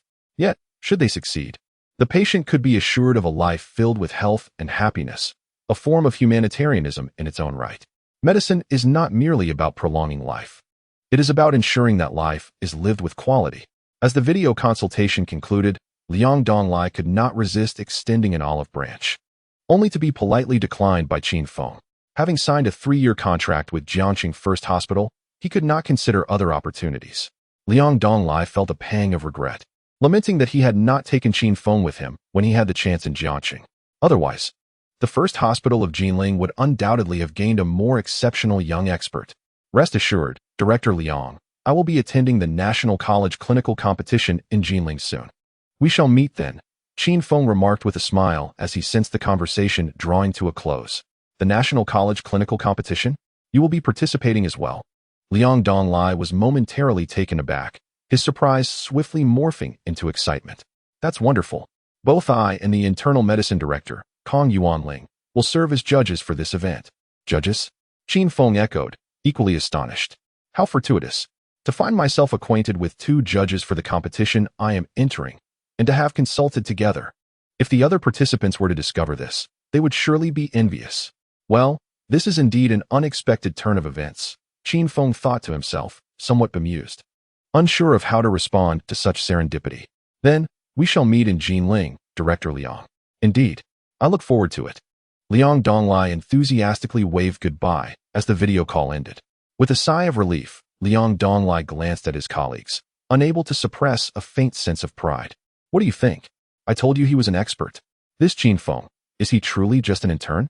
The internal medicine director, Kong Yuanling, was visibly astonished, her eyes widening as she remarked, I perceive his expertise in cardiac matters surpasses even yours.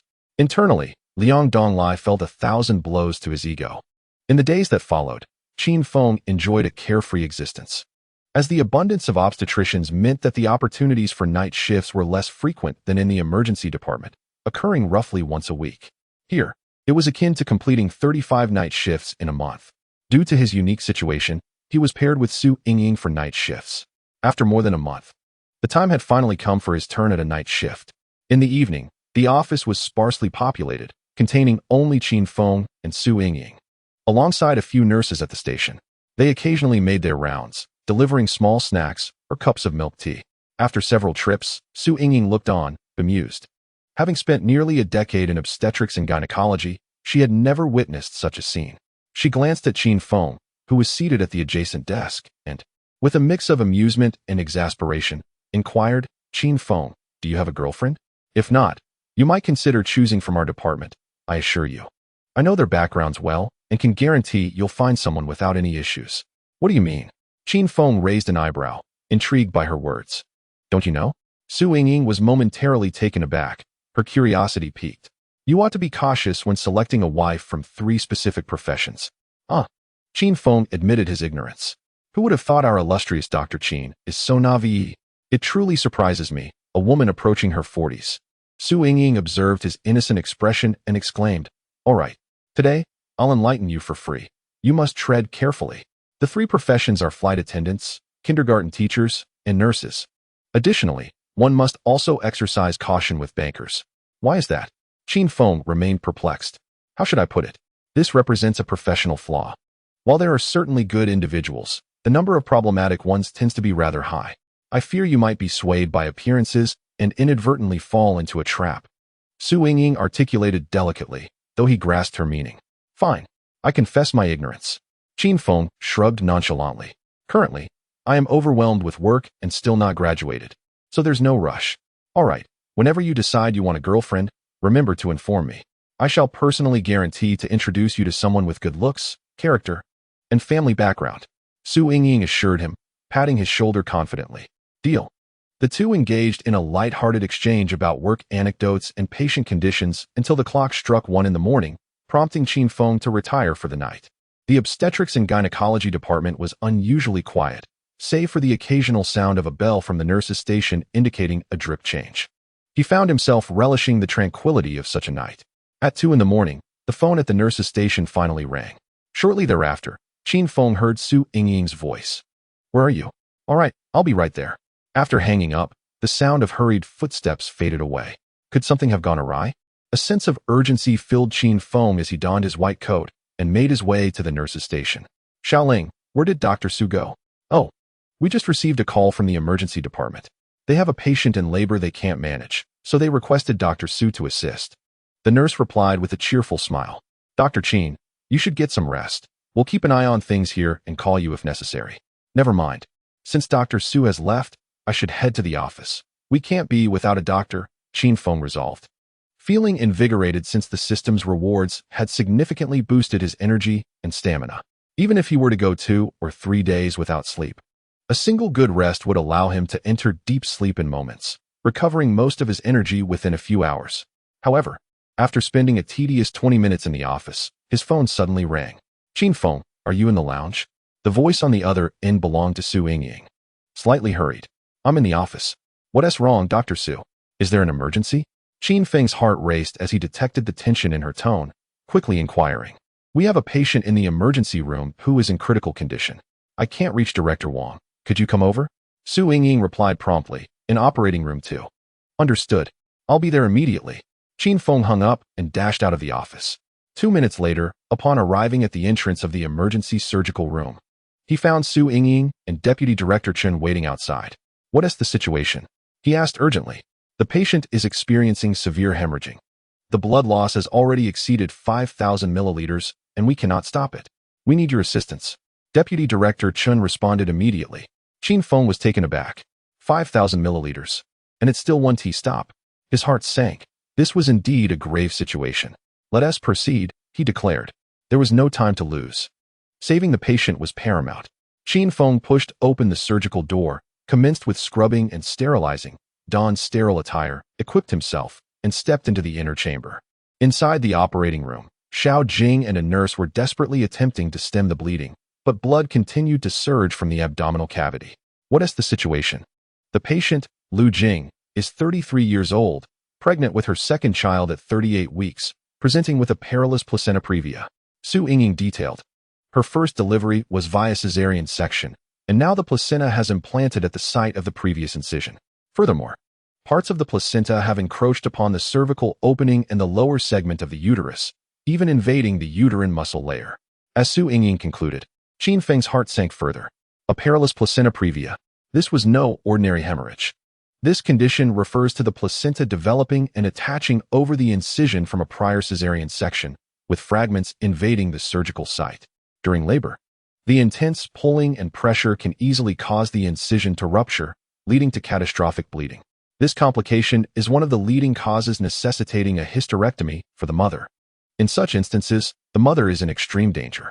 Even standard obstetric hospitals hesitate to accept such patients, as a single misstep could result in loss of life. Generally, to ensure the safety of both mother and child, patients are admitted by the 35th week of pregnancy for monitoring. During the hospital stay, obstetricians must prepare ample blood reserves and conduct various examinations. Indeed, once admitted and diagnosed with perilous placenta previa, immediate blood preparation is crucial to prevent life-threatening hemorrhage during delivery. Moreover, prior to a cesarean section, it is customary to establish dual venous access for swift intervention in the event of significant blood loss, ensuring that precious time is not wasted, thus safeguarding life. This illustrates the terrifying nature of perilous placenta previa. It can be said that mothers risk their very lives to bring forth new life. The perilous situation at hand is exponentially more dangerous than the previous case of acute appendicitis during pregnancy. The expectant mother was admitted to the hospital only after experiencing contractions. According to her family, they reside mere minutes away from the municipal hospital, hence they initially opted for regular checkups rather than hospitalization. However, 2 hours prior, the patient began to contract, prompting her urgent transfer for a cesarean section. When Su Yingying arrived to perform the surgery, complications arose, massive hemorrhaging occurred, and the source of the bleeding could not be located. This is a grave predicament. The inability to identify the bleeding point signifies an inability to staunch the flow, resulting in a life-threatening scenario for the mother. The situation has escalated to a matter of life and death, particularly as the condition of the mother is worse than anticipated, with the placenta having penetrated the uterine muscle. This positioning of the placenta significantly increases the likelihood of severe hemorrhage during childbirth and placental detachment, with risks soaring to nearly 90%. Presently, the leading cause of maternal mortality is postpartum hemorrhage. What prompted the family to delay hospitalization upon discovering such a condition? Why not terminate the pregnancy? Qin Feng remarked, his brow furrowed in concern. Do not mention it. the mother-in-law insisted on a thorough examination, revealing that this child is a boy and it must be preserved. Qin Feng could hardly contain his frustration upon hearing this. Was there a royal lineage to uphold? The pursuit of a male heir had evidently eclipsed the well-being of the mother. In truth, the husband was also reluctant to continue with the pregnancy, given the circumstances. Yet the expectant mother was resolute in her desire to keep the child, leaving him with no recourse. Deputy Director Chen sighed, bewildered by the rationale behind such a decision. Must the risk of death be taken simply to fulfill the wish of a grandmother for a grandson? Qin Feng found himself at a loss for words. Ultimately, this was a private family matter. His concern lay solely in the urgent need to save a life. As for the surgical status, Qin Feng took up the lead surgeon's position, his demeanor grave. We have initiated a balloon surgery on the patient, establishing dual venous access and administering a substantial blood transfusion. The fetus has been delivered. However, during the cesarean, the electric scalpel encountered obstruction from the bladder, causing hemorrhage from a major blood vessel. Fortunately, it has been secured. Su Yingying promptly updated the team on the critical situation, highlighting two life-threatening areas, one being the placenta embedded within the uterine muscle, which poses a significant risk of severe bleeding during detachment, complicating the procedure as the suction device struggled to keep pace with the rapid blood loss, obscuring the surgical field. With an average blood loss reaching 1,000 milliliters per minute, Qin Feng inhaled deeply, recognizing the gravity of the situation. How much blood do we have on standby? He inquired. Currently, there are 2,000 milliliters available, and preparations for an additional 3,000 milliliters are underway at the blood bank. He nodded in response. This reserve should suffice. Gazing into the mother's open abdominal cavity, it appeared as a pool of blood, continuously surging forth. The scene was overwhelming, and the operating room was far too cramped to effectively manage the detachment of the placenta. Proceeding recklessly could lead to even more dire consequences. As the placenta has grown into the myometrium of the uterus, it has essentially become one with it. Detaching it would be akin to pulling a radish from the earth, requiring a complete extraction from the root. Qin Feng glanced at the examination images and a three-dimensional map of the uterus, placenta, bladder, and blood vessels swiftly materialized in his mind. He needed to select the most effective course of action with utmost urgency, without wasting a moment. Currently, only two options were viable. The first involved forcibly detaching the placenta from the uterus, leveraging the use of backup blood. However, this method posed the drawback of rapid blood loss, compromising visibility during surgery and making detachment exceedingly challenging. The second option was more straightforward, removing the entire uterus. This would resolve all issues in one fell swoop, yet the woman would irreversibly lose her uterus and ability to conceive, along with certain female functions such as menstruation and the regulation of estrogen, leading to significant repercussions in her future life. Qin Feng, if you have no better alternatives, we must proceed with the hysterectomy. Saving her life is paramount, Su Yingying remarked, noting his stillness and serious demeanor. Please hold on, Qin Feng replied, inhaling deeply as he extended his hand into the woman's abdominal cavity to begin his examination. He was uncertain if detaching the placenta was feasible at this moment, but it was prudent to inform the family and have them sign the consent for the hysterectomy to avoid complications. I will handle this matter, Deputy Director Chen interjected, promptly exiting with a nurse. It was indeed more appropriate for her to manage communications in such delicate situations. At that moment, Qin Feng had thoroughly assessed the abdominal cavity. The area of the placenta embedded in the myometrium measured approximately 10 by 12 centimeters in an irregular oval shape, with nearly 1/5 of the placenta at risk of detachment. A nurse was firmly pressing down on one bleeding site, unable to ease her grip. Any relaxation would result in a fountain of blood. There was another bleeding site that he had yet to locate, obscured beyond measure. The other bleeding site remains elusive, Su Yingying remarked beside him. Qin Feng nodded, his eyes gently closing as his hand moved slowly through the blood, acutely sensing its flow. The significant volume of blood indicated that the damaged vessels were certainly not small. With the primary bleeding site under relative control, the internal flow of blood had become increasingly apparent. Having inherited a wealth of world-class experience, his sensitivity was several times greater than that of an average person. 1 minute, 2 minutes. Found it, he exclaimed as nearly 2,000 milliliters of blood continued to drain.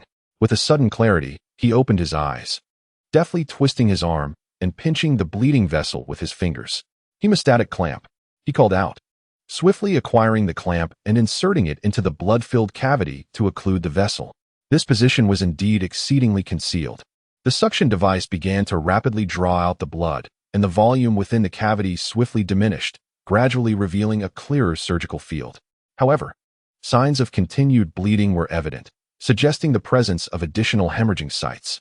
The placenta's area within the myometrium is excessively large, making it highly prone to contact with blood vessels during detachment, which is quite common. Standing beside them, Su Yingying finally exhaled in relief. All right, let's first halt the bleeding. Hand it to me. Qin Feng took the large hemostatic clamp and began his attempt to occlude the blood vessel beneath the nurse's hands. The bleeding site necessitated manual pressure to achieve hemostasis, yet this obstructed the surgical field. Thus, it was imperative to use the hemostatic clamp to free his hands and avoid hindering the lead surgeon's procedure. However, the moment his grip loosened, blood gushed forth violently, instantly obscuring his view. This situation had become rather complicated. After several failed attempts to successfully occlude the vessel, the last reserve of 3,000 milliliters of blood was transfused. What a nuisance! He furrowed his brow, unable to suppress his thoughts. Despite inheriting a wealth of world-class experience, surgery often presents unforeseen challenges. If all else fails, we might have to remove the uterus. Su Yingying, observing anxiously from the side, glanced at the blood reserves and remarked, "In any case, the child has been safely delivered. You should have seen the recent hemorrhage. It was like a fountain, with a column of blood as thick as a finger. If it had continued, the body's blood would have been drained in mere minutes. Should we be unable to stem the bleeding, the only option left would be a complete hysterectomy. And we cannot prevent that." Outside the operating room, the pregnant woman's husband and mother-in-law vehemently opposed the hysterectomy. The mother-in-law, in particular, was adamant. "No, remove the uterus? Then my daughter-in-law will never conceive again. I will not agree." A woman, seemingly in her 60s, erupted upon hearing Qin Yuanfang's explanation. "She has already given us a son. What if she wishes for more children in the future? We had agreed to have 2 boys. I refuse to consent to a hysterectomy." The man wore an expression filled with conflict and helplessness, as if caught in a struggle. "Your wife's life is in your hands. If you wish to preserve the uterus, the risks are considerable, and you must bear the consequences." Qin Yuanfang, the deputy chief, suppressed his anger at the elderly woman's outburst and turned to the man. "As for the surgical plan, the decision lies with you. She is your wife." The man remained silent, while the mother-in-law continued to protest vehemently. "I tell you, if you cannot save my daughter-in-law's uterus, I will surely sue your hospital." "What kind of hospital are you running?" "Quacks. All of you are quacks. My daughter-in-law has encountered a slight problem, and I will not let you off the hook." Just as Qin Yuanfang and the nurse beside him could no longer endure the tirade, the man suddenly shouted, clutching the surgical consent form. "All you care about is having a boy. If Jingjing loses her life, what good is a boy?" This outburst startled the woman, causing her to freeze momentarily, her face displaying shock as she stared at the man. Then she sank to the ground, weeping loudly. "After raising you this big, is this how you repay me? Truly a misfortune for our family. Look at your son." The man's expression twisted with a hint of anger as he swiftly signed his name on the critical illness notification. "Doctor, please, you must save Jingjing. I cannot bear to lose her." With that, he clasped Qin Yuanfang's hands tightly, his face flushed with urgency. "Rest assured," Qin Yuanfang replied, nodding solemnly while casting a glance at the woman sobbing on the floor, a cold smile flickering in her heart. "Old beliefs can be deadly. Why must one woman harm another, especially when she is the beloved of your son?" With a sigh, the two turned and entered the operating room. Inside, the pregnant woman had already lost over 3,000 milliliters of blood, with only 2,000 remaining for transfusion. The current supply differed from fresh blood. Each donation typically yielded around 200 milliliters, and with the prior loss of 5,000 milliliters, it meant that nearly the equivalent of 30 donors' contributions had already been consumed without achieving hemostasis. This is why many hospitals refer to their blood banks as treasure troves, a dire necessity. "Qin Feng, the family has consented." About 2 minutes later, Qin Yuanfang returned. "Excellent. Qin Feng, proceed with the removal. We cannot delay any longer." Upon hearing Deputy Director Chun's words, Su Yingying breathed a sigh of relief and quickly interjected. Deep down, she had already given up. The detachment process had not yet reached 1/3 completion, and they were in an irretrievable situation. "Wait." Qin Feng shook his head, his voice resolute. He was not ready to concede. The uterus is a woman's most vital organ, irreplaceable beyond its role in reproduction. After all, the mother was not yet 35. A long future lay ahead. If the uterus were removed now, she would face numerous repercussions for much of her remaining life. As I said, a physician must possess a compassionate heart. I shall make every effort. What are you planning to do? Qin Feng, don't act impulsively. Su Yingying's expression changed dramatically as she rushed to intervene. After years in obstetrics, she had witnessed countless situations. This was not the time for choices. Even if Director Wang were present, he would likely choose to remove the uterus without hesitation. The preservation of life is paramount. If we cannot achieve hemostasis, then we must apply manual pressure. Qin Feng's tone suddenly solidified, his eyes filled with determination. Dr. Su, you will take over the pressure on the bleeding site while I detach the remaining placenta. If it truly comes to an irretrievable point, we will remove the uterus. Trust me.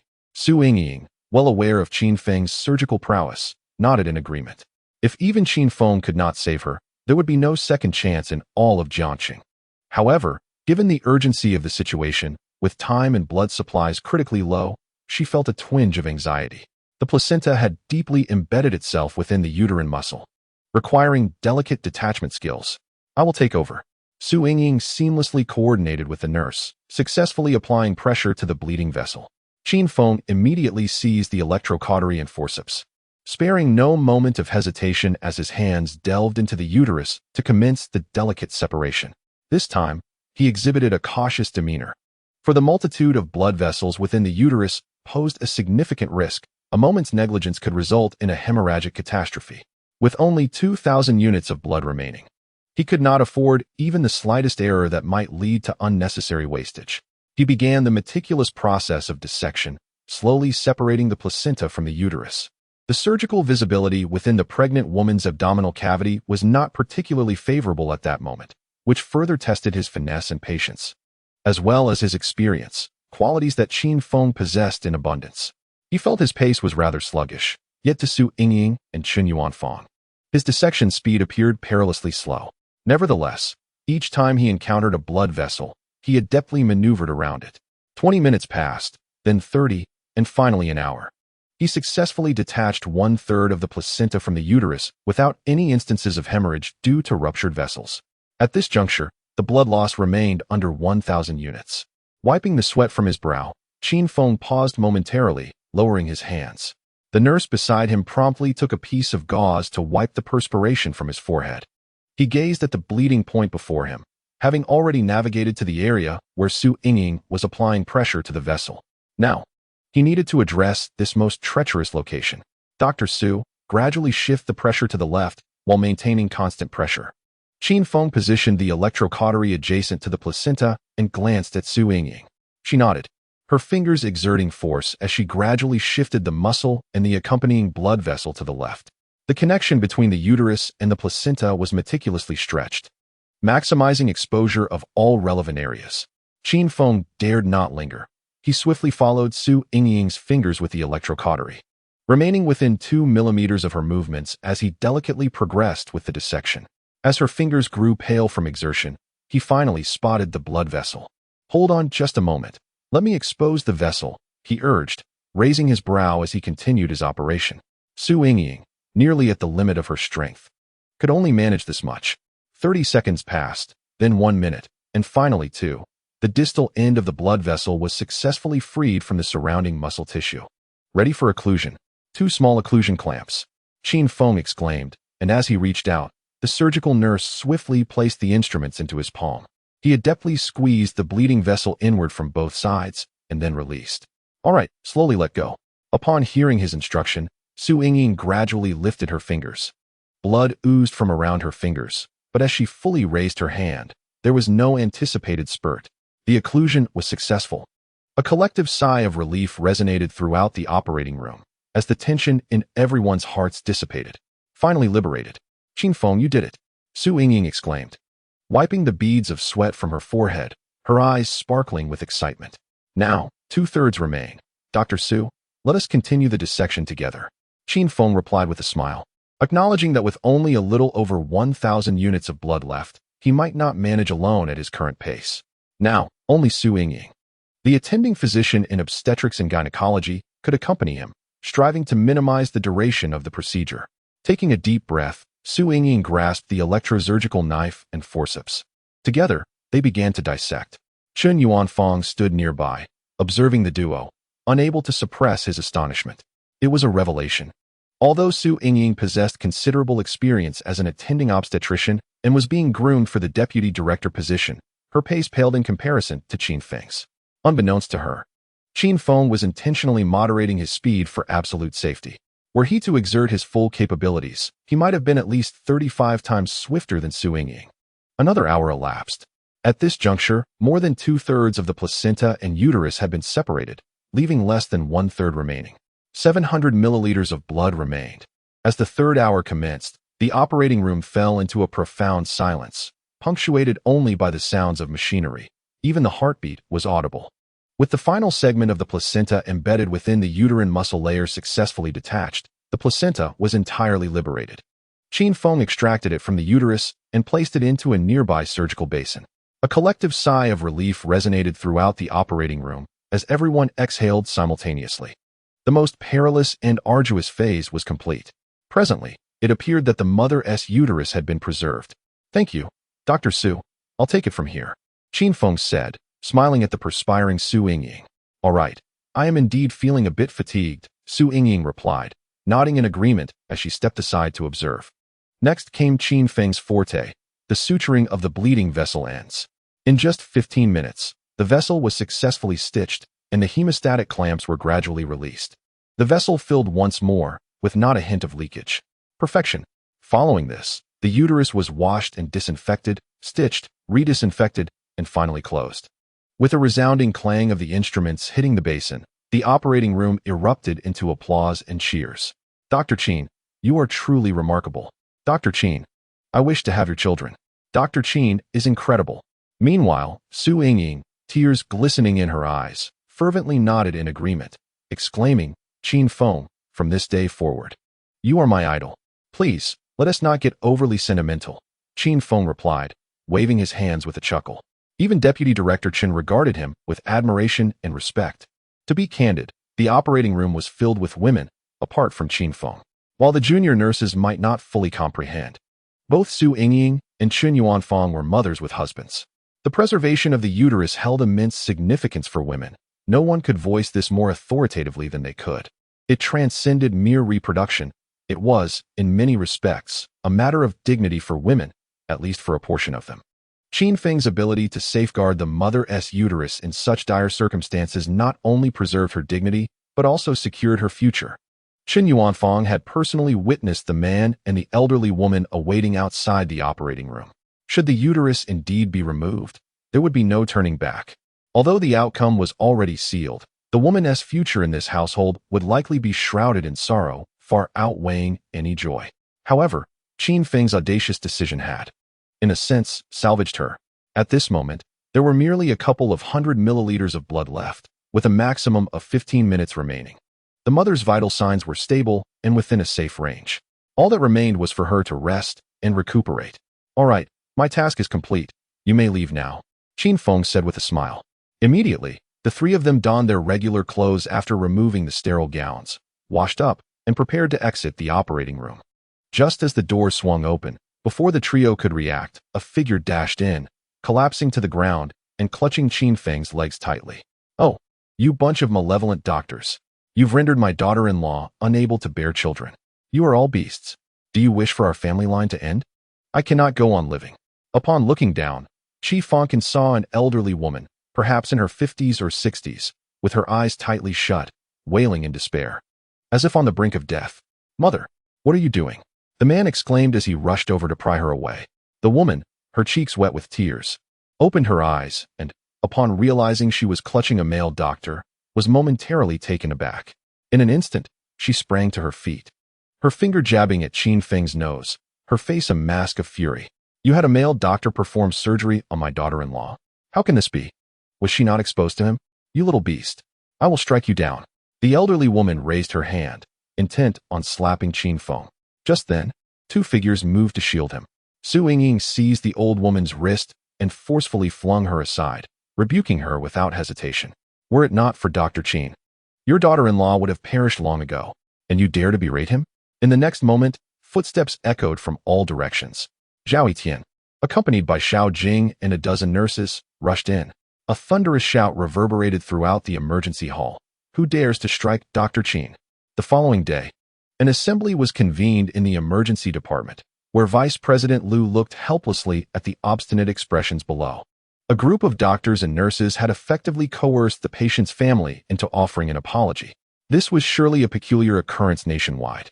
Even though the husband of the patient learned that it was Qin Feng who had saved his wife's uterus and offered a sincere apology, the elderly woman remained obstinate. Regrettably, this incident made its way into the public domain. Consequently, he and the president were summoned by the city for a reprimand, with an emphatic directive that such occurrences must never transpire again. However, Vice President Liu, upon unraveling the entire sequence of events, found himself enraged. He could not guarantee that he would not react similarly if he had been present. Who was Qin Feng? He was the prized asset of the first hospital of Jiang City.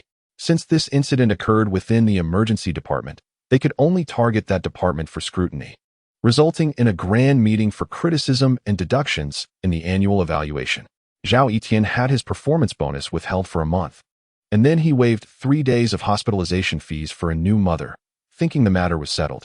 However, just as the 3 days elapsed, the emergency department ordered their transfer to another hospital, halting medication and examinations. Apologies. The grandparents no longer attended to the situation. Ultimately, the man found himself compelled to leave the obstetrics and gynecology department of the first municipal hospital, accompanied by an irate elderly woman, the bedridden new mother, and their newborn son, all in a state of disarray. What seems to be troubling you? Qin Feng inquired, gazing at the young girl before him. Doctor, I have been feeling somewhat unwell recently, she replied, her embarrassment palpable as she struggled to articulate her discomfort despite his striking appearance. He inwardly sighed, recognizing his inability to conduct independent consultations in obstetrics and gynecology. A glance at Su Yingying behind him confirmed her understanding, prompting her to step forward. Qin Feng yielded his position, taking a seat beside her. Don't worry, dear. There's no shame in seeking medical attention. Please, speak freely. Su Yingying encouraged with a warm smile. Well, doctor, I've been experiencing discomfort and frequent bleeding, so I wanted to get checked, the girl confessed, casting a shy glance at Qin Feng, visibly relaxing as she spoke. Su Yingying's brow furrowed upon hearing this. Have there been any unusual occurrences recently? This includes sexual activity? And no, I'm still single and haven't engaged in anything else. The girl hurriedly shook her head in denial, eager to clarify. She couldn't help but steal another glance at Qin Feng. After a brief inquiry, it was evident that while her menstrual cycles had been regular, the recent bleeding was concerning. Both Su Yingying and Qin Feng sensed that the girl was hesitating, possibly concealing something. Let us proceed with an examination first. We can discuss the results afterward, Su Yingying suggested, respecting the girl's apparent reluctance to divulge more. Nothing is more straightforward than a medical examination, which would reveal everything clearly. The girl took the examination order and stepped out, returning half an hour later, clutching her abdomen, her expression one of fear and pain, looking noticeably pale. Doctor, here's the examination report, she said, her voice trembling as she handed it to Su Yingying. Upon reviewing the report, Su Yingying's expression shifted, and she handed it to Qin Feng. As he examined the findings, he immediately sensed something was amiss and raised his gaze to the girl with concern. This doesn't add up. You're only 21. Why would you have undergone a cervical conization? The procedure, typically performed to excise lesions and treat precancerous cervical conditions, raised alarms given that her other tests showed no issues. In that instant, a thought struck him. He exchanged a knowing look with Su Yingying, both understanding the gravity of the situation. Have you recently undergone a cervical conization? Su Yingying asked directly, no longer mincing words. The girl appeared flustered. I did. But why did I have to have this surgery? Su Yingying pressed on, her hands instinctively clenching in concern. During a routine examination, I was diagnosed with cervical erosion, which was deemed a serious issue necessitating surgery. The young girl fell silent for a few moments before finally speaking up. Upon hearing this, Qin Feng could not help but let out a deep sigh. Yet another unsuspecting girl had fallen prey to misinformation, both financially exploited and physically harmed. In earlier years, such a diagnosis for a young woman would often be associated with promiscuity or other negative connotations. Consequently, many girls, upon discovering their condition, felt too ashamed to speak about it or even to seek comprehensive examinations at reputable hospitals. This created an opportunity for unscrupulous small clinics to suggest surgeries as the only remedy, thus profiting at the girl's expense. But what is the truth? Cervical erosion is not a disease at all. The term was first introduced in 1850 and subsequently defined in a manner that discriminated against women. However, in 2008, it was officially removed from the textbook Obstetrics and Gynecology. What is most infuriating is that even now, some profit-driven institutions deceive young women by using colposcopy to depict columnar epithelial displacement as cervical erosion. Through intimidation and deceit, they rob girls of their ability to think clearly, leading them to undergo unnecessary surgeries that can inflict serious bodily harm. The two most common procedures are the LEP, loop electrosurgical excision procedure, and cervical conization. If performed on healthy girls, these surgeries not only damage normal physiological functions, but also significantly increase the risks of infertility, preterm birth, and miscarriage. I truly do not know how to express my thoughts. Do you simply believe whatever others say? Su Yingying gazed at the girl with a mixture of anger and compassion, her voice turning stern. Do you even know what cervical erosion is? How could you allow them to operate on you? She then took the time to explain the entire situation to the young girl. Before she finished speaking, the girl was already in tears, sobbing uncontrollably. Qin Feng sat nearby, equally distressed. A once innocent girl had been deceived. It was unclear whether to feel anger or pity. The road ahead in medicine remains long, and this young girl represents only one of many. Countless others may unknowingly lay the groundwork for future suffering due to ignorance and the deceit of malevolent individuals. Half an hour later, the girl was admitted to the hospital due to complications from the surgery, which caused bleeding and inflammation, resulting in further harm. Now, they could only attempt to mitigate the damage. Dr. Su, is this situation common in our obstetrics and gynecology department? Qin Feng inquired curiously after the girl had left. Su Yingying replied with a resigned smile. Every year, there are several cases, ranging from a few to dozens. Thankfully, as a general hospital, we see fewer cases compared to specialized obstetrics and gynecology hospitals, where over 100 cases occurred last year alone. I really don't know what to say. Our ability to promote awareness and disseminate information in this regard is severely limited. Too many girls remain unaware that this is actually a normal physiological issue. Reflecting on her words, Qin Feng fell into deep thought, pulling out his phone to open Weibo. He shared this case and its implications, titling the post with 3 exclamation marks, a message of hope for young women. Cervical erosion is not a disease. Do not undergo surgery. Once again, I urge those who have fallen victim to such deceitful practices to seek a thorough examination at a reputable hospital without delay. Do not allow lingering consequences to haunt you. It is imperative to seek treatment at a major medical institution. Just half an hour after the message was shared, thousands of comments flooded in, along with numerous private messages. Dr. Qin is truly commendable, showing immense concern for us women. I had no idea until now. It turns out this isn't an illness at all. I almost underwent the procedure. Dr. Qin, I am a victim myself, and my personal experience serves as a cautionary tale for everyone. Dr. Qin, I just had the procedure done. What should I do now? Oh dear, foolish girl. Hurry to a major hospital. These wretched, unscrupulous clinics, I will report them. Unbeknownst to many, a silent war has commenced between women and these callous gynecological institutions. By the end, Qin Feng remained unaware of how many innocent girls he had saved with his actions. 5 days later, within the obstetrics and gynecology department, Director Wang and Dr. Su. There's no need for you to see me off. I will return, after all. Qin Feng wore a bittersweet smile as he looked at the crowd of women and girls before him, attempting to dissuade them from accompanying him. Safe travels, Qin Feng. And return soon. Director Wang Yu said with a smile, while the others waved goodbye with reluctance. As the elevator doors closed, a smile graced Qin Feng's lips. The national clinical competition for medical schools was finally about to commence. After exchanging pleasantries with an old friend from the emergency department, he drove his Porsche straight to the airport. Hello, Mr. Qin, your reserved ticket is ready. Once again, it was the same enthusiastic attendant from his previous visit, who guided him through the exclusive customer passage into the first-class cabin of the plane. After politely declining the flight attendant's repeated offers of assistance and the notes they handed him, he finally landed at Jinling Airport. As Qin Feng exited the airport with his suitcase, contemplating his next destination, his phone rang. Upon seeing the caller ID, he exclaimed, "What? Xiao Chongping. Hello, Brother Xiao. What made you think to contact me? Is there a problem with Yi?" He inquired with a smile after answering the call. "Ha.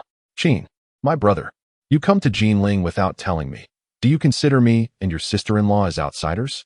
Xiao Chongping's hearty laughter echoed through the phone. No. How did you know I was in Jinling?" Qin Feng felt a bit embarrassed upon hearing this. In truth, he had purposely avoided contacting Xiao Chongping. After all, he was there for a competition, and it was best not to trouble anyone. Moreover, he possessed considerable assets in Jinling, far more than the system rewards could exhaust. "I have my ways. Qin, my brother, look to your left." As Xiao Chongping's words fell, Qin Feng turned his head to see a striking Rolls-Royce Ghost waiting in the pickup area. Beside the car, Xiao Chongping waved enthusiastically, his wife cradling their daughter, Xiao Yi, who was excitedly calling out to him, "Uncle Qin, Uncle Qin, over here." Seeing this scene, Qin Feng shook his head in helplessness, a smile breaking across his face. It appeared there was no escaping now. He climbed into the car, welcomed by the warmth of the Qiao family, attracting the astonished gazes of numerous onlookers. Which rich heir is this? Tall and handsome, and arriving in a Rolls-Royce worth millions. "Qin, how many days will you be in Jinling this time?" Xiao Chongping inquired as they traveled. "I took 3 days off. After the competition, I must return," Qin Feng replied. "Uncle Qin, could you stay a couple more days? I would like to take you out to have some fun," Yi chimed in, hugging his arm with a sweet voice. "As long as Yi is healthy, Uncle Qin has nothing to worry about," Qin Feng said with a smile, affectionately ruffling her hair. The little girl was simply adorable. He then turned to Xiao Chongping. "Brother Xiao, how did you know I was in Jinling?" Ha, it's Lao Yang. "A few days ago, I had dinner with him, and he mentioned you." Xiao Chongping explained. "During your online consultation last time, you mentioned attending the national clinical competition in Jinling, so I had someone check your flight." At this point, he turned his head to look at Qin Feng, his expression somewhat peculiar. "To be honest, Qin, you truly surprised me." Qin Feng was momentarily taken aback, then quickly understood. A mysterious smile forming on his lips. He was aware of what Xiao Chongping meant, given his position as the vice president of the Su Province Chamber of Commerce. It was easy for him to access someone's flight information. However, Qin Feng's ticket was not typical. It was arranged under the name of the Qin Medical Foundation. For such clients, airlines typically exercise special attention and protection. Thus, when Xiao Chongping sought information about Qin Feng's flight, he encountered resistance from the airline. Nonetheless, due to Xiao Chongping's stature and the assurances he provided, the airline disclosed Qin Feng's basic flight details.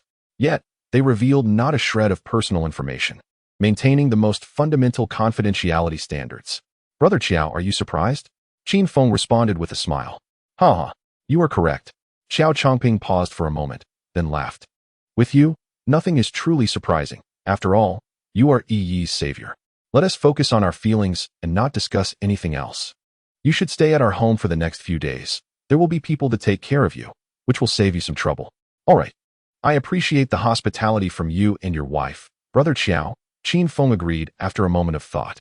Initially, he had planned to go to his own place, but worried about the lack of tidying up, which could be troublesome. Since Xiao Chongping had suggested it, he decided to accept the offer. After more than an hour's drive, the Rolls-Royce entered a grand estate, one of the most prestigious villa districts in Jinling, Zihui Garden. The smallest villas occupied at least 15 acres, while the largest spanned 100 acres, exuding opulence. Throughout the journey, Xiao Chongping and Xiao Yi alternately introduced the area. Xiao Chongping was engaged in real estate and heavy industry, embodying the essence of a pragmatic industrial entrepreneur. He did not exhibit the ostentation typical of internet moguls. His name was well known within entrepreneurial circles, yet few outside those circles recognized it.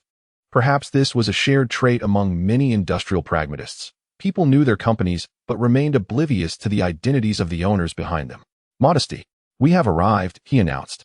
As the vehicle decelerated, a colossal iron gate gradually swung open, allowing the car to enter. With a smile, Xiao Chongping remarked, "This is my residence. And while it may seem extravagant, it is primarily for the safety of my family." Qin Feng nodded in acknowledgement. Indeed, this villa was quite spacious. The drive from the entrance to the actual villa took several minutes, and the estate likely spanned nearly 100 acres. In Jinling, Such a villa would undoubtedly command a hefty price, likely in the hundreds of millions. Upon alighting from the vehicle, Qin Feng noticed a modest plaque at the entrance bearing the number 2. This designation indicated the villa's ranking based on size, area, and opulence. The closer to the front, the more expensive it was. Shall we go inside? You can rest for a moment. I'll take you out for lunch later. In the evening, I'll invite old Liang over for a few drinks, Xiao Chongping suggested. 2 servants promptly took Qin Feng's luggage inside, and Xiao Chongping added with a chuckle, "You have no idea how much old Liang misses you. Every time he sees me, he mentions you, lamenting that you are underappreciated in Jiangxing and wishing to bring you to Jinling." Huh. Qin Feng felt a sense of helplessness. It seemed there were quite a few people thinking of him. After a delightful lunch, Xiao Chongping canceled his afternoon appointments and led Qin Feng on a leisurely stroll around the estate. Meanwhile, Xiao Yi had transferred from her mother's embrace to Qin Feng's. Clinging to him affectionately, Qin Feng happily indulged her, making her laugh uncontrollably. Upon returning home that afternoon, he retreated to his room to rest. "Brother Qin Feng, have you arrived in Jinling?" Opening his phone, he found a WeChat message from Lu Yenner. Smiling, he replied, "Yes, I've just arrived. How are things in the capital?" "Not bad. I've been busy with foundation matters. My mentor says I'm quite fortunate to be managing your foundation. She believes I'll definitely graduate next year and intends to recommend me for a Master S program. Do you think I should go?" Lu Yenner sent 2 voice messages. And after listening, he felt uncertain about how to respond. After some contemplation, he decided to reply, "Whether to go or not is up to you. I believe Director Chen would not obstruct your choice." "All right, I understand," Lu Yenner replied, and moments later sent another message, "Brother Qin Feng, I heard the national clinical finals will be held in the capital. Will you come to see me?" After sending this message, Lu Yenner buried her blushing face into her pillow in her dormitory at the Capital Financial Institute, feeling utterly embarrassed by her boldness, oblivious to any sense of reserve. "Oh dear, but Qin Feng is just so handsome. Plus, he saved my mother. Even Chen Yuanfang encouraged me to be more proactive." Qin Feng, upon reading her message, felt an inexplicable smile tugging at the corners of his lips. With his current capabilities, he could secure any position he desired in the national competition. Should he choose to participate? "If I make it to the finals, I will certainly attend, and I must express my gratitude for your management of the foundation," he replied before resting for a while. In the evening, Xiao Chongping's spouse and 2 maids were busy preparing ingredients for dinner, while Xiao Chongping engaged in light conversation with Qin Feng. Suddenly, his phone chimed. Old Liang had arrived. He glanced at the incoming call number and, with a smile, handed the phone to Qin Feng. Upon pressing the answer button, the voice of Liang Donglai resonated from the other end. "Old Xiao, open the door. I've brought the goods." "Just a moment. Brother Xiao is opening the door for you," Qin Feng replied with a cheerful demeanor. Qin Feng, "Haha, wait for me. I shall arrive shortly," Liang Donglai exclaimed, his excitement palpable upon hearing Qin Feng's voice. Approximately 5 minutes later, a Mercedes-Benz came to a halt outside the villa's entrance. Liang Donglai, carrying 2 bottles of wine, eagerly ran up and knocked on the door. As he entered, he swiftly made his way to the living room and enveloped Qin Feng in a hearty embrace. "Qin Feng, I've missed you terribly, haha. Director Liang, your enthusiasm is rather overwhelming." Qin Feng chuckled awkwardly. "You have no idea. After our last video consultation, those fellows were utterly astonished by you." Liang Donglai could not help but indulge in flattery, his words flowing abundantly. It took a good half-hour before the conversation began to wane, leaving Xiao Chongping beside them with an exasperated expression. "Old Liang, enough already. What about my daughter's report?" He interjected hastily as Liang Donglai seemed poised to continue. "Oh, right. I almost forgot," Liang Donglai responded, finally realizing the situation. He quickly retrieved a file from his bag and handed it over. "I've reviewed it. There are no issues." Xiao Chongping took out the report and presented it to Qin Feng with hopeful anticipation. "I can't decipher this. Can you assist me, Brother Qin? After all, you were the one who performed the surgery, and no one holds more authority than you." Qin Feng opened the report and examined it closely. It revealed that both the heart and blood vessels were in perfect condition and had fully recovered. Rest assured, Yi's health is impeccable. Moreover, given her young age, her recovery ability is exceptional. She is no different from a normal person, he concluded, nodding in satisfaction as he set the report down. Upon hearing his words, Xiao Chongping's face transformed into one of relief, joy illuminating his features. "Old Xiao, Dinner is ready. Let us sit at the table, came the voice of his beloved from the kitchen. All right, all right. Xiao Chongping responded enthusiastically, turning to Qin Feng and Liang Donglai. You are all family here, so no need for formalities. Let us dine together and converse. Indeed, indeed. I brought 2 bottles of cherished Maotai for you to savor, Liang Donglai declared proudly as he rose from his seat. With smiles, the 3 made their way to the dining area. That evening, amidst toasts and merriment, the trio polished off 2 bottles of Maotai, 1 bottle of guojiao, and a bottle of red wine.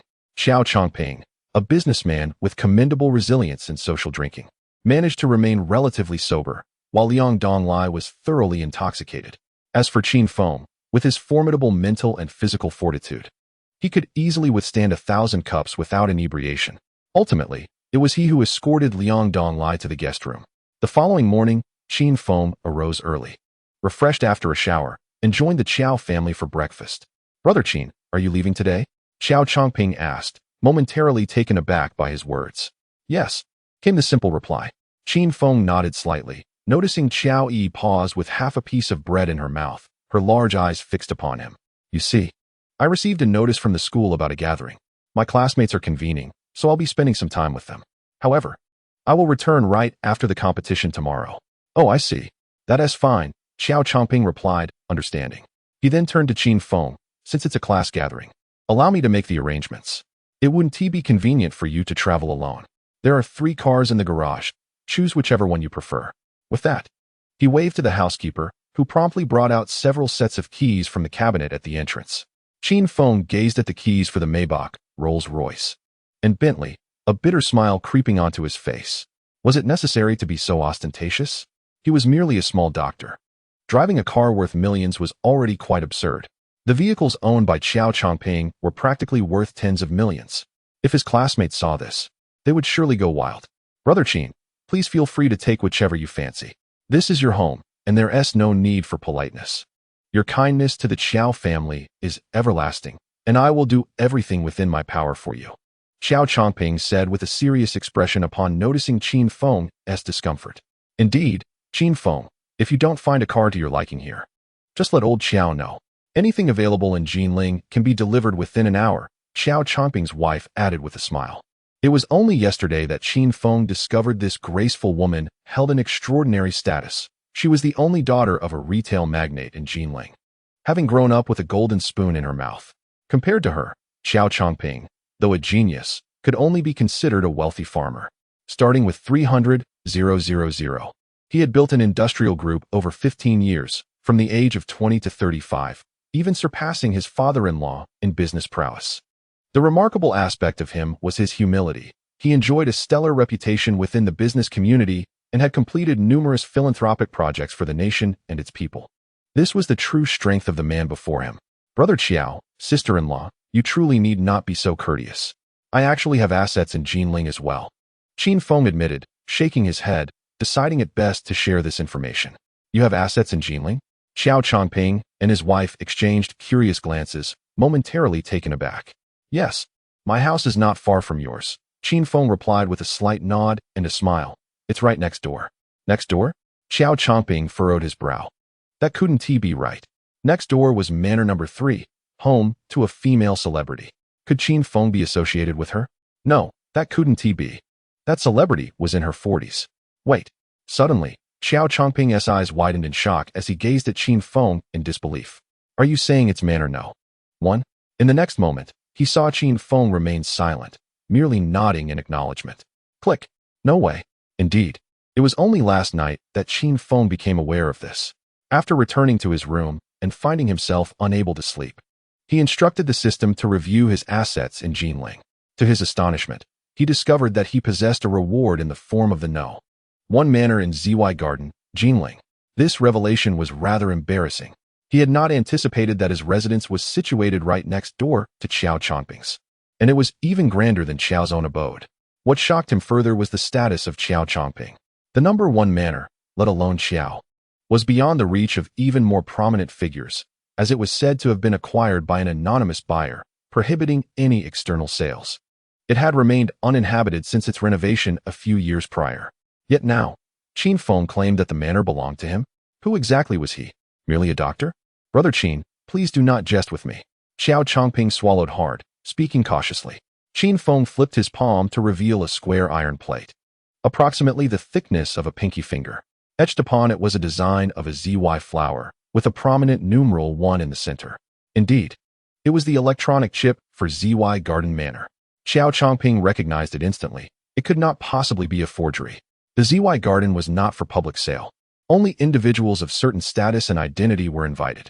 This electronic chip served to activate the owner's identity information and was utterly impossible to counterfeit.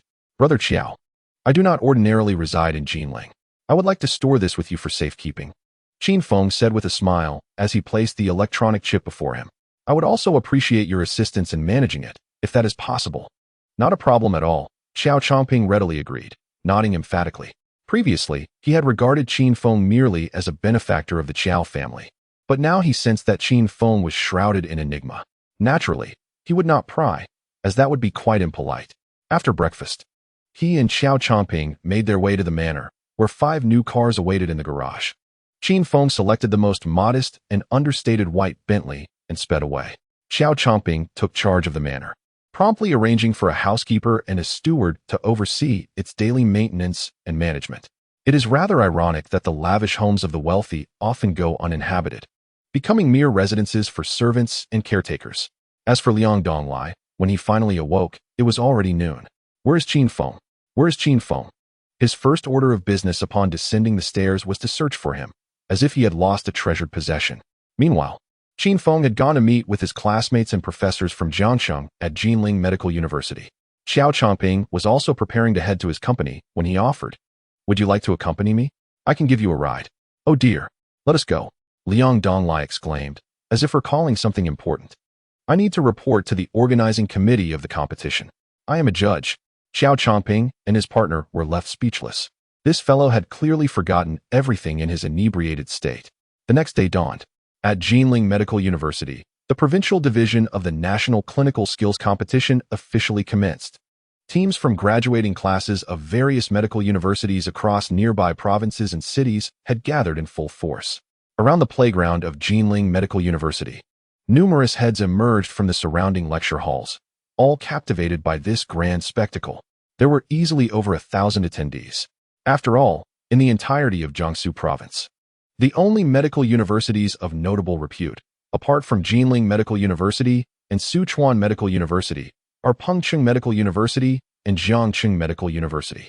The rest scarcely achieve the distinction of being above the 211 tier. Jiangsu province has also been labeled as a fiercely competitive environment for students. Local students find themselves compelled to seek opportunities elsewhere, while those from outside are afforded leniencies when applying to Jiangsu. This criticized situation has caused immense distress among countless students preparing for the Gaokao in Jiangsu. At this moment, all schools were arranged by class on the square, followed by speeches from leaders of the education department. 15 minutes later, the president of Jinling Medical University took the stage, followed by the vice president. An hour and a half passed. Students listened with heavy eyes, feeling overwhelmed. After expressing gratitude for the leader's remarks, the host announced the esteemed alumnus of Jinling Medical University, the outstanding graduate of 2021, Pan Jian, who would impart wisdom and motivation to all the participants. As the host's voice resonated, all students suddenly perked up, leaning forward in anticipation. Pan Jian, a name well known among medical students in Jiangsu, hailing from Jinling Medical University and quite renowned. He possessed a handsome appearance, often referred to as the university's heartthrob, adored and admired by many junior students. Moreover, he was a top scholar, consistently ranking first in his cohort. During his 3rd year, he established an on-campus team to develop medical technology, earning a provincial first-class award for progress.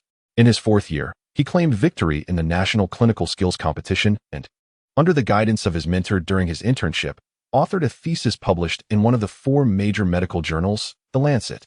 This journal is among the most prestigious in the global medical community. In a flash, he stirred excitement throughout the national medical field, given his remarkable achievements at such a young age. Subsequently, a prominent expert from the medical community in the capital recognized his potential and took him under his wing at the nation's top Harmony Hospital, where he now serves as an attending physician. Over the past few years, he has consistently published multiple papers in leading global journals. given his current credentials. It is inevitable that, after 8 years, he will ascend to the rank of Associate Chief Physician. A bright future awaits. A rising star in the medical realm of the 9 provinces. Such a luminary is undoubtedly a source of pride for the entire university and an idol for the students. Qin Feng observed the confident figure of the bespectacled man as he took the stage. Hello everyone, I am Pan Jian, from Jinling Medical University. Currently the attending cardiac surgeon at Harmony Hospital. The crowd erupted in fervor. Pan Shixiao. I love you. Pan Shixiao. You are my idol. Ah, Pan Shixiao. As his words echoed, the atmosphere exploded with enthusiasm, with resounding applause cascading like waves. Even the class monitor and vice monitor, Shen Yuan and Zheng Qiui, could not contain their shining eyes, fervently clapping. Qin Feng, are you not excited to see him? This guy is truly remarkable. Standing beside him, his dormitory brother Zhou Yong clapped his hands and exclaimed, he is also my idol. I would willingly forfeit 10 years of my life to become like him. Qin Feng mused as he surveyed the bespectacled man on stage. Rather unremarkable in appearance, certainly not as handsome as I am. As for idols, forgive me, but I am the greatest in the realm of medicine. Just then, a notification chimed on his phone. It was a message from Liang Dong. Qin Feng, do you recall the patient with the cardiac tumor? A stranger is willing to donate a heart. Can we discuss it tonight? Astonished, Qin Feng thought, indeed. Fortune does not abandon the desperate. He promptly replied with a single word. Okay. Greetings to all the students from Su Province. He began. Today marks the commencement of the National Clinical Skills Competition for the Su Province Division. I have been invited by my alma mater to return to Jinling Medical University to deliver this speech and share my journey. Many of you may have heard of my experiences. Like you, I participated in the National Clinical Skills Competition and emerged victorious. Since then, he continued, recounting a lengthy narrative for over 20 minutes, captivating the audience with his fervor. Almost all the students gazed at him with starry eyes, their spirits ignited. Perhaps this was the embodiment of their dreams. Even Shen Yuan and Zheng Qi's exhibited signs of excitement and admiration, fixated on the figure on stage. Half an hour later, Qin Feng felt somewhat disillusioned. He had gleaned some information, yet it seemed that Pan Jian's ostensible purpose was to share his experiences and encourage the audience, while in reality, he was indulging in self-aggrandizement. He regaled them with tales of his accomplishments at Hushing Hospital, the papers he had published, the eminent individuals he had encountered, and how he had ascended to his current position. It was a blatant display of boasting about his past. In summary, his message was clear. I have worked diligently. Thus I have entered a prestigious hospital, befriended even stronger allies, and achieved greater success. While there is nothing inherently wrong with this, what he implied was that, dear juniors, you must strive to chase after me, even though you can never catch up. Qin Feng glanced around at the other outstanding students from different classes, all gazing at Pan Jian with admiration. That concludes my sharing. I wish you all the best in the upcoming competition. See you in the capital. Thunderous applause erupted as Pan Jian concluded his speech. Observing this scene, a smug smile crept across Pan Jian's face, as his efforts in crafting an elaborate speech had finally paid off in successful pretension. Qin Feng, however, remained indifferent, lost in contemplation about the heart transplant mentioned by Liang Dong. At precisely 10 a.m., the National Clinical Skills Competition for the Su Province Division commenced, held within the lecture halls of Jinling Medical University. To maintain confidentiality, all individuals entering the examination venue, including candidates, judges, and staff, were strictly prohibited from bringing electronic devices. The clinical examination consisted solely of practical assessments, with no written tests.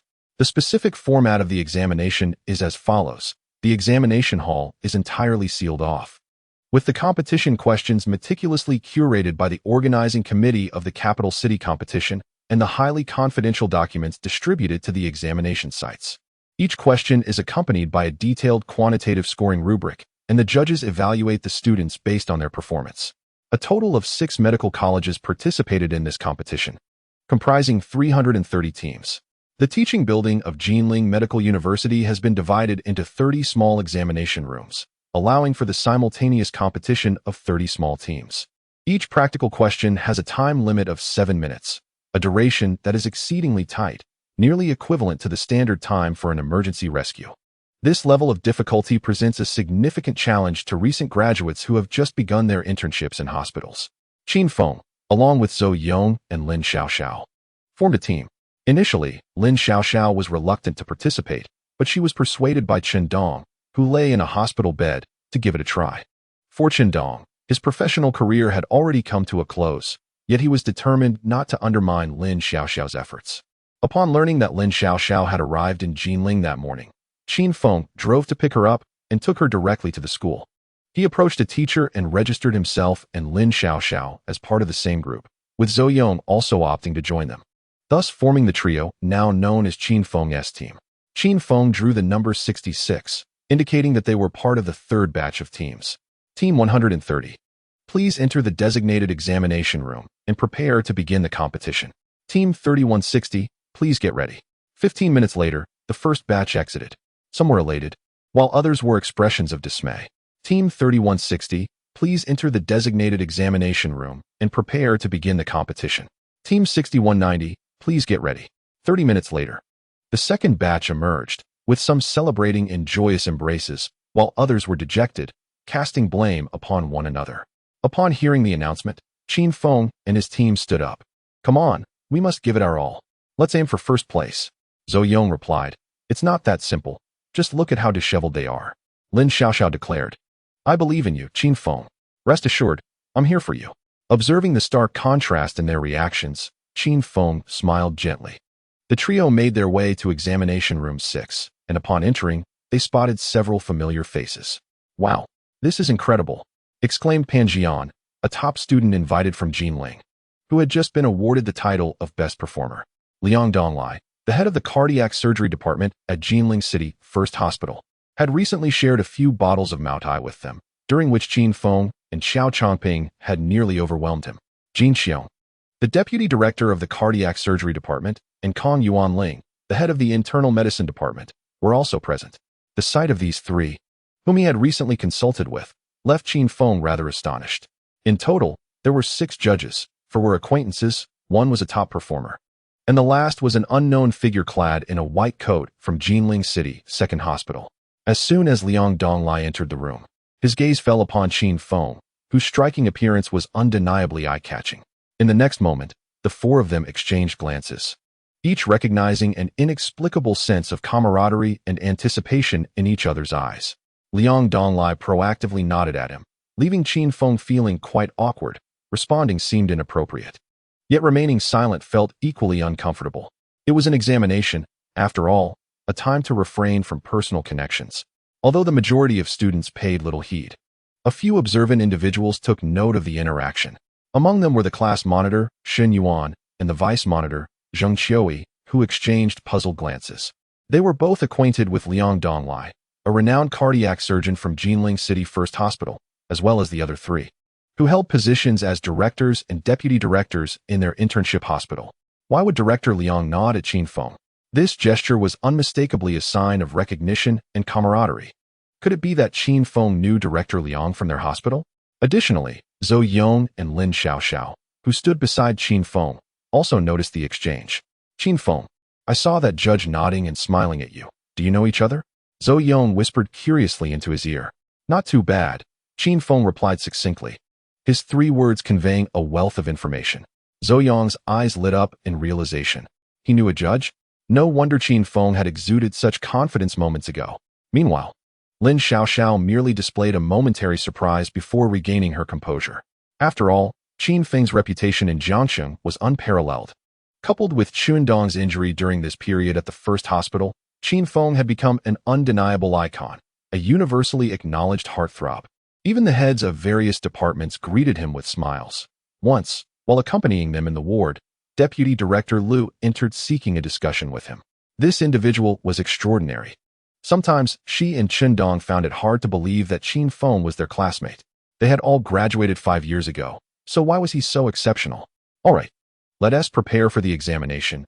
Zhou Yong intended to inquire further, but was interrupted by Qin Feng as he approached the hospital bed.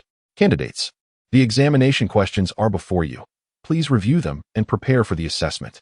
Liang Donglai announced, clearing his throat in a commanding tone. Examination question, oxygen therapy. Patient, male, 60 years old, experiencing intermittent severe coughing, a smoker for over 20 years, with dark yellow sputum. Physical examination, temperature 37. 5 degrees Celsius, heart rate. Auxiliary examination report, blood routine. Assessment requirements. Based on the provided items, oxygen supply device, disposable oxygen tube, sterile distilled water, sterile gauze, medical alcohol. Perform oxygen therapy on the patient. Questions to answer. 1. Please provide a preliminary diagnosis of the patient's condition. 2. What precautions should be taken during oxygen therapy for this patient? Zhou Yong furrowed his brow upon reviewing the question. This is bad. I only know the basics of oxygen therapy and am unaware of the details. Lin Xiaoxiao turned to Qin Feng. I feel the same. Despite my internship, I have yet to independently perform an oxygen therapy procedure. Not to worry, I will direct, and you both will execute. I'll keep an eye on safety and speed. Qin Feng assured, surveying the two with a nod. 7 minutes. The timer begins now. With that command, the countdown commenced. Xiao, please check if the items are intact and complete. Zhou Yong meticulously verified the patient's name, bed number, and other essential information. While explaining the purpose of oxygen therapy to the patient to obtain consent, Qin Feng immediately directed both individuals with calmness, speed, and decisiveness, his thoughts remarkably clear, infused with an undeniable authority and leadership. In the next moment, Lin Xiaoxiao and Zhou Yong swiftly commenced their tasks, proceeding with admirable organization. This scene caught the attention of Pan Jian and another judge ahead, who couldn't help but be impressed by their performance. In contrast, Liang Donglai and the other three remained utterly unfazed, their expressions as tranquil as still water. Such operations were child's play for Qin Feng, a master surgeon capable of executing procedures exceeding level 4 in difficulty. Was this not mere play? In just a minute and a half, all operations and communications were successfully completed. Zhou Yong, donning a mask and cap, sanitized his hands, positioned the patient, and cleared the oral cavity. Lin Xiaoxiao installed the oxygen apparatus, connected the oxygen tubing, calibrated the oxygen flow, and prepared for the oxygen therapy. Once Qin Feng had finished speaking, he donned his mask and cap, approached the bedside ready for the practical task, instructing, I'll handle the operation from here. Xiao, please document. The entire process unfolded seamlessly, with both individuals efficiently completing their tasks as Zhou Yong stepped aside. Qin Feng executed the oxygen therapy with astonishing speed, explaining to the patient before concluding the procedure and cleansing the patient's face. The operation was complete. Qin Feng raised his hand in signal, leading Lin Xiaoxiao and Zhou Yong to the judges' table, where they presented themselves before the panel. 1. The patient is experiencing an acute episode of type 2 respiratory failure. 2. When administering oxygen therapy, it is imperative to utilize low-flow oxygen while being cautious of potential hypercapnia within acceptable limits, thus preventing respiratory depression in the patient. The response from Group 66 was concluded. As the words settled, the judges simultaneously glanced at the countdown. 3 minutes and 45 seconds. The standard duration is 4 minutes. Exceeding this by 1 minute results in a 1-point deduction. Upon hearing his answer, Liang Donglai and his companions wore expressions of satisfaction. This was indeed the standard response. Did they think such elementary operations could challenge Qin Feng? That was nothing short of a delusion. Conversely, Pan Jian and another doctor named Lu Qing displayed astonishment as they regarded Qin Feng. His speed was impressive. Furthermore, his reasoning was both lucid and precise, demonstrating astute judgment regarding the patient. The 6 judges began to score. The overall score was 34, with individual scores of Qin Feng, 35, Zhou Yong, 30, and Lin Xiaoxiao, 32. The perfect score was 35. Zhou Yong lost a point due to slight inexperience in his operation. Unbeknownst to the others, Liang Donglai gazed at the 2 individuals behind Qin Feng, reflecting, sometimes, choice is more critical than effort. This is a classic case of a champion leading the novices, dominating the entire process. Without lingering too long, Qin Feng glanced at the scores and, expressionless, proceeded to the second bed. The 3 turned their attention to the second question. Second question, venous puncture for blood type identification. Patient, female, 23 years old, presenting with purpura and ecchymosis lasting over 7 days, along with gum bleeding for more than 3 days, seeking medical attention. Examination, temperature, 368 degrees Celsius, blood pressure, 85120. Auxiliary examination, ultrasound shows no abnormalities. Questions. 1. Please provide a preliminary assessment of the patient's condition. 2. What blood components should be administered to the patient? Items provided: treatment tray, basin, cotton swabs, blood bag. Qin Feng, along with Zhao Yong and Lin Xiaoxiao, scanned the questions, and a look of delight crossed their faces. This question appeared to be even simpler than the previous one. Both turned to Qin Feng, only to find his expression as tranquil as still water. He realized that the challenge of this examination lay not in the procedure itself, but rather in the subsequent two questions. Qin Feng glanced at his companions and promptly began issuing instructions. Xiao, check the items, verify the patient's information, bed number. Provide reassurance and explanation, and obtain the patient's consent. Zhao Yong, disinfect the patient, position them appropriately, and prepare for the procedure. I will handle the specific puncture operation. As his words concluded, the two quickly set to work, and within 2 minutes, all standard procedures were completed. Qin Feng then proceeded to disinfect himself, donned a mask and cap, and took the instruments handed to him by Zhao Yong, continuing with the transfusion operation. 3 minutes later, the puncture was successfully completed. In the next moment, he swiftly raised his hand to signal the judges that they were finished. The trio then approached the judging panel, and Qin Feng addressed them. 1. The patient's condition is indicative of idiopathic thrombocytopenic purpura.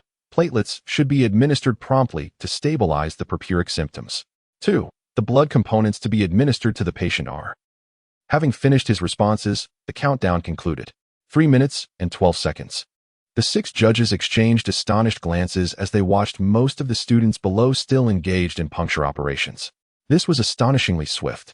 Which school do these students hail from? Their prowess is truly remarkable. Impressive. Liang Donglai was the first to speak, smiling and nodding at him. Qin Feng, you are exceptionally efficient. Hearing Liang Donglai's words, Pan Jian and another physician were momentarily stunned, swiftly looking over. Director Liang, do you know him? Pan Jian inquired curiously. Indeed, we are old acquaintances. We have even consulted together. As he spoke, everyone present was taken aback. Consultation? Liang Donglai's reputation within the field is quite formidable, even Pan Jian, a cardiac surgery attending physician stationed far in the capital, had heard of his name. After all, Liang Donglai also hailed from Jinling Medical University, having graduated several decades before him. In terms of expertise and capability in cardiac surgery, even his mentor, the esteemed director of cardiac surgery, could not underestimate him. Now, with Liang Donglai openly stating that he had consulted with Qin Feng, the weight of this acknowledgement was extraordinary. Qin Feng, you performed excellently. You may leave now. Liang Donglai said with a smile. Thank you for your guidance, Director Liang, Qin Feng replied, nodding. He then acknowledged the other 3 familiar faces before turning to exit with Zhao Yong and Lin Xiaoxiao. Pan Jian watched this scene unfold, lost in a whirlwind of confusion. Could it be that all these individuals were acquainted with him? Yet, the spectacle before him spoke volumes. Old Liang, from which institution is this student? What background does he have? Seated beside Pan Jian, another physician inquired. This student is quite remarkable. Upon hearing the question, Liang Dong's smile widened, even taking on an odd quality. He was from Jiangxing Medical University, yet his abilities likely exceeded expectations. Currently, in his internship, he had already performed surgeries as the lead surgeon at Jiangxing First Hospital, tackling numerous complex conditions. I had personally witnessed him successfully conduct a surgery for a ruptured aortic dissection. What? Pan Jian and the other doctor were instantly taken aback, their bodies jolting in shock. Their eyes widened and mouths agape in disbelief. The lead surgeon? A level for surgery? Such an intern? Doubt filled Pan Jian's heart. Yet the other physician believed it wholeheartedly. After all, Liang Dong was an old friend, and they shared not only a long-standing camaraderie, but also alumni ties from their respective positions at Jinling First Hospital and Second Hospital. Nonetheless, this was too hard to accept. Given that this was a competition, everyone quickly regained their composure and began scoring. Team, 35 points. Individual, Qin Feng 35 points, Lin Xiaoxiao 33 points, Zhou Yong 30 points. They currently ranked first among all teams, largely due to their being the first to finish. As Qin Feng and his companions exited the examination room, everyone outside was astonished. It's only been 7 minutes. How could they be done already? Meanwhile, Zhou Yong and Lin Xiaoxiao, who had been sequestered for a while, could no longer contain their elation. Ah, what a rush! Zhou Yong exclaimed, clenching his fists and swinging them in celebration, then turned to embrace Qin Feng. Qin Feng, you are truly incredible. From today onwards, You are my second idol. With scores of 34 and 35, victory is certainly ours. Students nearby were so taken aback by their conversation that they nearly leapt from their seats. Is this for real? 34 and 35 points? That is simply outrageous. Only those who had shared the examination room with them grasped the true strength of the trio. Beyond their handsome appearances, Qin Feng showcased keen logical reasoning and composed leadership, flawlessly executing both tasks.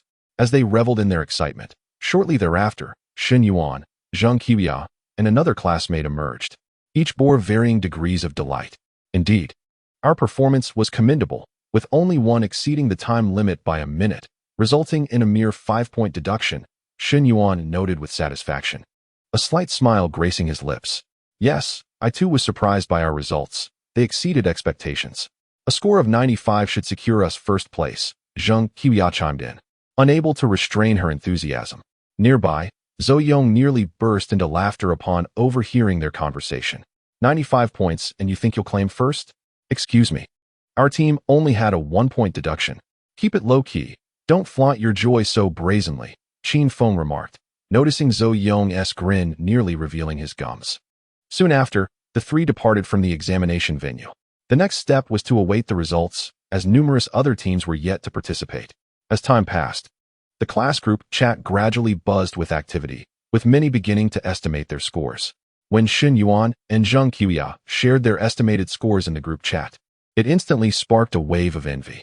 Wow, our class leader is amazing, achieving a score of 95. Is this for real? That's incredible. They must be at the top of the group. Wow, our team only managed 80 points. How disheartening. With our class leader teaming up with Zheng Qiya, how could they possibly lose? Even the local Jinling school would struggle to attain such high marks. Absolutely. This victory seems assured. Congratulations to Shen Yuan and Zheng Qiya on advancing to the national competition. You must bring home the championship. The honor of our school rests upon your shoulders. The group was filled with joyous messages of congratulations. Shen Yuan replied, not at all. The results haven't been announced yet, and there are many skilled individuals. Zheng Qiya added, indeed, a score of 95 may not guarantee the championship. We are already content with qualifying for the national competition. However, the two were secretly reveling in their success. At 5 p.m., the competition committee began a fervent tally of scores. All scoring sheets were meticulously verified and sealed in bags. Wow, here's a score of 93. Impressive. A teacher suddenly exclaimed with delight. 93? Where's that from? Ah, that's a commendable score. It's from Jinling Medical University, our own institution. No wonder. Our school still produces talent. The national competition is secured. Wow, another one. A score of 95. Just as the teacher was casually chatting, he leaped up, excitedly exclaiming, 95. Incredible. That matches your previous record. Who is it? Such talent. As the words echoed, all the teachers craned their necks to catch a glimpse. Astonished when they heard it was from Jiangxing Medical University. Wait, I have a score of 97. From our Jinling. The moment the announcement was made, it caused an uproar. All the teachers hurried over to witness this. Are these students really that exceptional? They've even shattered records. Truly remarkable talent. After the excitement, when all the teachers returned to their places, one teacher, just as he lifted his teacup, flipped over to the next scoring sheet. Puffed, cough, cough, cough. Wow. He abruptly stood up, holding the scoring sheet aloft, exclaiming, a team score of 99 and an individual score of 100. How is this even possible? In an instant, the entire office fell silent, stunned for several seconds, before erupting into a frenzy as everyone rushed over. This was no longer a mere surprise. It was utterly beyond comprehension. In all the years of the national clinical competition, such results had never been seen. Even at the national finals, this would undoubtedly be a formidable presence. Who is it? My goodness. Jiangxing Medical University, Clinical Medicine, Year 4, Qin Feng. An hour and a half later, when the competition committee was set to announce the results, everyone eagerly clutched their phones in anticipation. Just then, a new message popped up in the group. The homeroom teacher announced, a team from our school has secured first place in the Jiangsu Provincial Division. Upon this revelation, the entire group erupted in excitement. Our class leader is amazing. In the Shun Garden, Zheng Qiya has emerged as the top of her division. Truly remarkable. A celebratory feast is in order. To the two of you, do not forget your humble beginnings. Absolutely outstanding. Upon receiving this news, both Shen Yuan and Zheng Qiuya could hardly contain their excitement. However, their homeroom teacher found herself in a bit of a predicament, as she had yet to disclose a certain piece of information, creating an awkward atmosphere. The true first place belonged to the team of Qin Feng, Zhou Yong, and Lin Xiaoxiao. A sense of helplessness washed over the room. Wait a moment. I've checked the list, and it seems our class leader is not in first place. Uncertainty filled the air as a message was sent, leaving everyone momentarily stunned. Only the homeroom teacher wore a delighted expression. Ha! A trailblazer has emerged. I must make my exit. Shortly thereafter, a screenshot of the rankings was shared in the group chat, prompting everyone to instinctively click on it. Individual rankings. First place. Number 66, Jiangxing Medical University, Qin Feng. 100 points. Team rankings. First place. Number 6, Jiangxing Medical University, Qin Feng. 99 points. Su Province Subdivision, advancing to the national competition in first place. Once this score was announced, the participating teams from across Su Province were thrown into a frenzy. An individual score of 100 and a team score of 99. An overwhelming victory over all medical institutions in the province. Qin Feng, we have triumphed. Ha! Qin Feng, you are truly exceptional. Just a modest achievement. Let us not get conceited. At that moment, Qin Feng, Zhou Yong, and Lin Xiaoxiao were seated at a barbecue stall, each holding a skewer of grilled chicken feet. Excitedly, they raised their glasses and drank heartily. Qin Feng merely smiled faintly, summoned a designated driver via his phone, and replied to Liang Dong's message. Qin Feng, I still have some questions regarding heart transplantation. Can I come see you tomorrow? Certainly, Director Liang. I look forward to our meeting. Sometimes, life unfolds in the most absurd ways. That very night, Qin Feng received dozens of phone calls, all extending congratulations for his double victory in the Su Province competition. The calls continued until the early hours, leaving Zhou Yong and Lin Xiaoxiao in a daze, struggling to comprehend the situation. Who were these individuals calling him? From doctors at Jiangxing First Hospital to department heads, vice presidents, and even the hospital directors from the second and third hospitals, many prominent figures reached out. Even several directors from Jinling First Hospital personally called to congratulate him. In that moment, Qin Feng seemed to become a golden legend, enveloped in a myriad of accolades in the eyes of his peers. Qin Feng, how do you know all these esteemed individuals? Zhou Yong stammered, his throat dry with disbelief. We meet frequently during surgeries, so that is how we've become acquainted, Qin Feng replied with a serene smile.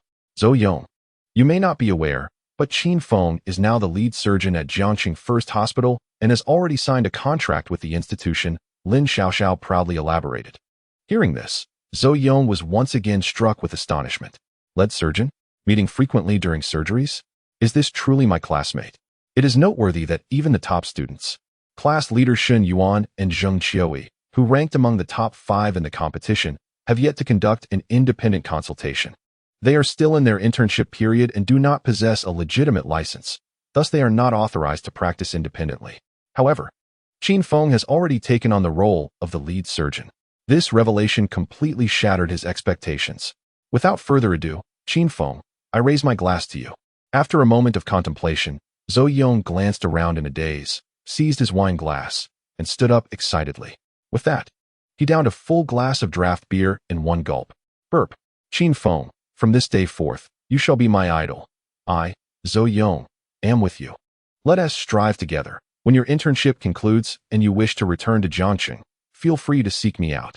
Upon hearing this, Qin Feng raised his glass with a slight smile and nodded in agreement. Ha! I truly did not anticipate this. Previously, everyone believed that aside from your looks, you lacked any other merits. Little did they know you possessed such depth. Zhou Yong's eyes sparkled with delight as he responded, laughing heartily. After a satisfying meal and drinks, Qin Feng escorted both of them back to their residences before returning to the Qiao family. The following day at the conference room of the cardiothoracic department in Jinling City Hospital, Liang Donglai, Jin Xiong, and Qin Feng were seated, each with a document before them. This was the material concerning a heart donation. Qin Feng, this donor is a directed donor who proactively contacted our hospital and submitted the materials online, Liang Donglai remarked, casting a glance at Qin Feng. As Qin Feng examined the documents in hand, his brow furrowed slightly. The patient was named Xie Jianjun, while the donor was Xie Ming. What could be the connection between these two individuals? Upon hearing his inquiry, Liang Donglai's expression shifted, revealing a hint of a wry smile. You guessed correctly. These two individuals indeed share a relationship. Xie Ming is Xie Jianjun's eldest son. At this revelation, Qin Feng was momentarily taken aback, his eyes now filled with incredulity. It seemed rather peculiar for a son to donate his heart to his father. Yet, in the designated positions of donor and recipient, their names were clearly inscribed. What could this possibly mean? He was perplexed and turned to the two for clarification. The probability of a son donating his heart to his father is exceedingly low, nearly inconceivable. This does not imply that such extraordinary emotional bonds do not exist in the world, but rather it is a matter of human nature. The heart symbolizes life. Once donated, that life reaches its end. Furthermore, Xie Jianjun is merely in his 50s, suggesting that his eldest son is likely just around 30 years of age. A man in the prime of his life at 30 would hardly be willing to sacrifice his existence, even if he were on a hospital bed with his father, unless there were underlying circumstances. Indeed, Xie Jianjun is unaware of who the heart donor is. This was requested by Xie Ming, who has concealed all information from him. Liang Donglai sighed and began to elucidate. 20 years ago, Xie Ming had a falling out with his family over his decision to drop out of school and left home, vanishing for 2 decades. Aside from sending money home in the preceding years to pay for his younger brother's tuition until he completed high school at 18, he seemed to have evaporated from existence, leaving no trace. In recent years, Xie Ming has endured the trials of life alone in a distant land, managing to accumulate wealth, marry, and welcome a daughter into the world, thus enjoying a semblance of happiness. However, 2 years ago, he was diagnosed with brain cancer and, aware that his time was limited, bequeathed all his possessions to his beloved wife and child. He then discreetly returned to Jinling to find his brother, Xie Jianjun's second son, Xie Zhong, with whom he maintained secret communication. This tale unfolded over the span of several minutes, as Liang Donglai recounted it in its entirety. Naturally, this narrative was narrated by Xie Ming himself, who resided in the neurosurgery department. As of now, apart from his brother Xie Zhong, no one is aware that this father and son are both confined within the same hospital. Xie Zhong frequently sneaks away to visit his elder brother, understanding that Xie Ming had initially dropped out of school to work and provide for his education and living expenses. When Xie Zhong conveyed their father's medical condition and surgical plan to him, Xie Ming lay in his hospital bed, sleepless for 3 days and nights. Just as Liang Donglai was preparing to proceed with the heart extraction surgery, a phone call disrupted his thoughts. Subsequently, he received notification of Xie Ming's decision for a directed heart donation. Concurrently, Xie Ming ceased all measures intended to prolong his life for another 6 months, willingly relinquishing treatment, which led to a rapid deterioration of his condition. As of this morning, Xie Ming's attending physician informed him that he has lost consciousness and is in critical danger. With death imminent, preparations for the heart transplant surgery must commence. Yet, inexplicably, on the same morning, Xie Jianjun's tumor unexpectedly worsened, resulting in a vascular blockage. After a strenuous effort, he was stabilized and transferred to the intensive care unit. Initially, conservative treatment promised at least 12 more years of life. But that prognosis has now become uncertain. Urgent surgery is required to prevent further complications that could significantly hinder the operation. It remains uncertain whether his bodily functions can endure until the heart transplant is completed. Upon concluding this narrative, Qin Feng exhaled deeply, uncertain of how to respond. What do you intend to do? He inquired, directing his gaze at Liang Donglai and Deputy Director Jin Xiong. We have finalized the surgical plan, and there are no alternative options, Liang Donglai replied, extracting a document from his folder and presenting it with a grave expression. Currently, while Xie Jianjun's vital signs are not promising, they are not critical. He should be able to sustain himself for at least 3 months. Once Xie Ming is confirmed deceased, the heart extraction and transplant surgeries will occur simultaneously. Given their father-son relationship, there should be no compatibility issues regarding the heart. And we have conducted all necessary predonation examinations on Xie Ming, which yielded excellent results. Qin Feng briefly reviewed the surgical plan and nodded in agreement. This plan indeed poses no issues and meets all the requisite standards for a standard heart transplantation. Then, Director Liang, what is it that you require of me? Well, I have brought over a copy of your previous coronary artery surgery from Jiangxing City, First Hospital, Liang Donglai replied, a cunning smile emerging on his face as he clicked the remote control. Suddenly, the projector displayed all the intricate details of his heart tumor removal and arterial grafting. Did you obtain this? Qin Feng was momentarily taken aback, a look of astonishment crossing his face. How could this video, which Director Zhang Fan currently uses for teaching purposes, have come into his possession? Zhang Fan, that fellow, is my junior and a member of the Heart Surgery Association of Su Province, while I serve as the vice president.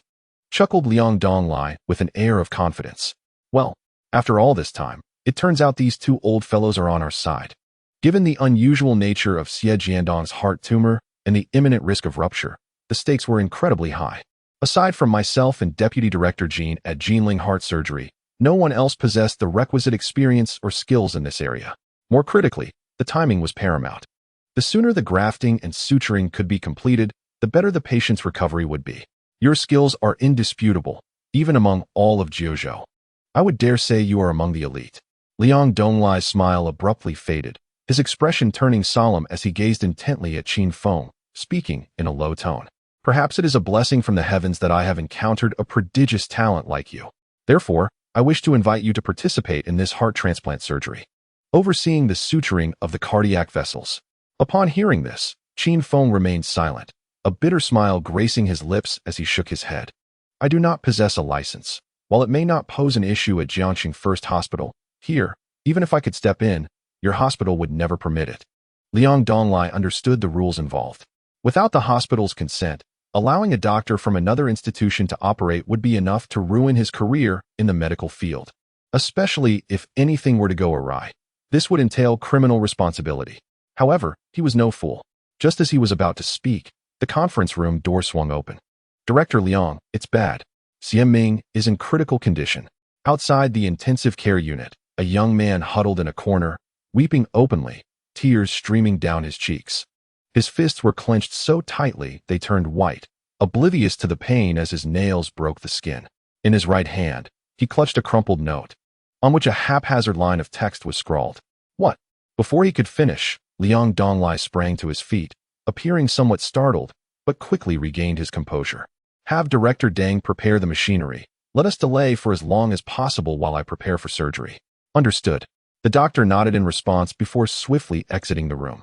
He quickly retrieved his phone and dialed a number. Hello, Lao Lu, this is Liang Donglai. Can we proceed with what we discussed the other day? Rest assured, I only require the Heart Surgery Association as a guarantee. I will take full responsibility for any issues that arise. You need a guarantee from the Heart Surgery Association of the other hospital? That is not a problem. After hanging up, Liang Donglai dialed another number. Dean Zheng. Can we discuss my surgical plan and Qin Feng's situation? No way. Lao Liang, you are gambling with our hospital's reputation, and I cannot agree to that. Nonsense. Zheng Hongjie. Do not forget that your life was saved by me wagering decades of my reputation.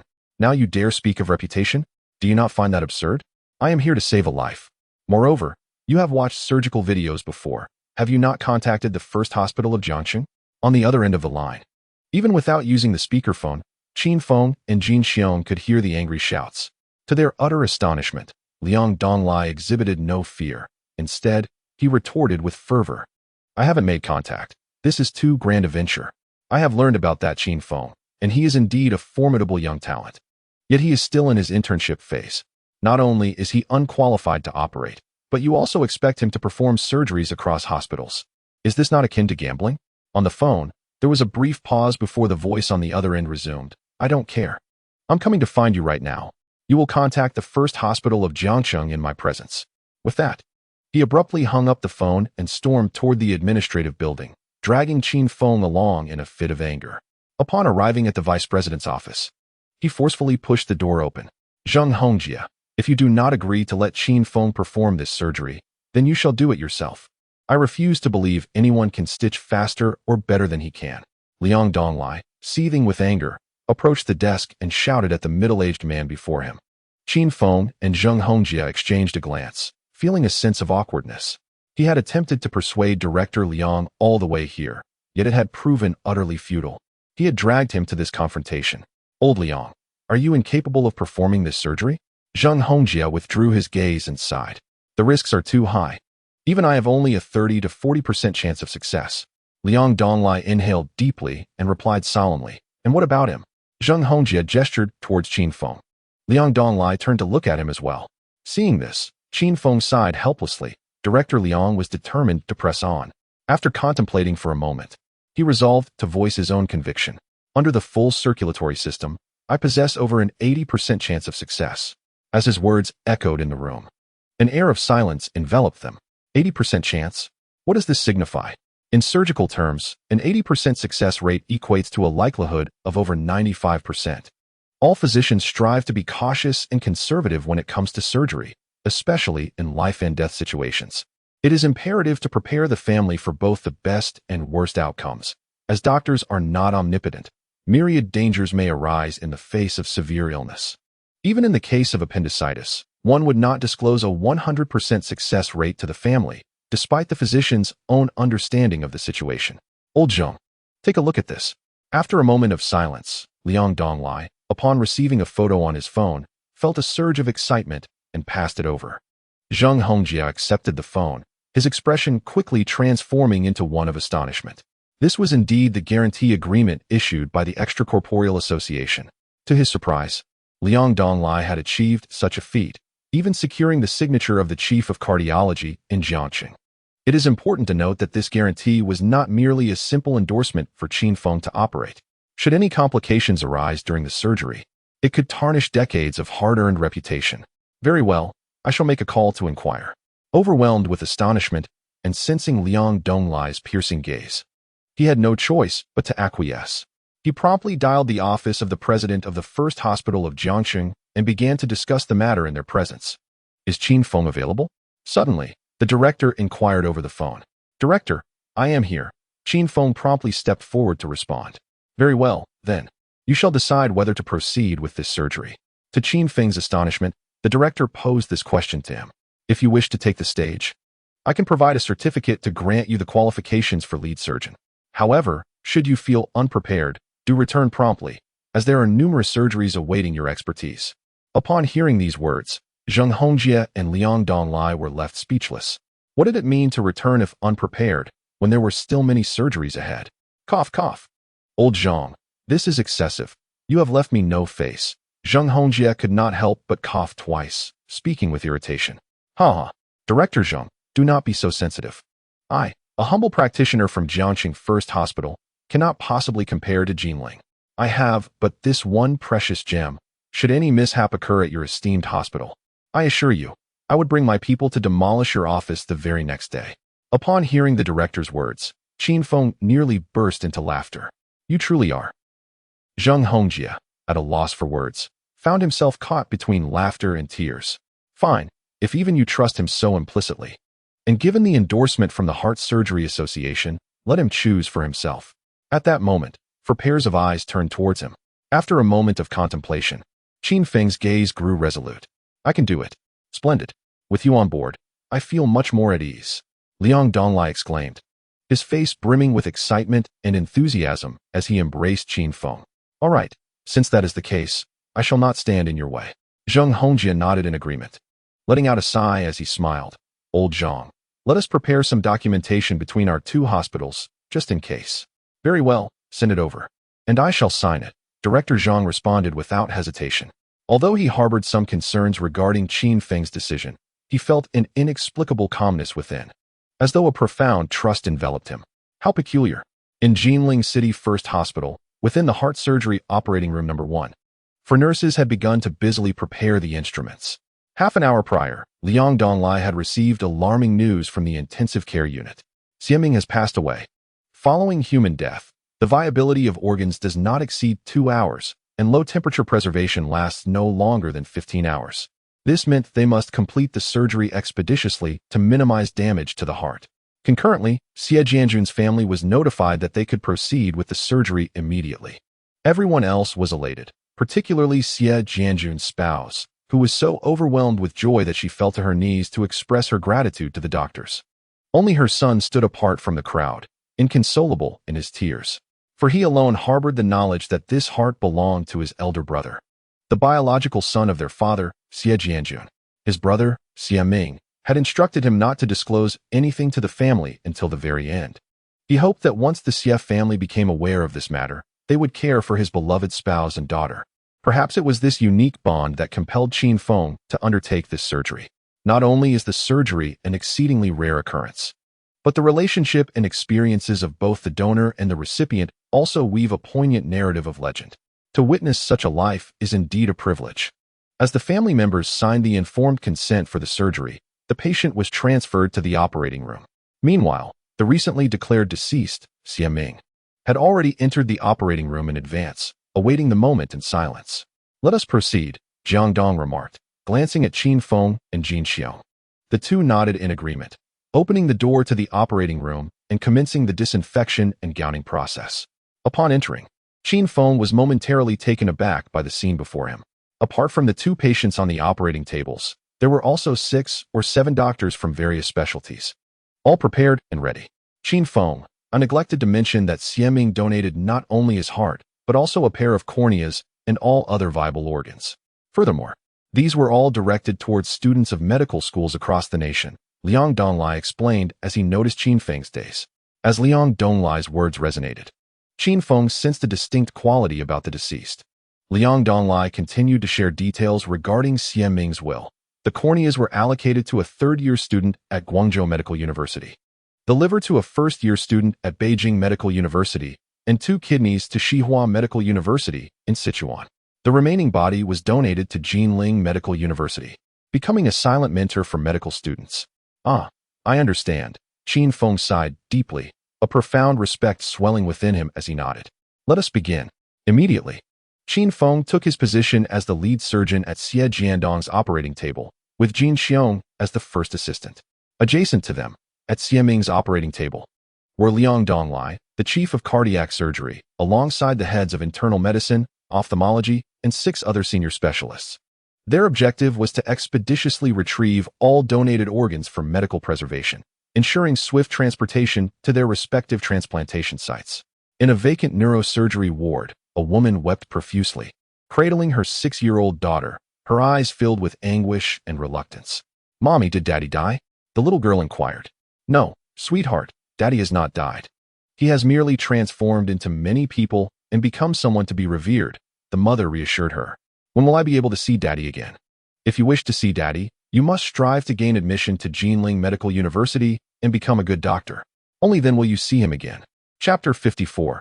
The surgery commences. Qin Feng's personal performance at 10:25 a.m., the heart transplant surgery commenced.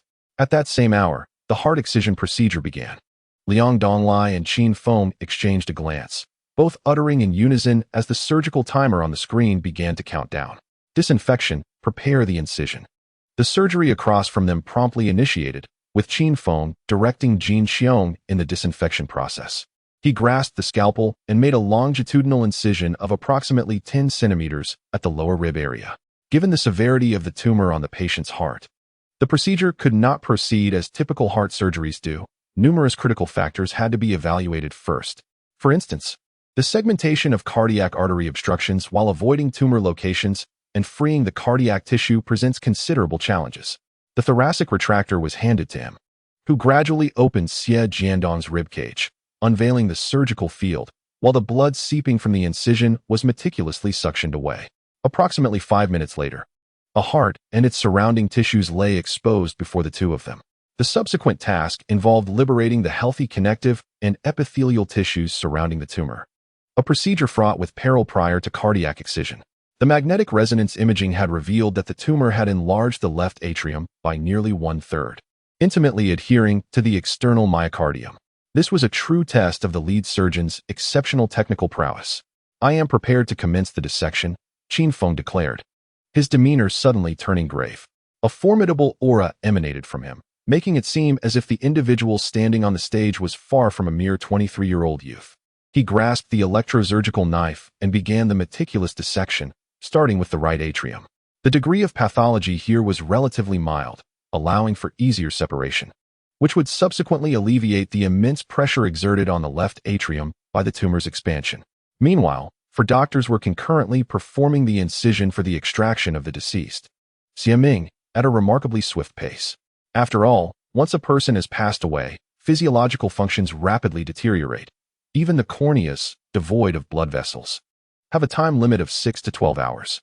Therefore, To ensure the flawless transplantation of organs, minimizing elapsed time is paramount. Qin Feng's dissection progressed rapidly, deftly and efficiently separating the tissues surrounding the right atrium. Glancing at the clock, he noted the time, 18 minutes and 28 seconds. He nodded in satisfaction. This pace exceeded his initial estimate of 20 minutes. His aim was to allocate as much time as possible to the dissection of the left atrium, where the real challenge lay. Beside him, Jin Xiong stood in stunned silence, her wide eyes filled with astonishment. Such speed was unprecedented. Moreover, each dissection technique was executed with extraordinary precision and grace, as if the electrosurgical knife were a brush in the hands of a master artist. Such artistry was imbued with an ineffable finesse. In a mere 18 minutes, he had completely liberated half of the atrial obstruction, a feat that likely no other cardiac expert in Jinling could accomplish. A sense of helplessness surged within Jin Xiong as she inadvertently caught a glimpse of his luminous eyes. She felt as if Qin Feng were an insurmountable chasm standing before her. He was only 25 years old. Simultaneously, in the observation room adjacent to the operating theater, a group of individuals stood agape, incredulously rooted in place. Among them was Zheng Hongjia, the vice president of Jinling First Hospital, who, along with everyone present, was utterly astonished. Initially, he harbored concerns and doubts regarding Qin Feng, even with the endorsement from Jiangxing First Hospital and assurances from the Cardiac Surgical Organization in Su Province. After all, this operation was intrinsically linked to the reputation and credibility of Jinling First Hospital. This surgery was an exceptionally high difficulty level 4 procedure, with risks that were readily apparent. Consequently, he had assembled multiple departments and experts, including the director of the Medical Affairs Office, outside the operating room, prepared to manage any potential complications that might arise. However, as the surgery commenced, within a mere 18 minutes, Qin Feng's remarkable techniques astonished everyone present. Is this truly a 23-year-old? Were it not for his own eyes witnessing it, one might have thought that the individual before them was a world-renowned cardiac surgeon. The speed was utterly extraordinary. Moreover, the dissection of the heart and surrounding tissues was executed with impeccable precision, devoid of any imperfections. At this moment, Qin Feng was oblivious to the astonishment surrounding him. The subsequent steps were far more critical. As the tissues of the right atrium were entirely separated, the encasing left atrium required utmost caution. The pace could not be hurried, for any misstep could inadvertently disturb the tumor-esque connective and epithelial tissues, which were somewhat lax. This was a fortuitous turn of events, as it significantly reduced the likelihood of encountering the tumor. Director Jean, be vigilant with the suction and manage the patient's parameters. I am commencing the dissection of the left atrium, Qin Feng intoned gravely, then directed his hands toward the lower end of the left atrium. The sound of the electrocautery filled the air, as a trickle of blood began to seep from the periphery, slightly obscuring the surgical view. However, within moments, the suction device effectively cleared the field, causing little disruption. This time, Qin Feng's pace slowed to at least 2 or 3 times less than before. His wrist remained stable, with only his fingers guiding the direction of the electrocautery, a maestro of fine manipulations. Of course, this was merely perceived as slow in his eyes. Yet, to Director Jean and the onlookers in the observation room, it still appeared astonishingly swift, especially for Jin Xiong, the deputy director of cardiac surgery. Watching the subtle tremors of Qin Feng's fingers stirred profound emotions within her. Such meticulous precision in action was something she had only witnessed in videos or heard recounted by her doctoral advisor. She acknowledged that it was likely she would never attain such a level in her lifetime. Yet, here it was, unfolding before her eyes. How could she not be exhilarated? 30 minutes, 60 minutes, and an hour and a half later, the heart was successfully extracted. On the opposite surgical table, Liang Donglai gingerly placed a complete and robust heart into a specialized organ box, exhaling a sigh of relief. He then cast a respectful glance at Xiaming, who was still in the process of having other organs removed from the surgical table. This was a truly remarkable individual, even in today's somewhat outrageous society. The number of people willing to donate their organs posthumously remains exceedingly scarce. Nonetheless, whether in the realm of the so-called mythologized ancient medicine or the mixed reputation of modern medicine, both rely on the countless sacrifices and contributions of individuals, evolving through numerous failed attempts to reach the present day. A single body donor will become the lifelong subject of study, admiration, an inspiration for countless passionate medical students in the years and decades to come.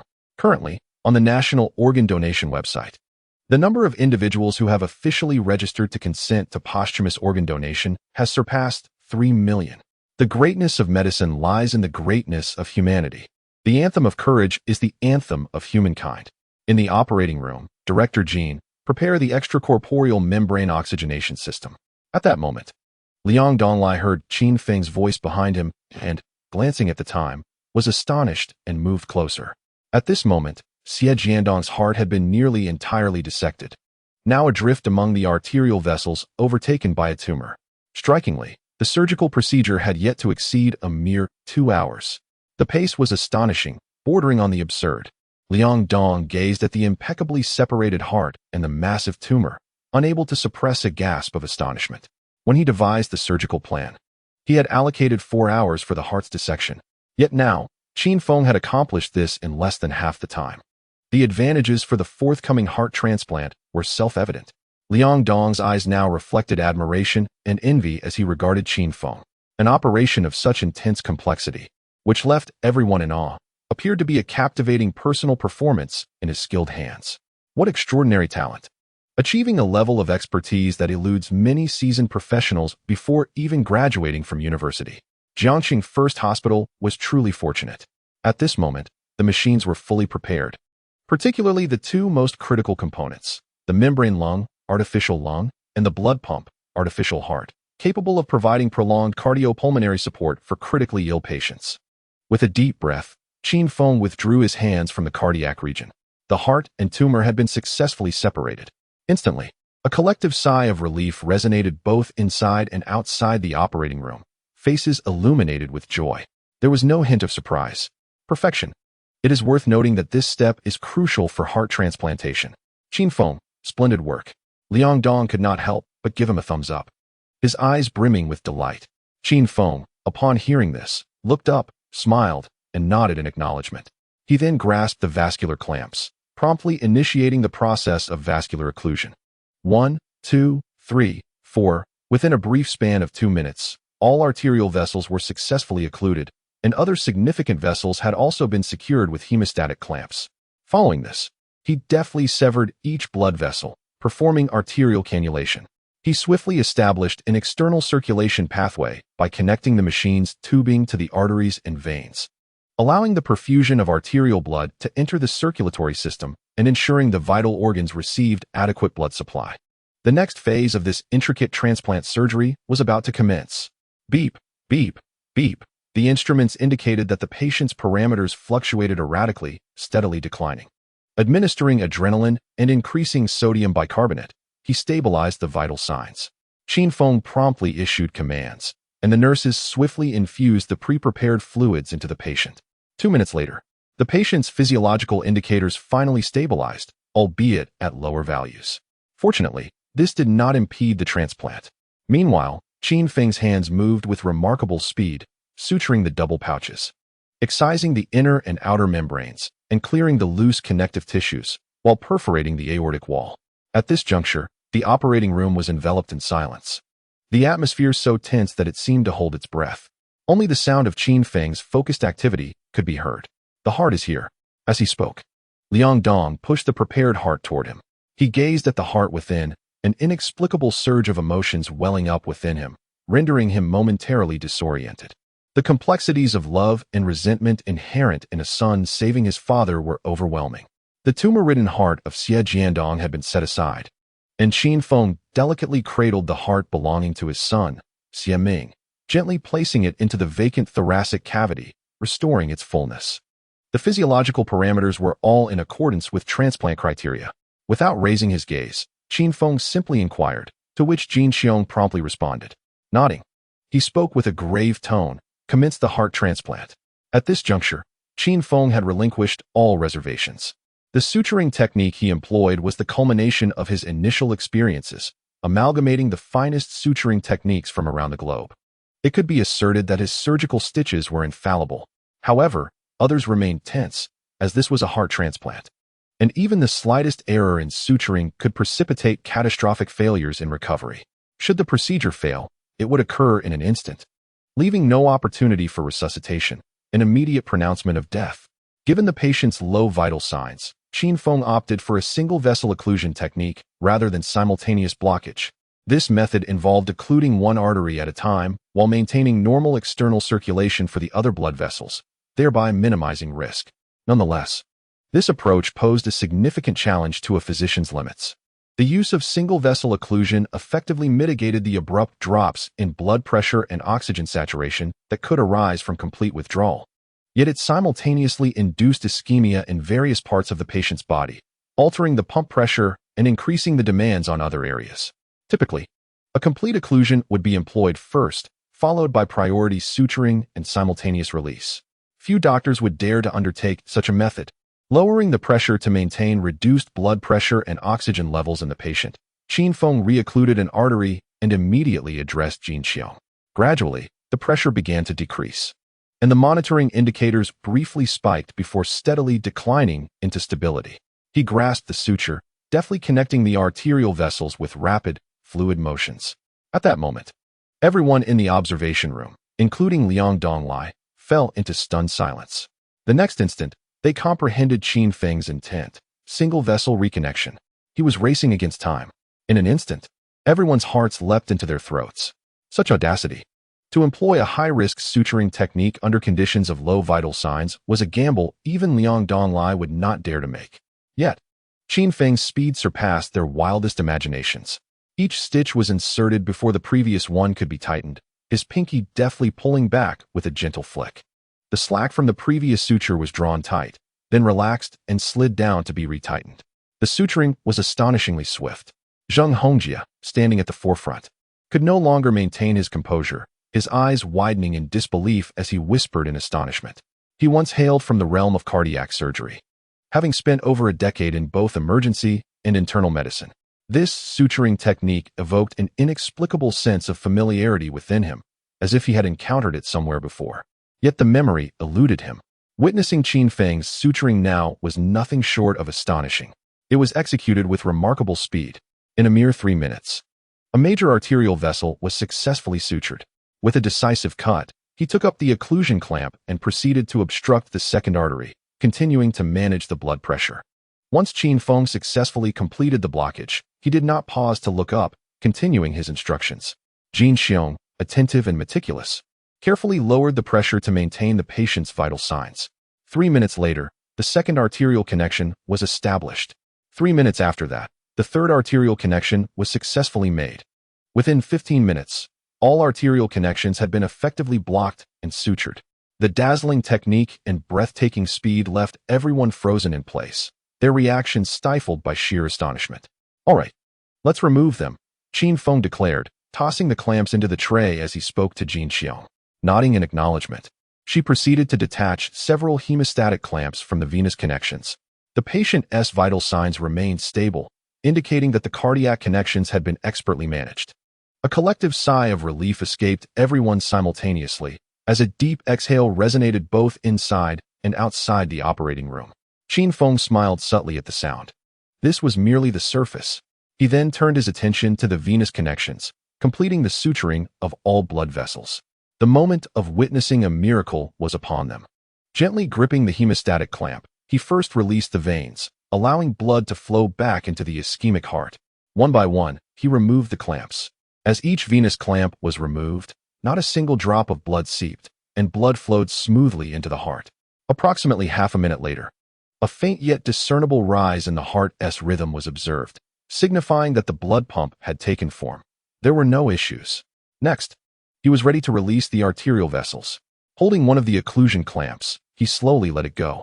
A surge of blood rushed into the heart, and the heartbeat became increasingly pronounced. No bleeding. It was flawless. In this moment, a wave of relief washed over everyone, their eyes reflecting joy as they exchanged glances. Qin Feng released the second arterial clamp. Normal. The patient's blood pressure and oxygen levels began to show significant improvement, gradually rising. With the third and fourth clamps removed, the newly revitalized heart began to beat robustly. In the monitoring room, a thunderous applause erupted, resonating like a magnificent symphony. Truly remarkable. I never expected to witness such expertise today. Director, is this doctor from our hospital? How come I've never seen him before? Indeed, we have such a talented individual in cardiac surgery. It's simply extraordinary. The cardiac department is fortunate. When will we have someone of this caliber in neurosurgery? Once filled with elation, Zheng Hongjia's expression stiffened upon hearing these remarks, leaving him speechless. What do you mean by that? Are you slapping me in the face? In the operating room, Liang Donglai enthusiastically led the applause. Qin Feng, I knew you would excel. Splendid work. Of course, we cannot tarnish the reputation of Jinling First Hospital. Qin Feng replied with a smile, nodding at the crowd while instinctively glancing at the camera. He was aware that many were watching him at that moment.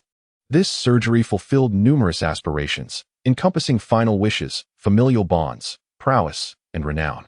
Most importantly, it preserved the integrity of Jinling First Hospital, leaving a resplendent mark for Jiangxing First Hospital in the provincial capital of Su Province, Jinling. Once the heart was restored, Jin Xiong, under Qin Feng's guidance, accelerated the blood transfusion and four fluids to swiftly enhance the patient's physiological indicators. The next phase was recovery. At the 150th minute, the thoracic suturing was completed, followed by irrigation and the placement of a drainage tube. With a clang, Qin Feng tossed the suturing forceps into the tray, finally releasing the breath he had been holding. A momentary dizziness washed over him, and his legs felt slightly weak, but he quickly regained his composure. Perhaps the mental strain had been too intense. Even after performing 12 back-to-back surgeries over 48 hours, he had never felt such pressure. Perhaps the burden of this heart excision and transplant weighed heavily on him. At that moment, the monitoring equipment indicated that the blood oxygen saturation had returned to a level of 95, although other data still fluctuated. It could be stabilized swiftly through medication. The surgery was completed. Oh, that was magnificent. Truly astounding. I was so nervous. Me too. Our lead surgeon appears so youthful. With Qin Feng's voice resonating, everyone erupted into excited whispers and cheers, their gazes towards him brimming with admiration. All right, let us first transfer the patient to observation. While the likelihood of rejection is minimal, monitoring remains essential. Qin Feng instinctively addressed the group, his tone reminiscent of that at Jinling First Hospital. Afterward, he and Liang Donglai exited to begin the cleaning process. Liang Donglai kept a wide-eyed, smiling gaze fixed on him, making Qin Feng feel a bit uneasy, causing goosebumps to rise. Director Liang, could you please stop looking at me like that? It's rather unsettling, he said, involuntarily shivering and cautiously stepping back. Qin Feng, have you considered coming to Jinling? Honestly, Jiangxing is too limiting for your talents. You should grace a larger stage. It wouldn't be long before you become one of the nation's top cardiovascular experts. Liang Donglai urged with a tempting tone. Qin Feng shook his head in response, resolutely declining. I have already signed a contract with Jiangxing First Hospital to stay there for 3 years. They have offered me a substantial annual salary and treated me exceptionally well. I cannot leave. Annual salary? How much did they offer you? Liang Donglai asked, momentarily taken aback, curiosity evident in his voice. Qin Feng extended a hand before him, gently shaking it. Hiss, Liang Donglai pondered for a few seconds, his face revealing astonishment as he gasped. 50,000. How is that possible? With the prowess of this surgical operation, for Qin Feng, the sum of 50,000 yuan felt as trivial as child's play. That amounts to 500,000. The First Hospital of Jiangxing truly possesses audacity. It is remarkable that an undergraduate medical student still in his internship could command such a price. This is unprecedented across the entire Jiuzhou nation. One cannot help but admire Liang Donglai for his appreciation of their dean's methods. His foresight is astute indeed. The following day, news spread throughout the medical community regarding a successful heart removal and transplant surgery conducted at the First Hospital of Jinling. The details of the guarantee agreement from the Cardiothoracic Society had somehow circulated, and overnight, the medical field in Su Province was astounded. Everyone was left pondering, who is Qin Feng? How did he garner the support and consent of 2 hospitals to perform a cross-hospital surgery? This was not the typical protocol. Such guarantees were only extended to external doctors lacking qualifications to lead a surgery. Yet, when Qin Feng's credentials were revealed, it sent shockwaves through the medical community of Su Province. The lead surgeon for this exceedingly complex Level 4 operation was an intern from the First Hospital of Jiangxing, merely 25 years of age. He is none other than Qin Feng. Unbeknownst to him, Qin Feng was preparing to depart from Jinling, ready to board his flight. Liang Donglai and Xiao Chongping personally accompanied him to the airport, along with several familiar department heads from the first hospital of Jinling. "Uncle Qin, you must remember to come back and visit Yi," Xiao Yi exclaimed as she wriggled free from her mother's embrace and leapt into his arms, clinging to his neck with reluctance. "Of course, I will return to see Yi. You must study hard and take care of yourself, all right?" Qin Feng replied with a smile, extending his pinky finger. "Let us make a promise. Pinky swear, 100 years without change. Rest assured, Qin, I will make sure to handle the matters you entrusted to me. I will inform you as soon as there is news," Xiao Chongping said as he stepped forward, firmly shaking Qin Feng's hand with gravity. "We await your return, and you are always welcome. Thank you both for your kindness over these past few days. Until we meet again." Qin Feng nodded in gratitude. "Qin Feng, when you return, don't forget about me. I may need to trouble you," Liang Donglai and others approached, grinning as they patted his shoulder. "Absolutely. You are always welcome." After exchanging a few pleasantries, Qin Feng turned and entered the boarding passage, where the awaiting staff promptly guided him to his flight. As of now, he remained oblivious to the fact that the news about him had been intentionally leaked by Liang Donglai. Qin Feng required a broader platform and more opportunities, and fame is undoubtedly the swiftest route to achieve this. "Hey, I'm about to board my flight back to Jiangqing. I'll see you soon," he said over the phone in the waiting area, a mysterious smile gracing his lips. "Got it, brother Qin Feng. I'll await your return," came the familiar and melodious voice of Lu Yin'er from the other end. "What would you like to eat? I'll go shopping." By noon, after landing, Qin Feng drove straight home in the Porsche that had been parked at the airport for 4 days. After a brief tidying up of his luggage and a refreshing shower, he changed his attire and set off for Vice Director Chun's residence. With a series of knocks, the door was met with the sound of hurried footsteps and slippers from within the room. "Qin Feng, you've arrived. Come in, I'm preparing dinner." The door swung open abruptly, nearly colliding with his nose, revealing a strikingly beautiful face adorned with a radiant smile. "You needn't be so busy," Qin Feng remarked with a gentle smile, stepping inside and surveying the space with a hint of curiosity. "Where is Deputy Director Chun? My parents knew you were coming, so they went out to eat," she replied. "Ah, splendid. What a perfect scenario, truly. It's as if they are willingly inviting a wolf into the fold." Qin Feng felt as though he was ensnared in a beauty trap. However, their absence rendered the prospect of discussing matters more convenient. Otherwise, they would have to meet elsewhere. Half an hour later, Lu Yin'er presented a series of dishes she had prepared herself. One could not help but be impressed. The seemingly demure young lady possessed quite the culinary skills. After satisfying their appetites, the two settled on the sofa and opened the Qin Medical Foundation's files. "Qin Feng, the funds for the foundation have begun to circulate. The 37 materials you reviewed previously have all been connected to their respective hospitals. So far, 9 surgeries have been completed, consuming a total of 137,900 in funds." As she spoke, a look of confusion crossed Lu Yin'er's face as she perused the financial report. "Each time one of our medical applications is finalized, a sum is credited to our account, and it amounts to 10 times our submitted materials. This means we have spent over 130,000 recently, yet received 370,000 in return." "Qin Feng, what is going on?" At her words, a mysterious smile crept upon Qin Feng's lips. It appeared that this system was indeed reliable. Each expenditure on individual medical applications yielded a 10-fold return, a figure that was quite substantial. After all, he had a research center in Jinling, which was destined to be a veritable goldmine in the future. It is well known that funding for medical research can be daunting, often requiring investments in the billions, only to see such funds dissipate in pursuit of developing a globally effective medication or targeted therapy. This endeavor encompasses numerous fields such as biomedicine, life sciences, and genetic science. Rest assured, this money originates from another foundation, and all procedures are legitimate. You must have verified this as well, Qin Feng assured her with a nod. Lu Yin'er pouted in exasperation. "All right, I did check, and it indeed comes from the global economic pool. However, the sources are so fragmented that it would be challenging for even hundreds of people to trace them accurately. Yet, it reveals a significant point. The Qin Medical Foundation seems to harbor some secrets, as the funds involved span the globe." Subsequently, the two engaged in contemplation regarding the hundreds of submitted materials awaiting review within the foundation, which left Qin Feng feeling somewhat overwhelmed. His target, Chen Dong, still lay in a hospital bed, and work could only commence once he regained his strength. It appeared his only option was to seek out Lin Xiaoxiao. Around 3 p.m., Deputy Director Chun and his companion finally returned. Xiaoqin, how was lunch? Upon hearing the sound of the door opening, Qin Feng promptly rose to his feet as Chun Yuanfang entered, smiling as he inquired.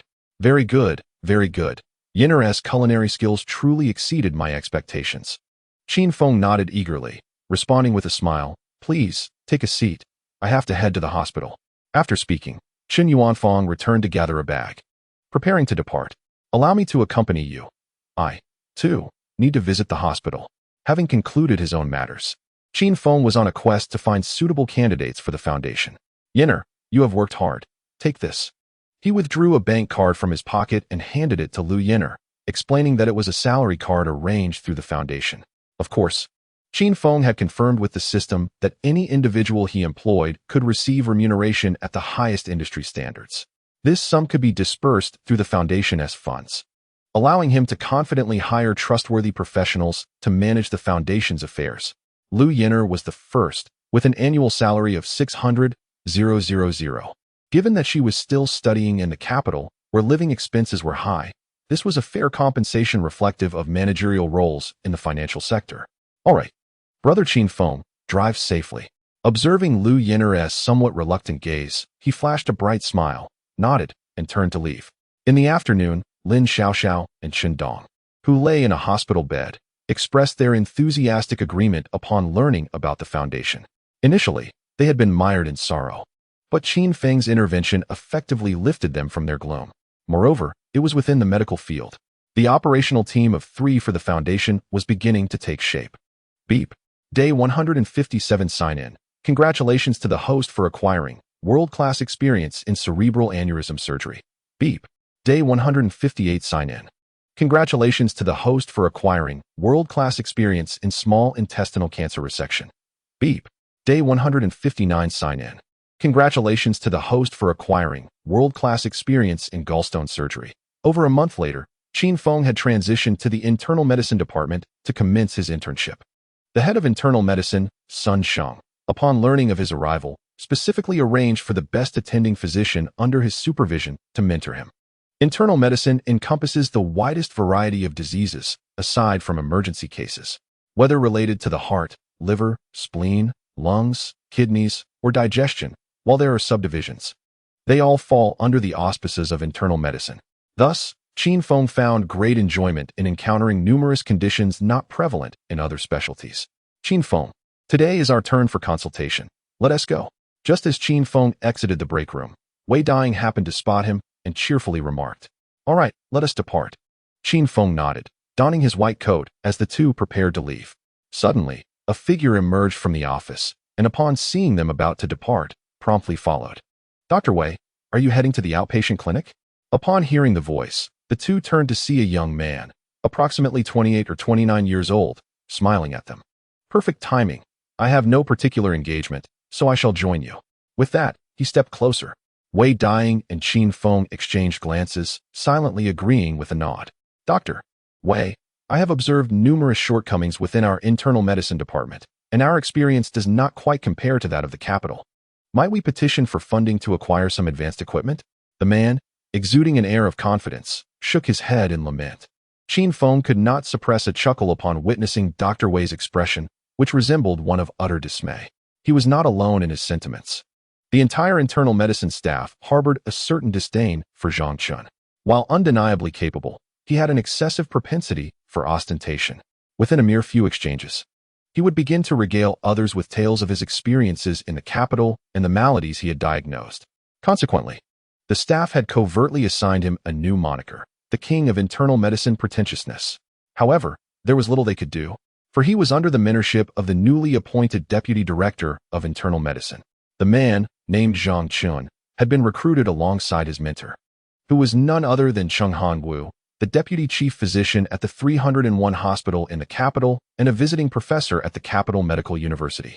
Recently invited to serve as the Deputy Director of the Internal Medicine Department at Jiang City First Hospital, he was tasked with overseeing the Gastroenterology Division. Director Sun Sheng, on the other hand, managed the Gastrointestinal Surgery Department, thus creating a division between the two. It was rumored that the hospital aimed to completely separate the previously unified Internal Medicine Department into two distinct entities. Hence, Cheng Hongwu brought Zhang along, with speculation that this man might temporarily assume the role of deputy director after the split, contingent upon his performance. This opportunity was of considerable significance for a physician. The leap from attending physician to deputy director was akin to the challenges of a college entrance examination, immensely demanding. Furthermore, being from the capital naturally lent him an air of superiority over the local practitioners of Jiang City. You may discuss this with Deputy Director Cheng. I am devoid of funds, Dr. Wei replied with an exasperated eye roll, continuing on his way. I have already submitted my thoughts and plans. After the internal medicine division is split, the hospital will undoubtedly lend its support, Zhang Chun declared, puffing out his chest, radiating an aura of superiority. He seemed to embody the essence of a medical prodigy from the capital, a being to be revered by those beneath him. Qin Feng trailed silently behind Dr. Wei, acknowledging that this was not his concern. Zhang Chun merely cast a fleeting glance in his direction, dismissing him as an intern still in training, unworthy of engagement. Nevertheless, Qin Feng found himself intrigued by the new deputy director, a professor from the capital medical university, a figure of genuine prowess. In the realms of medicine and science, there exists no room for mediocrity. He yearned for the chance to observe and learn from Professor Cheng Hongwu, despite his own extensive exposure to worldly experiences. He remained humble in the presence of the esteemed figures of the medical community. After all, the rewards bestowed upon him by the system were meant for healing, not for ostentation. This humility was also why he garnered the favor of all department heads and deputy directors. In the internal medicine outpatient clinic, upon their arrival, Dr. Wei turned to him and inquired, Qin Feng, shall you consult, or shall I? Let it be you. I shall learn from you, Qin Feng remarked, glancing at Zhang Chun and smiling with a shake of his head. TCH, you're still so polite.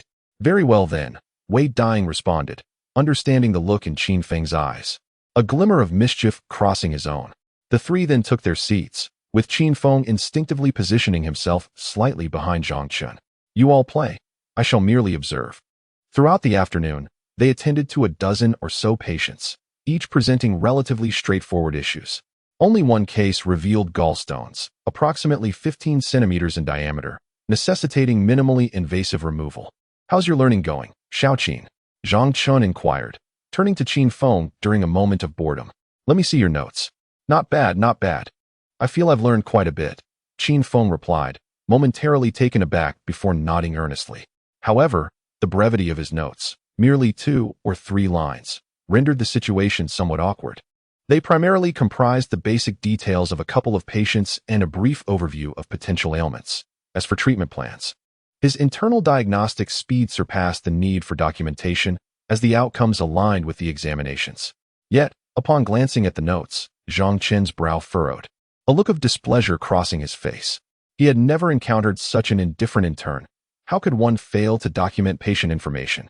Although he had correctly identified the suspected conditions of those few patients, such negligence was utterly unacceptable. Xiaoqin, what is this? There's hardly anything here, Zhang Chen snapped, returning the notes to him with a serious tone. Do you realize that the most crucial aspect of being a doctor is, before he could finish reprimanding, 2 young men clad in athletic tank tops burst through the door. One of them clutched his abdomen, groaning in evident pain. What happened? The trio shifted their focus to the distressed patient as Wei Dying inquired. Doctor, the young man barely uttered 2 words before his body convulsed, his eyes rolling back as he collapsed to the ground. He's unconscious. They noted the slight twitching accompanying his fall. Hey, are you all right? Can you hear me? Startled, the 3 rushed towards the fallen youth, with Wei Dying quickly kneeling beside him, shaking him gently. Receiving no response, he initiated a rapid basic assessment, drawing several conclusions: nausea and vomiting, accompanied by gastric spasms and a mild fever, dizziness, and loss of consciousness. Could it be a gastrointestinal infection? Zhang Chun instinctively posited, forming his initial judgment. Qin Feng nodded in agreement, as these symptoms indeed bore a striking resemblance to signs of gastrointestinal distress. Not necessarily. Some food poisoning can present similar symptoms, so it could also be poisoning, he replied thoughtfully. However, we cannot yet determine whether it is poisoning or gastroenteritis. Further examination is required. Well said, Zhang Chun exclaimed, his eyes brightening as he offered a nod of approval. Qin Feng rubbed his nose, bemused by Zhang Chen's inflated confidence. Even now, he was determined to showcase his own assurance. Truly, the king of arrogance was unmatched. Indeed, this issue is rather straightforward. Any medical student who has diligently studied internal medicine textbooks should be able to make a rough judgment. However, these two ailments often lead to confusion among physicians due to their remarkably similar symptoms. Gastroenteritis is typically caused by viral infections, which primarily target the human digestive system, resulting in various symptoms. Conversely, food poisoning stems from the presence of bacteria, viruses, or parasites in contaminated food, which can occur during production or handling. Although the mechanisms behind these two conditions differ, their symptomatic manifestations are strikingly alike. This is precisely why diagnosing these two illnesses can prove challenging. "Nurse, please take him for examination," Wei Dang called out. Just then, the afflicted young man, in a state of unconsciousness, suddenly began to vomit. A stream of blood-tinged vomit erupted forth, splattering onto the clothing of Wei Dang and Zhang Chun. Qin Feng, standing behind them, remained unscathed. Both men furrowed their brows, but did not move. Zhang Chun continued to examine the patient, seemingly indifferent to the filth and unpleasant odors surrounding them. Indeed, Qin Feng observed with a slight nod. Although his ostentatious demeanor could be quite irksome at times, his professionalism was undeniably commendable. However, he soon found himself captivated by the splattered vomit on the floor. The presence of blood caused a simultaneous jolt of anxiety in the trio. If it were merely vomiting, diarrhea, and a state of unconsciousness, the situation would not be overly critical. Yet, the emergence of hematemesis indicated that the patient's condition was likely far more severe than they had initially imagined. "What is your relationship with the patient?" Zhang Chen inquired, lifting his gaze to the somewhat dazed young man beside him. I am his classmate," the young man replied, snapping back to reality. "Has he exhibited any unusual symptoms since last night? For instance, vomiting?" Zhang Chen pressed. The young man fell into contemplation before shaking his head. "No, nothing abnormal. He was perfectly fine. We even shared a cup of soy milk and had 2 buns together this morning." Upon hearing this, Wei Dang and Zhang Chun exchanged glances. Concern etched on their faces. What could be going on? They pondered. If it were gastroenteritis or food poisoning, the progression of symptoms could not possibly escalate so rapidly. "Have there been any similar incidents at school recently?" Qin Feng inquired. The young man shook his head once more. "No, I haven't heard of any." A heavy silence enveloped the three as they realized that they had no other recourse but to proceed with the examination. Wei Dang swiftly ordered blood tests, vomit analysis, and imaging studies to eliminate all potential conditions. Thorough examination was imperative. At that moment, the nurse had already brought in a stretcher. The 3 of them, along with the young man, worked together to lift the patient onto it. "Let us take him for examination and notify his family to come quickly."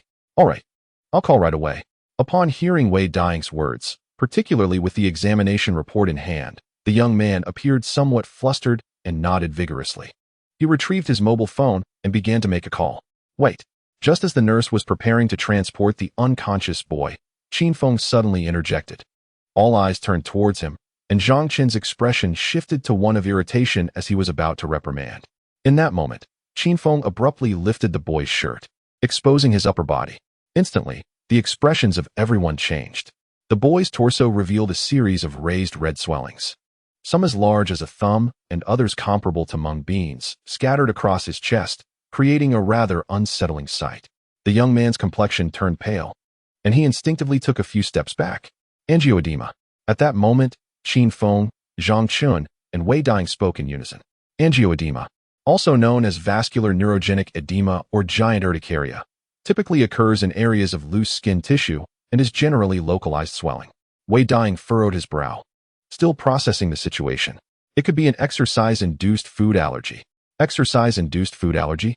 Qin Feng and Zhang Chun nearly uttered simultaneously as the words left their lips. They instinctively exchanged a glance, particularly Zhang Chun, who looked at him in astonishment, impressed by his swift deduction. This condition is indeed rare. Some internists may encounter it only once in a lifetime, having only seen it in textbooks. It is an exceptionally peculiar ailment, as its triggering causes are quite extraordinary. Although it falls under food allergies, it necessitates specific provoking conditions. Exercise. Certain individuals who consume seafood, high-fiber foods such as celery and spinach, or wheat, may experience a severe allergic reaction within 46 hours of vigorous exercise during digestion. Mild symptoms include unbearable itching and rashes, while severe cases can lead to breathing difficulties and throat edema, obstructing the airway. If not treated promptly, it can result in life-threatening situations. However, many internists tend to treat such cases as ordinary allergies, failing to consider this possibility. Qin Feng and Zhang Chen's conclusions arose from observing the young man's athletic attire, as the symptoms would not manifest without physical exertion. Once exercise occurs, complications are guaranteed. It is astonishing. The boy on the stretcher emitted a low, muffled sound from his throat. The two turned their attention to him. The patient's face was flushed, and his lips showed signs of swelling. He gasped for breath, and it appeared that his airway was somewhat constricted. These symptoms are characteristic of an allergic reaction. At this moment, all the signs and symptoms pointed to one conclusion. They perfectly aligned with the diagnosis of exercise-induced food allergy. Have you just engaged in strenuous activity? Qin Feng inquired immediately. The boy standing nearby nodded. Yes, we just finished running at the school sports meet. Indeed, it is certain that this is an allergic reaction induced by food dependency. Upon hearing this, Zhang Chun nodded in agreement, his tone resolute. Meanwhile, Wei dying beside him finally recalled the situation and could not suppress his astonishment. Indeed, he had not anticipated encountering such an unusual and severe allergy. Qin Feng stepped forward to grasp the wrist of the unconscious young man. His skin felt somewhat cool, and his pulse raced rapidly, his heart rate soaring above 200 beats per minute. Beads of sweat the size of mung beans appeared on his forehead, beginning to trickle down, while his complexion turned ashen. Palpitations, chest tightness, profuse sweating, and pallor, anaphylactic shock. There was no time for examination. They must rush him into the emergency room to save him. Without hesitation, Qin Feng, along with the nurse, hurriedly wheeled the stretcher into the emergency room. The anaphylactic shock had escalated to a critical level. The rapid hypersensitivity reaction of the immune system would cause microcirculation dilation in the blood vessels and increase tissue permeability. If they delayed any longer, the young man would surely succumb. Zhang Chun and Wei Dying followed suit, sprinting into the emergency room. I have dealt with such conditions before. Let me take charge, Zhang Chun exclaimed as he reached for the medical instruments. However, Qin Feng raised a hand to stop him. Wait, you should change your clothes first. Allow me to operate for now. He gestured toward Zhang Chen's white coat and shoes, which still bore remnants of vomit. During rescue and treatment, it is imperative to maintain sterile procedures whenever conditions permit to avoid cross-infection. This is common knowledge among medical students. Zhang Chen glanced down at his attire and instantly understood, retracting his hand. Nevertheless, he did not leave, but continued to observe Qin Feng with a look of incredulity. Could he, an intern, truly handle such a peculiar allergy? After all, this was a case of shock. Yet Wei Dying, standing nearby, maintained silence, his face lighting up with excitement as he moved to a position with a better view to observe. Zhang Chun was rendered speechless by this scene. Were they neglecting even the supervising physician? What would happen if something went awry? This was a matter of life and death. Commence fluid resuscitation immediately. Qin Feng disregarded his concerns and quickly directed the nurse to insert a catheter into the unconscious young man. Following the principles of shock treatment, they initiated rapid fluid resuscitation, first quickly, then slowly, beginning with crystalloids followed by colloids, while additionally increasing potassium levels. In cases of shock, it is critical to promptly replenish fluids, as microcirculation perfusion to vital organs diminishes drastically. With disinfection, gloved hands, and needle insertion, Qin Feng established a venous access, creating an additional line apart from the catheter. 1 minute later, the infusion was prepared, comprising saline, balanced salt solution, and glucose. These could swiftly augment venous return and cardiac output, stabilizing the shock.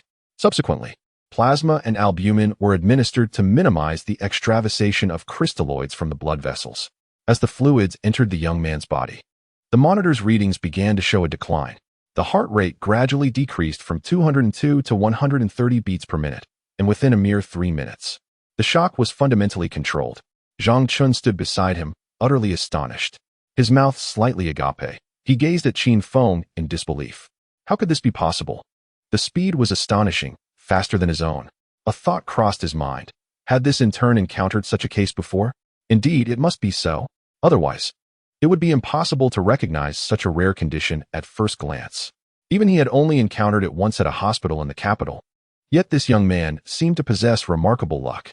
Qin Feng, unfazed by the astonishment surrounding him, meticulously monitored the patient's condition every minute, adjusting the infusion rate and composition to prevent a rebound into shock. This process left Zhang Chun quite astonished as well. After 10 minutes, the symptoms of shock had nearly vanished. Wasn't this fellow just an intern? How could he manage to adjust the infusion through physical examination? Quite impressive. Unbeknownst to him, his gaze towards Qin Feng shifted, imbued with a newfound admiration and confidence. Indeed, it appeared he may have misjudged him earlier. This in turn was a promising talent. Well done. What is your name? With this thought, he approached Qin Feng with a warm smile and inquired. Qin Feng, came the calm response. Ah, understood, he replied, turning to leave the emergency room, leaving behind only himself, Wei Dying, and two equally bewildered nurses. Was this fellow foolish? Shouldn't there be a reaction upon hearing the name Qin Feng? Was it possible that someone at Jiangxing First Hospital remained unaware of who Qin Feng was? What a simpleton. At that moment, the namesake echoed in the minds of everyone present, save for Qin Feng. Approximately 10 minutes later, the parents of the male student and school teachers rushed in, alarmed by the situation before them. However, after Qin Feng provided an explanation, everyone grasped the circumstances with astonishment. It turned out that neither the school nor the parents were at fault. The disease was particularly unique, and current medical capabilities could not detect it in advance. It only manifested post-onset, necessitating preventive measures thereafter. Subsequently, the school teachers sincerely apologized to the parents, acknowledging that the incident occurred on school grounds, and they had failed to recognize it promptly. Ultimately, the teacher personally covered all medical expenses, thus concluding the matter. Qin Feng observed the female teacher presenting the payment receipt with a face full of regret to the boy's parents, sighing inwardly. The situation was intricate and defied easy judgment. So be it, at least the outcome was favorable. The patient would remain under observation for 2 days, and upon the resolution of the allergic reaction, he would be discharged. Upon returning home, it was advised that the child refrain from vigorous activities to prevent recurrence. Thank you, doctor. Thank you. The boy's parents expressed their gratitude repeatedly as they entered the ward. Once they departed, Wei Dying turned to Qin Feng, giving him a thumbs up. Impressive. To be honest, I have never encountered such a peculiar situation before. It has been quite enlightening. Quite normal. Even on a national scale, such cases are rare. Understanding allergens better is beneficial and rather fascinating, Qin Feng replied with a gentle smile and a shake of his head. However, Zhang Chun is indeed quite remarkable for having recognized it. Wei Dying nodded, chuckling self-deprecatingly. It seems we still have a considerable gap compared to the capital. Upon hearing the words, Qin Feng remained silent, acknowledging the truth of the matter. The disparities in medical education, equipment, and salaries between first-tier, second-tier, and third-tier cities are indeed significant factors. Nevertheless, he firmly believes that Jiangxing will gradually transform, for he is here, in the office of the Chief of Internal Medicine. Sun Sheng and Cheng Hongwu were engrossed in reviewing case files when the door swung open. They looked up to find Zhang Chen entering. Director Sun, teacher. He greeted respectfully as he stepped into the office. Zhang Chen, what brings you here? Cheng Hongwu inquired upon recognizing him. I just returned from the outpatient department and encountered an intriguing case that I wanted to discuss with you, Zhang Chen explained as he approached his mentor. Indeed, a high-achieving student from the capital is far more industrious than us, huh? Sun Sheng chuckled, unable to restrain his praise. How has your experience been in our internal medicine department these past few days? Are you adapting well? Thank you for your concern, Director Sunday. It's been quite good. Everyone has been very welcoming, Zhang Chen replied with a nod and a smile. Although Jiangxing's First Hospital may not rival those in the capital, the atmosphere here is undeniably superior. The warmth with which he has been treated is a stark contrast. All right, Director Sun, no more flattery, or this young lad will become conceited, Cheng Hongwu interjected, clearly pleased, for Zhang Chun was indeed his prized student. He then turned to Zhang Chun. You mentioned an interesting case. Do share the details. Zhang Chun nodded and proceeded to outline the situation of a young male patient he had recently encountered. Even Sun Sheng's eyes brightened with intrigue upon hearing about the case of exercise-induced allergy. This is indeed a rare occurrence. With such a case at hand, Jiangxing's internal medicine department will have a genuine example for teaching. It is well known that the more patients a hospital's doctors encounter, the richer their experience becomes. A coveted aspect for all medical institutions. Earning revenue? as long as the doctors are competent and can cure enough patients. There is no fear of the hospital lacking in profits, Chung Hongwu affirmed, recognizing the value of the case. Yes, this case is indeed significant and provides excellent teaching material for our department. Please continue. He had rarely encountered such peculiar ailments, even in the capital, so it was surprising that he would find one immediately upon arriving. It seemed Jiangqing's first hospital was indeed fortunate. Subsequently, Zhang Chun recounted the resuscitation process, mentioning the name of an intern, a certain Qin, who had handled all aspects of the allergic shock patient's rescue. Chung Hongwu raised his eyebrows in surprise, while Sun Sheng's lips curled into an enigmatic smile. Zhang Chun, the intern you speak of must be Qin Feng, correct? He interjected smoothly. Yes, that's right, Zhang Chun affirmed. And Chung Hongwu looked at him. Director Sun is familiar with this intern? No wonder. Not only am I acquainted with him, but the entire Jiangxing First Hospital is well aware of his prowess. Sun Sheng praised without reservation, recognizing him as a shining representative of their institution. Despite still being in his internship and yet to graduate, his skills are remarkable. He has already participated in numerous surgeries during his rotations in the emergency and obstetrics departments. Among the numerous intricate and challenging surgeries, it was he who performed the first liver transplant in Jiangxing. At this revelation, both Zhang Chun and Chung Hongwu were taken aback. I had heard about this event. Just a few months prior, Jiangxing had successfully completed its inaugural liver transplant. I even remarked on when Jiangxing would produce such an exceptional internal medicine doctor, as I had never heard of him before.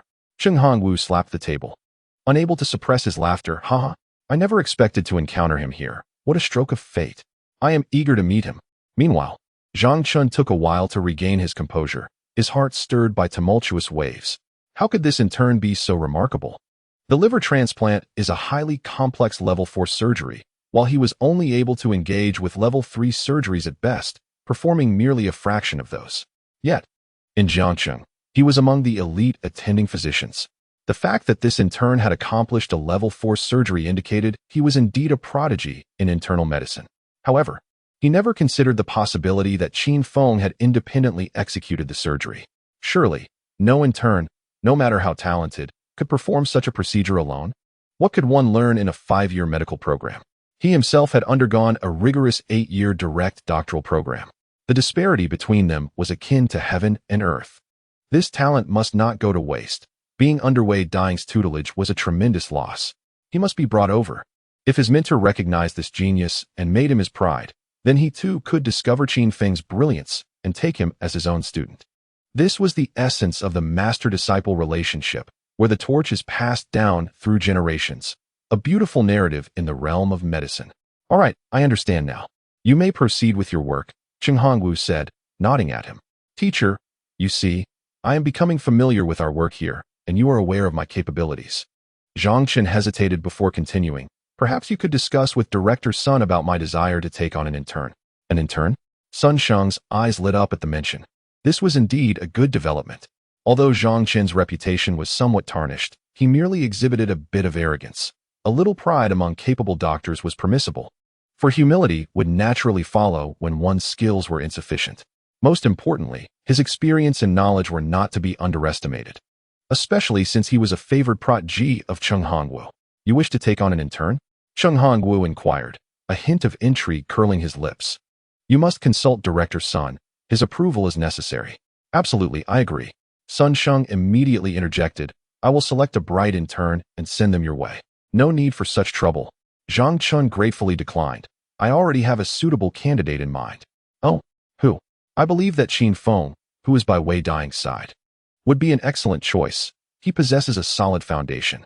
As these words left his lips, the office fell into a profound silence. Sun Sheng was momentarily stunned by the name, and after a brief pause, a peculiar glint appeared in his eyes, gradually evolving into a look of incredulity. Good heavens! How audacious to speak so grandly after just a few days of arrival. Is this child foolish? Although your surgical diagnoses are commendable and you possess a semblance of confidence, in the presence of Qin Feng, your limited surgical experience pales in comparison. You aspire to take him as your student? If your mentor were to learn of Qin Feng's prowess, he would likely refrain from uttering such words. What a farce. Ahem, Zhang Chun. I see you've been quite burdened these past few days. Why not take some time to rest?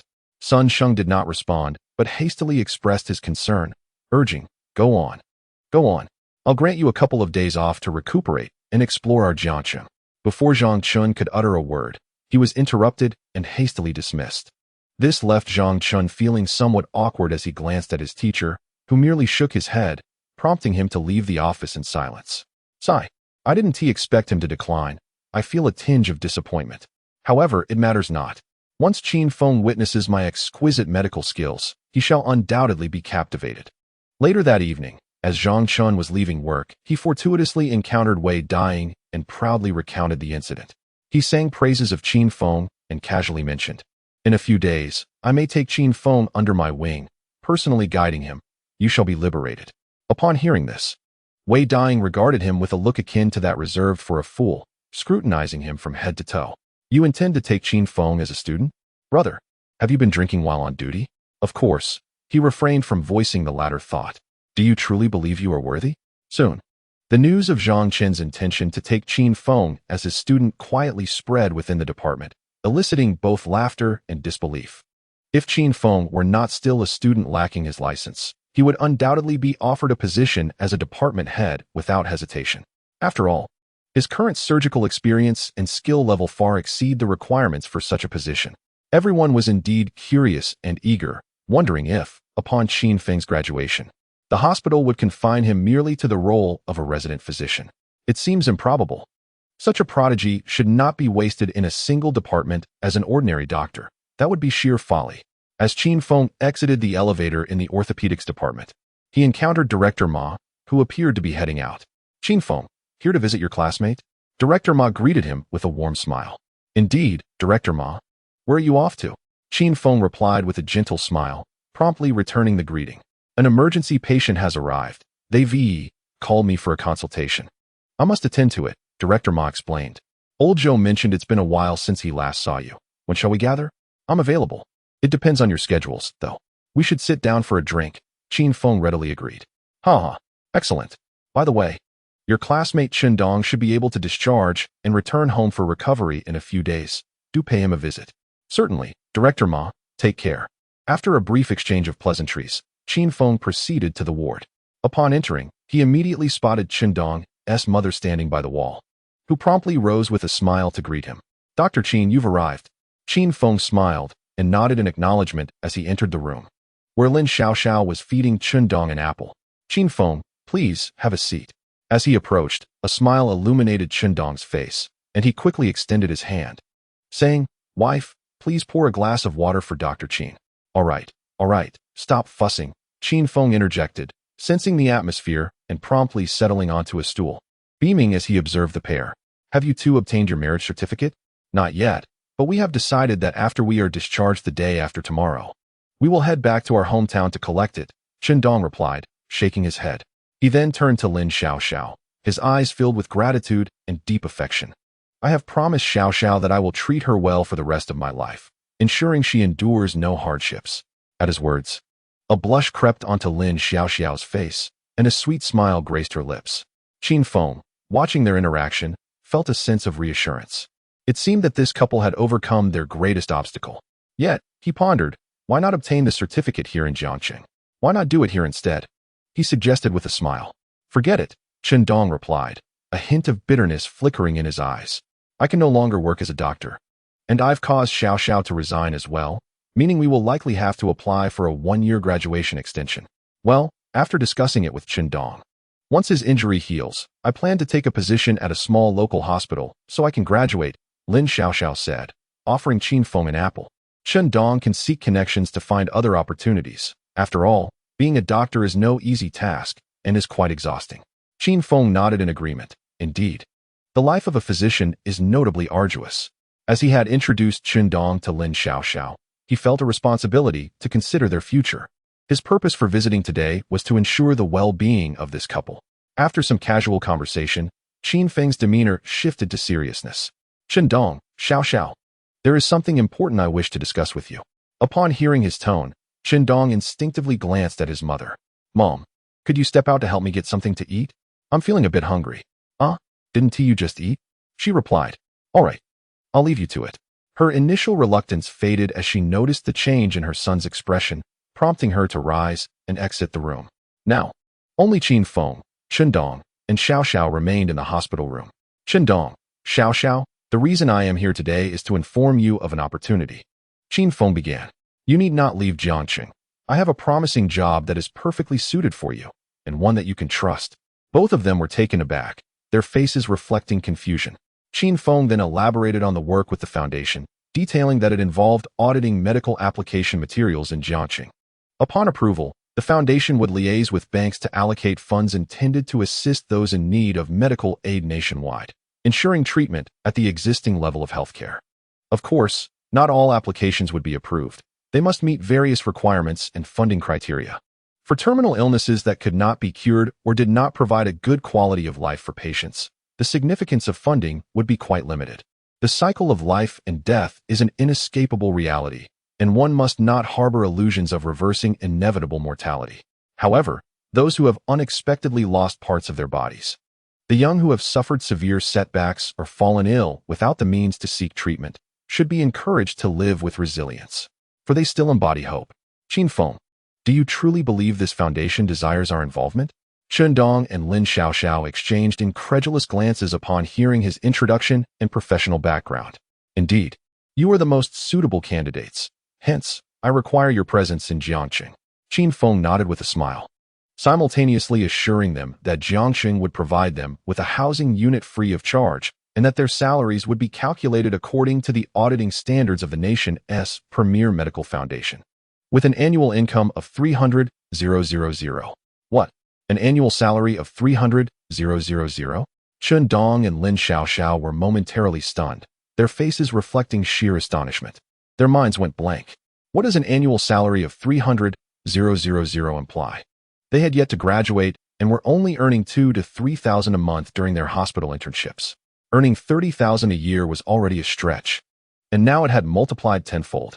Furthermore, in Jiangxing's first hospital, only associate chief physicians typically earned 300,000 annually. This meant they would start at a salary equivalent to the efforts of their classmates over a decade. It was simply unbelievable. Qin Feng, am I crazy or are you? Dong swallowed hard and touched his forehead, asking, with such a high salary, why don't you take it for yourself? Qin Feng could hardly contain his laughter at the question. Me? Pay myself a salary? Moreover, Jiangxing's first hospital offers me 500,000 a year. And with the various surgical fees, I easily surpass 1 million annually. Not to mention the even more astonishing system rewards. Even if I were to stop working now, I could live a carefree life. Money? How much is sufficient for an ordinary person's lifetime? 100 million? 200 million? Or perhaps 1 billion? Yet in the medical field, those figures are merely astronomical. Just a single targeted medication for chronic myeloid leukemia once soared to over $100,000 per vial, with each patient incurring annual costs exceeding $1 million. The global count of chronic myeloid leukemia patients reaches into the tens of thousands, and they require lifelong medication. In just 1 year, hundreds of billions would be recouped, a terrifying figure that has allowed once monopolistic pharmaceutical companies to thrive. The medical industry can never be fully comprehended by the average person. Qin Feng observed the incredulous expressions of the two and couldn't help but smile mysteriously. For this Qin Foundation is mine. As he spoke, their astonishment deepened once more. Half an hour later, Qin Feng left the hospital room and sent a message to Lu Yenner. Yenner, please send me a copy of the employment contract, adjusting the annual salary to 300,000. Understood, Brother Qin Feng. I will send it to you immediately. My mother is asking if you will join us for dinner tonight. I bought shrimp. All right. I'll come over tonight. Thank you for your efforts. I'll take you to the airport tomorrow. After finishing his shift, Qin Feng handed the printed contract to the two. Dong and Lin Xiaoxiao, after reviewing the contract and confirming its accuracy, looked at Qin Feng with lingering shock and confusion. In school, he had been an average student, unremarkable in all aspects save for his striking looks. Is he truly a concealed master? This is quite alarming. On the third day, Qin Feng personally escorted the two from the hospital to a villa awarded by the system. The property had been meticulously renovated, with the first floor serving as the grand hall, the second as the office area, and the third as private quarters. It was equipped with the finest security system available, alongside a dedicated housekeeper to manage daily affairs, making it an impeccable environment for both work and living. Of course, Since Lu Yenner was currently residing in the school dormitory, she had no immediate need for the house. "Brother Qin Feng, I've arrived." Qin Feng answered the call from Lu Yenner and hurried outside to welcome her into the villa. "Qin Feng, is this your girlfriend?" Chun Dong and Lin Xiaoxiao were taken aback by the graceful figure walking beside him. Gentle, charming, and exquisitely beautiful. They were indeed a match made in heaven. "Shut your mouth." Qin Feng shot him a disapproving glance, introducing, "This is Lu Yenner, who currently manages the daily operations of the Qin Foundation. Yenner, this is Chun Dong. And that's Lin Xiaoxiao, a newlywed couple. I know. I was the one who drafted their contract." Lu Yenner smiled warmly at the two and nodded. "Hello. We are Qin Feng's classmates, and we will be colleagues from now on," Chun Dong greeted in return. "Wonderful," Qin Feng exclaimed, clapping his hands with joy. "Congratulations to everyone for joining the Qin Medical Foundation. Let us celebrate with a splendid dinner tonight." The following noon, Qin Feng and Lu Yenner departed from the villa to return to Deputy Director Chen's home to gather their belongings. Chun Yuanfang noticed her daughter had not returned home the previous night and had come back with Qin Feng, her face lighting up with joy, though she refrained from asking further questions. This left the two feeling rather awkward. They had merely lost track of time while chatting over dinner. And given that the villa had everything they needed, they decided to stay the night. They never anticipated such a complete misunderstanding. Afterwards, Qin Feng took Lu Yenner to purchase some necessities, arranged for a car to the airport, and then returned to the hospital. At last, he could entrust the foundation temporarily. Feeling a wave of relief wash over him, the three of them collectively earned just over $1 million a year. It was money well spent. Wei Dying, today marks your first night shift with Qin Feng. Do not slack off. Consult with Xiao Qin if any issues arise, understood? In the office, Sun Sheng entered with Zhang Chun and addressed Wei Dying, then turned to him. "Qin Feng, this is your first night shift in our department. Typically, there shouldn't be any major incidents. To prevent staff shortages in case of unusual circumstances, I have also asked Dr. Zhang Chun to stay with you. Feel free to call me if you need anything." "All right, I understand.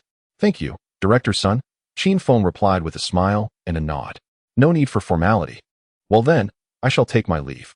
"You carry on," Sun Sheng said, revealing a smile before waving his hand generously and departing, leaving Wei Dying with a bitter smile and a bewildered Zhang Chun. "Dr. Zhang, I appreciate you joining us for the night shift. Please, have a seat," Qin Feng said, standing up to extend his hand for a handshake, nodding with a smile. Zhang Chun was momentarily bewildered by the words he had just heard. What on earth was happening? Shouldn't the attending physician be on duty? It seemed as though the intern, Qin Feng, was the one in charge. Moreover, Director Sun's earlier remarks appeared to support this notion.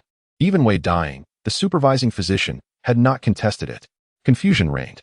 In the late hours of the night, a construction site in a residential area of Jiangcheng was ablaze with lights, bustling with workers donning safety helmets as they scaled the erected safety scaffolding. "Lao Feng, pull the rebar in," shouted a foreman, noticing the crane delivering a bundle of rebar to the entrance of the building. "All right," responded a slightly dark-skinned man, who, panting heavily, set down his tools and raced towards the material handling area. Grasping an iron hook, he positioned himself at the edge, attempting to drag the hefty bundle of rebar inward with all his might. However, just as he had moved it halfway, a sudden dizziness enveloped him, rendering his hands powerless. "Lao Luo, come help me. It's too heavy," the dark-skinned and Ren called out to a fellow worker nearby. Upon hearing this, the man stood and approached. But just as he neared, disaster struck. A gust of wind swept through, stirring up dust from the floor and obscuring the man's vision. As he instinctively raised a hand to shield his eyes, the bundle of rebar, caught in the fierce wind, swung violently outward. Panic surged within Ren as he hurriedly released his grip, but it was already too late. The force of the wind caught him off guard, causing him to stumble backward. Being so close to the edge, and with his sight compromised, he felt his footing give way. "Ah, Lao Feng." The expression on Lao Luo's face shifted dramatically as he rushed forward, helplessly watching Ren plummet. Thud. When Lao Luo reached the edge and looked down, he exhaled in relief. Fortunately, a safety net had been erected 2 stories below, and Ren was now entangled within it, his face a mask of terror. "Lao Feng, don't move. I'll come down and pull you up," Lao Luo shouted, but just as he stood, he noticed the bundle of rebar, blown away by the wind, swinging back towards the building. Bang! Cascading down with a clatter, the bundle struck the structure, releasing its catches. 7 or 8 rods slipped free, plummeting downwards. Lao Feng, get out of the way. Thud. Ah. Before Lao Luo could finish his warning, a chilling scream echoed from below. At the emergency center of the city hospital, a phone rang. This is the city hospital's emergency room. I'm calling from the construction site at Taohua Garden in Jiangqing. We have a person impaled by rebar. Please hurry. The voice on the line trembled with urgency and fear. All right, we'll dispatch a vehicle immediately. Please describe the situation, replied Nurse Lu Wan, the head of the emergency department, her body tensing at the gravity of the situation. Impaled by rebar? This was undoubtedly severe. As she listened to the details, she simultaneously picked up another line to contact the ambulance team. After the call was terminated, Lu Wan immediately rushed into the office. Director Zhou, at the Jiangqing Peach Blossom Garden construction site, a laborer has been impaled by rebar. What? The duty officer, Zhou Xianren, rose abruptly, his expression grave. Let's go? Before he could finish his sentence, the duty officer dashed out of the office, following Lu Wan to gather the necessary equipment. Half an hour later, when the ambulance arrived through the green channel and stopped outside the emergency entrance, the sight of the injured man being wheeled out elicited gasps of shock from all onlookers. Director Zhou Xianren's heart sank at the sight before him. A rebar, the thickness of a finger, had pierced directly through the man's head, exiting near his thigh. Bloodstains were evident along the length of the metal. The man on the stretcher was gritting his teeth, emitting muffled groans of pain, yet his consciousness remained relatively intact. However, the situation was perilous. The rebar had traversed his body, and it was impossible to ascertain the extent of the internal damage. Most critically, if any vital organ had been compromised, even a surgical procedure would pose a grave risk, threatening to induce massive internal bleeding and death. Xiao Jing, take him into the resuscitation room for a bedside examination, and do so expeditiously. Zhou Xianren commanded without hesitation. Lu Wan, notify all on-call attending physicians to convene for a consultation. Understood. As they spoke, both began their respective tasks. Meanwhile, the accompanying laborer, Lao Luo, hurriedly approached Zhou Xianren. Doctor, please save him. He is the pillar of our family. If he is lost, we are finished. I beg you. The man fell to his knees before Zhou Xianren, tears streaming down his face as he repeatedly bowed his forehead to the ground, producing a heavy thud with each impact. Get up, rest assured, we will do our utmost. Zhou Xianren quickly grasped his arm, offering firm reassurance. Please go with her to complete the necessary paperwork. We will convene immediately to discuss the surgical plan. Stay calm. After this, the man was escorted by a nurse to handle the examination and surgical formalities. In the internal medicine duty room, the phone rang. Hello, internal medicine. Wei Ding answered the call. Emergency department, a patient has been impaled by rebar. Hurry over for a consultation. Lu Wan's urgent voice resonated over the line. Wei Ding sprang to his feet. All right, I'll head over right away. After hanging up, he turned to Zhang Chun and Qin Feng. Emergency consultation. I'll go. Zhang Chun volunteered, but just as he prepared to leave, he paused and looked back at Qin Feng. Qin Feng, you should come along as well. At that moment, Qin Feng was just about to rise when he heard the invitation. He nodded in silent agreement. The two hurried towards the emergency department. Within the emergency conference room, all duty doctors from 6 departments were present, including Deputy Director Chao Ku from Cardiology, a familiar face. Upon seeing Qin Feng's figure enter, both he and Zhou Xianren greeted him with enthusiasm. Especially Zhou Xianren, for some reason, felt an immense wave of relief wash over him at the sight of Qin Feng, as if he had consumed a tranquilizer. Perhaps it is due to the multitude of surprises and shocks he has experienced. It seems that whenever Qin Feng is present, no surgical challenge is insurmountable, at least not thus far. All right, everyone has arrived. We shall commence the consultation now. Zhou Xianren, seated at the head of the table, spoke with a solemn demeanor as he gestured towards the screen, revealing an image before the assembly. The patient, Feng a 38-year-old construction worker, had fallen from a height at the construction site just an hour prior, only to be caught by a safety net.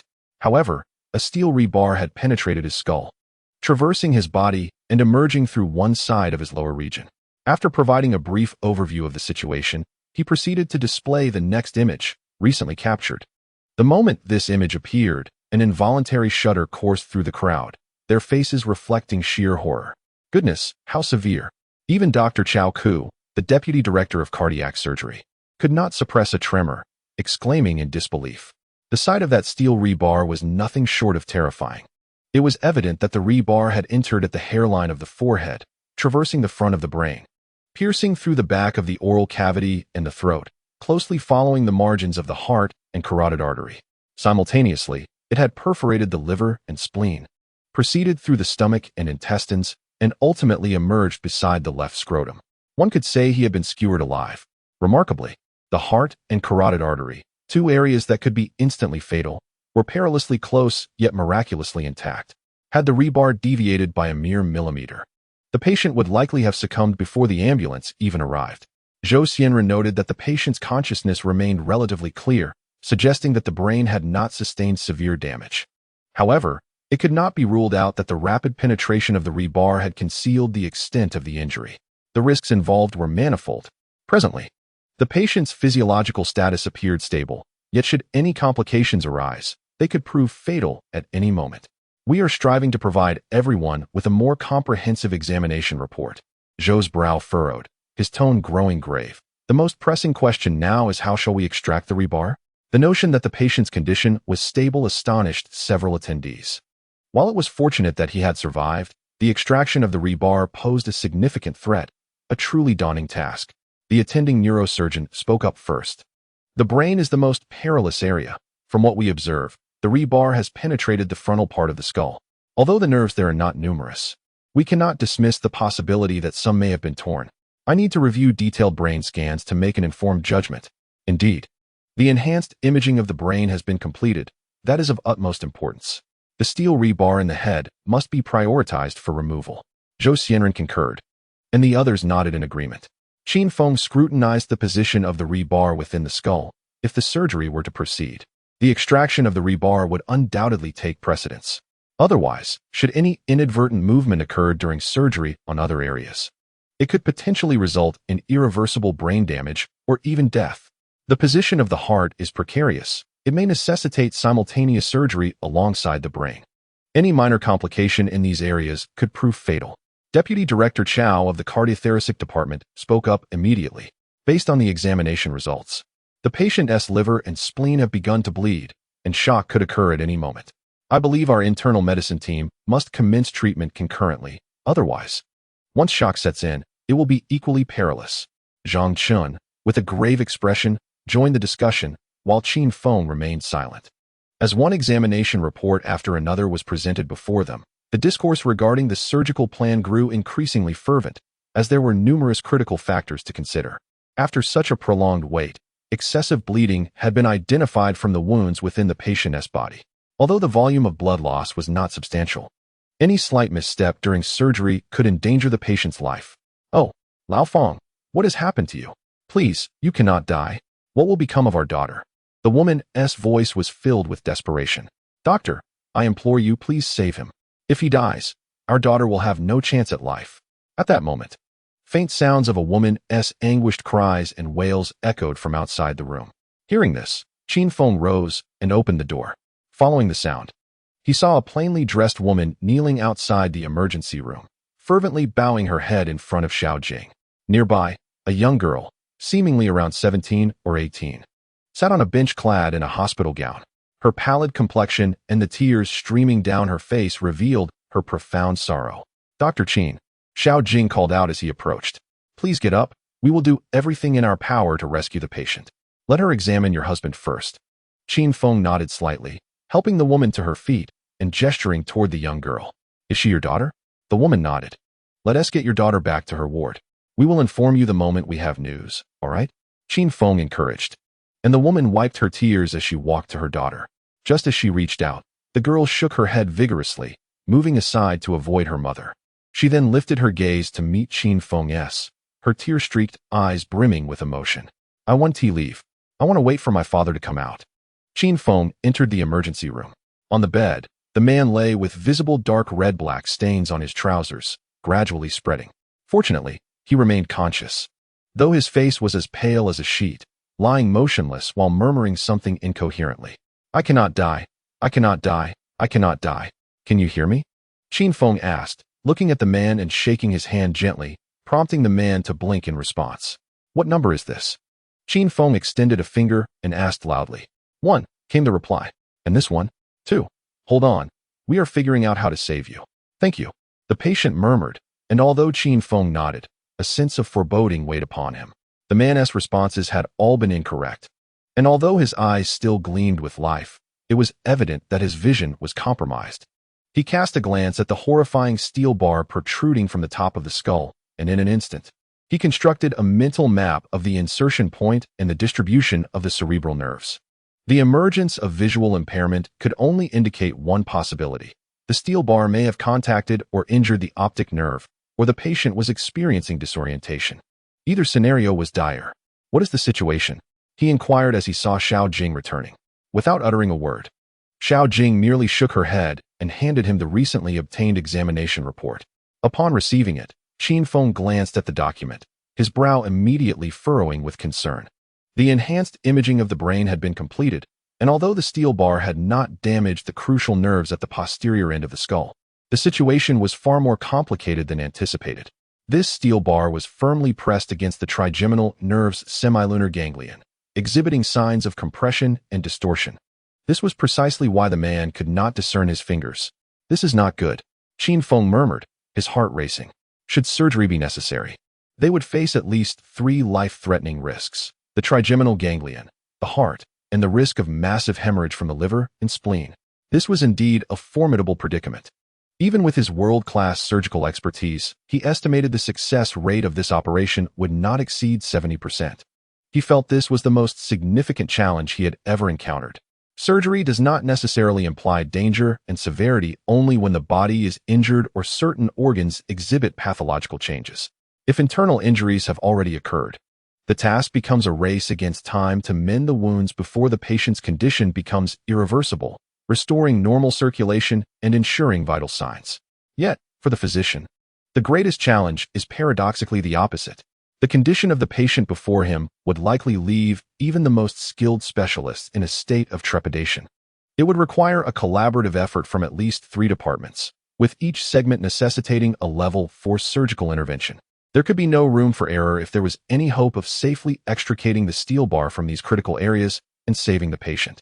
Given the current medical capabilities of Jiang City First Hospital, it was impossible to guarantee such an outcome. I will head to the conference room. You must closely monitor the progression of the injury to prevent any unforeseen complications. Qin Feng instructed her with a grave expression, to which Xiao Jing nodded. He turned and departed, finding a worker, along with the patient's wife and daughter, still seated outside the emergency room. Upon returning to the conference room, discussions regarding effective surgical strategies continued. No, I cannot agree to this plan. Should the brain nerves be harmed, it would be irrevocable. One voice protested. Then what do you propose? Do you have a better solution? Another retorted. The patient's urinary system has also sustained some damage. We cannot guarantee the safety of the surgery. At that moment, the conference room was rife with discord as various departments held steadfast to their positions. The neurosurgery department suggested that a craniotomy be performed first to ascertain the chances of recovery. However, the cardiothoracic surgeon, Chao Ku, disagreed. If we proceed with a craniotomy and complications arise, we will have no opportunity to implement resuscitation as the steel bar is too close to the heart. We cannot even utilize a defibrillator. Regarding Zhang Qian, it is imperative to perform an urgent laparotomy to halt the hemorrhaging. The hepatic vasculature is exceedingly intricate, and even the instruments are unable to ascertain the extent of arterial and venous damage at this moment. Qin Feng placed the most recent examination results before Director Zhou Xianren and leaned in to inquire, Director Zhou, is there a definitive surgical plan in place? Several departments had proposed various surgical strategies. However, none were satisfactory. This complex, life-threatening injury is unprecedented for us, rendering the situation exceedingly challenging. A bitter smile emerged on Zhou Xianren's face as he acknowledged the formidable nature of this operation. After a protracted debate lasting over 10 minutes, no one could ascertain the appropriate course of action for the surgery. Even he felt trepidation, fearing the patient might succumb on the operating table. All right, everyone, let us refrain from further argument and assess the situation, Zhou Xianren urged, waving his hand and projecting the enhanced images onto the screen. As the image materialized, a collective gasp echoed through the room. The steel reinforcement had encroached upon the trigeminal ganglion. Instantly, a pall of dread enveloped the assembly, rendering them speechless. The trigeminal nerve is the largest cranial nerve in the face, composed of 3 sensory branches, the ophthalmic, maxillary, and mandibular nerves, commonly referred to as the trigeminal nerve. This nerve is crucial for managing facial sensations, with its 3 branches converging at the semilunar ganglion before transmitting signals to the brain, facilitating sensory information processing. The compression site, located at the apex of the petrous part of the temporal bone, is enveloped by the dura mater and includes the trigeminal cavity formed between its 2 layers. This is an extremely precarious region. Currently under pressure from the steel reinforcement, a mere miscalculation could result in complete paralysis of all facial organs, or in severe cases, jeopardize other cranial nerves. The inevitable consequence could be death. Observing this grim reality, the attending physician from neurosurgery could not suppress a shiver of dread. This surgery is beyond his capability. Ladies and gentlemen, the current situation may be even more dire than before. If the patient's trigeminal nerve endures prolonged compression, even if we manage to save the individual, they will likely suffer severe long-term repercussions. Zhou Xianren's voice grew heavy, and this revelation chilled the hearts of all present. Director Zhou, given the current circumstances, I recommend transferring the patient to another facility. The neurosurgery attending physician immediately stood up and asserted, "This condition exceeds our hospital's capacity to manage. Even if we manage to preserve the heart, liver, spleen, and urinary system, I fear we cannot operate on the trigeminal ganglion." Upon hearing this, no one dared to refute. The gravity of the situation became apparent to all. However, transferring the patient now entails even greater risk. For Jiangxing cannot perform this surgery. The patient must be taken to a larger city, such as Sichuan or Jinling, where the most advanced equipment and physicians may provide a glimmer of hope. Yet, time is of the essence. The nearest Sichuan is at least 3 to 4 hours away. Moreover, should any mishap occur during transit, such as displacement of the steel reinforcement, it could injure other cranial nerves or the heart, or precipitate catastrophic hemorrhaging from the liver or spleen. This could lead to a certain demise. I cannot endorse this course of action. Director Qi, in critical condition, discerned the underlying implications at a glance. He pressed his lips together, breaking the silence, and remarked that transferring the patient at this juncture would equate to a death sentence.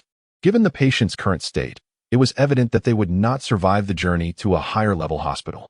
I understood the thoughts of those present. Yet, as the head of critical care, I remained opposed to the idea. Qin Feng also recognized that the sole purpose of arranging a transfer was to evade responsibility. Admittedly, procedurally, this was compliant, as they genuinely lacked the confidence to perform the surgery. Once the family signed the transfer consent form, the patient would leave the hospital for another facility, absolving City Hospital of any liability should the patient perish en route. However, anyone with a modicum of reasoning could foresee the outcome, a mere 5% chance of survival upon reaching the higher-level hospital for surgery. Yet, what alternative remained? Director Wu of the urology department sighed and spoke up, suggesting that rather than allowing the patient to languish here, it was likely there were no better options available. Yet the patient was in no condition to be moved lightly. Any mishap during transport could lead to a severed trigeminal ganglion, resulting in death before even leaving the hospital. The family could choose. If they opted for surgery here, they must bear the consequences of possible death. Indeed, if we managed to save the patient, it would be commendable. But if the opposite occurred, the hospital would face dire repercussions.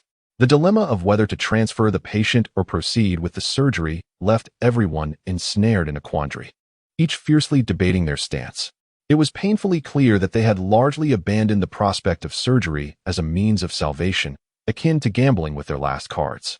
Zhou Xianren felt his head nearly explode from the pressure. No one faced a more challenging situation than he did, with the patient in the emergency room. To save? A perilous endeavor. To transfer? Equally fraught with danger. He wished fervently to bang his head against the table. As a physician, saving lives was his sacred duty. Though the medical staff were often referred to as angels in white, they were acutely aware that they were not deities capable of saving everyone. What then could be done for a patient before them, devoid of hope? Qin Feng, do you have any thoughts? He turned to Qin Feng, yearning for a reassuring response.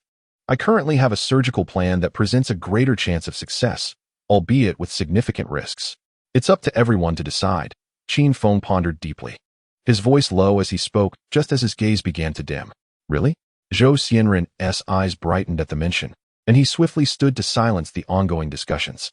Everyone, please wait. Qin Feng has a proposal. Let us hear it. Upon hearing this, the room fell silent.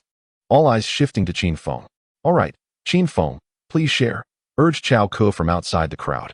Others nodded in agreement, anticipation etched on their faces. Only Zhang Chun appeared skeptical, yet upon observing the expectant expressions of the other directors and attending physicians, he fell silent, perplexed. He now questioned whether Qin Feng was truly just an intern. Why did every department react with such eagerness at the mention of his name? Very well, everyone. Allow me to present my plan. Qin Feng stood upright, surveying everyone before proclaiming. Firstly, I am opposed to the transfer of the patient. As Director Qi has articulated, before we even exit the hospital, the risk of shock and death looms large. Qin Feng, if you have a solution, please share it. We are all in support of you, immediately interjected Deputy Director Chao Ke from the Cardiology Department, her words imbued with trust. After all, he was indeed a great contributor to their cardiothoracic team. What I am about to propose may astonish you, but it is perhaps the most viable option at present. He continued, nodding as he began to elucidate the only surgical plan that seemed feasible in his mind. The patient's condition reveals that a steel reinforcement bar has penetrated the head, although it has not damaged the crucial posterior brain nerves.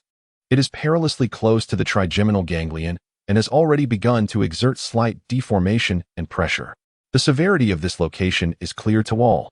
Should the trigeminal ganglion sustain damage, the consequences would be dire. Upon hearing this, everyone nodded in grave agreement. They were seasoned physicians, well-versed in the rigors of their profession, hence their reluctance to proceed with the surgery, preferring instead to transfer the patient to avoid accountability. Currently, the steel bar had also obstructed half of the trachea. However, the patient could still breathe normally. The critical concern lay with the heart. The steel bar was now in close proximity to the right myocardium. Having penetrated into the liver and spleen, any slight movement could rupture the heart muscle, leading to shock and significant hemorrhage. Additionally, the site of penetration into the liver and spleen had begun to bleed. Should the blood loss increase during the procedure, the patient would almost instantaneously succumb to shock. After detailing the situation, Qin Feng's expression grew stern as he declared, "My surgical plan is as follows. The steel bar must not be severed within the body, as excessive movement risks causing secondary injury. We will prioritize a craniotomy to sever the trigeminal ganglion using a technique known as trigeminal ganglion sectioning, which is a method to disrupt and isolate the nerve ganglion. Subsequently, we will simultaneously expose the steel bar from the thoracic cavity, cardiology, and urology departments, revealing all sections of the bar, followed by multi-point fixation. Director Chao will mobilize the cardiac tissue, displacing it 2 millimeters to the left before severing it, ensuring the heart's safety. The internal medicine team will access the liver and spleen at the safest proximity to the steel bar to excise them and stop the bleeding. As for the patient's urinary system, which has not suffered damage to any vital organs, that responsibility will fall to Director Wu, who will expose the steel bar beyond the organs. Once all segments are completed, the steel bar will then be extracted parallelly from the lower body to prevent secondary injury. Finally, all 4 sections will be sutured simultaneously, addressing all wounds." As his words hung in the air, a profound silence enveloped the room, with contemplative expressions adorning their faces. Even Zhang Chun was taken aback. Qin Feng's audacious proposal entailed a direct incision from the skull to the entirety of the body. Was this truly feasible? The attending physician from the neurosurgery department suddenly bore a grim countenance, bitterly remarking, "Our neurosurgery capabilities may not yet extend to such an undertaking. I am aware of this. Let us first ascertain the feasibility of the surgery." Qin Feng nodded in understanding, acknowledging that this procedure was indeed quite niche. Many neurosurgeons had heard of it, yet few had ever witnessed it. Moreover, the operational difficulty was exceedingly high. As the words fell, everyone was plunged into contemplation. The surgical plan just proposed indeed possessed a certain feasibility, yet the associated risks were alarmingly high. Firstly, if the procedure were to be executed in such a manner, the volume of blood loss would be a terrifying figure. Would the hospital's blood bank be sufficiently stocked?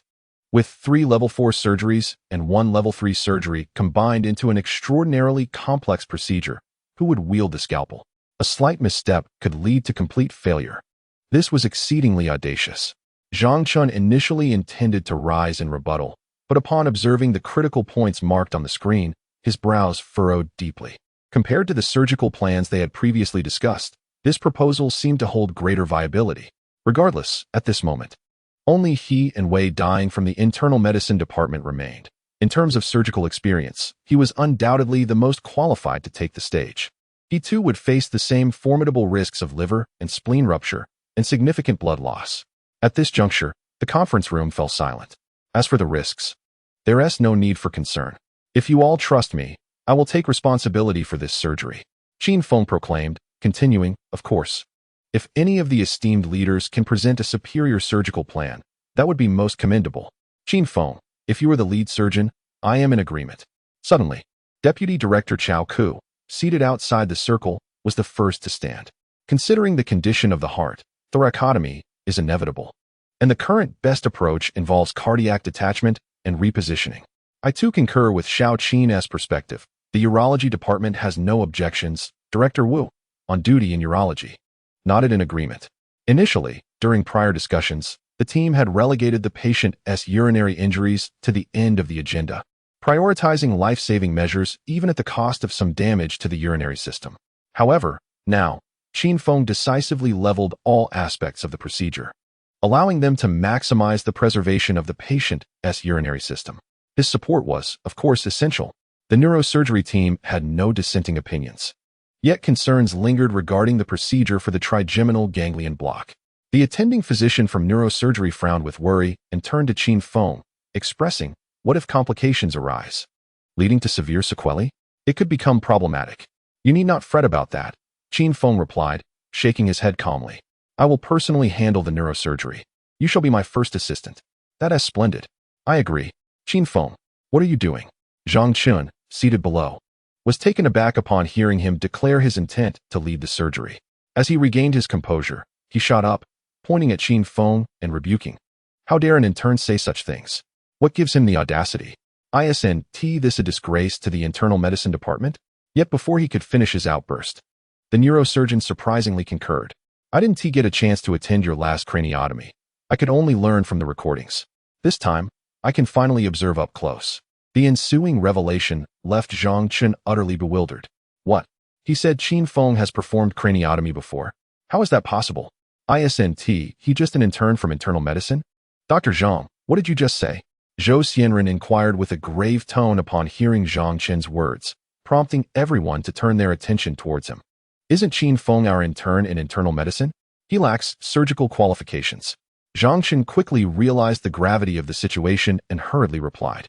Who told you he lacks surgical qualifications? Zhou Xianren stood up, his gaze sharp as he fixed it upon him. Qin Feng's surgical signing authority has been specially approved by the hospital director. He is permitted to lead and participate in any surgery across all departments of the hospital. The impact of Zhou Xianren's words was akin to a thunderclap, leaving Zhang Chun feeling utterly stunned. What? Qin Feng possesses signing authority for surgeries? Not even I have that. Moreover, it encompassed all surgeries within the hospital. What on earth was happening? What did it mean to hold leading authority for all surgeries in the hospital? It was unlikely that one could find another doctor in the entire region of Jiuzhou who had been granted such an extraordinary privilege. As the saying goes, each profession has its own specialization, particularly in the field of medicine, where the depth of research creates vast chasms between disciplines. To become an expert in a particular field is a remarkable achievement in itself. Zhang Chun had worked for 6 or 7 years in one of the top medical cities. Yet he had never heard of any physician being awarded signing authority for all surgeries in the hospital. While he was still in a daze, the surgical plan was officially finalized. If there are no objections, we will proceed with Qin Feng's surgical plan. Any objections? No objections from cardiothoracic. No objections from neurosurgery. No objections from urology. No objections from critical care. When it came time for internal medicine, everyone turned their gaze once more towards the dazed Zhang Chun. Dr. Zhang, do you have any objections? Zhou Xianren inquired, his brow furrowing in displeasure. No. Before he could finish his sentence, Zhou Xianren decisively proclaimed, all right. Qin Feng, you take charge. Upon hearing this, Qin Feng nodded with a calm smile and promptly began to coordinate the surgical components across various departments. While the operating room commenced its frenetic preparations, this was a monumental battle.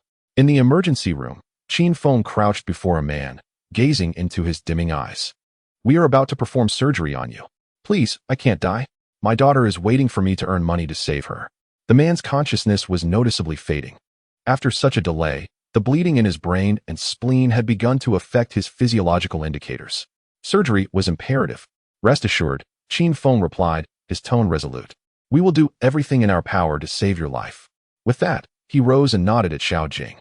The man was carefully wheeled into the operating room, and Qin Feng followed suit. Just as he reached the entrance, he noticed two figures, one large and one small, kneeling before the operating room door, pleading desperately with each doctor entering. Their faces were drenched in tears, their eyes devoid of anything but helplessness and panic. "Doctor, please, we implore you to save him. You must save him. If he dies, our entire family will have no way to survive. Doctor, please, I will bow to you. Doctor, we will bow to you." Xiaowan quickly bow. In the operating room, the doctors were meticulously washing, disinfecting, donning sterile garments, masks, caps, and gloves in succession. "Director Zhou, what is the situation with that little girl outside?" he inquired curiously as he approached Zhou Xianren. "That little girl is the daughter of the patient. She suffers from leukemia and is currently admitted to our hospital's oncology department." Zhou Xianren replied, a bitter smile crossing his face as he shook his head. "Alas, this family is indeed unfortunate. They are relying entirely on this man to earn a living and pay for treatment, having borrowed from all their relatives. They can't even gather enough for the surgical fees. Yet we cannot refuse to save them. Ultimately, the hospital will likely have to bear a significant portion of this expense. Otherwise, if the man dies, the entire family will be left destitute." At this, Qin Feng fell silent, a wave of sorrow washing over him. The daughter battling the nearly incurable leukemia, and now the family's sole pillar has collapsed. Without money, they face a bleak future. How does one articulate this? The advancements in medicine may offer opportunities for life, yet many are left helplessly awaiting death. Sometimes, poverty itself feels like a terminal condition. 10 minutes later, around the operating table, the 4 lead surgeons and 3 assistants appeared somewhat cramped. All hands were raised, poised in readiness, directed towards Qin Feng at the head of the table. "Commence anesthesia," he instructed. As his words echoed in the room, the anesthesiologist released the anesthetic gas, inducing general anesthesia. 5 minutes later, the patient had slipped into an unconscious state. "Director Zhou, how is the blood supply?" Qin Feng turned to Zhou Xianren, who stood ready nearby. "We have prepared 10,000 units of blood, and I have also notified the 2nd and 3rd municipal hospitals to have an additional 10,000 units on standby for immediate support," Zhou Xianren promptly replied. Nodding in acknowledgement, Qin Feng deemed it sufficient. Based on his estimates, the transfusion volume for the surgery would likely exceed 8,000 units. And they had even prepared the entire circulatory system for any unexpected situations. "Everyone, let us begin," Qin Feng declared, surveying the team with a resolute tone. Time, 11:58 p.m. Brain dynamic system. Qin Feng extended his hand, and the first assistant immediately presented the instruments. At this juncture, the patient's head had been adequately prepped, the hair removed, leaving the scalp completely exposed, and he was about to proceed with the craniotomy. Grasping the round scalpel, he made an arc incision through the skin and the underlying fascia. A scalp clamp lifted the scalp, securing it for hemostasis. The operation continued with practiced precision. Next, he delicately detached the periosteum, guiding the cranial drill along the bone. Exercising caution due to the presence of steel reinforcements, Qin Feng proceeded carefully. Once the cranial bone was circumferentially incised, it was time to extract it. Using a dissector, he set aside the cranial drill, extending his hand for the instrument. With great care, he inserted the tool along the suture line, applying force to lift and gradually pull it outward. As the bone was tightly wedged, he had preemptively created a circular window at the penetration site to facilitate the extraction of the cranium. All eyes were intently fixed upon his every movement, anxious that even the slightest instability could cause the steel rod to tremble and inflict secondary harm to the trigeminal ganglion. 2 minutes later, the skull was successfully removed without any complications. A collective sigh of relief escaped the onlookers, their gazes towards Qin Feng now imbued with renewed confidence. His hands were remarkably steady. Subsequently, due to the manner in which the skull was extracted from above, there was a significant possibility that fragments of the cranial bone could have penetrated the brain.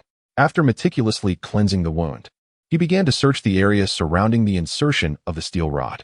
Indeed, within a minute, he discovered 3 minuscule fragments of cranial bone, which he gently extracted and cleaned. "All right, everyone, you may commence," Qin Feng announced after ensuring adequate protective measures inside the cranial cavity, lifting his gaze to the assembly. The lead surgeons nodded in unison and proceeded to incise the abdomen. Simultaneously, blood transfusions began to flow into the patient, as this moment demanded both volume and expertise. Any minuscule error at this juncture could result in fatal consequences or excessive hemorrhage, rendering all prior efforts futile. The departments of cardiothoracic surgery, internal medicine, and urology commenced their abdominal explorations, each engrossed in their tasks. Qin Feng elevated the temporal lobe with a brain retractor, cautiously maneuvering the minimally invasive scalpel through the opening above the frontal cranial bone. Due to significant obstructions that restricted visibility, he opted to utilize instruments to observe the situation. Under normal circumstances, the procedure for transecting the sensory fibers of the trigeminal ganglion would involve making a longitudinal incision approximately 6 centimeters long, just beyond the superior margin of the zygomatic arch and anterior to the external auditory meatus, followed by the dissection of the temporalis fascia to separate the temporalis muscle for minimally invasive intervention. This approach avoids craniotomy, thereby minimizing the patient's trauma and discomfort. However, given the necessity of traversing through the skull due to the steel rod, craniotomy was unavoidable. He meticulously separated the dura mater from the cranial bone at the foramen ovale, liberating the middle meningeal artery, subsequently occluding its blood flow before employing arterial electrocoagulation to sever it.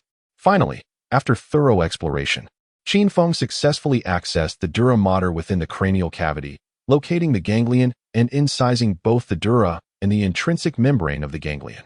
Careful not to excessively separate the lateral dura mater to avoid damaging the greater superficial petrosal nerve, which could lead to facial nerve paralysis and diminished lacrimal gland secretion.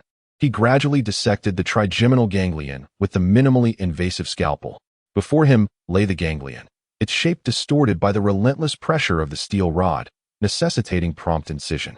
A small gap existed between the ophthalmic and maxillary branches, through which he carefully elevated the lateral fibers of the third and second roots with a blunt nerve hook. Monitor the patient's vital signs closely and adjust the fluid resuscitation. "I am about to sever the trigeminal ganglion," he stated. With that, he proceeded to cut the nerve roots 5 millimeters above the ganglion. As the 2 nerve roots were severed, the previously deformed trigeminal ganglion abruptly contracted backward, the pressure dissipating instantaneously. The neurosurgeon beside him exhaled in relief. The crucial aspect of this stage was the precise identification of the fibers, ensuring that the motor root and the first branch fibers remained unharmed, lest the procedure become exceedingly complicated. Qin Feng gently lifted the trigeminal ganglion with the blunt nerve hook, securing both ends, and with a swift motion of the scalpel, he executed the incision. The trigeminal ganglion has been successfully severed and excised, achieving a critical milestone. The safety of the steel rod has been ensured, and with the frontal lobe of the brain adequately protected, the craniotomy can be considered complete. However, he is acutely aware that this is merely the inception of the procedure. The true challenge lies ahead in the meticulous reattachment of the nerves post-removal of the steel rod. Failure to execute this flawlessly could result in irreversible consequences for the patient's facial structure and may even lead to the loss of certain sensory functions. "Dr. Qin, your skills are truly remarkable," an assistant whispered, his eyes brimming with excitement. This was his first-hand experience witnessing a surgery on the trigeminal ganglion, and he felt immensely enriched by it, knowing he would encounter similar scenarios in the future. Qin Feng remained silent, shaking his head slightly and responding nonchalantly. "Now we await the performance of the remaining team members. The patient's physiological indicators are currently stable." Before them, the patient's abdomen had begun to be gradually opened at the third rib, revealing the internal organs. Zhao Ku, the deputy director of cardiac surgery and a distinguished graduate returning from overseas, exhibited a technique that surpassed even Director Zhang Fan's precision. This time, he opted to perform a thoracotomy directly above the heart for optimal visibility. As the sternum was opened, the flowing blood was continuously extracted by the suction apparatus, ensuring a clear surgical field. "Dr. Zhang, please exercise caution," Qin Feng remarked, filled with admiration as he observed Zhang Chun preparing to make the incision. Zhang Chun remained silent, only nodding with a look of complexity in his eyes. He never anticipated that as a prodigious attending physician from the capital, he would be directed by an intern during surgery. The thought of being ridiculed by former classmates and colleagues was daunting. Yet, in the presence of a patient, a physician must always harbor a fundamental respect. After confirming the incision site for the liver and spleen while avoiding dense vascular regions, he deftly inserted the scalpel into the liver. As his hand encountered a hard object, he gently pulled aside to reveal the steel rod. However, at that moment, an unexpected incident occurred. A copious amount of blood began to seep from the interface between the steel rod and the liver. An artery had been compromised. Everyone present was momentarily frozen, the same thought echoing in their minds. Hemostatic clamp. Zhang Chun urgently seized the hemostatic clamp and inserted it into the liver's lower region adjacent to the steel rod, attempting to staunch the arterial bleeding. Yet, his efforts met with failure multiple times. The blood gushing forth rapidly obscured the surgical field, surging toward Deputy Director Chow's position, overwhelming the suction device, which struggled to keep pace. Zhang Chun's heart sank. He dared not probe further and forcefully maneuvered to displace the liver in hopes of identifying the source of the hemorrhage. A jet of blood erupted violently, splattering onto his face. This is disastrous. He hastily withdrew his hand in an attempt to shield himself, but it was too late. The exposed eyes were obscured by blood, rendering him unable to see. A chilling realization swept through everyone present. This was a critical situation. Before they could react, a hand suddenly emerged, inserting itself between the steel rod and the liver, effectively stemming the torrent of blood. Hemostatic clamp, Qin Feng intoned gravely, taking the clamp and swiftly guiding it alongside his fingers into position. Open close. A liver, approximately the size of half a finger, and its accompanying artery were tightly constricted, resulting in a significant decrease in blood volume. Nevertheless, a bleeding point continued to spurt blood, indicating that more than one blood vessel had been severed. Are you all right? Qin Feng lifted his head to gaze at Zhang Chun, who was wiping away the blood. No, allow me. Zhang Chun paused momentarily, but then defiance sparked in his eyes as he shook his head. In the next instant, he reached out, maneuvering the entire liver aside, and with the hemostatic forceps in hand, he secured one of the vessels. He then took the forceps and controlled the second bleeding point, followed by the third and fourth. Within a brief span of just over a minute, all bleeding points had been successfully secured, achieving hemostasis. However, during that fleeting minute, blood had already filled the abdominal cavity, compelling the other two to halt their actions. In the blink of an eye, at least 1,000 units of blood had been lost. And with the previous extensive abdominal incision, the total blood reserve had diminished by over 2,000 units. 1/5. The surgery had only progressed to less than 1/3, with the incisions still ongoing. Director Zhou, please notify the second municipal hospital to send over the 5,000 units of backup blood. Qin Feng retracted his hand and addressed Zhou Xianren. All right, I will contact them right away, Zhou replied, dismissing the nearby nurse from the operating room to await the arrival of the blood supply. Half an hour later, Chao Ke wiped his brow, having completed the heart dissection. The heart had been gently repositioned by over a centimeter, exposing all the rebar. The cardiac procedure concluded, followed by the completion of the urological segment.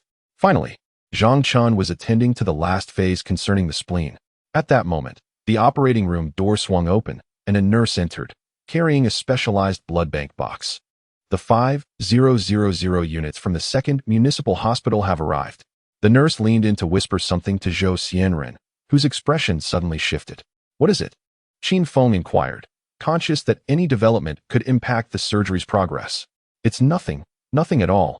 It's unrelated to the operation, Zhou Xianren replied with a wry smile. The patient's wife and daughter are kneeling outside the operating room, seemingly waiting for the surgery to conclude. Upon hearing this, Qin Feng glanced at the clock. Barely an hour had elapsed. He had a rough estimate of the surgery's duration, anticipating it would extend until dawn. From the extraction of the rebar to the wound management and closure of the abdomen, it would require at least 6 hours. Would the family of the patient and his daughter, who suffered from leukemia, have to kneel at the door for 6 hours? Sighing, Qin Feng conceded. Let them be for now. The priority is to save the patient. Let us proceed. Prepare additional fixation for the rebar. We are about to extract it. Given the current blood loss, Director Zhou, let us open another venous pathway, Qin Feng stated, glancing at the monitoring data. With everyone else occupied, Only Director Zhou's hands remained clean. Upon hearing this, he promptly moved to the patient's side. Shortly thereafter, a third venous pathway was opened in the patient's left groin, and the nurse quickly brought the backup blood to hang. At this moment, 3 bags of blood were being transfused simultaneously, and the gradually declining physiological indicators, along with blood pressure and oxygen levels, ceased their descent and began to rise. The hemostasis in the liver and spleen continued unabated. Although Zhang Chun exhibited a degree of overconfidence, his surgical skills were commendable. In Qin Feng's view, while he still had some distance to cover before reaching the level of an attending physician, among resident doctors, he was undoubtedly among the foremost. His proficiency in hemostasis, technique, and organ dissection was notably impressive. With 6 to 7 years of experience, such rich expertise was undoubtedly linked to the advanced medical environment of the capital. Once internal medicine truly branched out, as a potential attending physician, with an additional 2 or 3 years of diligent honing, ascending to the rank of chief physician before the age of 35 and becoming the deputy director of the department should pose no significant challenge. Of course, in comparison to him, the disparity was vast. In just an hour, Qin Feng would have completed all steps of liver and spleen dissection and hemostasis. The directors of other departments observed this scene with considerable approval. In their minds, a resident physician like Zhang Chun was nearing the capability of independent practice. 10 minutes, 20 minutes, half an hour. Finally, Zhang Chun cut the sutures, performing closure and purse-string sutures on all incisions, then sat upright. From the start of the surgery until now, 2.5 hours had elapsed. The blood transfusion amounting to 5,000 to 6,000 was well within manageable limits. Qin Feng nodded, expressing his satisfaction. All right, let's remove the steel rod, but do so with caution. Maintain a steady hand. With that, Zhou Xianren grasped the section of steel rod situated between the patient's legs, exerting steady and powerful force as he slowly began to pull it outward. A fixed frame had already been established on the operating table to ensure that no violent displacements occurred during the extraction of the rod. The proximity to critical areas was alarming, with only a millimeter of space from the brain. After a minute, the steel rod had been drawn out approximately 5 centimeters, with at least another 10 centimeters still obscured within the cranial cavity. Zhou Xianren held his breath, striving to keep his hands as still as possible. Every heart in the room ached with tension. This was the pivotal step determining the patient's chance of survival. 20 minutes later, he paused. The rod had successfully disengaged from the first fixed ring and had smoothly exited the throat. The next phase involved the heart. As long as caution was exercised, the threat to the patient would significantly diminish, at least in Qin Feng's eyes, as long as they could safely navigate away from the isolated position of the heart. This life could be salvaged. Let me take over, he said, observing Zhou Xianren, whose brow was slick with sweat, and proactively stepped forward. The atmosphere in the operating room was palpably tense. Zhou Xianren glanced at Qin Feng and nodded in agreement, aware that his arms had begun to feel numb, and further continuation could pose risks. Qin Feng took his place without adopting Zhou Xianren's method of one hand supporting and the other applying force. Instead, he positioned himself alongside the steel rod, gently grasping it with both hands, moving with a fluidity reminiscent of drawing a sword. Witnessing this, everyone was taken aback. What was he attempting to do? As Qin Feng hastened his pace, the volume of blood transfusion continued to rise. The patient's trigeminal ganglion could not be separated for more than an hour, or else it would inflict damage upon the cranial nerves as well as the trigeminal nerves of the eyes, upper jaw, and lower jaw. In the next moment, Qin Feng slowly closed his eyes, calming his mind, his hands steady yet gradually exerting force as he gripped tightly. His nearly invincible tactile sensitivity was a testament to his absolute mastery. With a deep exhale, as all eyes were fixed upon his posture in a mix of astonishment and curiosity, Qin Feng began to pull backwards. The steel bar was extracted from the body at a velocity several times faster than before. When it had emerged approximately 10 centimeters, he halted. This was the optimal distance at which he could maintain absolute balance. Any further movement would inevitably engage his arms and body, leading to slight displacements of the steel bar. Although the steel bar was now exposed, it could not be withdrawn hastily, lest it induce vibrations that could potentially harm the surrounding muscle tissue or organs. Qin Feng, take it slow, cautioned several directors, deputy directors, and attending physicians standing nearby, their bodies trembling at the sight. Chao Ke could not suppress a gulp, offering a word of warning. Do not worry, I understand, Qin Feng replied, opening his eyes and nodding, then proceeding to grip another 10 centimeters forward. A minute later, after several repetitions, a substantial length of the steel bar, measuring 1.5 meters, had been successfully extracted from the patient's body within a mere 10 minutes, clearing the 3 critical points from the thread of the steel. Director Zhou, the rest is up to you. Qin Feng sighed in relief, smiling at Zhou Xianren. Only the positions of the intestines and urinary system remained, which were relatively less perilous. All right. Zhou Xianren's expression eased considerably as he nodded and stepped forward to continue the extraction of the steel bar. Qin Feng turned to the others, a confident smile gracing his lips. Everyone, let us begin suturing. As his words fell, the lead surgeons immediately set to work, restoring the heart's position and cleaning the wound to commence the suturing of the tissue. Zhang Qin also proceeded with the vascular connections to the liver and spleen, reinstating blood supply. Meanwhile, Qin Feng returned to the head, which was of utmost importance, reconnecting the trigeminal ganglion and 2 delicate nerves to ensure the safety and normal function of the patient's facial organs. An hour later, Qin Feng was the first to complete the suturing of the cranial nerves, withdrawing the gauze to commence cleaning and closing the skull. Shortly thereafter, outside the heart, Chao Ku also finished, awaiting Zhang Chun to complete the procedure before closing the sternum. An additional hour and a half passed, and both Zhang Chun and Director Wu from the urology department simultaneously set down their instruments. All damaged organs and areas had been sutured successfully. By this time, the volume of blood transfused had exceeded 8,000 milliliters. Although the patient's vital signs were low, they remained within a controllable range, with no unforeseen complications arising. Director Chao, it is your turn to close the abdomen. Qin Feng addressed Chao Ku.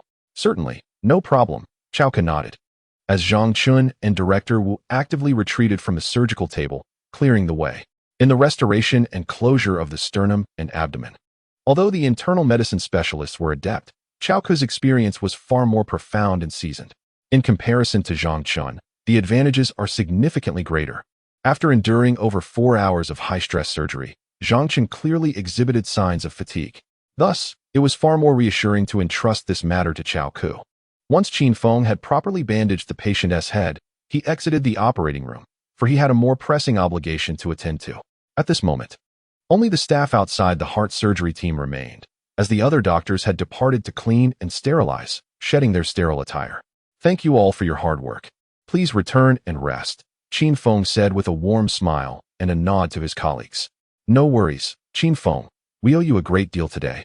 Director Wu from the urology department approached him, patting his shoulder and nodding repeatedly.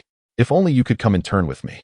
I would ensure you had the chance to perform several surgeries, providing our department's underachievers with a much-needed education. Haha, should you ever require assistance, do not hesitate to call on me, Director Wu, Qin Feng replied, acknowledging that they were all part of the same team. Moreover, performing surgeries came with its own rewards, so he saw no reason not to participate. As they conversed, Qin Feng led everyone through the grand doors of the operating room. Before them, outside the surgical suite, a woman knelt on the cold tiled floor beside a girl, tears tracing clear paths down her face. Doctor, how is my husband? She implored, her anxiousness palpable as she stumbled to her feet upon hearing the door open.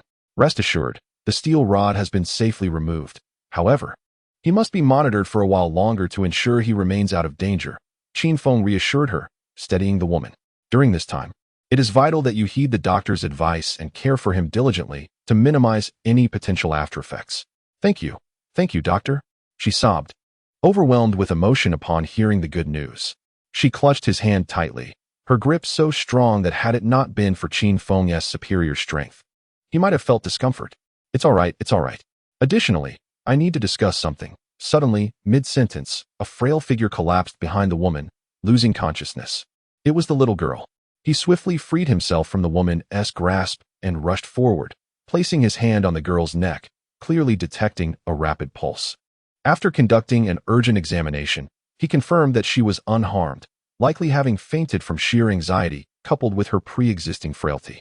He promptly summoned a stretcher to transport her back to the ward and prescribed some medication to stabilize her condition. In the conference room, Qin Feng sat on the right side alongside Zhou Xianren, while the patient's wife sat across from them, her face buried in her hands as she wept. I understand.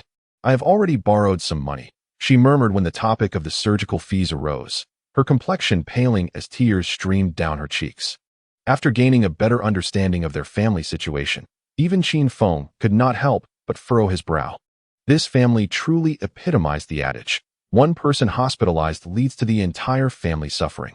The daughter, who had lived with her grandmother, had faced her own trials a year prior during her senior year of high school when she fainted from a nosebleed at school and was subsequently diagnosed with leukemia. This revelation struck the family like a bolt from the blue, plunging their once relatively peaceful household into the depths of despair. Upon receiving the heartrending news, the grandmother succumbed to overwhelming sorrow and guilt, falling ill and weeping incessantly. The couple, who had been working far from home, were compelled to return. The woman stayed by her daughter's side in the hospital as she underwent conservative treatment, while the man resumed his former profession as a construction worker. The family's income, which could never compare to that of first-tier cities, dwindled by 80 as the woman also tended to their younger children. Their daughter's ailment resembled an insatiable abyss, and upon learning of their plight, the school raised over $50,000 through charitable donations. Relatives and friends lent what they could, but soon, everyone began to avoid them. Faced with exorbitant medical expenses, they sold their recently purchased van and their mortgaged home in the city, while the woman remained at her daughter's side. The man and grandmother relocated to their dilapidated house in the countryside. Thus, the sacrifices made to secure an education for their daughter and the debts incurred to purchase a home in the city had dissipated into thin air. Now, with the man severely injured and on the brink of death, the family found themselves on the verge of despair. The grandmother back home remained unaware of the dire situation. Should she learn of her son's condition, the consequences were too grim for Qin Feng to contemplate, as it would likely lead to mourning. This plight was merely a microcosm of the local reality. Compensation for workplace injuries requires time, and a significant portion of migrant workers on construction sites are without contracts, complicating matters further. As of now, aside from the man's co-workers, no representatives from the construction company had appeared at the hospital. This was indeed a harsh reality. Director Zhou, please discuss the hospital's assistance while I step out to make a call. Qin Feng quietly instructed Zhou Xianren before rising to leave the conference room. Hello, Xiao Xiao. Are you asleep? He inquired as he dialed Lin Xiaoxiao's number. Confirming that they had not yet retired for the night, he continued, tomorrow morning, please bring the medical application materials to the hospital. I have encountered a patient with a rather unique situation. All right, Boss Qin. Lin Xiaoxiao's voice responded from the other end. Chuckling softly, Qin Feng replied, I won't disturb your rest any longer. Amused by the title, he shook his head and ended the call. However, a flicker of insight crossed his mind. It seemed his medical fund was insufficient to cover the current family's predicament. They were evidently unaware of the available assistance. Otherwise, they would not be enduring such desperate circumstances. Clearly, the road ahead was long, and measures must be taken to prevent individuals from deliberately concealing assets to apply for medical aid from the foundation. Such actions must be unequivocally eradicated. Early the next morning, Lin Xiaoxiao and Chen Dong arrived at the first municipal hospital, locating the woman with swollen eyes in the ward. After explaining their purpose, they handed her the materials, instructing her to fill them out accordingly. The Qin Foundation would provide 2 allocations of medical assistance funds for her and her daughter. After confirming the tripartite agreement with the hospital, the woman, on the verge of collapse, broke down in tears. But there were no tears left. Lin Xiaoxiao and Chen Dong experienced for the first time the sensation of witnessing a person, disregarding dignity and pain, kneeling before them in desperate reverence. Upon entering medical school, they had fantasized about the pride they would feel when patients' families expressed their gratitude. Yet, as they exited the hospital, joy eluded them. They felt only a sense of relief. Chen Dong, I believe if Qin Feng had brought us here today, that family would have been left with nothing but their daughter, Lin Xiaoxiao said, her expression grave as she glanced at Chen Dong. Indeed, you are right. When I first entered the ward and saw that woman's eyes, it was as if I were looking at a corpse. Chen Dong nodded vigorously, recalling that haunting gaze, which sent shivers down his spine. I am increasingly in awe of Qin Feng.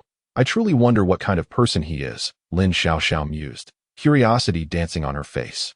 But I believe we made the right decision, perhaps even more correct than becoming doctors. You liked Qin Feng back in school, didn't you? Ha! You rascal. Believe me, I could easily break your legs again. Of course, during midday, Qin Feng received news from Lin Xiaoxiao that the materials had been submitted for review.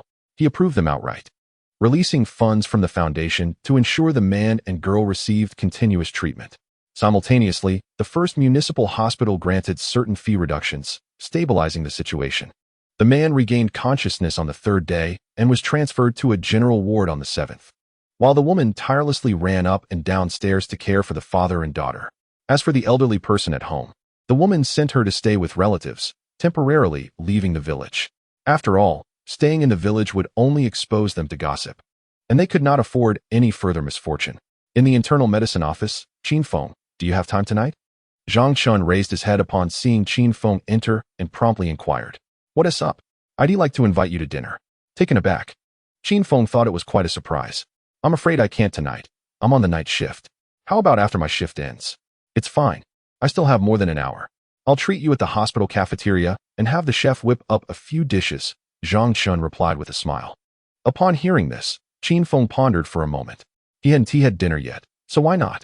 The cafeteria's small kitchen served delightful meals, especially the fish soup, which was renowned.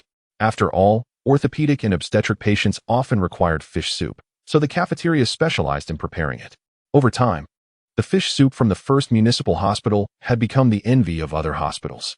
"Let us go then. Dr. Wei, you take a look for a while." Qin Feng set down his car keys and white coat, addressing the supervising doctor, Wei Dying. "Shall we?" Soon, the two made their way to the cafeteria.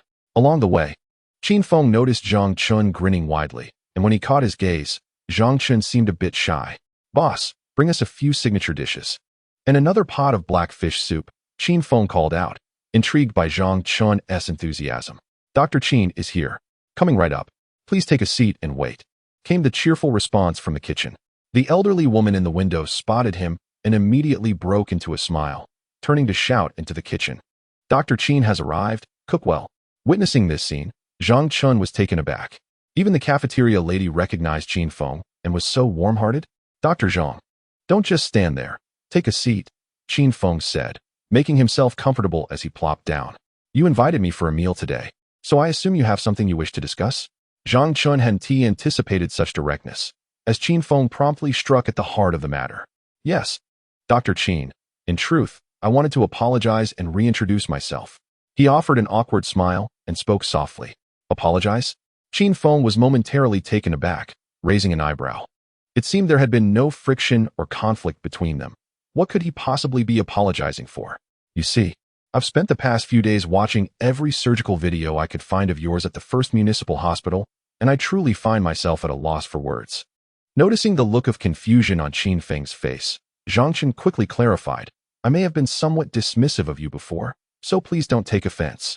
"Oh, is that what this is about?" Qin Feng suddenly understood. It appeared this fellow was concerned that he bore a grudge. "No worries. I haven't been in internal medicine for long anyway. I'll be heading to neurosurgery soon enough," he chuckled. Zhang Chun wasn't sure how to respond to that. "Actually, I have a significant question. May I ask?" After a moment's silence, he turned to Qin Feng, inquiring. "Go ahead." Qin Feng nodded in agreement. "In just a few months at the first municipal hospital, you have performed nearly 100 surgeries across various specialties. How is it that you possess such vast knowledge?" Finally, Zhang Chun voiced the question that had been weighing on his mind for days. "Dr. Zhang, how many years have you studied medicine?" Qin Feng chuckled at this, picking up his chopsticks to savor a piece of stir-fried lamb with scallions. 8 years for my dual master's and doctorate, plus 6 years of work experience, 14 years in total. Then you should know that in medicine, aside from hard work, what is most vital?" Qin Feng nodded, encouraging him to continue. "Talent," Zhang Chun blurted instinctively upon hearing this. "That is indeed the answer you seek." Qin Feng picked up another piece of meat and placed it on the plate in front of Zhang Chun, speaking calmly. Zhang Chun gazed at the lamb on his plate, lost in thought. After an indeterminate time, he slowly came to his senses, his eyes still filled with disbelief. Is there truly genius beyond reason in this world? Of course. Qin Feng grinned widely, inwardly exclaiming, "What else could I say? Should I tell you I have a system that provides me with rewards? You might take the chance to stab me one day and await the spoils." He wasn't that foolish. He then took the time to reassure the thoroughly disheartened Zhang Chun, telling him that while effort does not guarantee success, a lack of effort certainly guarantees failure. Only through relentless perseverance can one hope to glimpse a brighter future. Do not compare yourself to geniuses. While innate talent sets a person's upper limits, diligence determines their lower bounds. He felt as though he were on the verge of becoming a capitalist. Naturally, Zhang Chun was completely convinced, joining the ranks of those who admired Qin Feng throughout the entire institution. He understood that he and Qin Feng belonged to entirely different realms. Thus, he resolved to focus on his duties, striving earnestly to heal and save lives. Other matters were beyond his concern, as they pertained to someone like Qin Feng. Yet, for reasons unknown, he suddenly perceived the medical profession as merely an ordinary vocation. The once aspirational dream of becoming a top-tier internist and saving countless lives had significantly diminished. The two conversed for quite some time, and the hour had already passed. "Come, Qin Feng, I toast to you with tea in lieu of wine," Zhang Chun exclaimed, lifting his teacup and laughing heartily. "All right," Qin Feng replied, just as he reached for his cup when suddenly his phone rang. It was a call from Wei Dai. "Hello. What is the matter? Qin Feng, are you a demon? Why does working night shifts with you leave me feeling utterly exhausted?" Wei Dai's voice echoed with exasperation through the line. "A patient has arrived in the emergency room. You need to come take a look." "All right, I'm on my way," Qin Feng said, ending the call and casting an apologetic glance at Zhang Chun. "A task has come up. I must take my leave." Of course. You go ahead and tend to your duties. We shall meet again another time, and I will treat you." Zhang Chun nodded repeatedly, waving him off, eager not to delay him even for a moment. "Boss, please help me pack my things. Thank you." In the emergency room, a middle-aged couple sat in the examination room, the man clutching his abdomen with a contorted expression. "What seems to be the issue?" Qin Feng inquired as he entered the room. "Qin Feng, you're here." The on-duty physician, Zhao Etienne, exclaimed with evident relief upon seeing him. "This patient is experiencing stomach pain. We've already ordered some tests, but he insists on being seen by an internist." "Oh, is that so?" Qin Feng raised an eyebrow, nodding as he took a seat at the desk. "Greetings to both of you. I am Qin Feng, an internist. Please share your concerns with me." "You're an internist?" The man scrutinized him, skepticism evident in his gaze due to Qin Feng's youthful appearance. "You seem rather young for this. Whoever said that youth disqualifies one from being a physician?" Qin Feng replied with a calm smile. "If you have doubts, feel free to inquire with anyone in the hospital. When you come to seek treatment, trust in our physicians. If you cannot place your faith in us, it may be wise to seek assistance elsewhere." "What kind of attitude is that?" The man bristled at Qin Feng's response. But before he could finish his retort, a wave of excruciating pain forced him to double over, clutching his abdomen tightly. "All right, let us focus on your health," Qin Feng said, suppressing his exasperation. "Please lie down so I can examine you." "Ouch." The man winced in agony but managed to stand and move to the examination table. "Please describe where it hurts and the nature of the pain," Qin Feng prompted. "I've had some stomach pain these past couple of days, and it has been particularly severe today." The man's pain, though intense at first, began to subside slightly. "Have you experienced any nausea or vomiting?" Yes. I feel nauseous, can't eat anything. Just the sight of food makes me want to vomit. I actually threw up right before I came here." Upon hearing this, Qin Feng nodded slightly, able to ascertain that the problem likely lay within the digestive system. Of course, one could not entirely dismiss the possibility of other pathological conditions causing secondary reactions. However, after a brief examination, he had not yet detected any additional symptoms. "Have you consumed anything unsanitary or uncomfortable recently?" "Unsanitary? Not at all," the man replied. "Due to my stomach discomfort, I've been dining at home these past few days and have turned down several drinking invitations." There seemed to be a hint of regret in his voice. Qin Feng shook his head, emphasizing the necessity for further examination, as internal medicine conditions are often quite complex. Symptoms such as gastric distension, pain, and vomiting can stem from dozens of underlying causes. "Let's proceed with some tests," he suggested, handing a form to the woman beside him while assisting the man out of the consultation room. Approximately 20 minutes later, the couple returned, presenting the report to Qin Feng. He glanced at it, then promptly handed it to Zhao Etienne beside him, who also appeared taken aback upon seeing the results. "Wow, this gastric stone is quite substantial. Now, tell me, what have you been consuming in excess lately?" Qin Feng directed his inquiry toward the man. "In excess? Beef, fish, shrimp, Yang had dreamed 6. And I even prepared a chicken for dinner, along with persimmons," the man recounted, recalling his recent dietary habits. Upon hearing the mention of persimmons, Qin Feng abruptly raised his hand, interrupting him. Persimmons? How many have you eaten? I've had quite a few over the past month or two. I love persimmons. So I planted a tree in my yard. I had been buying the inferior ones from the supermarket for a while, but now that they are ripe, I've indulged a bit more, the man explained. And how much is a bit more? Qin Feng could not help but inquire. Typically, 3 to 5 a day, but sometimes 7 or 8, he replied. Goodness, that amounts to at least 3 kilograms of persimmons a day? Qin Feng was almost compelled to commend the man for his audacity. No wonder you developed gastric stones. This is purely self-inflicted, much like that cherry girl from earlier. Why do people insist on consuming their favorites in such excess? Regardless of the food, consuming large quantities in a short time disrupts the body's equilibrium, leading to illness. Moreover, persimmons are rich in pectin and cellulose, which, under the influence of tannic acid and gastric acid, can combine with proteins to form tannic acid proteins that precipitate in the stomach and cannot be expelled.